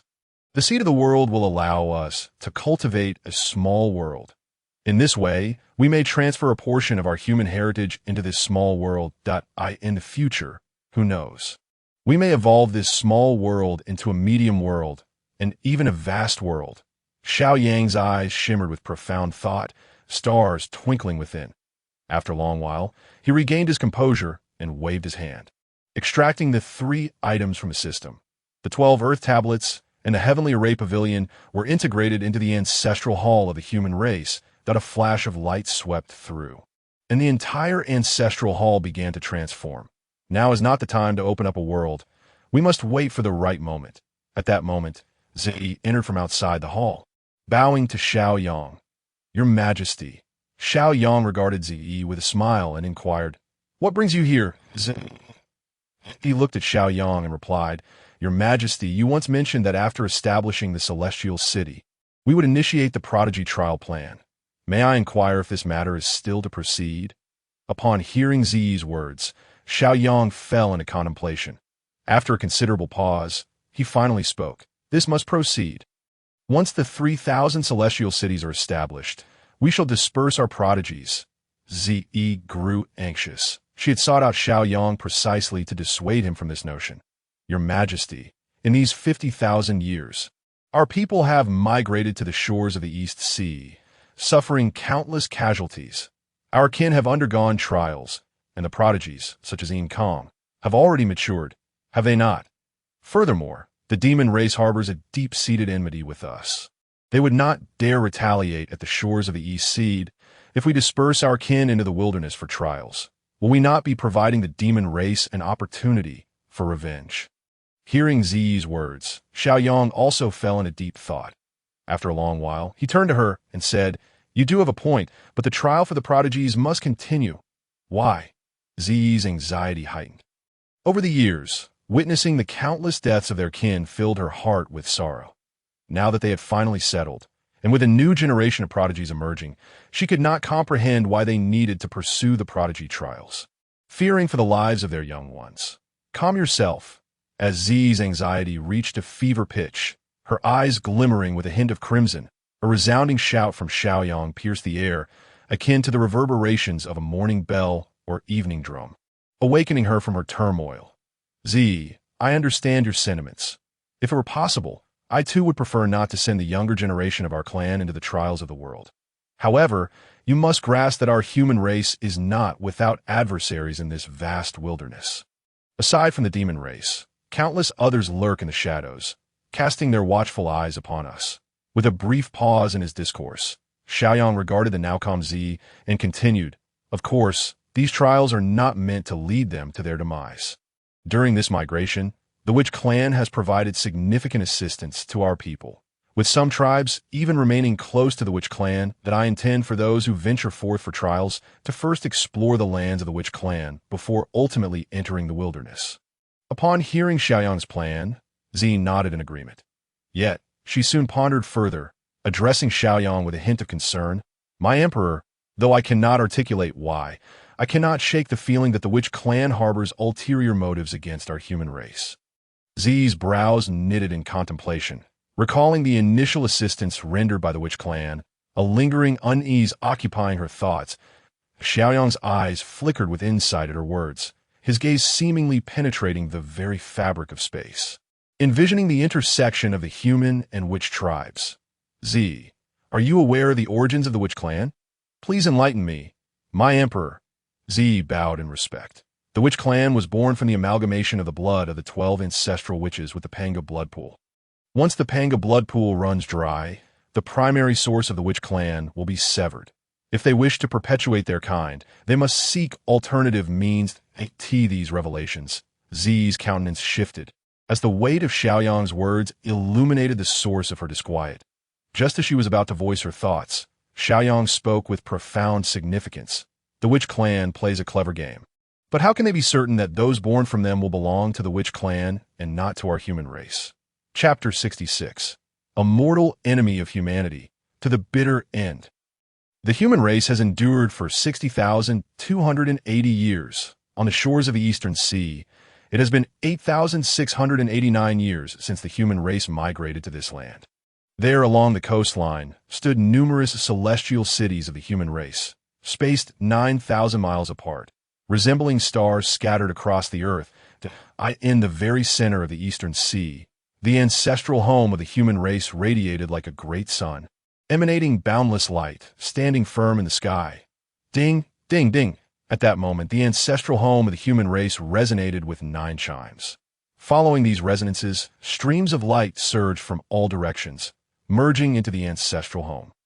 Within, Xiaoyang sat upon the principal seat, with the ethereal form of a golden dragon of fortune subtly visible behind him, occasionally revealing a scale or clawed. A faint aura of imperial might envelop Xiaoyang, bestowing upon him an air of authority. Suiren, Wu Chao, Zi, and Chisongzi took their places on either side.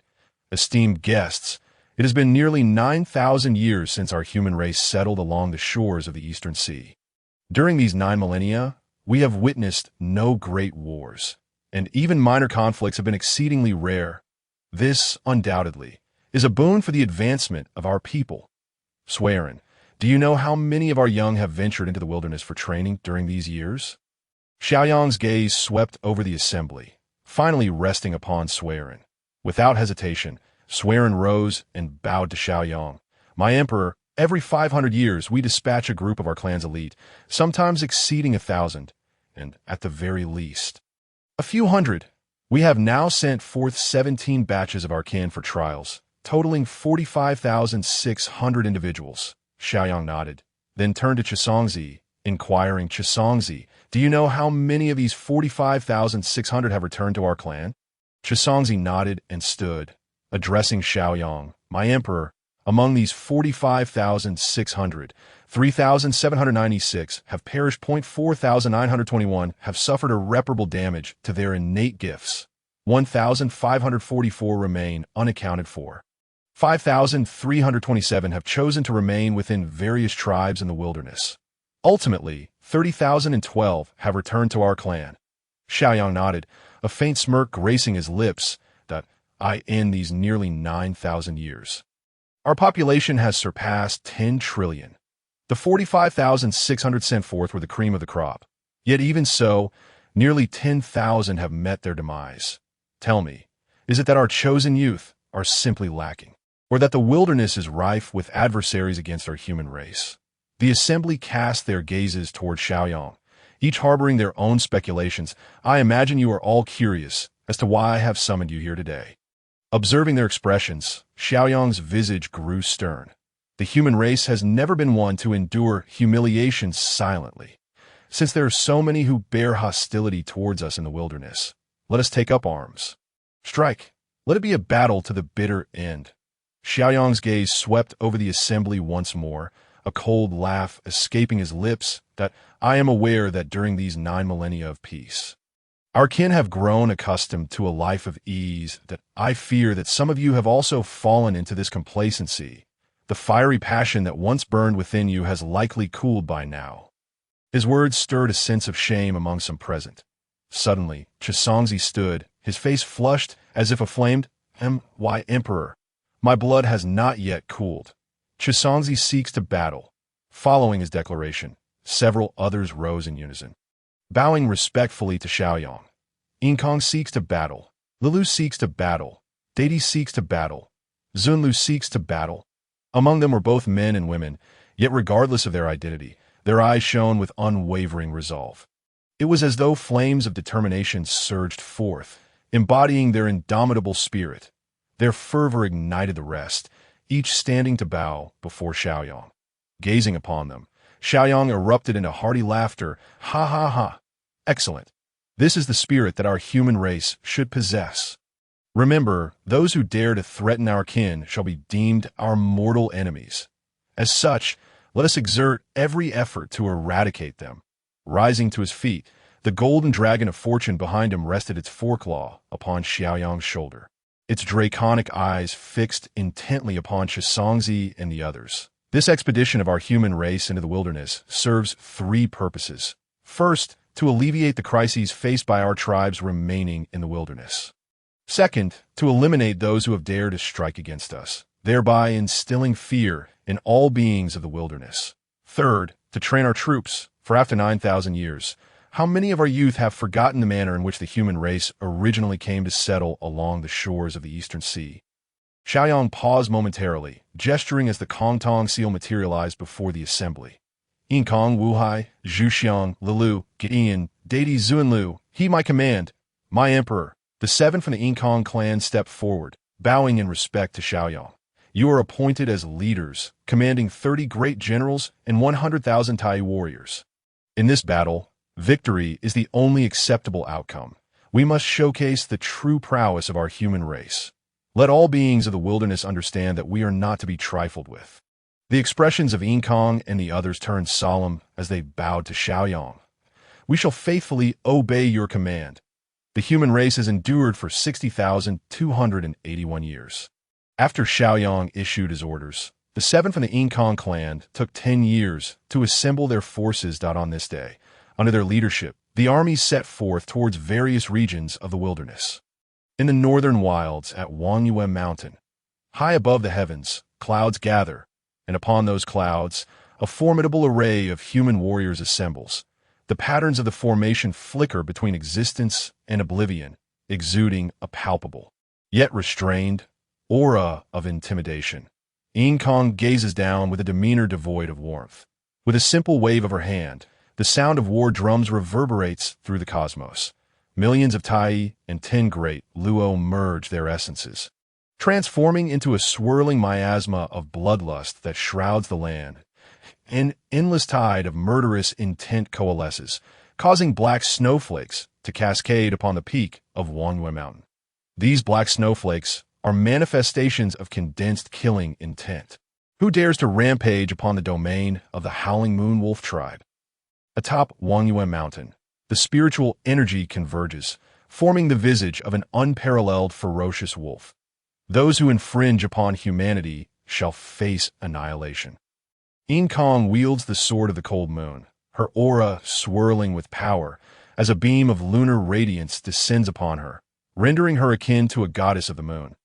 Yet, her voice resonates with the gravitas of ageless deities. Imbued with an overwhelming, fearsome power, Chapter 67. The campaign begins with a thunderous clang. The sound of unsheathed swords echoes from Wangyue Mountain. An unprecedented sword aura pierces through the fabric of space, shattering the void and scattering countless spiritual energies. Boom! The ground trembles and dust billows into the air. The force contained within the sword light erupts, cleaving a portion off Wangyue Mountain. In that instant, the laws of the void crumble, and waves of destruction sweep outward. Countless howling moon wolves fall from the heights of Wangyue Mountain, their demise occurring before they can utter a sound. Reduced to mere ashes. Scoundrel! How dare you act with such impunity on the sacred ground of Wangyue Mountain? Do you humans seek eternal enmity with the Howling Moon Wolf tribe? In that moment, a terrifying aura ascends to the heavens from within Wangyue Mountain. Black demonic energy coalesces like clouds, obscuring the sky, revealing a massive yet grotesque Howling Moon Wolf in mid-air. Kong remains unfazed before the ancient wolf ancestor, her expression unchanged as the sword of the cold moon glimmers with a fierce light. A streak of sword energy slices through the void, crashing down upon Wangyue Mountain once more. This strike not only obliterates a segment of the Howling Moon Wolf tribe, but also further diminishes the height of Wangyue Mountain. Aru, you shall perish. You humans shall meet your doom. The ancient wolf ancestor, unaccustomed to such humiliation, feels his eyes blaze crimson with rage. A violent aura radiates outward as the black demonic clouds swell like a tide. His early-stage quasi-saint power is laid bare for all to see. Beneath him, the howling moon wolves reveal their true forms, howling in a frenzy. Within the howls, a mysterious resonance seems to pulse. The tiny star in the heavens showers the howling moon tribe with lunar power, amplifying their ferocity. I have been in seclusion for far too long, yet I never imagined being subjected to such indignities by you wretches. You shall pay dearly for this. The ancient wolf ancestor's eyes are filled with murderous intent. He inhales deeply, creating a vortex that draws in boundless spiritual energy. Then, with a gentle exhale, a sphere of light composed of countless spiritual energies hurtles toward Kong. In response, Kang's expression remains utterly indifferent. Her power quietly surges, chilling her aura further. The majority of the lunar radiance initially aimed at the Howling Moon tribe is seized by her. This endless moonlight converges upon the sword of the cold moon in her grasp. Behind her, a phantom emerges, indistinct yet wielding its own sword of the cold moon. Today, the Howling Moon tribe shall be eradicated. With that declaration, an immense force erupts from within Yin Kong, and infinite sharpness flows into the sword of the cold moon. And with a single downward stroke, the very fabric of space shatters in the wake of this strike. It seems as though all existence is rendered null, as if she is the sole entity in the universe. Spiritual energies beneath this sword appear to gain sentience, desperately attempting to flee. What? The ancient wolf ancestor's expression shifts dramatically, panic etching itself into his once ferocious gaze that he senses a palpable threat to his very life from this strike. Yet, the realization dawns too late as the sword descends upon him. Only then does he contemplate evasion. But alas, it is far too late. Boom! In an instant, the ancient wolf ancestor's corporeal form explodes into fragments as Yin Kang's strike cleaves through him. The remnants of a quasi-saint's flesh scatter across the land, perhaps soon to give rise to another paradise. After vanquishing the ancient wolf ancestor, Yin Kong refrains from attacking the remaining howling moon wolves. She remembers that this battle serves not only to establish authority, but also to train her forces. With the loss of their pillar, the howling moon wolves of Wanhua Mountain crumble under the assault of millions of Tai and 10 great Luo. Gradually, the cacophony of conflict between humans and demons diminishes. Before one's eyes, the assembled human army commences the task of cleansing the battlefield. Thus, the Howling Moon tribe is consigned to the annals of primordial history. On another front, in the northern reaches of the primordial realm, at Thunder Fury Mountain. Thunder Fury Mountain serves as the ancestral ground of the Thunder Serpent tribe.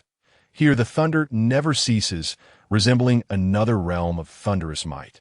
Albeit less terrifying than the Thunder Marsh, this moment. Outside Thunder Fury Mountain, a man clad in a fur coat, emanating an aura of vastness, hovers in the air. His eyes gleam with intensity, and his muscular arms resemble colossal pillars. This man is none other than Li Lushur of the human race. His martial prowess is unparalleled. In that instant, Li Lushur gazes at Thunder Fury Mountain, licking his lips with a bloodthirsty glint in his eyes. Martial arts transcend the divine, strength that can move mountains and suppress the world. With a thunderous roar, Li Lushur channels his power, expanding his form hundreds of times, transforming into a titan that obscures the heavens. His footsteps shake the earth as he approaches a sacred mountain. Li Lushur bends down, plunging his hands in the mountain's body, and with a mighty shout, the very ground trembles. His unfathomable strength surges from his arms, uprooting the entire sacred mountain. Subsequently, he hurls the mountain toward Thunder Fury Mountain with a howling roar. The space before the Throne Mountain seems feeble, shattering effortlessly upon Thunder Fury Mountain. The countless years of thunder strike the sacred mountain. As if merely scratching an itch, these thunders, upon contact with the mountain, are obliterated, rendering them formless. What? The words of the Thunder Serpent ancestor are left unspoken as the sacred mountain, cast by Li Lushur, collides with Thunder Fury Mountain. Boom! The reverberations echo continuously, dust swirling into the air, and shockwaves radiate outward. After a prolonged moment, silence descends. Gazing upon the once towering Thunder Fury Mountain, one now sees it cleaved in two. Many members of the Thunder Serpent tribe, caught in the tumult, have left no remains behind. Crackling sounds of lightning resonate as the Thunder Serpent ancestor, accompanied by the surviving members of his tribe, confronts Li Lushur. Humans, truly a formidable race. If this grudge is not avenged, I would be unworthy of the title of quasi-saint. The Thunder Serpent ancestor's eyes are filled with hatred and coldness. His tribe has suffered grievously at the hands of others, yet never has he felt such humiliation as today. If you seek revenge, you must first survive the day. Li Lushur scoffs at the Thunder Serpent ancestor, his eyes flashing with a cold glimmer. In an instant, Li Lushur channels his power, as if countless runes are inscribed within him, radiating boundless light.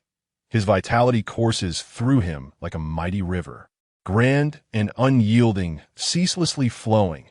Martial arts transcend the divine. Plucking at the stars. Chapter 68. The Zun Lushur heaven and earth are illuminated as boundless light emanates from Li Lushur. His vitality surges unceasingly. producing a sound like the roar of a tidal wave. The essence of life rushes toward the heavens, and upon his flesh, profound symbols shimmer with brilliance. He stands as if an ancient deity, suffused with the essence of the primordial world. With a gentle incantation from Leloucher, the sky transforms, plunging from bright to a deep, oppressive darkness. And within this gloom, points of light emerge, intertwining midair to form an immense hand that obscures the heavens. Leloucher extended his hand towards the ancient ancestor of the Thunder Serpent, and the colossal palm resembling a starry sky roared into motion. In this moment, Leloucher's hair danced wildly, and his beast skin attire billowed with the ferocious wind. The power of martial principles was bestowed upon this immense palm, augmenting its might further. Even the Thunder Serpent ancestor, now revealing its true form, appeared diminutive beneath this overwhelming strike that it seemed as though, in the vastness of the cosmos, nothing existed beyond the palm that Leloucher unleashed. No! How could this be possible? The Thunder Serpent ancestor writhed in terror, its serpent eyes filled with dread. It could clearly sense that its initial stage quasi-saint strength was utterly inadequate to withstand this blow. Yet, the realization came far too late. Leloucher afforded him no opportunity to react. This palm seemed to transcend time and space, appearing instantaneously before the Thunder Serpent ancestor, landing squarely upon him. Bang! In an instant, an unimaginable force descended, causing the earth to tremble where the starry palm struck. As the residual wave subsided, it became evident that the form of the Thunder Serpent ancestor had already exploded into a mist of blood, enveloping an area spanning hundreds of thousands of miles. Even the once split Mount Fury was utterly obliterated beneath this palm, reduced to mere flatland. He is dead. The ancestor is dead. He was a monster. Flee. We are no match for him. Survive.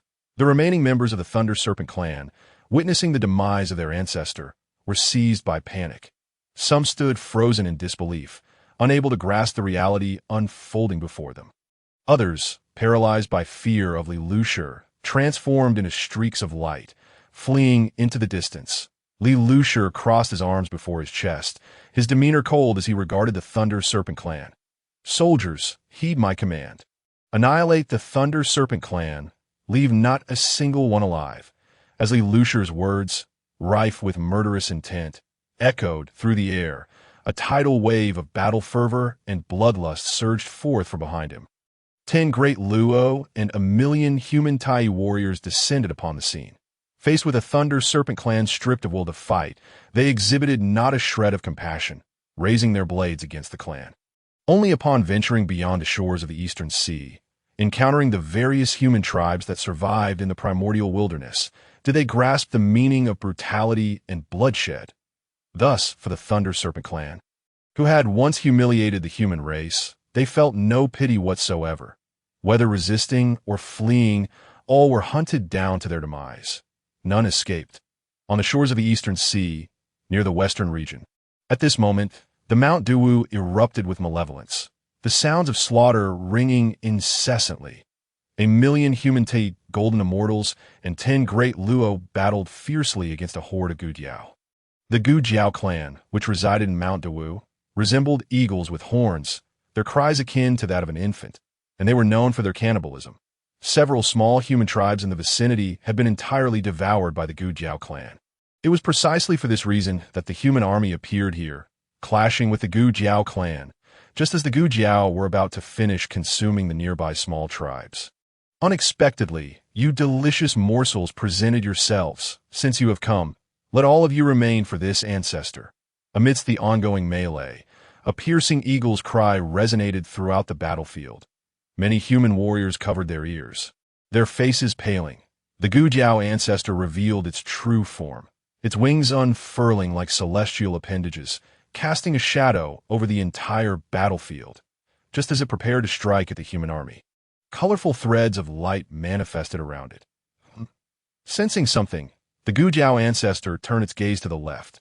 There, where not had been moments before, now stood a human woman. Gu Jiao ancestor, you have finally made your appearance. The human noble, Zun Lushur, has awaited you for long. A faint smile graced Zunlusher's face, though it carried an undercurrent of chilling menace. Ha ha ha. What of it if I appear? Do you truly believe you can defeat me? The Gu Jiao ancestor laughed heartily, its hawk-like eyes gleaming with sharpness, its wings stirring up a tempest. How can you know without trying? Zunlusher softly intoned, her hands weaving intricate seals as runes floated towards the Gu Jiao ancestor. The thread surrounding the Gu Jiao ancestor morphed into the patterns of a grand formation. Metal, wood, water, fire, earth, the essence of the five elements swirled with vibrant colors. Innate five elements grand formation. Activate. Zunlusher's words dripped with lethal intent. Her entire being erupted with magical energy, intertwining with the aura of the grand formation. That moment, the innate five elements grand formation began to operate according to her will. Boom! The grand formation commenced. The heavens resonating with thunder, as if ethereal laws manifested as chains descending, an endless stream of spiritual energy converged upon the formation. Zunlusher's murderous intent infusing the entire array with deathly purpose. As the formation took shape, the surrounding space grew unstable. Within the formation, an abundance of wood sprung forth from nothingness, encroaching upon the Gu Jiao ancestor, seeking to ensnare it. Humph! Do you think to slay me with such a mere formation? The Gu Jiao ancestor remained unperturbed, its magical power surging around it, a streak of light cut through the air from its wings, imbued with an aura of unparalleled sharpness, as if those wings were not flesh, but forged from true steel. The Gu Jiao ancestor aimed to sever the encroaching wood with its wings, even attempting to break through the formation itself. 5 elements. Become blades, sever. Zunlusher's expression remained unchanged. As her thoughts flowed, the 5 elements coalesced, forming a radiant blade that exuded 5-colored brilliance. This blade cleaved through space, carrying the essence of annihilation as it struck towards the Gu Jiao ancestor. The once composed Gu Jiao ancestor finally displayed a change in expression as it beheld the blade descending upon it. Yet before it could fully process the situation, the blade cleaved through its form, brutally splitting the Gu Jiao ancestor in half. In the next moment, Zunlusher let out a cold snort. The innate 5 elements grand formation operated, forcibly refining the Gu Jiao ancestor. Ultimately, it transformed into a blood-red orb that fell into Zunlusher's grasp. Chapter 69. Eastern Sea, Dragon Clan, Humiliation. In the history of the human race spanning 60,280 years, Kong and 6 others led an army from the shores of the Eastern Sea. In the 60,290 years of human history, Kong annihilated the Huanyu Wolf Clan at Wangyu Mountain. Ilusher eradicated the Thunder Serpent Clan at Mount Fury. Zunlusher wiped out the Gu Jiao clan at Mount Du. In the 63,000th year of human history, Wu Huai exterminated the Ao Hen clan at Yuming Mountain. Zhu Xiong annihilated the Li Li clan atop Gue Mountain. De Ting eradicated the Ye Yu clan. Ge Tian wiped out the Hua Shi clan. 7 human armies surged from the Eastern Sea, waging war across the Primordial Land. In just over 200 years. They obliterated 7 clans that were not among the weakest in the primordial realm. It can be said that the process of the human race conquering these 7 clans could only be described as swift and decisive. At once, the human race stirred a tempest among the myriad clans of the primordial world. Countless clan leaders hastily issued decrees. No one in their clan shall trouble the human race. Should anyone dare to provoke the human race, they need not fear the humans' retribution. They would deal with it themselves. Thus, the human race gained immense notoriety, and few clans dared to provoke this troublesome foe. Amidst such an environment, on the shores of the Eastern Sea, within the ancestral hall of the human race, Xiao Yang, who had been in quiet meditation, suddenly opened his eyes. An urgent sound of footsteps reached his ears. Soon, Sui Ren entered the grand hall, a hint of anxiety on his face. "Your Majesty, something has happened. What troubles you to be so flustered?" Xiao Yang inquired, his gaze curious as he regarded Sui Ren. Since entrusting the affairs of the human race to Sui Ren, he had never witnessed him in such a state of alarm. "Reporting to your Majesty, some time ago, I thought our human race, backed by the Eastern Sea, would find countless treasures therein. Thus, I dispatched a great Luo human king, leading several hundred Tai generals to the Eastern Sea for exploration. However, just now, the person in charge of the command plate came to inform me that the clan members responsible for the Eastern Sea expedition have all perished. The East Sea is also the territory of the Dragon Clan, and I dare not make decisions on my own. Thus, I have come to seek the judgment of Your Majesty. Swearin spoke in a grave tone, elucidating the entire sequence of events to Xiaoyang. Yet his eyes still bore traces of anger, clearly indicating his inner turmoil. Upon hearing Swearin's words, Xiaoyang narrowed his eyes slightly, a glint of cold light flashing within them. The Dragon Clan, is it? The Dragon Clan has been active in the Primordial World since ancient times, and they were even the principal actors in the primordial struggle among the three innate clans. Back then, the might of the Dragon Clan necessitated the combined force of the Phoenix Clan and the Qilin Clan to counter them. To this day, the Phoenix Clan remains entrenched in the everlasting fire mountain of Nanzhong. And apart from the golden phoenix that accompanied Nuwa during her sanctification, he is yet to encounter another phoenix. The Qilin Clan has also faded into obscurity, seldom appearing in the primordial realm. Only the Dragon Clan continues to dominate the four seas. Xiaoyang firmly believed that the Dragon Clan, even now, could retain their grip on the four seas. That it was evident that the situation was far more intricate than it appeared. Even in the past, he had chosen to temporarily avoid the East Sea. However, this by no means implied that the human race feared the Dragon Clan. A great Luo and hundreds of Tai perished in the East Sea. Regardless of whether it was the Dragon Clan or not, an explanation was warranted. I shall personally visit the Dragon Palace in the East Sea. I wish to see who possesses such audacity to strike against my human race. With his declaration, Xiaoyang's figure vanished from the grand hall like a phantom. Observing this, Swearin hastily exited the hall, intent on rallying his demon-slaying troops to rush to the East Sea. Shortly thereafter, above the East Sea, Xiaoyang gazed at the tranquil waters and took a step forward. The crown of the human emperor manifested upon him. Once adorned in the imperial regalia, an aura of supreme majesty emanated from Xiaoyang.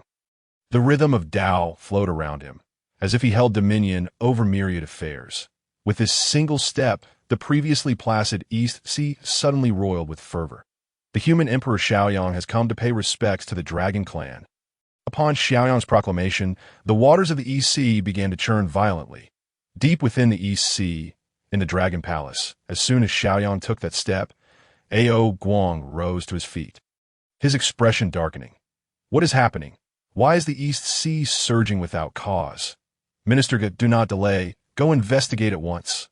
Ao Guang directed his gaze toward a figure standing at his side. This figure resembled an elderly man, bearing a turtle shell upon his back. However, do not be misled into thinking this old turtle is the same one that appeared in the Dragon Palace before. The former old turtle had reached the quasi-saint realm, even delving deeply within it. The current Minister Gay, however, possessed only the cultivation of a great Luo golden immortal, merely a descendant of the former old turtle. It is indeed curious, since the ancestral dragon commanded the scale clans of the four seas. The turtle clan has become a standard fixture. Every deep-sea dragon palace is accompanied by a turtle minister. Yes, the turtle minister dared not slacken his pace, hastily bowing to Ao Guang before preparing to investigate the matter. Yet, before he could exit the dragon palace, Xiaoyang's voice resonated within it. The human emperor Xiaoyang has come to pay respects to the Dragon Clan. Xiaoyang's words were like thunder, reverberating in the ears of all present, leaving them stunned in place, unable to regain their senses. What? The human emperor Xiaoyang? Why would he come to pay respects to our Dragon Clan? Upon regaining his composure, Ao Guang's expression grew exceedingly grim. Anxiously, he paced back and forth within the hall. He could not believe that Xiaoyang arrived with benign intentions. After all, the human race had been at the shores of the East Sea for so long, without showing any inclination to visit the Dragon Clan. Just when he thought there was no longer any intersection between the dragon and human races, they suddenly made an appearance. Such a visit must herald ill tidings.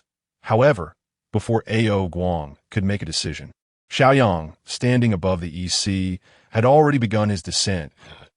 As he descended, the waters of the East Sea instinctively parted to the sides, revealing a golden pathway paved with the royal dragon energy. Leading directly to the Dragon Palace, Xiaoyang proceeded step by step towards the Dragon Palace. Boom! As Xiaoyang drew closer to the East Sea Dragon Palace, the waters of the entire palace began to churn violently, causing both Ao Guang and Minister Gay to struggle to maintain their footing. After a moment of effort, Ao Guang steadied himself, his expression now entirely somber.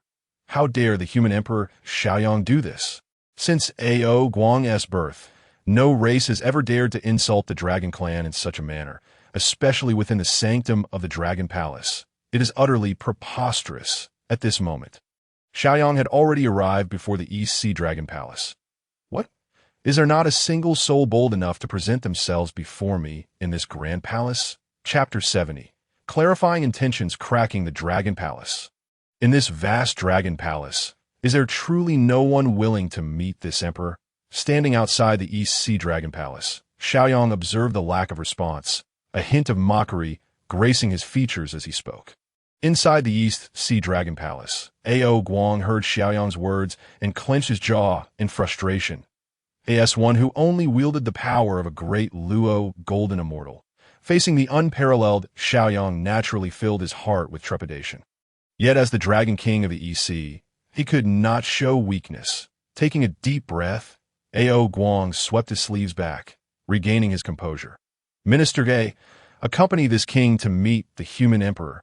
I wish to discern the purpose of this emperor's visit to our East Sea Dragon Palace. Having spoken, Ao Guang stepped forward toward the entrance of the Dragon Palace. Your Majesty, wait for this old minister. Minister Gay was momentarily taken aback, calling out urgently as he hurried to follow. Creak! The doors of the East Sea Dragon Palace swung open, light pouring forth from within. Finally, they emerged. Xiaoyang narrowed his eyes, a flicker of light flashing within them, and one could discern the intentions concealed behind his expressionless facade at this moment. This humble king, Ao Guang, is the sovereign of the East Sea Dragon Palace. I have long heard of the illustrious name of the human emperor Xiaoyang. Upon meeting today, your grandeur is indeed extraordinary. Ao Guang, accompanied by Minister Gui, emerged from the Dragon Palace, a smile gracing his face as he flattered Xiaoyang. You are Ao Guang? Xiaoyang regarded Ao Guang, a glimmer of intrigue sparkling in his eyes. At the time of the canonization, the Dragon King of the East Sea was Ao Guang. Yet he had not anticipated that Ao Guang would ascend to this position so early. This humble king is indeed Ao Guang. Is there something amiss with my name? Ao Guang queried, confusion evident in his gaze. Since his ascension as the Dragon King of the East Sea, he had yet to reveal himself in the primordial realm. Why does the human emperor seem so familiar with his name? Regarding Ao Guang's confusion, Xiaoyang offered no response. Dragon King, I have heard that your East Sea Dragon Palace is abundant with rare treasures. Might I have the fortune to witness them? Xiaoyang cast a sidelong glance at Ao Guang, a subtle smile playing upon his lips. Ao Guang's heart leapt with surprise. He hastily replied, it was this humble king's oversight. Human Emperor Xiaoyang, please enter, and allow this humble king to extend my hospitality. With that, Ao Guang gestured for Xiaoyang to proceed. Xiaoyang nodded slightly, refraining from idle chatter, and stepped into the East Sea Dragon Palace. Upon entering, he beheld the palace adorned with jade railings, resplendent with gold and jewels, extraordinary treasures embellishing the surroundings, creating a scene of unparalleled magnificence. After a considerable time, Xiaoyang finally took his seat in the grand hall of the Dragon Palace alongside Ao Guang. Observing Xiaoyang's remarkably calm demeanor, Ao Guang's heart remained uneasy. He cautiously glanced at Xiaoyang and spoke. Human Emperor Xiaoyang, may I inquire as to your purpose for visiting our East Sea Dragon Palace? A smile graced Xiaoyang's face as he extended his right hand, tapping his fingers on the table, exerting pressure. After a prolonged pause, he ceased his actions, a cold gleam flashing in his eyes. Dragon King Ao Guang, it stands to reason that my human race resides at the shores of the East Sea, neighboring your dragon clan. While we need not be overly friendly, we should not reach a point of enmity. Do you find my words reasonable? Upon hearing Xiaoyang's remarks, Ao Guang nodded. Indeed, he had no desire to become adversaries with the human race. Excellent. It seems that Dragon King Ao Guang also concurs with my sentiments. Then I beseech you, Dragon King, to inform me of the individual responsible for the demise of a great Luo and hundreds of Tai from my clan in the Eastern Sea. Xiao Yang's gaze turned frigid, a subtle yet palpable aura of killing intent radiating from him. Even without exerting his full strength, the malevolence he exuded was not something one could easily withstand. What? A member of the human race has met with tragedy in the Eastern Sea. Ao Guang gasped, both taken aback by Xiao Yang's murderous intent and the gravity of his words that he had not anticipated that a human would perish in the Eastern Sea. And as the Dragon King of the region, he was completely uninformed. Prime Minister Turtle. Ao Guang's eyes fell upon the Prime Minister Turtle standing nearby. The Prime Minister understood Ao Guang's intent and, with a respectful bow, promptly exited the Grand Hall. That I implore you, Your Majesty Xiao Yang, to remain patient.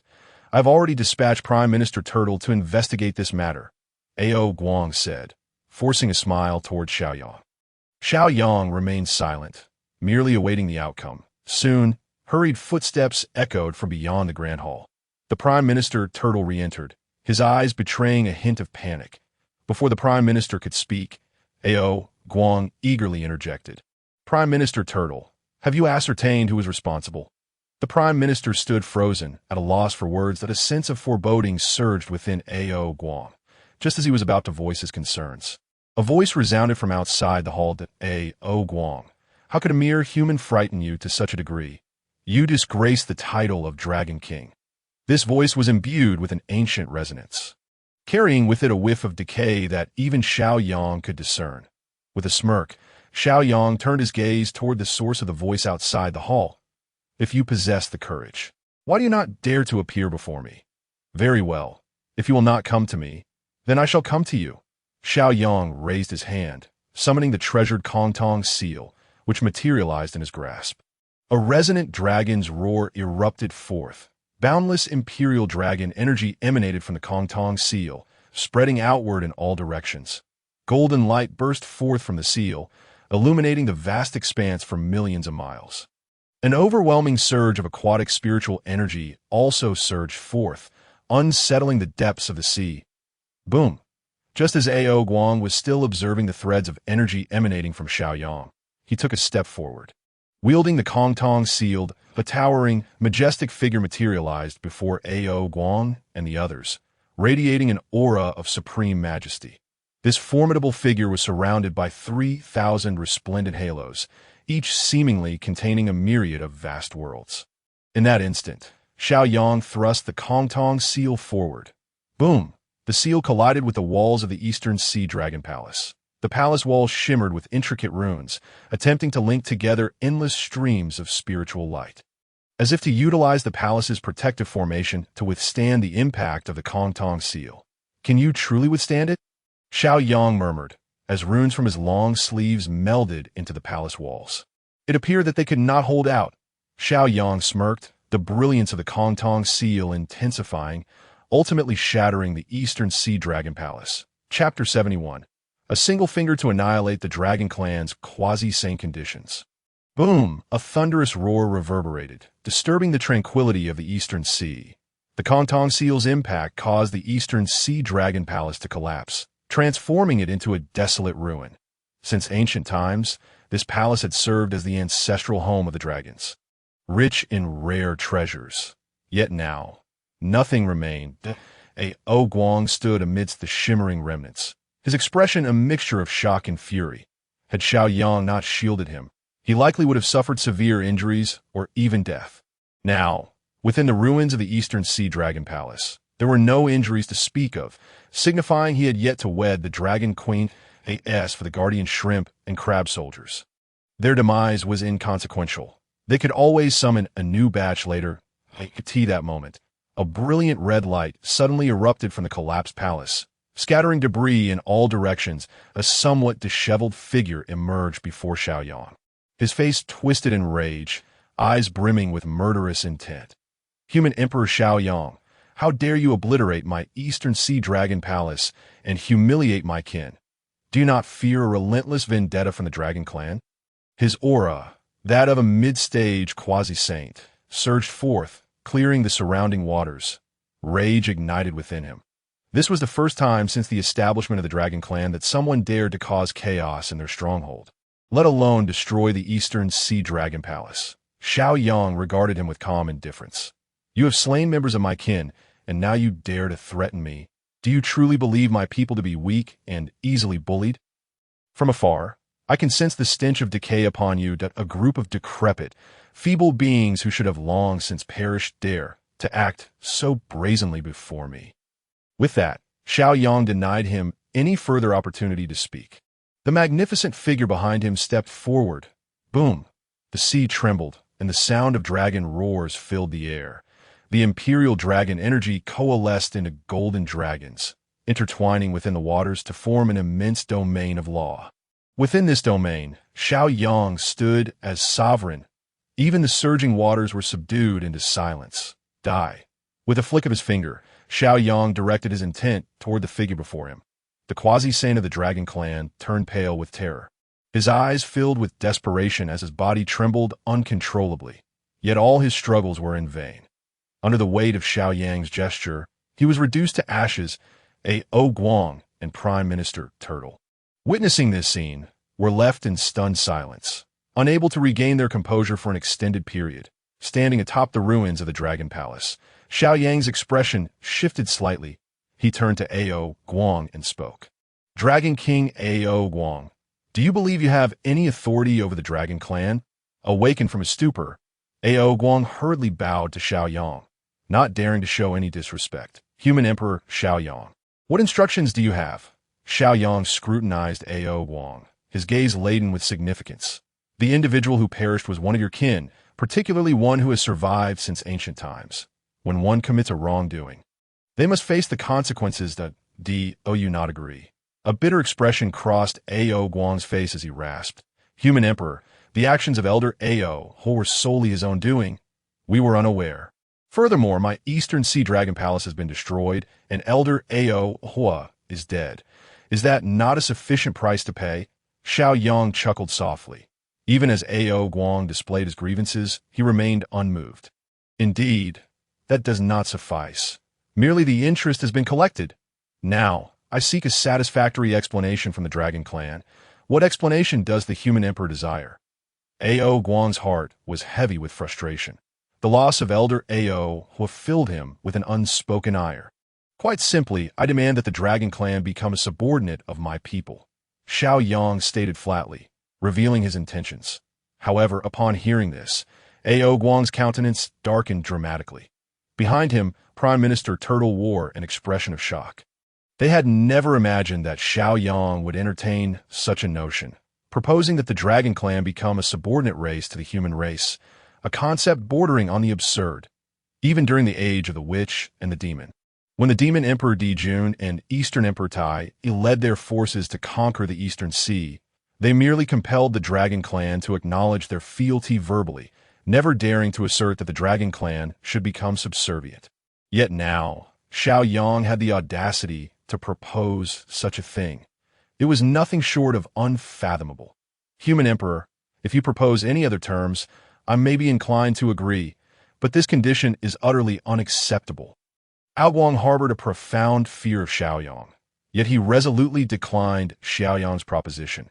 Should he truly acquiesce, he would undoubtedly become a pariah within the Dragon Clan. He feared that the ancestral dragon, along with the spirits of the long-departed dragon ancestors, would rise in fury to exact vengeance upon him, possibly rendering him to a state worse than death. Since the rise of the ancestral dragon, who led the Dragon Clan to conquer the primordial wilderness, the dragon race has stood as the sovereign of the ancient world. Even the Phoenix and Qilin clans could only unite in opposition. Despite the decline of the Dragon Clan, how could they possibly submit to a race born of later creation? It was not merely a matter of his refusal. Even if he were to comply, many within the Dragon Clan would not grant their consent. This was not a matter of being rigid or inflexible. Rather, it was the steadfastness that a once mighty ancient sovereign ought to uphold. It was a pride that must endure. Upon hearing this, Xiao Yang regarded Ao Guang with a detached expression. Within the realm of law, immense power bore down upon Ao Guang. Did he think I was here to negotiate with your dragon clan? This is a decree I deliver to your kind. Bow, or perish. Ao Guang stared blankly at Xiaoyang, taken aback by his overwhelming assertiveness. Indeed, though the Xiaoyang before him was a human emperor, he was also a peerless harbinger of death. Ever since Xiaoyang's name reverberated through the primordial wilderness, the souls of his fallen adversaries were numerous, with the number of those reaching the quasi-saint level exceeding 10. Ao Guang, merely a great Luo golden immortal, possessed neither the strength nor the ability to obstruct Xiaoyang. Just as Ao Guang was engulfed in despondence and prepared to acquiesce, a soft sigh resounded across the sea. Why must the human emperor Xiaoyang press so harshly upon the descendants of my clan?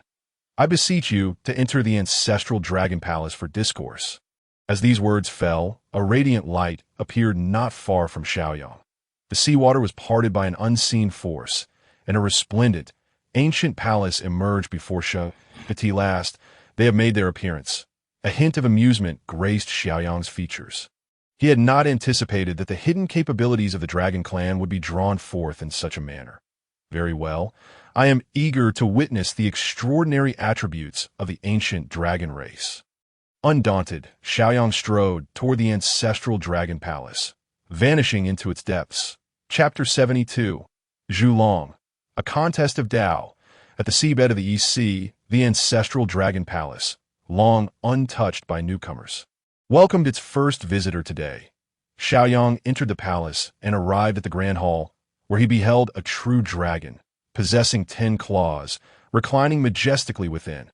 The dragon breathed life into the air, transforming it into a mist of rain. With glimmers of light shimmering from its scales, it was said that the dragon race had fallen into decline. Yet to his surprise, such an existence still remained among them.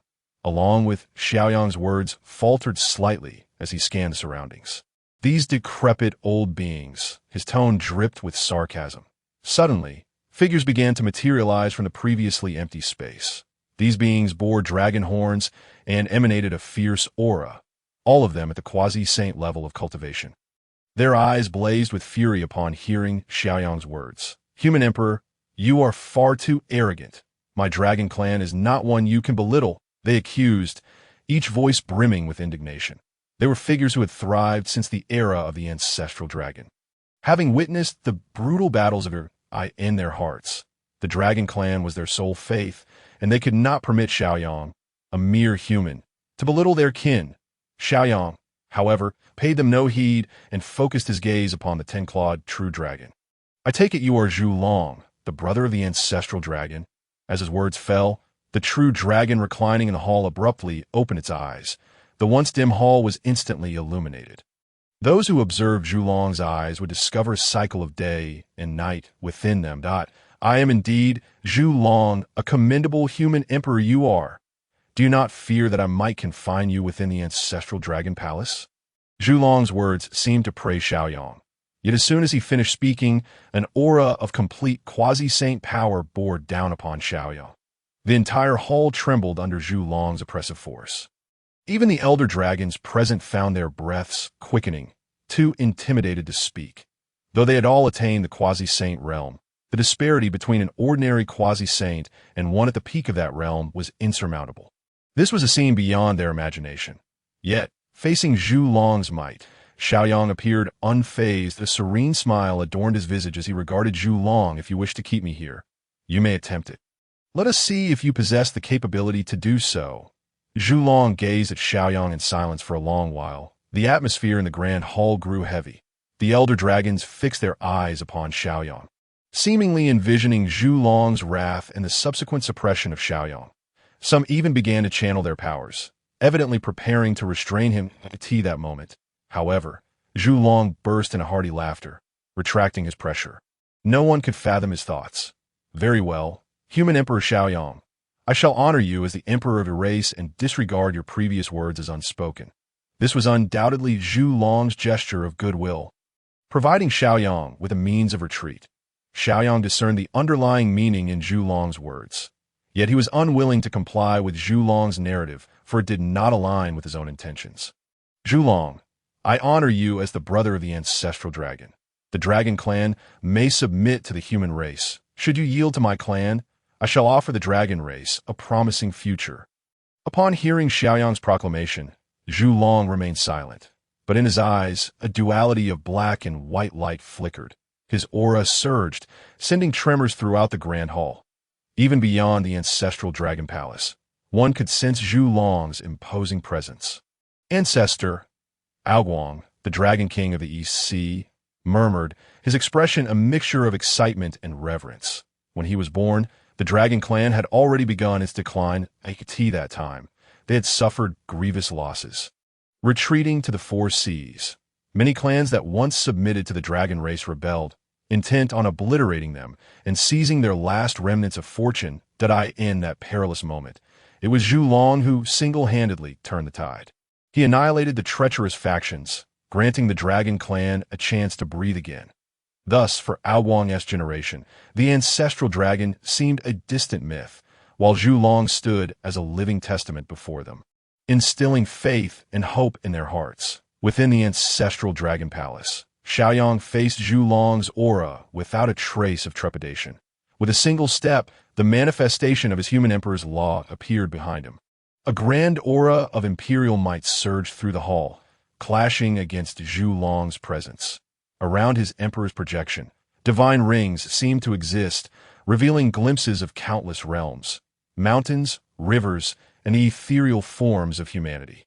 Come, ultimately, we shall engage in this contest. I wish to know the techniques you possess, having survived since antiquity. Xiaoyang licked his lips, a glimmer of divine light flashing in his eyes. Such audacity, Zhu Long's laughter echoed, and a flicker of anger ignited within his gaze, as if Xiaoyang had disregarded him entirely. The dual-colored light enveloped Zhu Long's form. His eyes, when open, radiated brilliance, while closed, shrouded in darkness, inherently attuned to the principles of yin and yang. Now, within the ancestral dragon palace, regardless of the circumstances, he could not unleash his full might against Xiaoyang. Therefore, Zhu Long resolved to utilize the Tao of yin and yang he had cultivated to overwhelm and subdue Xiaoyang's path. A contest of Tao, then? Very well. Let us engage in earnest. A subtle smirk appeared at the corner of Xiaoyang's mouth. He had never once considered that he might lose in a contest of his own understanding of the Tao. With a flash of brilliance surrounding him, the projection of his human emperor dissipated. Before him, a path of light materialized, stretching forth to intertwine with Zhu Long's yin and yang Tao. Zhu Long, too, felt no trepidation.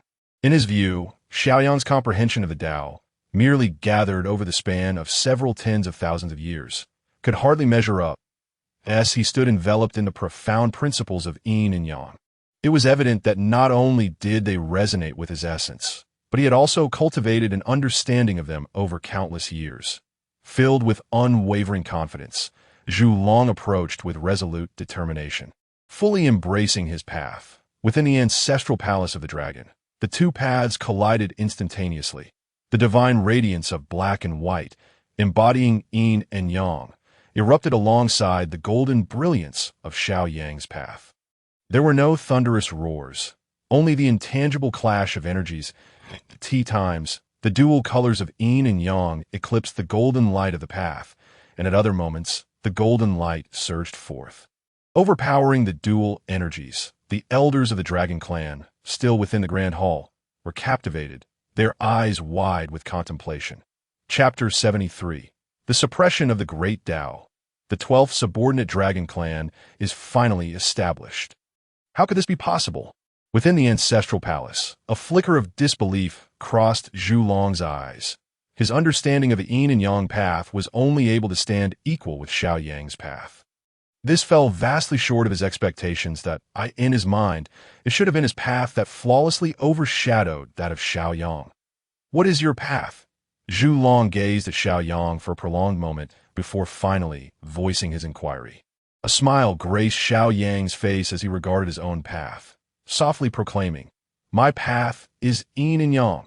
As soon as his words fell, the golden light born from his path instantaneously transformed into the dual colors of yin and yang, emanating a similar aura to Zhu Long's own. Zhu Long was momentarily taken aback, and even the elders of the Dragon Clan shared his astonishment that MY path is the five elements. The path that had transformed into yin and yang then underwent another metamorphosis, becoming a radiance of five colors, infused with the essence of metal, wood, water, fire, and earth. Before Zhulong could respond, Xiao Yang's voice rang out once more. MY path is the stars. The path, now embodying the five elements, instantaneously transformed into a myriad of twinkling stars, reminiscent of the celestial bodies in the heavens. That MY path is thunder. My path is wind. My path is rain. With each utterance, Xiao Yang's path continued to evolve. Thunder, wind, rain, lightning, blood, space, and the myriad forms of existence were all manifested through his words. The other dragon elders were rendered speechless, while a contemplative glimmer flashed in Zhulong's eyes. What exactly is your path? Fixating on Zhulong, Xiao Yang's expression shifted, an aura of dragon-like resonance enveloping him. That MY path is the sovereign emperor's dominance. All paths lie within my grasp. Upon the declaration, the essence of his path, which had been entwined with Zhulong's yin and yang pathway, returned to its most fundamental form. The air became charged with the essence of imperial sovereignty, causing Zhulong's yin and yang path to tremble before him, utterly unable to rival it. Observing this scene, a wry smile crossed Zhulong's face. He shook his head, memories shimmering in his eyes. I should have anticipated this. My elder brother, the ancestral dragon, is the sovereign of the Dragon Clan, while you are the sovereign of the human race.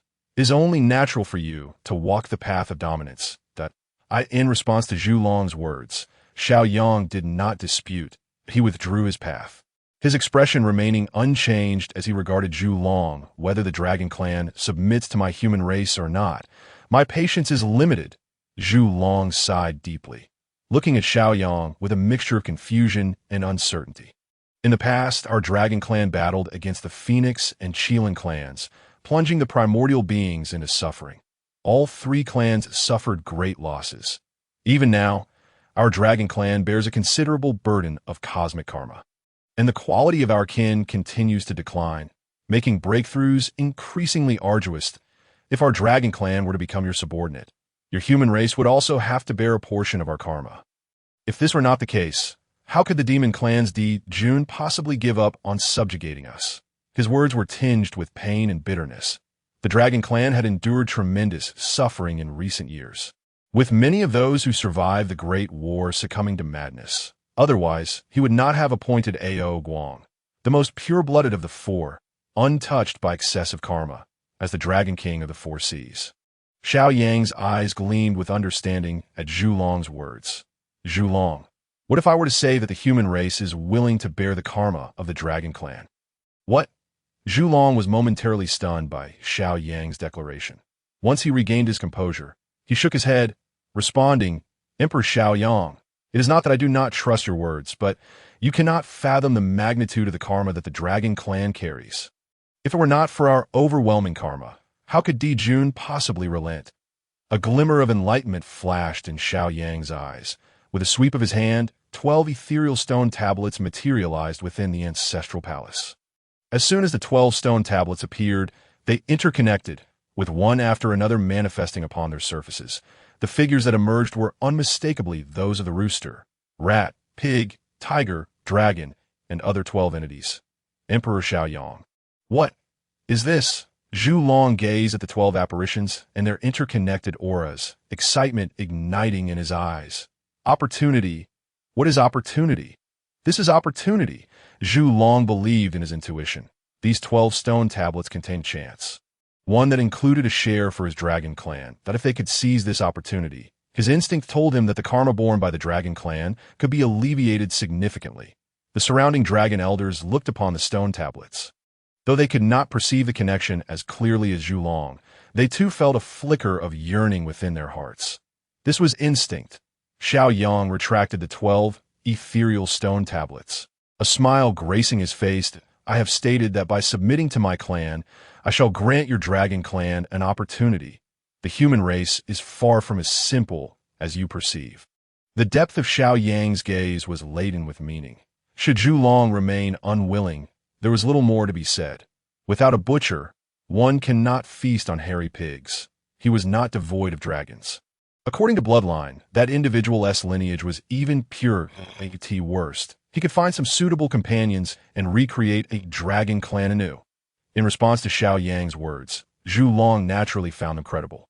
Yet, there remained a glimmer of struggle in his eyes. The dragon clan, since ancient times, had been the sovereign of the primordial realm. Even in their current decline, he still held pride in the dragon clan of old. To compel him to submit to a human clan felt like a betrayal of that cherished honor. One remained silently waiting, while the other was ensnared in turmoil. Time passed, though it felt uncertain how long.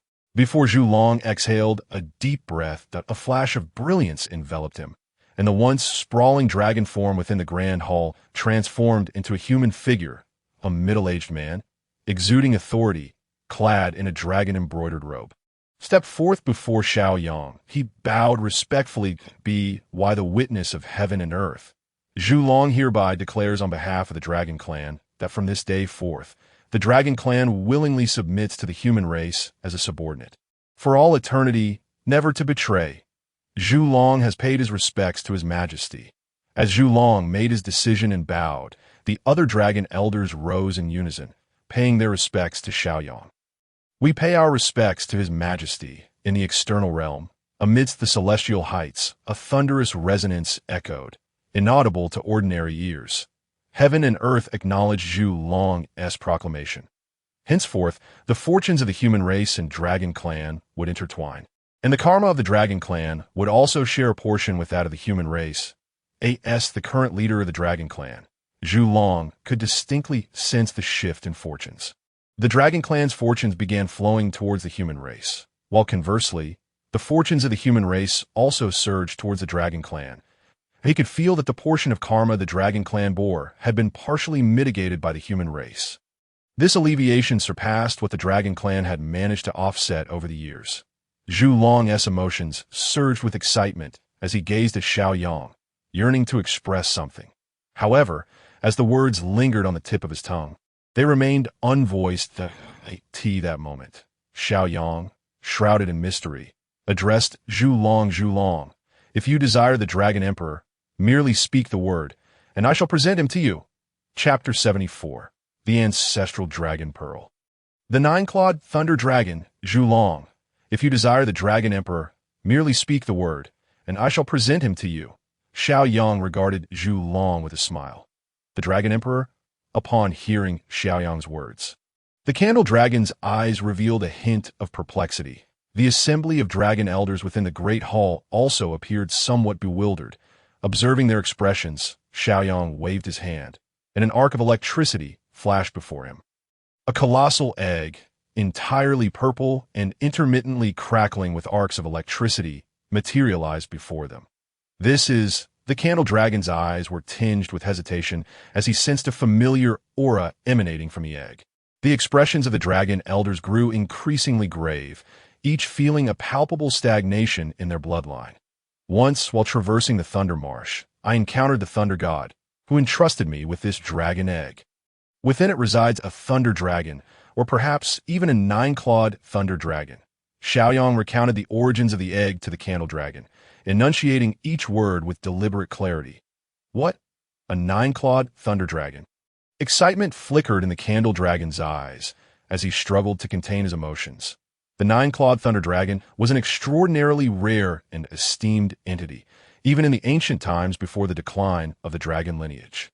After all, the Four Seas Dragon Kings were once represented by 4 nine-clawed true dragons. Beyond them, only he, the 10-clawed Candle Dragon, and the 12-clawed Ancestor Dragon surpassed their rank. Yet now, with the dragon lineage in decline, even the purest of surviving bloodlines barely reach the status of a 5-clawed true dragon. Did I hear correctly? A nine-clawed thunder dragon. No wonder I felt my bloodline suppressed. Indeed, our kin have mostly produced 4-clawed offspring. If a nine-clawed thunder dragon were to be born, it would be a tremendous blessing. The dragon elders voiced their enthusiasm, their eyes gleaming with joy. They had witnessed the glory of the dragon lineage and endured its decline. No one longed more fervently to restore the dragon's former splendor than they did. After a considerable pause, The candle dragon calmed his emotions and turned to Xiaoyang.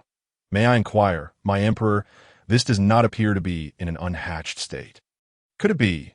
Once composed, he, being at the pinnacle of the quasi-saint realm, could fully perceive that this seemingly eggshell structure was merely a manifestation of condensed thunder, not an actual eggshell. This was entirely different from the normal hatching state of dragons. An unsettling premonition arose within the candle dragon, filling him with unease. Xiaoyang did not conceal the truth. He nodded at the candle dragon. When the thunder god entrusted it to me, they had been inseparable. Having faced life and death crises together, it was this thunder dragon that shielded the thunder god from fatal harm, allowing them to escape that peril. Yet, even the quasi-saint thunder god could not completely save the thunder dragon. He could only choose to envelop the thunder dragon with the essence of thunder, hoping that it would absorb this essence and revive on its own. Upon hearing Xiaoyang's account, a powerful aura erupted within the great hall. Who dares to lay hands on my dragon lineage? We must find them. Our kin shall not rest until we exact vengeance. Each dragon elder, their eyes ablaze with fury, clenched their teeth in anger. They had come to regard this thunder dragon as the hope for restoring the dragon lineage's former glory. The news of the thunder dragon's near-fatal wounds ignited their collective rage. Even the candle dragon's eyes glimmered with a cold light. The aura of killing intent swirling around him. My emperor, do you know who gravely injured this thunder dragon? Xiaoyang shook his head. He had not delved deeply into the matter at the time. I do not know. The thunder god did not mention this to me, that in the future, you shall have the opportunity to meet the thunder god and pose your inquiries directly. The candle dragon nodded. Casting a contemplative gaze upon the enormous egg, a flicker of uncertainty crossing his features. After a prolonged silence, his expression finally solidified with determination. With a wave of his hand, a massive orb materialized in the great hall. Upon its appearance, the orb exuded a distinctive aura. The colossal egg seemed to sense the orb's presence, beginning to tremble gently. The surrounding dragon elders knelt partially, their eyes filled with reverence and sorrow. Gazing at the orb, Xiaoyang seemed to recall something. Could it be a dragon pearl? Indeed, it is a dragon pearl, and moreover, it belongs to my elder brother. A hint of sorrow flashed in the candle dragon's eyes. The ancestor dragon's dragon pearl. A look of astonishment crossed Xiaoyang's face. In the past, all three clans suffered a great defeat. Their vitality severely depleted, and they bore immense karmic repercussions for the suffering inflicted upon the beings of the wilderness. The Qilin clan remained hidden in the Central Lands, and the Phoenix clan secluded themselves in the South Ming undying volcano. Only the ancestor dragon seemingly sacrificed itself to repay the dragon lineage's karma. Vanishing completely from the wilderness, but he had not anticipated that the ancestor dragon's dragon pearl would remain, still in the possession of the candle dragon. If this were to become known to the formidable beings of the wilderness, it would likely incite chaos against the dragon lineage. I wonder what the relationship is between the Eastern Azure dragon and the ancestor dragon. At that moment, Xiaoyang suddenly thought of something and quickly asked the candle dragon. Among the four spirits of heaven and earth, the Azure dragon is the physical manifestation of my elder brother and has a close connection to our dragon lineage. Otherwise, we would not have survived such heavy karma. This dragon pearl is the final gift left for the dragon lineage by my elder brother before his demise. Sorrow filled the candle dragon's eyes, that a look of realization dawned upon Xiaoyang. So, you intend to awaken the thunder dragon using the power of this ancestor dragon's dragon pearl? One thing I must caution you about is that the reason the thunder dragon departed from the dragon lineage was due to the animosity it faced from our kind. The candle dragon remained impassive, placing the ancestor dragon's dragon pearl before the colossal egg. A surge of magical energy coursed into the dragon pearl. Instantly, the dragon pearl radiated brilliance, a milky white light enveloping the immense egg. The egg began to tremble, arcs of purple lightning flashing, that a connection was established between the two, as if they were communicating in some manner. Regardless of his reasons for departing from the dragon lineage, he is still one of us. I believe he will understand. Xiaoyang remained silent, merely observing the unfolding scene. As time passed, the once feeble aura of the colossal egg steadily grew stronger. Crack, crack, when the aura reached its zenith. The giant egg emitted a sound of shattering, Through the fissures, a diminutive silhouette of the Thunder Dragon could be glimpsed. How? I, Ao Huang, have returned. Chapter 75. The eccentric Ao Huang. What? You want me to become the new Dragon Emperor of the dragon lineage? A somewhat juvenile voice resonated within the Ancestor Dragon Hall. The tone conveyed disbelief. Indeed, as a nine-clawed Thunder Dragon, you must shoulder the responsibilities of the dragon lineage. Currently, you are the most suitable candidate to become the Dragon Emperor among all dragons. A hint of helplessness flickered in the Candle Dragon's eyes as he looked at the nine-clawed Thunder Dragon before him, named Ao Huang, feeling somewhat powerless. Why is this so? Ao Huang, standing before the Candle Dragon, measured just over 3 meters in length, resembling a dragon that had recently hatched. Expect him to inherit the position of Dragon Emperor and lead the dragon lineage to resurgence seemed an impossibility. Time was precisely what they lacked. The original Ao Huang had reached the pinnacle of the great Luo realm. However, due to severe injuries, even with the presence of the Ancestor Dragon's Dragon Pearl, Ao Huang's current state was akin to that of a newly hatched dragon. Impossible! You all drove me away, and now you want me to take on the role of Dragon Emperor? I refuse. Where is that Thunder God? What has become of him? I nearly lost my life saving him, and he has the audacity to send me back to the dragon lineage, forgetting the debt of gratitude. Ao Huang shook his head, his eyes filled with reluctance. Had it not been for the Thunder God, he would likely have perished long ago after being cast out. Now, expecting him to assume the role of Dragon Emperor seemed absurd. The Candle Dragon found himself at a loss for words, unsure of how to respond. Ao Huang, you are gravely wounded. The Thunder God has entrusted you to me. This means you should listen to me now. Suddenly, Xiaoyang spoke to Ao Huang. Upon hearing Xiaoyang's words, Ao Huang flicked his dragon tail and circled around Xiaoyang 2 or 3 times before halting in midair before him, the pair of dragon eyes fixed intently on Xiaoyang. Snorting loudly, with a trace of disdain flickering in their depths. Who are you? Why have I never encountered you before? The Thunder God entrusted me to you, and you simply accepted, if he were to command you. Ao Huang's words trailed off abruptly, a flicker of fear appearing in his eyes. I could see that moment. Xiaoyang extended a finger and touched the forehead of the Thunder Dragon. A golden light flashed from his fingertip, emanating an aura so chilling that the surrounding space began to warp. Xiaoyang revealed a serene smile.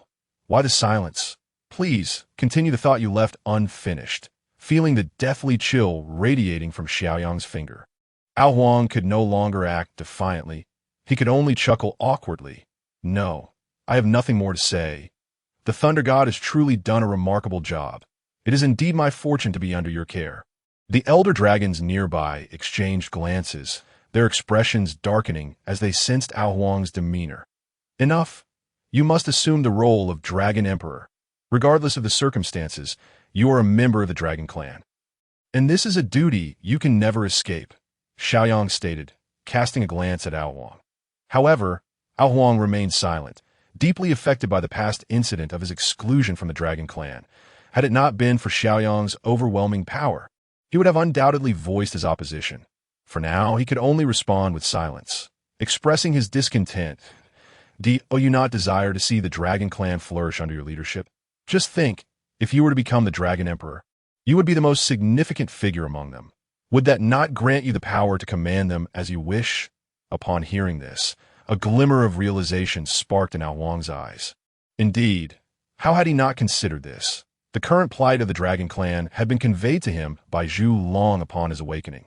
Should he ascend to the position of Dragon Emperor, he would become the most prominent entity within the clan at that moment. He could indeed dictate their actions as he pleased, imagining a future filled with beautiful dragons at his service and a life of ease. He couldn't help but chuckle with delight. Observing Ao Huang's reaction, Zhu Long's expression darkened. Although he could not discern Ao Huang's thoughts, he could surmise that they were far from favorable. This left him regretting his hasty actions, pondering whether he should have approached the situation with more caution. Upon regaining his composure, Ao Huang noticed Zhu Long's hesitant demeanor and felt a rush of urgency. Very well, I am willing to become the Dragon Emperor. From this day forth, the entire Dragon Clan shall bear the name Ao Huang. You all should hurry and pay your respects to your emperor. Ao Huang swayed his dragon body, addressing the assembly of dragon elders. They exchanged glances, their gazes landing on Zhu Long sighing. Zhu Long acknowledged Ao Huang. I have met the Dragon Emperor Ao Huang. After a soft sigh, he bowed to Ao Huang. We pay our respects to the Dragon Emperor Ao Huang. The dragon elders followed suit, bowing deeply. Observing this scene, Xiaoyang wore a smile. Excellent. Now that the position of Dragon Emperor is secured, the Dragon Clan is finally stabilized. Suddenly, Xiaoyang recalled a piece of information from his past life regarding the Dragon Clan. Fixing his gaze on Zhu Long, he inquired, Zhu Long, is it true that the new generation of the Dragon Clan is quite scarce? Nodding, Zhu Long replied, a hint of worry in his eyes, Your Majesty speaks the truth. Due to the burden of causality, it has become increasingly difficult for the Dragon Clan to produce offspring, and the bloodlines of our kin have become increasingly diluted. What if I were to devise a method to restore the Dragon Clan's bloodline and even produce more dragons? A glimmer of contemplation shone in Xiaoyang's eyes as he addressed Zhu Long upon hearing Xiaoyang's words. All eyes turned toward him. Zhu Long took a deep breath and bowed deeply. If your majesty possesses a way to aid the Dragon Clan, then I, Zhu Long, shall be your most loyal subordinate, forever bound to your service. Even in death, I would willingly sacrifice myself. Determination radiated from Zhu Long's gaze. The dragon elders bowed deeply to Xiaoyang, their previous reluctance over submitting to the human race having dissipated. Now, if Xiaoyang truly had a means to assist the Dragon Clan, they would wholeheartedly submit. The newly appointed Dragon Emperor Ao Huang also turned his gaze toward Xiaoyang. His swift acceptance of the Dragon Emperor title was not solely due to Xiaoyang's persuasive words. It was also rooted in his inherent connection to the Dragon Clan, a bond that could not be easily severed despite past grievances. Furthermore, he longed to lead the Dragon Clan back to its former glory, reminiscent of the era when the ancestor dragon was revered. Big brother, I acknowledge you as my elder brother. If you truly possess a solution, I implore you to assist the Dragon Clan. Xiaoyang fell into a moment of silence as he regarded Zhu Long and the others. He couldn't help but recall the human race's journey from weakness to its current position of dominance, but a smile crept across his face. Chapter 76. The Shattering of the Ancestor Dragon Pearl. The Dragon Gate Transformation. Whether from the ancient three clans or the myriad races of the present, bloodlines are revered. Given that the current Dragon Clan bloodline is far inferior to that of the past, why not devise a way to elevate the Dragon Clan's bloodline? Within the Ancestor Dragon Palace, Xiaoyang's voice resonated, his eyes gleaming with wisdom. Zhu Long, upon hearing these words, wore a bitter smile that we have indeed contemplated this issue, but we have not found a viable solution. Xiaoyang nodded, fully aware of this fact. Otherwise, the Dragon Clan would not be so troubled by the matter. Since I have stated this, I naturally have a solution. Zhu Long and the others focused their attention on Xiaoyang. Their eyes filled with hope. The Dragon Clan shares a deep bond with the Ancestor Dragon, and the Ancestor Dragon Pearl still resides within their possession. Therefore, if they wish to enhance their bloodlines, why not start with the Ancestor Dragon Pearl? Upon hearing Xiaoyang's suggestion, a spark of excitement ignited in Zhu Long's eyes. Are you suggesting? Xiaoyang nodded slightly, a smile gracing his face. The Ancestor Dragon can be regarded as the source of the Dragon Clan, and thus his pearl undoubtedly possesses divine efficacy. That be why awakening the power within the Ancestor Dragon Pearl and inducing a resonance with our bloodlines, it is entirely plausible to elevate our own bloodlines. Xiaoyang paused, allowing Zhu Long and the others a moment to ponder this idea. He then resumed speaking. Beyond the true dragons, there are numerous races that also possess dragon blood within the vast wilderness. If we can leverage the power of the Ancestor Dragon Pearl to awaken their dragon blood, I believe the number of dragons will significantly increase. Upon hearing this, the surrounding dragon elders became animated. Indeed, how did I not think of this method? This is an opportunity for the Dragon Clan. With this approach, there may yet be a day when our clan regains its former glory. We owe our thanks to His Majesty, the Human Emperor. Otherwise, we would never have discovered such a method. Zhu Long's heart swelled with excitement at the prospect of an increased dragon population, and after a prolonged moment, he took a deep breath and bowed to Xiaoyang once more. Thank you, Your Majesty, for your guidance to my Dragon Clan. This kindness shall be etched in our hearts forever. Xiaoyang reached out to assist Zhu Long in rising, a smile adorning his face. There is no need for such formalities. Now that your dragon clan has become a vassal of my people, enhancing your strength also bolsters that of the human race. As long as I am here, your dragon clan shall not suffer. Upon hearing Xiaoyang's words, Zhu Long waved his hand, and the ancestor dragon pearl floated before Xiaoyang. With sincerity in his eyes, Zhu Long addressed him. Your Majesty, you who proposed this method are far more adept at harnessing the power of the ancestor dragon pearl than we are. I beseech you to lend your strength to my dragon clan. Xiaoyang said little, extending his hand to grasp the ancestral dragon pearl. His consciousness surged into the depths of the pearl, where a vast essence of the dragon clan emerged. From the ancestral dragon pearl, Xiaoyang sensed an overwhelming legacy of dragon lineage along with a feeble, that seemed to be on the brink of dissolution. A glint of insight flickered in his eyes. Indeed, the ancestral dragon, having left behind this pearl, must have had a contingency plan. Thus, it would serve perfectly to transform the pearl into that very object. Xiaoyang comprehended the entirety of the ancestral dragon pearl's significance. With a wave of his hand, imperial dragon energy wafted around him. He lifted his palm, a sphere of imperial flame igniting within it. The ancestral dragon pearl was placed into the flames, enduring the scorching heat. Zhu Long, fetch the celestial treasures and divine materials your clan possesses. Zhu Long hesitated not for a moment, even as he witnessed the ancestral dragon pearl undergoing Xiaoyang's forging, having resolved to entrust the future of the dragon clan to Xiaoyang. He held no doubts. After all, there was no necessity for skepticism. Soon, Zhu Long returned with a plethora of celestial treasures and divine materials. Even as Xiaoyang beheld these items, he could not help but exclaim in astonishment. The materials Zhu Long brought forth included countless celestial gold and divine copper, some of which he had only heard of but never seen. Even the human race, which had undergone relentless battles and amassed considerable wealth, could not compare to what Zhu Long presented.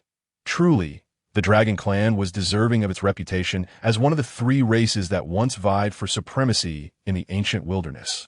Without further contemplation, Xiaoyang channeled his magical energy, continuously casting the celestial gold and divine copper into the flames. As time passed, these materials began to melt, the impurities within transforming into swirling black smoke that dissipated. The remaining liquid was fused by Xiaoyang's consciousness, coalescing into a vibrant orb of colors. At this moment, the ancestral dragon pearl also began to soften, and the essence of dragon vitality flowed forth. Xiaoyang infused this dragon vitality into the colorful orb. The orb, now tainted with dragon essence, began to undergo transformation, gradually solidifying until it ultimately took the form of a true dragon. This dragon, however, lacked intelligence. Appearing lifeless, crack, crack, crack. At this juncture, the ancestral dragon pearl shattered completely, releasing the vast essence of dragon vitality contained within. Some of this essence morphed into a dragon, emitting a thunderous roar, while other parts remained inert like stones, incapable of any reaction.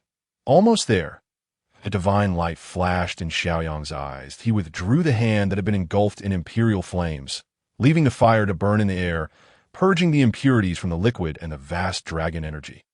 Yes, Xiaoyang firmly believed that even a quasi-saint must have limitations. The same applied to this vibrant liquid. As time elapsed, Xiaoyang's expression grew increasingly solemn.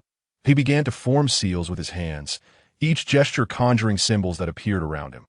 With a wave of his hands, he imbued these symbols into the liquid. Simultaneously, his consciousness surged, and the liquid began to take on a tangible form under his influence. Before long, an archway emerged before the onlookers. Xiaoyang raised his hand, pouring the vast essence of the shattered ancestral dragon pearl into the archway. The archway welcomed this influx of power, absorbing the dragon essence without reservation. It continued to draw in the dragon vitality. Intricate patterns began to emerge on the once smooth surface of the archway, resembling symbols and images. Ultimately, two 12-clawed divine dragons coalesced above the archway, with a spherical shape forming between them. Once everything was completed, the archway emanated a unique aura. Sensing this aura, The hearts of the elder members of the Dragon Clan, aside from Zhu Long, inexplicably filled with a longing that it was finally complete from this moment forth. Any race bearing the bloodline of dragons that could pass through this archway will be transformed into dragons. Thus, this gateway was aptly named the Dragon Gate, Chapter 77. Entering the Dragon Gate, Ao Huang's transformation. This gate shall be known as the Dragon Gate. In the ancestral Dragon Palace, Xiaoyang cradled the archway, a look of satisfaction gracing his features. As his words fell, the archway seemed to possess a spirit of its own, inscribing the two characters for Dragon Gate at its center. Ha ha! Splendid! Ao Huang, since you have chosen to become the Dragon Emperor, you must possess the requisite cultivation. The Dragon Gate has emerged. Come, test its efficacy. Xiaoyang laughed heartily, then turned his gaze towards Ao Huang, observing the Dragon Gate in Xiaoyang's hand. Ao Huang inhaled deeply, his eyes devoid of fear, brimming instead with eagerness. Very well, let me see how effective this Dragon Gate truly is. Upon hearing Ao Huang's words, Xiaoyang said nothing further. He simply tossed the Dragon Gate into the air, where it floated gracefully within the ancestral Dragon Palace. Ao Huang did not hesitate. With a flick of his tail, he propelled himself towards the Dragon Gate. However, as Ao Huang approached the vicinity of the gate, an immense pressure descended upon him.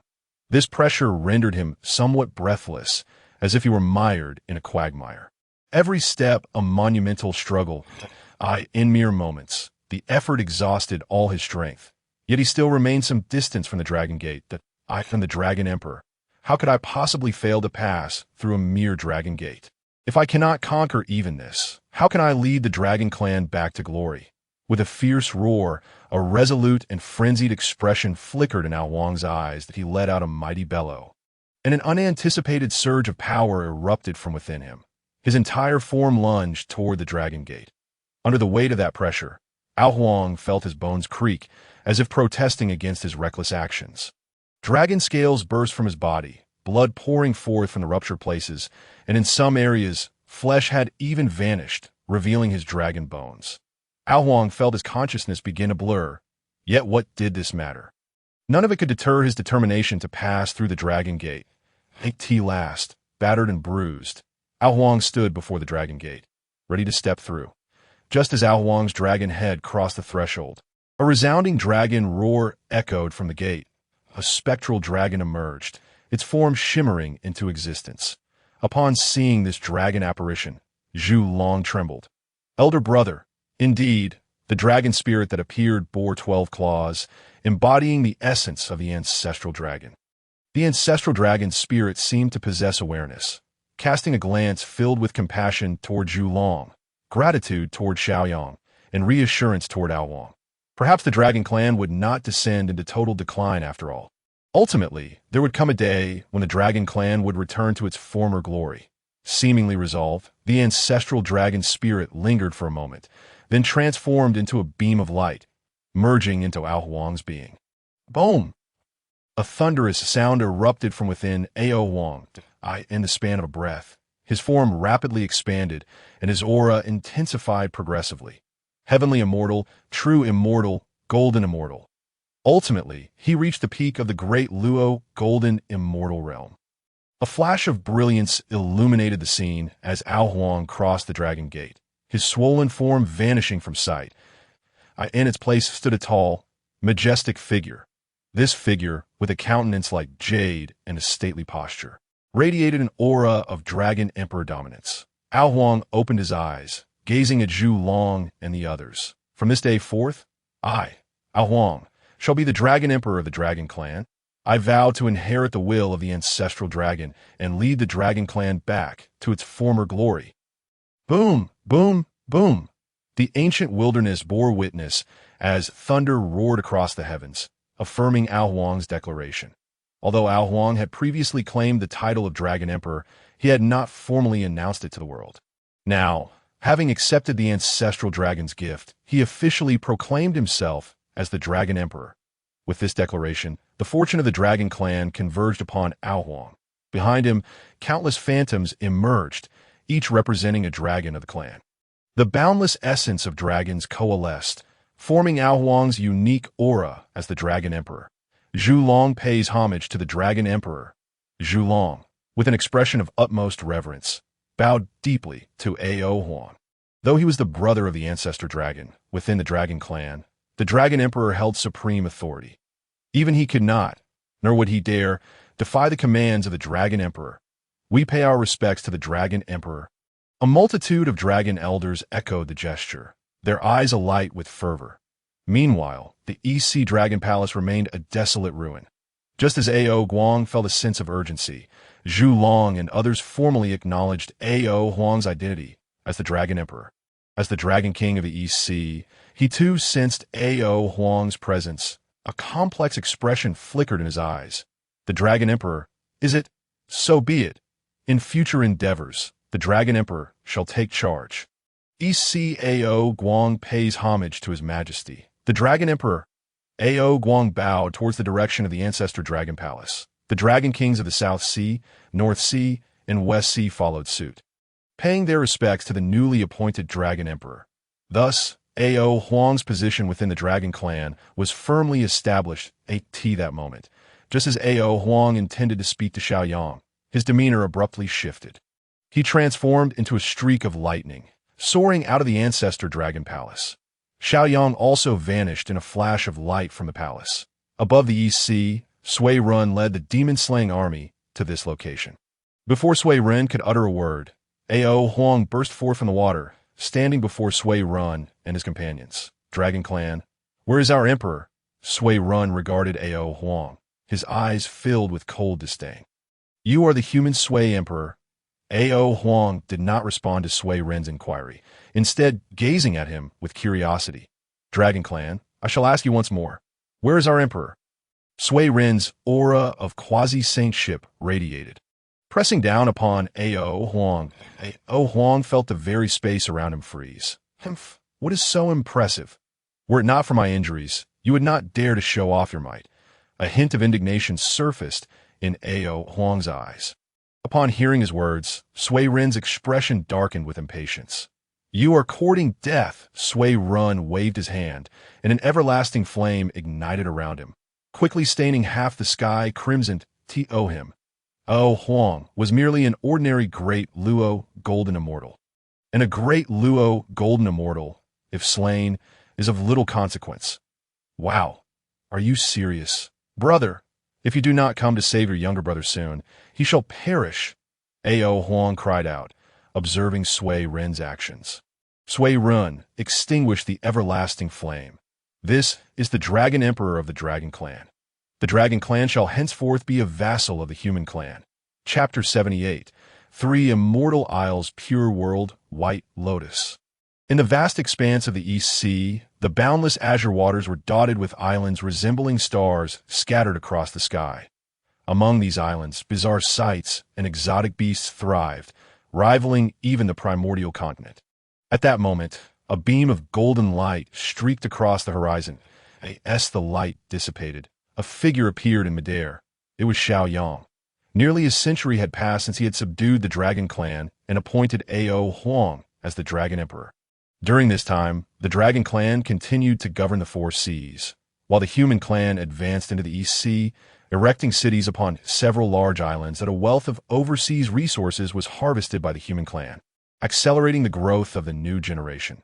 Yet, instead of returning to preside over the human ancestral grounds, Xiaoyang was drawn by the legends of 3 hidden immortal isles in the East Sea from his previous life. He resolved to remain in the East Sea, searching for nearly a century. Just when he thought his efforts were in vain, he finally made a discovery. Suspended in midair, Xiaoyang's eyes flickered with a golden divine light. Behind him, the form of the human emperor emerged. Streams of imperial dragon energy swirled around him like the sounds of dragon roars. In his gaze, the previously empty expanse of space began to ripple. As if waves were radiating outward, a gray mist wafted from the ripples.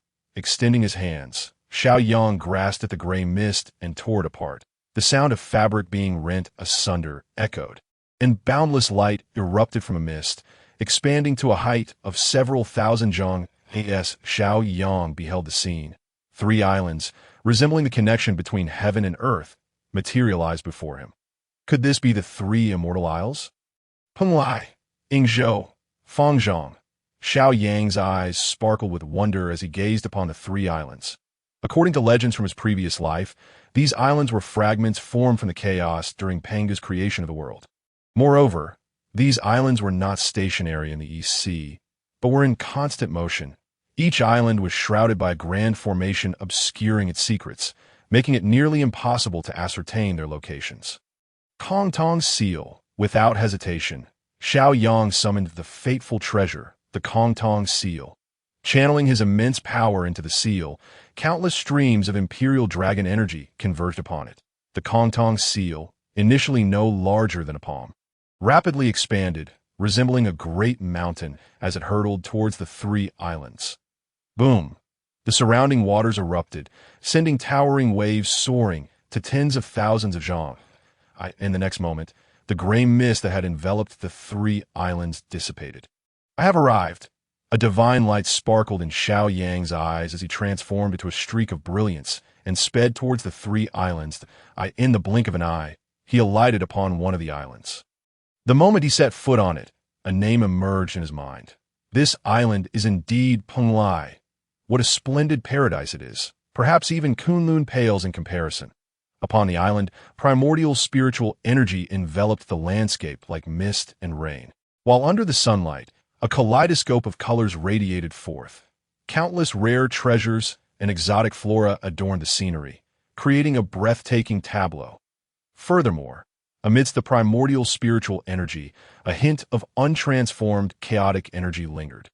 Compared to the outside world, the concentration of spiritual energy here was several-fold greater. Let me see what treasures this island possesses. With that thought, Xiao Yang began to scour the treasures of Penglai Island. Low-grade spiritual root, the purple crystal apple. What a splendid find is that starry gold.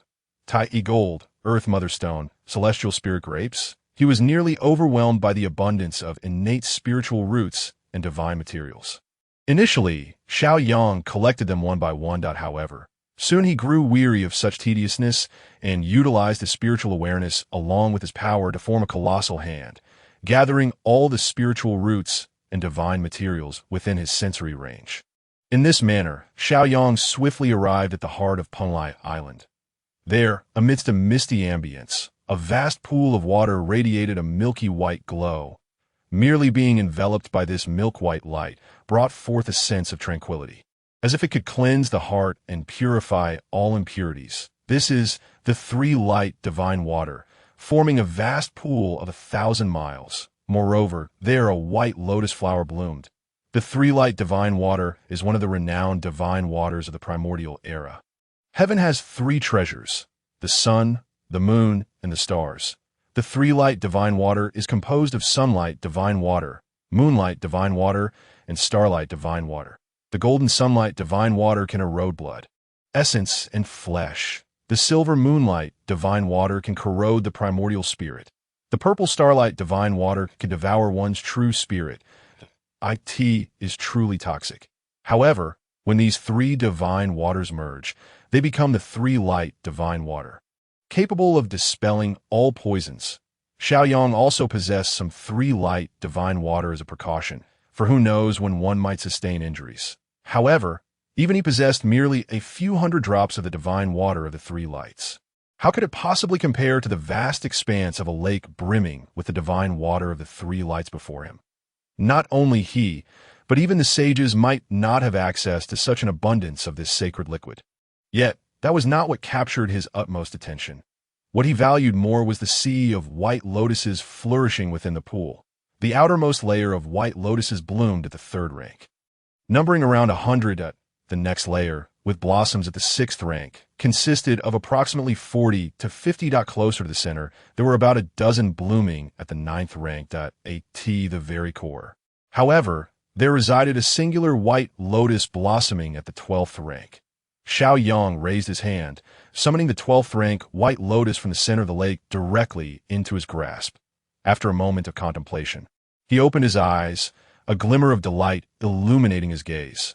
Indeed, it was the pure world white lotus, transformed from one of the 5 seeds of the chaos green lotus, unexpectedly appearing on Penglai Island. Legend has it that the Chaos Green Lotus, which nurtured Pangu, shattered during the creation of the world. The fragments of the Green Lotus evolved into numerous innate treasures of the primordial realm.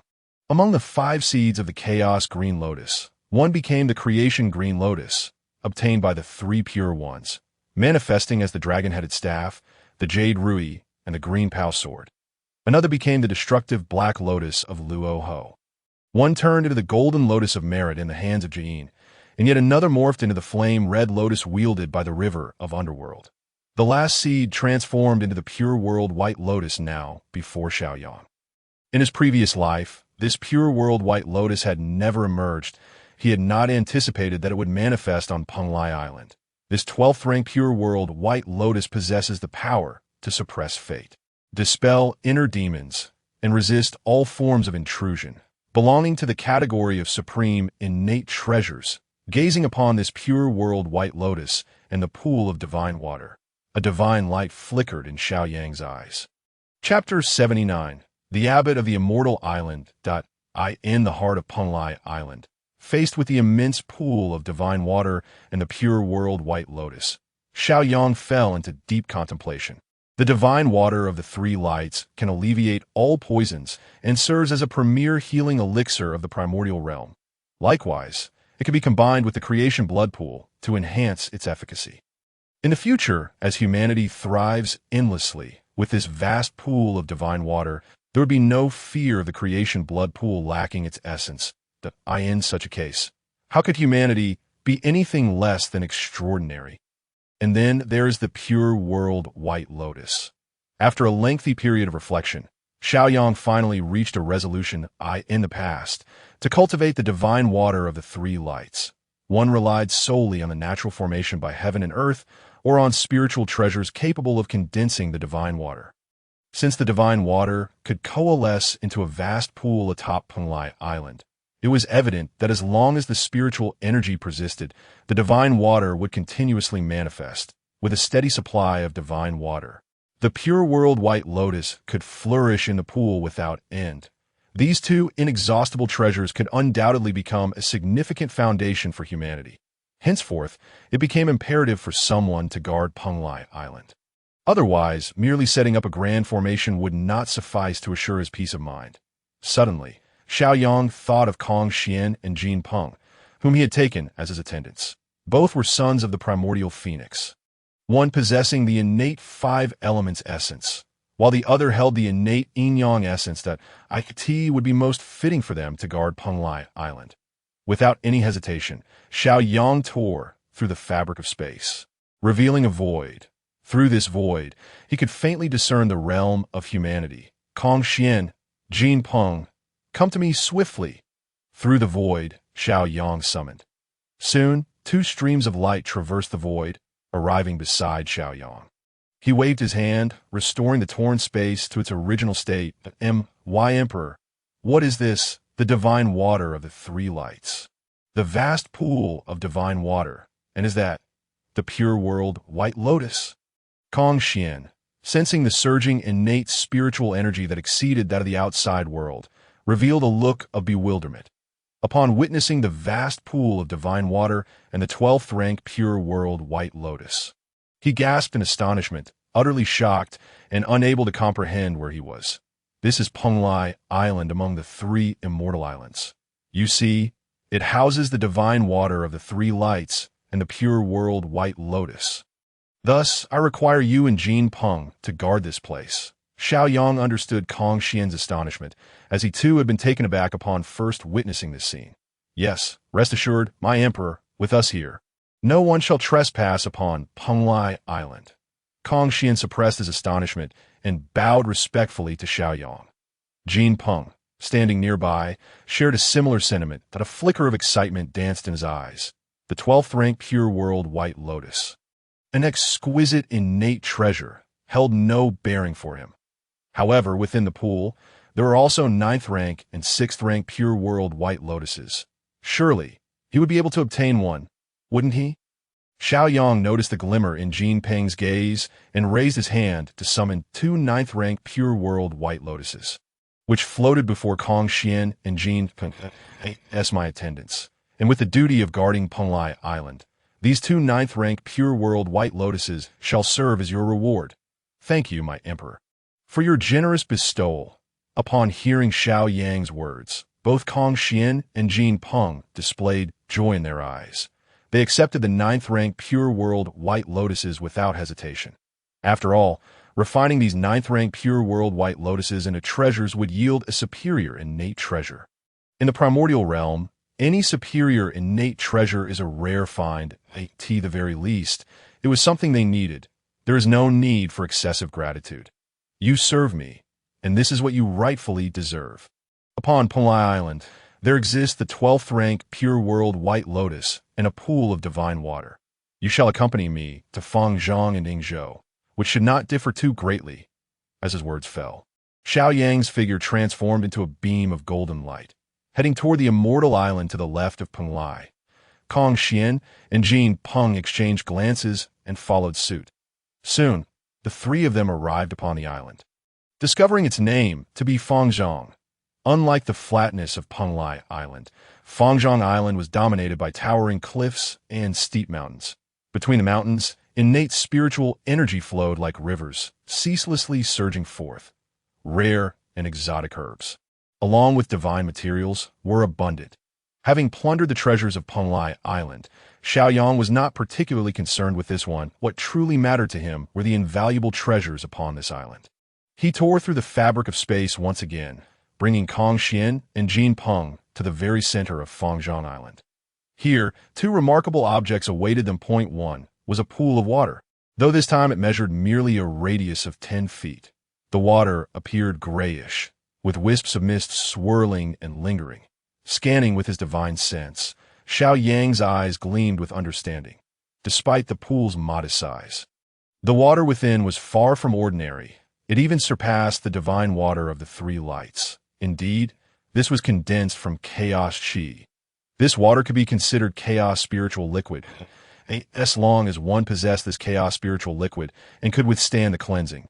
Acquired postnatal spiritual roots could revert to innate roots. With sufficient chaos spiritual liquid, even innate roots could transform into chaos roots. Of course, the meager amount of chaos spiritual liquid in this pool could not achieve such a feat. The other remarkable object was a colossal tree, towering and majestic.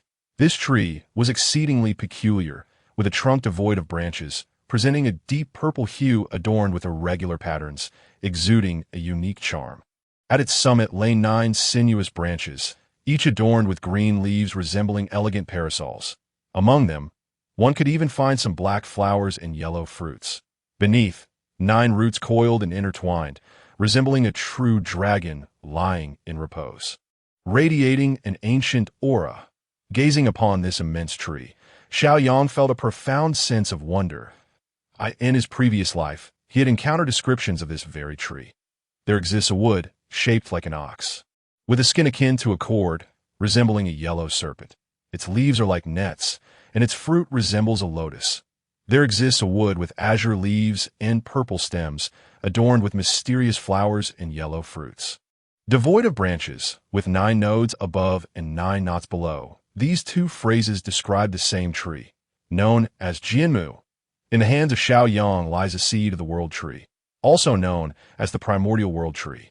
However, within the primordial realm exists the legendary Mount Buzhou, formed from the spine of Pangu, rendering the celestial tree unnecessary. Consequently, the celestial tree is not renowned in the primordial expanse, having remained concealed on Fangzhong Island.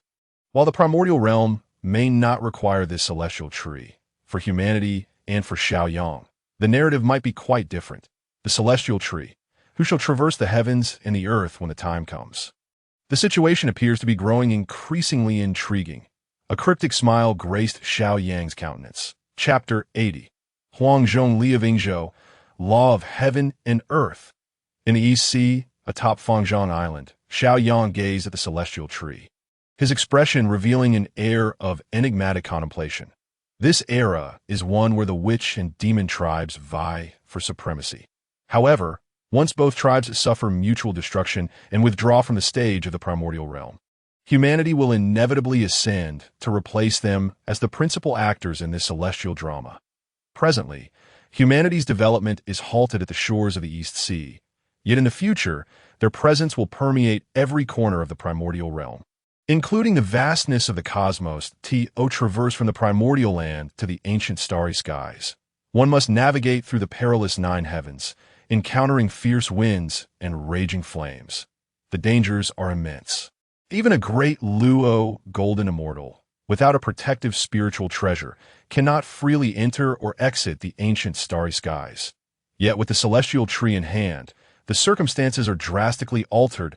The world tree of the primordial realm.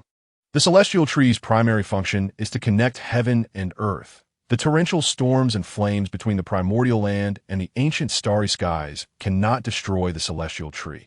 Humanity can utilize the celestial tree's powers to traverse freely between the primordial land and the ancient cosmos. However, should humanity pursue this course, it would undoubtedly incur the wrath of many, who would oppose the rise of humanity within the primordial realm, especially with their ambition to spread throughout both land and sky. The only means to obstruct this would be to sever the celestial tree, creating a barrier between heaven and earth. This is precisely why Xiao Yang expressed his curiosity about who would be the first to take action.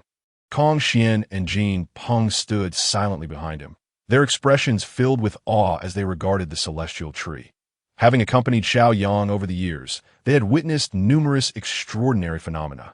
My Emperor, why do I sense a striking resemblance between it and the aura I sensed at Mount Buzhou? Kong Xian inquired, his eyes reflecting confusion. For reasons unknown, he felt that the essence of the celestial tree bore a strong similarity to that of Mount Buzhou. Kong Xian, you know that Mount Buzhou is the transformation of Pangu's spine, serving as the pillar that supports heaven and earth. The celestial tree possesses a similar function. Initially, I was concerned about how humanity would advance into the ancient starry skies. Now I see a solution. Upon hearing Xiao Yang's words, Kong Xian's eyes brightened with understanding. Observing this, Xiao Yang smiled slightly, not minding to offer a hint to Kong Xian, for as a companion of the human emperor, there was much for him to learn. Xiao Yang extended his hand, forming seals, as runes floated toward the celestial tree and merged into its body. He then raised his hand and summoned the celestial tree into his grasp. At this moment, the celestial tree had shrunk to the size of a palm, vanishing from the sight of Kong Xian and Jin Peng. Let us go. Having beheld Punlai and Fangzhong, I am even more curious about the Yingzhou of the three immortal islands. Before his words could fully dissipate, Xiao Yang's figure gradually faded like mist, as if he had never been present. Kong Xian and Jin Peng exchanged glances and hurriedly pursued him. Soon, the trio arrived at Yingzhou Island. This island bore little difference from the previous two, adorned with various celestial treasures and divine herbs, while wisps of white clouds gathered towards the center of the space. These clouds enveloped the heart of Yingzhou Island, emanating points of profound yellow light. Xiao Yang paid little heed to the celestial treasures and, in the blink of an eye, arrived at the center of Yingzhou Island. There lay Huang Zhongli, one of the top 10 innate spiritual roots. To his astonishment, Huang Zhongli was indeed present on the three immortal islands. It was truly worthy of being a fragment of chaos, rich in great fortune. A sense of admiration flickered in Xiao Yang's eyes. Huang Zhongli is no ordinary innate spiritual root. Yes, one of the 10 supreme innate spiritual roots of the primordial realm. It can be compared to the ginseng fruit of Zenyuanzi and the water peach of the Queen Mother of the West. Merely a single Huang Zhongli fruit could elevate a mortal to the realm of great Luo, golden immortal. Although consuming it would render further cultivation nearly impossible, it remains a remarkable boon within the primordial realm. Yet, as it stands, Huang Zhongli holds no value for him. Reflecting on the treasures acquired during this journey to the three immortal islands, his heart raced with excitement. One may not realize it until faced with the reality. This trip to the three immortal islands has indeed been immensely fruitful. Not to mention the myriad of divine waters spanning miles, which alone would bring him joy. Not to mention the pure world white lotus and the celestial tree. Xiao Yang composed himself and regarded the somewhat scattered three immortal islands, furrowing his brow. After all, only Kong Xian and Jin Peng remained to guard the islands. It seems I may have underestimated the situation, leaving three islands to the care of just the two of you. Upon hearing Xiao Yang's words, Jin Peng appeared unconcerned, boldly proclaiming, "My emperor, fear not. Even if there were dozens more islands, under my swift wings, it would be but a trifle." He patted his chest as he spoke. Xiao Yang's lips twitched slightly, his gaze shifting between Kong Xian and Jin Peng. Why is it that, even as descendants of the same phoenix, their capabilities differ so greatly? Kong Xian shot Jin Peng a glance, then bowed respectfully to Xiao Yang. "My emperor, please rest assured. There are protective formations around the three immortal islands. We will manage just fine." Xiao Yang furrowed his brow, a thoughtful expression crossing his features. A plan has emerged. Seeing him in this state, Kong Xian and Jin Peng looked on with curiosity. Xiao Yang raised his hand, and the Kong Tong seal materialized before him, infusing it with his magical power. The seal burst forth with radiance, accompanied by the roars of dragons echoing from within. The imperial dragon aura enveloped Xiao Yang, emanating an aura of immense authority. The human emperor's law avatar in battle form. A magnificent avatar of the human emperor materialized behind Xiao Yang, exuding an overwhelming presence. As Xiao Yang concentrated, the avatar approached him and merged with his being. The integration of the human emperor's avatar seemed to activate something within him. Before long, a regal robe adorned with intricate mystical patterns, radiating an otherworldly charm, enveloped him. His eyes, bright as gold, shone with a brilliance that deterred any who dared meet his gaze. Law of heaven and earth. "Arise!" With a deep breath, Xiao Yang bellowed, his form rapidly expanding as he soared into the air, grasping for Fangzhong Island and Yingzhou Island. Chapter 81. The Three Talents Formation, Fortune Registration, in the East Sea. Within this extraordinary realm of the three immortal islands, the imperial dragon aura surrounding Xiao Yang shimmered, transforming into a dragon shape, issuing forth a resounding roar at this moment, having invoked the divine power of the law of heaven and earth. His hands obscured the sky as if the heavens themselves were collapsing. He held Yingzhou Island and Fangzhong Island in his grasp. With a slight lift, neither island stirred in the slightest. Observing this, Xiao Yang inhaled deeply, channeling his magical power as astonishing strength erupted from his arms. Boom!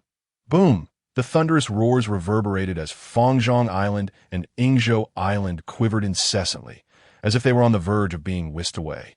At that moment, high above in the celestial expanse, a cacophony of thunder echoed, and dark clouds converged ominously. Within the gathering tempest, violet lightning darted about. They materialized above the extraordinary realm of Sanxian Island. The muffled rumbling of thunder sounded like a foreboding warning directed at Xiaoyang.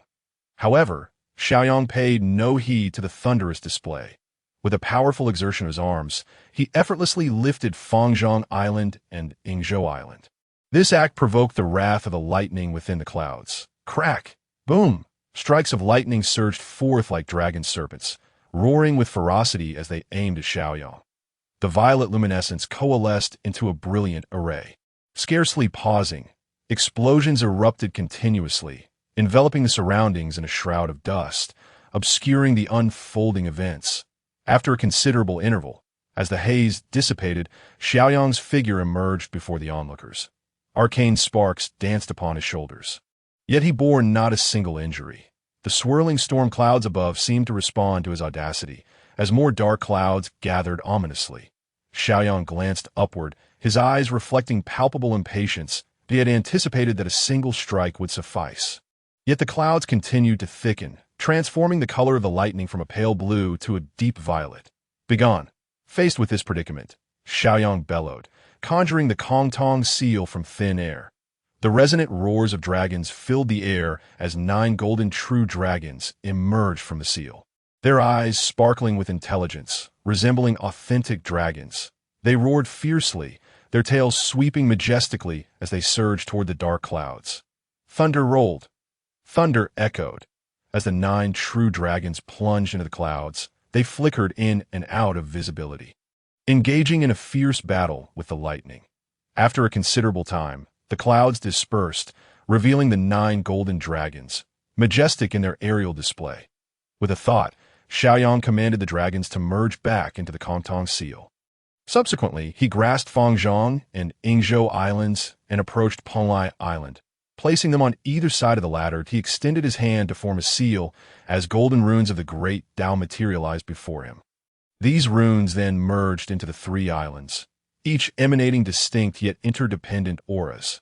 Having completed this, Xiaoyang finally ceased his actions, dispersing the divine powers of heaven and earth, returning to his usual demeanor. Kongxian, Jinping, I have established the triad formation of heaven, earth, and humanity upon these three islands. You must diligently guard them without fail. Xiaoyang's gaze shifted to Kongxian and Jinping. Rest assured, Your Majesty, my brother, and I shall protect Sanxian Island with utmost dedication. Kongxian replied earnestly. Jinping nodded alongside him, his expression solemn, devoid of frivolity. Xiaoyang acknowledged them with a nod, pressing his finger to their foreheads. Having completed these actions, he transformed into a streak of golden light, heading toward the shores of the East Sea.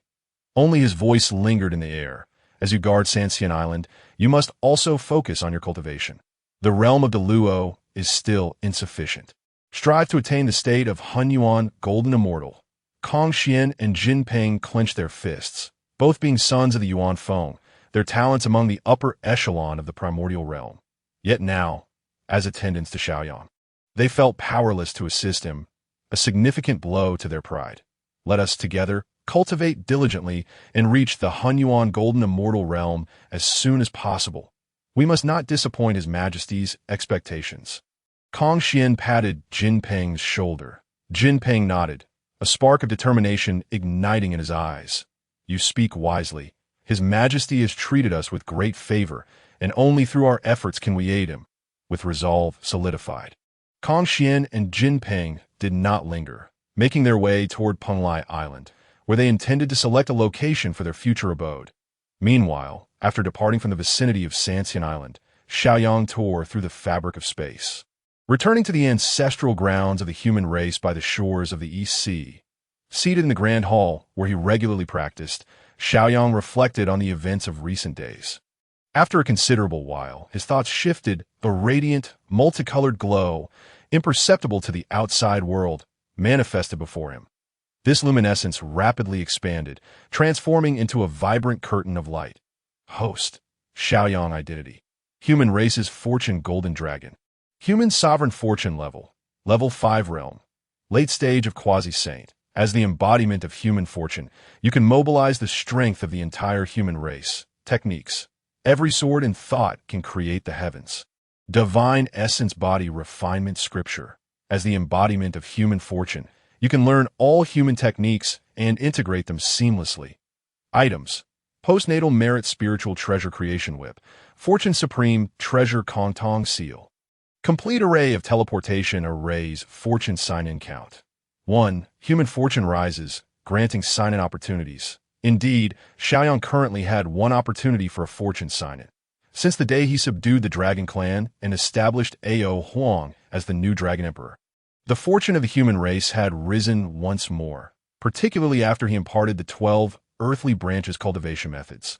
The fortune level of the human race had directly ascended to level 5, granting him another sign-in opportunity. System, proceed with the fortune sign-in, Xiaoyang commanded, gazing at the system interface. You have consumed one fortune sign-in opportunity. Proceeding with your sign-in. Sign-in successful. Congratulations, you have acquired the Exotic Beast Pavilion, Heavenly Array Pavilion, and 6 Arts Pavilion. The Exotic Beast Pavilion, belonging to the Heavenly Court of a vast world, specializes in the cultivation of exotic beasts, enhancing their reproduction rates and qualities. The Heavenly Array Pavilion, owned by the human race's Heavenly Court, contains profound array principles, allowing for comprehension of the art of formation. The 6 Arts Pavilion, a repository of earthly treasures from a vast world, encompasses the legacies of chess, music, calligraphy, painting, archery, and craftsmanship. Xiaoyang exhaled softly, a smile gracing his face. Each of these 3 items significantly enriched the current foundation of the human race. With the Exotic Beast Pavilion, the human race could assemble a formidable army of exotic beasts in the future. The Heavenly Array Pavilion would enable every human celestial city to be fortified with protective grand arrays, ultimately leading to the construction of a collective grand formation among all celestial cities. Thus, the safety of the human race would be immeasurably enhanced. Moreover, the emergence of the Six Arts Pavilion provided the human race with an alternative path to pursue. The future of the human race was bound to flourish in a myriad of ways. How could he not be pleased? With a wave of his hand, Xiaoyang summoned the three treasures, which then merged seamlessly into the ancestral grounds of the human race. Chapter 82. The Chaos of Celestial Secrets. A great calamity approaches. The human race has endured for 100,000 years. Since Xiaoyang returned from the East Sea, over 30,000 years have elapsed in the wilderness. During these 30,000 years, the human race has never ceased its progress. With the advancement of the human race, celestial cities were established beyond the shores of the East Sea, expanding steadily. As the human race triumphed over the likes of the Gujiao and other factions. Few within the myriad tribes of the wilderness dared to underestimate them. They no longer dared to brazenly humiliate the human race. Furthermore, with the establishment of celestial cities, other races began to forge connections with the human race. Additionally, the human race did not abandon its expansion toward the East Sea, discovering large islands in coastal waters and establishing celestial cities overseas. The human race either engaged with the coastal sea tribes or launched offensives. The human race had become as radiant as the rising sun. Though it had yet to reach its zenith, its presence was unmistakable. In the western wilderness of Shumi Mountain, melodious hymns resonated as boundless light radiated outward. Anyone standing beneath this radiant illumination would find their troubles dissipating, devoid of desires and thoughts. This was the sacred ground of the sages. At this moment, atop Shumi Mountain, before a pool of 8 treasures of merit, the sages Yuanti and Jin sat facing each other. Both were immersed in contemplation of the heavenly principles, a gentle breeze stirring around them, causing ripples to dance across the surface of the pool. "Senior brother, I wish to descend the mountain." At that moment, Yuanti opened his eyes, regarding the swirling ripples as he spoke. However, Jin remained unresponsive, his eyes still closed, as if he had not heard Yuanti's words. Unperturbed, Yuanti continued, "Senior brother, do you remember our first meeting? Although I had awakened my intelligence, I had yet to take form. When I saw you arrive, I was terrified of losing my consciousness. However, my senior brother took it upon himself to impart wisdom to me, aiding in my transformation. In the beginning, when my senior brother articulated his aspirations, I made a solemn vow to ensure that his ambitions came to fruition. Senior brother, I wish to descend the mountain." Yuanti murmured softly, yet his words carried an uncommon resolve. After a considerable pause, Jin sighed deeply and opened his eyes. He gazed upon Yuanti and spoke. "Junior brother, what can you achieve by descending the mountain at this moment?" It seemed Yuanti had already anticipated this question, as a confident smile graced his face. "Senior brother, my purpose in descending this mountain is solely to incite a great war between the Witch Clan and the Demon Clan. Having endured 2 previous conflicts, their enmity has reached a boiling point, and a confrontation is inevitable. I merely wish to hasten their impending clash." Jin regarded Yuanti with a heavy heart. "Junior brother, I understand your intentions, yet under the celestial order, fate has its own design. When the time is ripe for my western lands to flourish, it shall come to pass without you risking yourself." Yuanti shook his head in defiance, fixing his gaze upon Jin. "Your words are misguided, for both the Demon Clan's Emperor Jun and the Witch Clan's Emperor Jiang are formidable figures. Logically, a battle between the two should have already erupted, yet they remain restrained, merely unprepared for the final confrontation. If they ready themselves, in the face of great calamity, we may not be able to control the situation. Thus, it would be wiser to instigate the war prematurely, rendering their schemes null and void." Jin fell silent, contemplating Yuanti's words. After a lengthy pause, he closed his eyes and spoke coldly. "Your approach may not go unnoticed by the 3 Pure Ones, or Nuwa. Should they intervene, it would surely exacerbate tensions between the Witch and Demon clans. Even if we are unafraid, it would present a significant complication." Upon hearing Jin's words, Yuanti smiled knowingly. He realized that Jin had been swayed by his argument. "Senior brother, that is precisely why I need your assistance in obscuring the heavenly secrets." At this, Jie Yin's eyes widened sharply, his gaze piercing as he met Zhuan Ti's eyes. Zhuan Ti, undeterred, maintained his resolute stare. After a prolonged moment, Jie Yin's sharp gaze softened, and he waved his hand, summoning the 12-petal golden lotus of merit before them. Since you have made up your mind, I shall lend you my strength. Thank you, senior brother, Zhuan Ti exclaimed, his spirits lifted as he addressed Jane. With those words, both their expressions grew grave. They extended their hands, forming seals as their powers surged into the golden lotus of merit. Gradually, an enigmatic resonance began to flow atop the 12-petal golden lotus. Suddenly, an invisible golden light shot forth from the lotus, soaring into the heavens, vanishing without a trace, as if entering an uncharted realm. Jie and Zhuan Ti withdrew their hands simultaneously, their faces pale. Yet, after a few breaths, their complexions returned to normal. Jie offered a wry smile, were it not for the chaos of the current calamity, obscuring the heavenly secrets to such an extent that even saints could not decipher them would be beyond our capabilities. Zhuan Ti, however, was unfazed by these concerns. For him, achieving his goals was paramount. At this moment, the heavenly secrets were thoroughly in disarray, marking the opportune moment for him to enter the primordial chaos.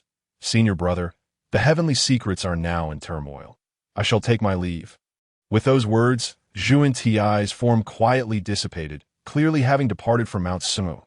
Jie stared blankly at the spot where Zhuan Ti had stood, lost in thought.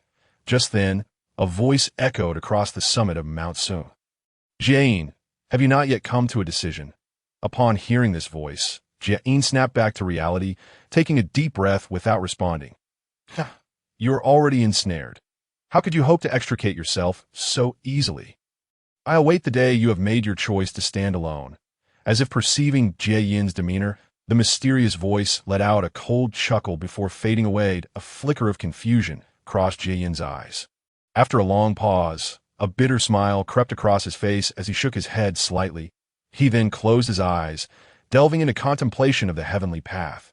Meanwhile, as Jie Yin and Zhuan Ti completely disrupted the heavenly secrets. In the east Kunlun, within the Three Pure One's Great Hall, the three figures of Taiji Laozi simultaneously opened their eyes. Yuqing Yuanshi furrowed his brow. Elder brother, the heavenly secrets are utterly chaotic. Is this due to the calamity or... His words, though unfinished, were enough for Laozi and Tong Tian to grasp his meaning. Laozi's gaze deepened, and he replied, regardless of whether it stems from the machinations of certain individuals or the calamity itself. We shall observe the developments. In response, both Yuanshi and Tong Tian nodded in agreement.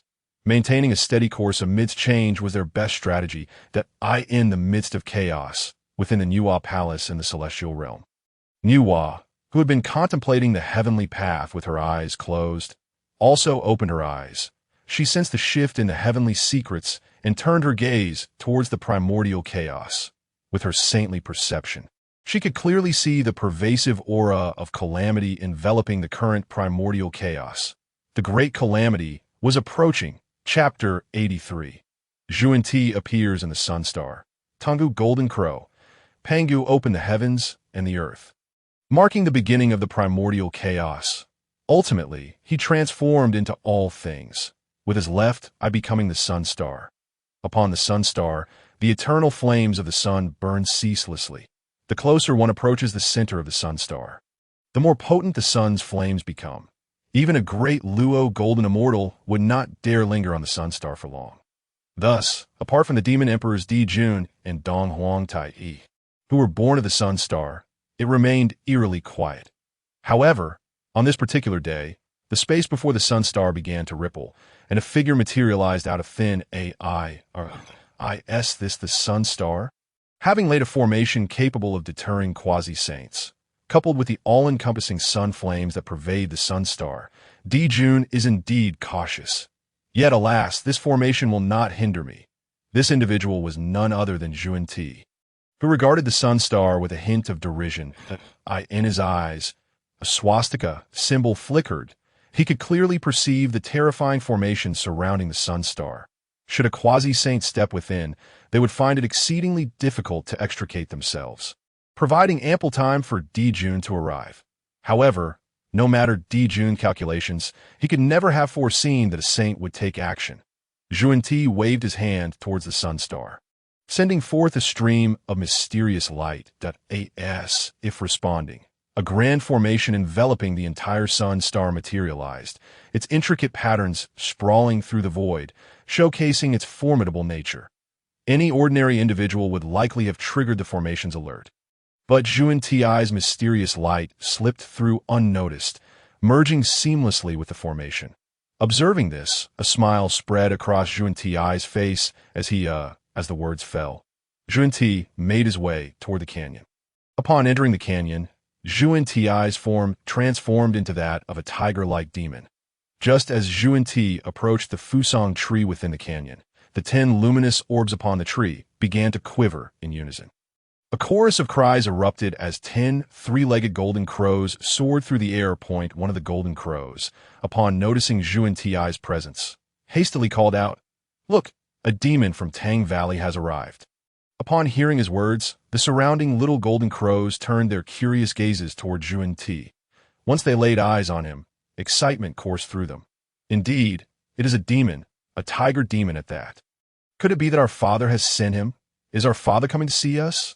The 10 little golden crows engaged in fervent discussion, some even growing anxious enough to unleash the true fire of the sun. At that moment, someone suddenly spoke up.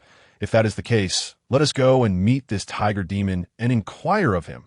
Following this declaration, the little golden crows unanimously deemed it reasonable and transformed into a radiant streak, darting toward Ti. Soon, they encircled him, forming a circle around the tiger demon he had become. "You little demon, whence do you hail? Do not delay in revealing yourself," threatened one golden crow directed at Ti's tiger form. Ti feigned being frightened, his body trembling slightly. With a quavering voice, he addressed the 10 golden crows. "Your Highness, spare me. I shall reveal everything. Then speak quickly," another golden crow urged, observing Ti's trembling demeanor. A sense of triumph blossomed within them. "I come from the heavenly court, sent by the demon emperor himself, who has words to convey to all of you princes." Ti continued, his voice still shaking. "Ah, so it is indeed our father who sent you. What does he wish to say to us?" one golden crow inquired, elated. "The demon emperor summons all princes back to the heavenly court, as there are urgent matters to discuss with you," Ti replied. Just then, one golden crow approached Ti, their sharp eyes locking onto him. This golden crow noted the fear reflected in Ti's eyes, and satisfaction filled his heart. "Is it truly our father who sent you? How did you enter, and how did you evade the true fire of the sun?" Upon hearing the golden crow's question, Ti appeared somewhat flustered. "It was the demon emperor who dispatched me to inform you princes. This is the fire-warding talisman granted to me by the demon emperor, capable of shielding against burning flames." Another golden crow interjected, "Words without proof. Show us that talisman." Without hesitation, Ti, as the tiger demon, reluctantly produced a talisman. This talisman was entirely red, inscribed with a great rune, and emanated a trace of the aura of Emperor Jun. Upon seeing the talisman, the golden crows finally lowered their guard. "It truly is from our father. Yet I must ask, why has he not visited us all these years? Indeed, he promised to see us once every 100 years, and now nearly 7,000 years have passed." The golden crows chattered incessantly, peppering Ti with questions. The cacophony made Ti, transformed into a tiger demon, feel a twitch in his brow. "Truly, it is far too noisy. Princes, please allow me a moment to respond to your inquiries." One by one, he hastily implored. Only then did the golden crows cease their clamoring, casting disapproving glances toward Ti, who had interrupted their discourse. "It is not that the demon emperor does not wish to see you, but rather that he is unable to come. Over the years, the conflicts between our demon race and the shaman race have become increasingly frequent, and the demon emperor truly." Chapter 84. The Golden Crows Descend to the Mortal Realm. The thoughts of all beings in the primordial wilderness, on the sun star, the 10 golden crows surrounded the tiger demon Ti, listening intently to his words. Each of them displayed a fiery wrath in their eyes. One golden crow, thrusting its beak skyward, unleashed a torrent of solar fire, its voice brimming with anger. The shaman race is utterly detestable. They're the reason our father cannot visit us. The remaining golden crows joined in, vociferously cursing the shaman race. The shaman race must perish. How dare they oppose our demon race? Kill! I shall slay those wretched shamans. Zhuan-Ti, as the tiger demon, feigned trembling at their words. His expression won a profound alarm. No, dear princes, you must not. Those shamans are too formidable. You are not their match. Upon hearing Zhuan-Ti's words, the golden crows glared at him with displeasure. Suddenly, one golden crow directed a burst of solar fire at Zhuan-Ti. The tiger demon made no effort to resist. Before the assembled golden crows, he was reduced to ash without a single cry. Third brother, what have you done? Why did you incinerate that tiger demon? When we return to the heavenly court, Father will surely reprimand us. The largest and most formidable of the golden crows voiced his concern. The golden crow who had unleashed the solar fire showed no sign of apprehension. Brother, you worry too much. Father would not chastise us over such a matter. This tiger demon has been frightened out of his wits, bringing shame upon our demon race. It is better for him to be dead than to live in disgrace. Upon hearing these words, the previously concerned golden crow fell silent, clearly indifferent to the fate of the tiger demon. His earlier concerns had merely stemmed from fear of Emperor Jun's reproach. Well then, if he is dead, so be it. Let us hurry back to the heavenly court. Having spoken, the eldest golden crow soared toward the edge of Tang Valley, followed closely by the others. Soon, all 10 golden crows had exited the Sun Star, their eyes alight with excitement at finally leaving Tang Valley. Just as the eldest golden crow prepared to lead the others toward the heavenly court, one of the 3-legged golden crows halted, declaring, I have made my decision. I will not return to the heavenly court. I shall venture to the primordial wilderness and slay the shamans, avenging our demon race. Upon hearing this golden crow's proclamation, the others paused. Compared to returning to the heavenly court, they found the allure of the primordial wilderness irresistible, their eyes gleaming with desire. In the ensuing silence, the youngest among the golden crows timidly spoke up. But what if we do not return to the heavenly court? What if Father holds us accountable? Moreover, among the shamans are great shamans, the weakest of whom are all great Luo Jingxian. How can we confront them? The 3-legged golden crow, undaunted, replied, as long as we slay the shamans, Father will not blame us. We have already attained the perfection of Tai and possess the true fire of the sun. We are more than capable of protecting ourselves. In time, Father will surely safeguard us. The words of the 3-legged golden crow ignited their fervor to venture into the primordial wilderness even further. Yet, none dared to take the first step to a bunch of cowards. If you're afraid, then return to the heavenly court. The 3-legged golden crow scoffed, transforming into a radiant streak and darting toward the primordial wilderness. Third brother, wait for me. I will accompany you, and let us go together. As the 3-legged golden crow took flight, the others followed suit, unwilling to be left behind. Soon, the 10 golden crows vanished from the sun star, restoring tranquility to the celestial body that very moment. Within Tang Valley, the tiger demon, reduced to ash, reappeared. This time he transformed, returning to his original form as Zhuan-Ti. Mission accomplished. Let us return. Let us return. As the words fell, the figure of Zhuan-Ti transformed into golden light, dissipating into the air that a gentle breeze seemed to sweep by, causing the ancient and unchanging Fusang tree to sway slightly. A barely audible sigh echoed that on this day, the primordial world remained as it always was, occasionally marred by disputes, but generally stable.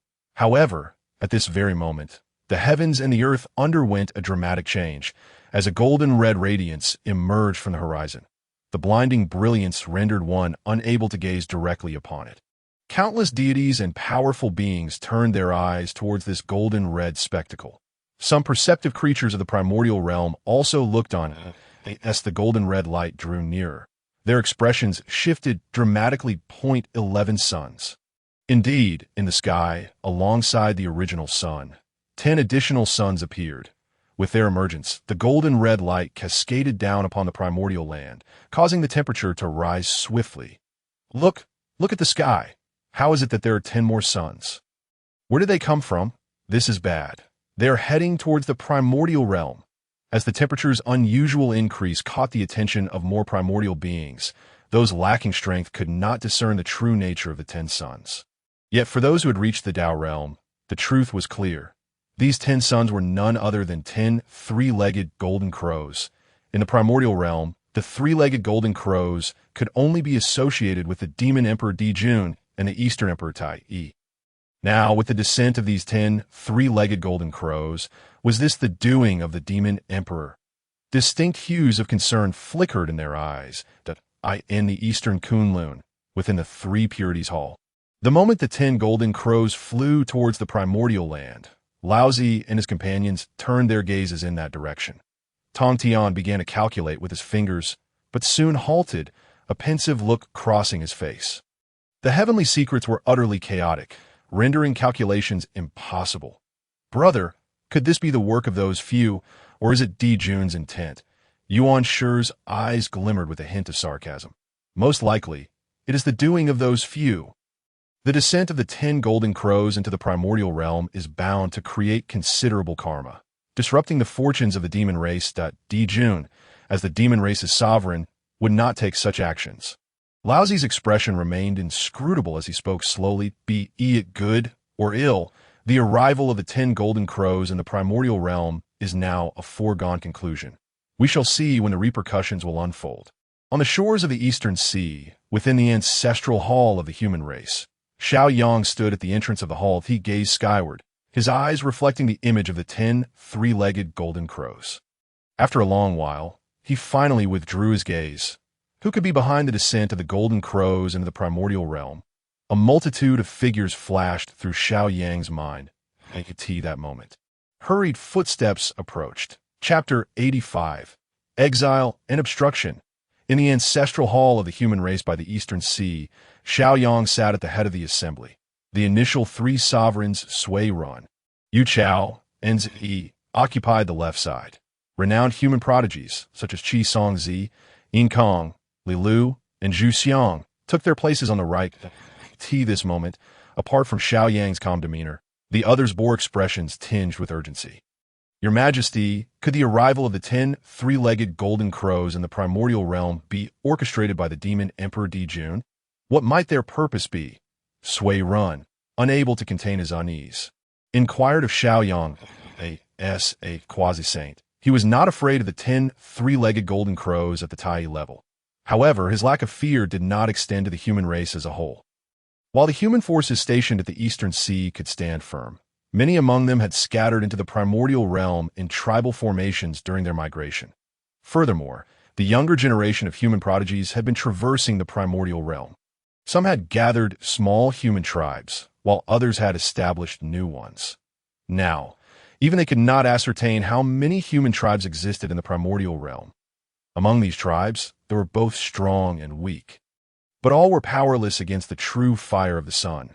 Should the 10 three-legged golden crows wreak havoc in the primordial realm, the human race would likely suffer significant casualties. They could not help but feel anxious for those human tribes. The entry of the 10 three-legged golden crows into the primordial realm is not the decree of Dijun. This situation has arisen solely because certain individuals disregarded their dignity, Xiao Yang replied, his tone notably indifferent, though laced with a touch of mockery. Upon hearing this, Sui Ren's eyes lit up with understanding. The human prodigies were not fools. They too grasped the underlying implication. They fell silent, each consumed by their thoughts. After a considerable pause, Zi raised her head, her voice cool and composed. Your Majesty, how should we proceed regarding the 10 three-legged golden crows? For the majority of our people, they pose a grave threat. Just as Xiao Yang was about to respond, he sensed something. He turned his gaze towards the hall's entrance and suddenly bellowed, Begone! You vile creatures, do not dare to be unruly by the eastern sea. The roar resonated, and the imperial dragon aura enveloped Xiao Yang, manifesting like a true dragon as it surged toward the hall's exit. In the external world, upon the appearance of the true dragon formed by the imperial dragon aura by the eastern sea. The skies darkened, a forbidden zone emerged, exuding an aura of death. It seemed at the moment the 10 three-legged golden crows set foot on the shores of the eastern sea, they would meet their demise. We must go. There is great terror here. The 10 three-legged golden crows, sensing the suffocating aura of death, emitted sounds of panic. Overwhelmed by fear, they dared not linger and transformed into streaks of light. Fleeing from the eastern sea as far as possible, seeing the 10 three-legged golden crows retreat, Xiao Yang withdrew his gaze and turned to Qi Songzi. Qi Songzi, follow closely behind these 10 vile creatures. Should they dare approach the human tribes, drive them away. Qi Songzi, upon hearing this, immediately rose and bowed to Xiao Yang. Rest assured, Your Majesty. With that, he transformed into a beam of sword light, pursuing the 10 three-legged golden crows. Meanwhile, the 10 three-legged golden crows executed their transformation technique, the golden crow rainbow, swiftly covering millions of miles away from the eastern sea.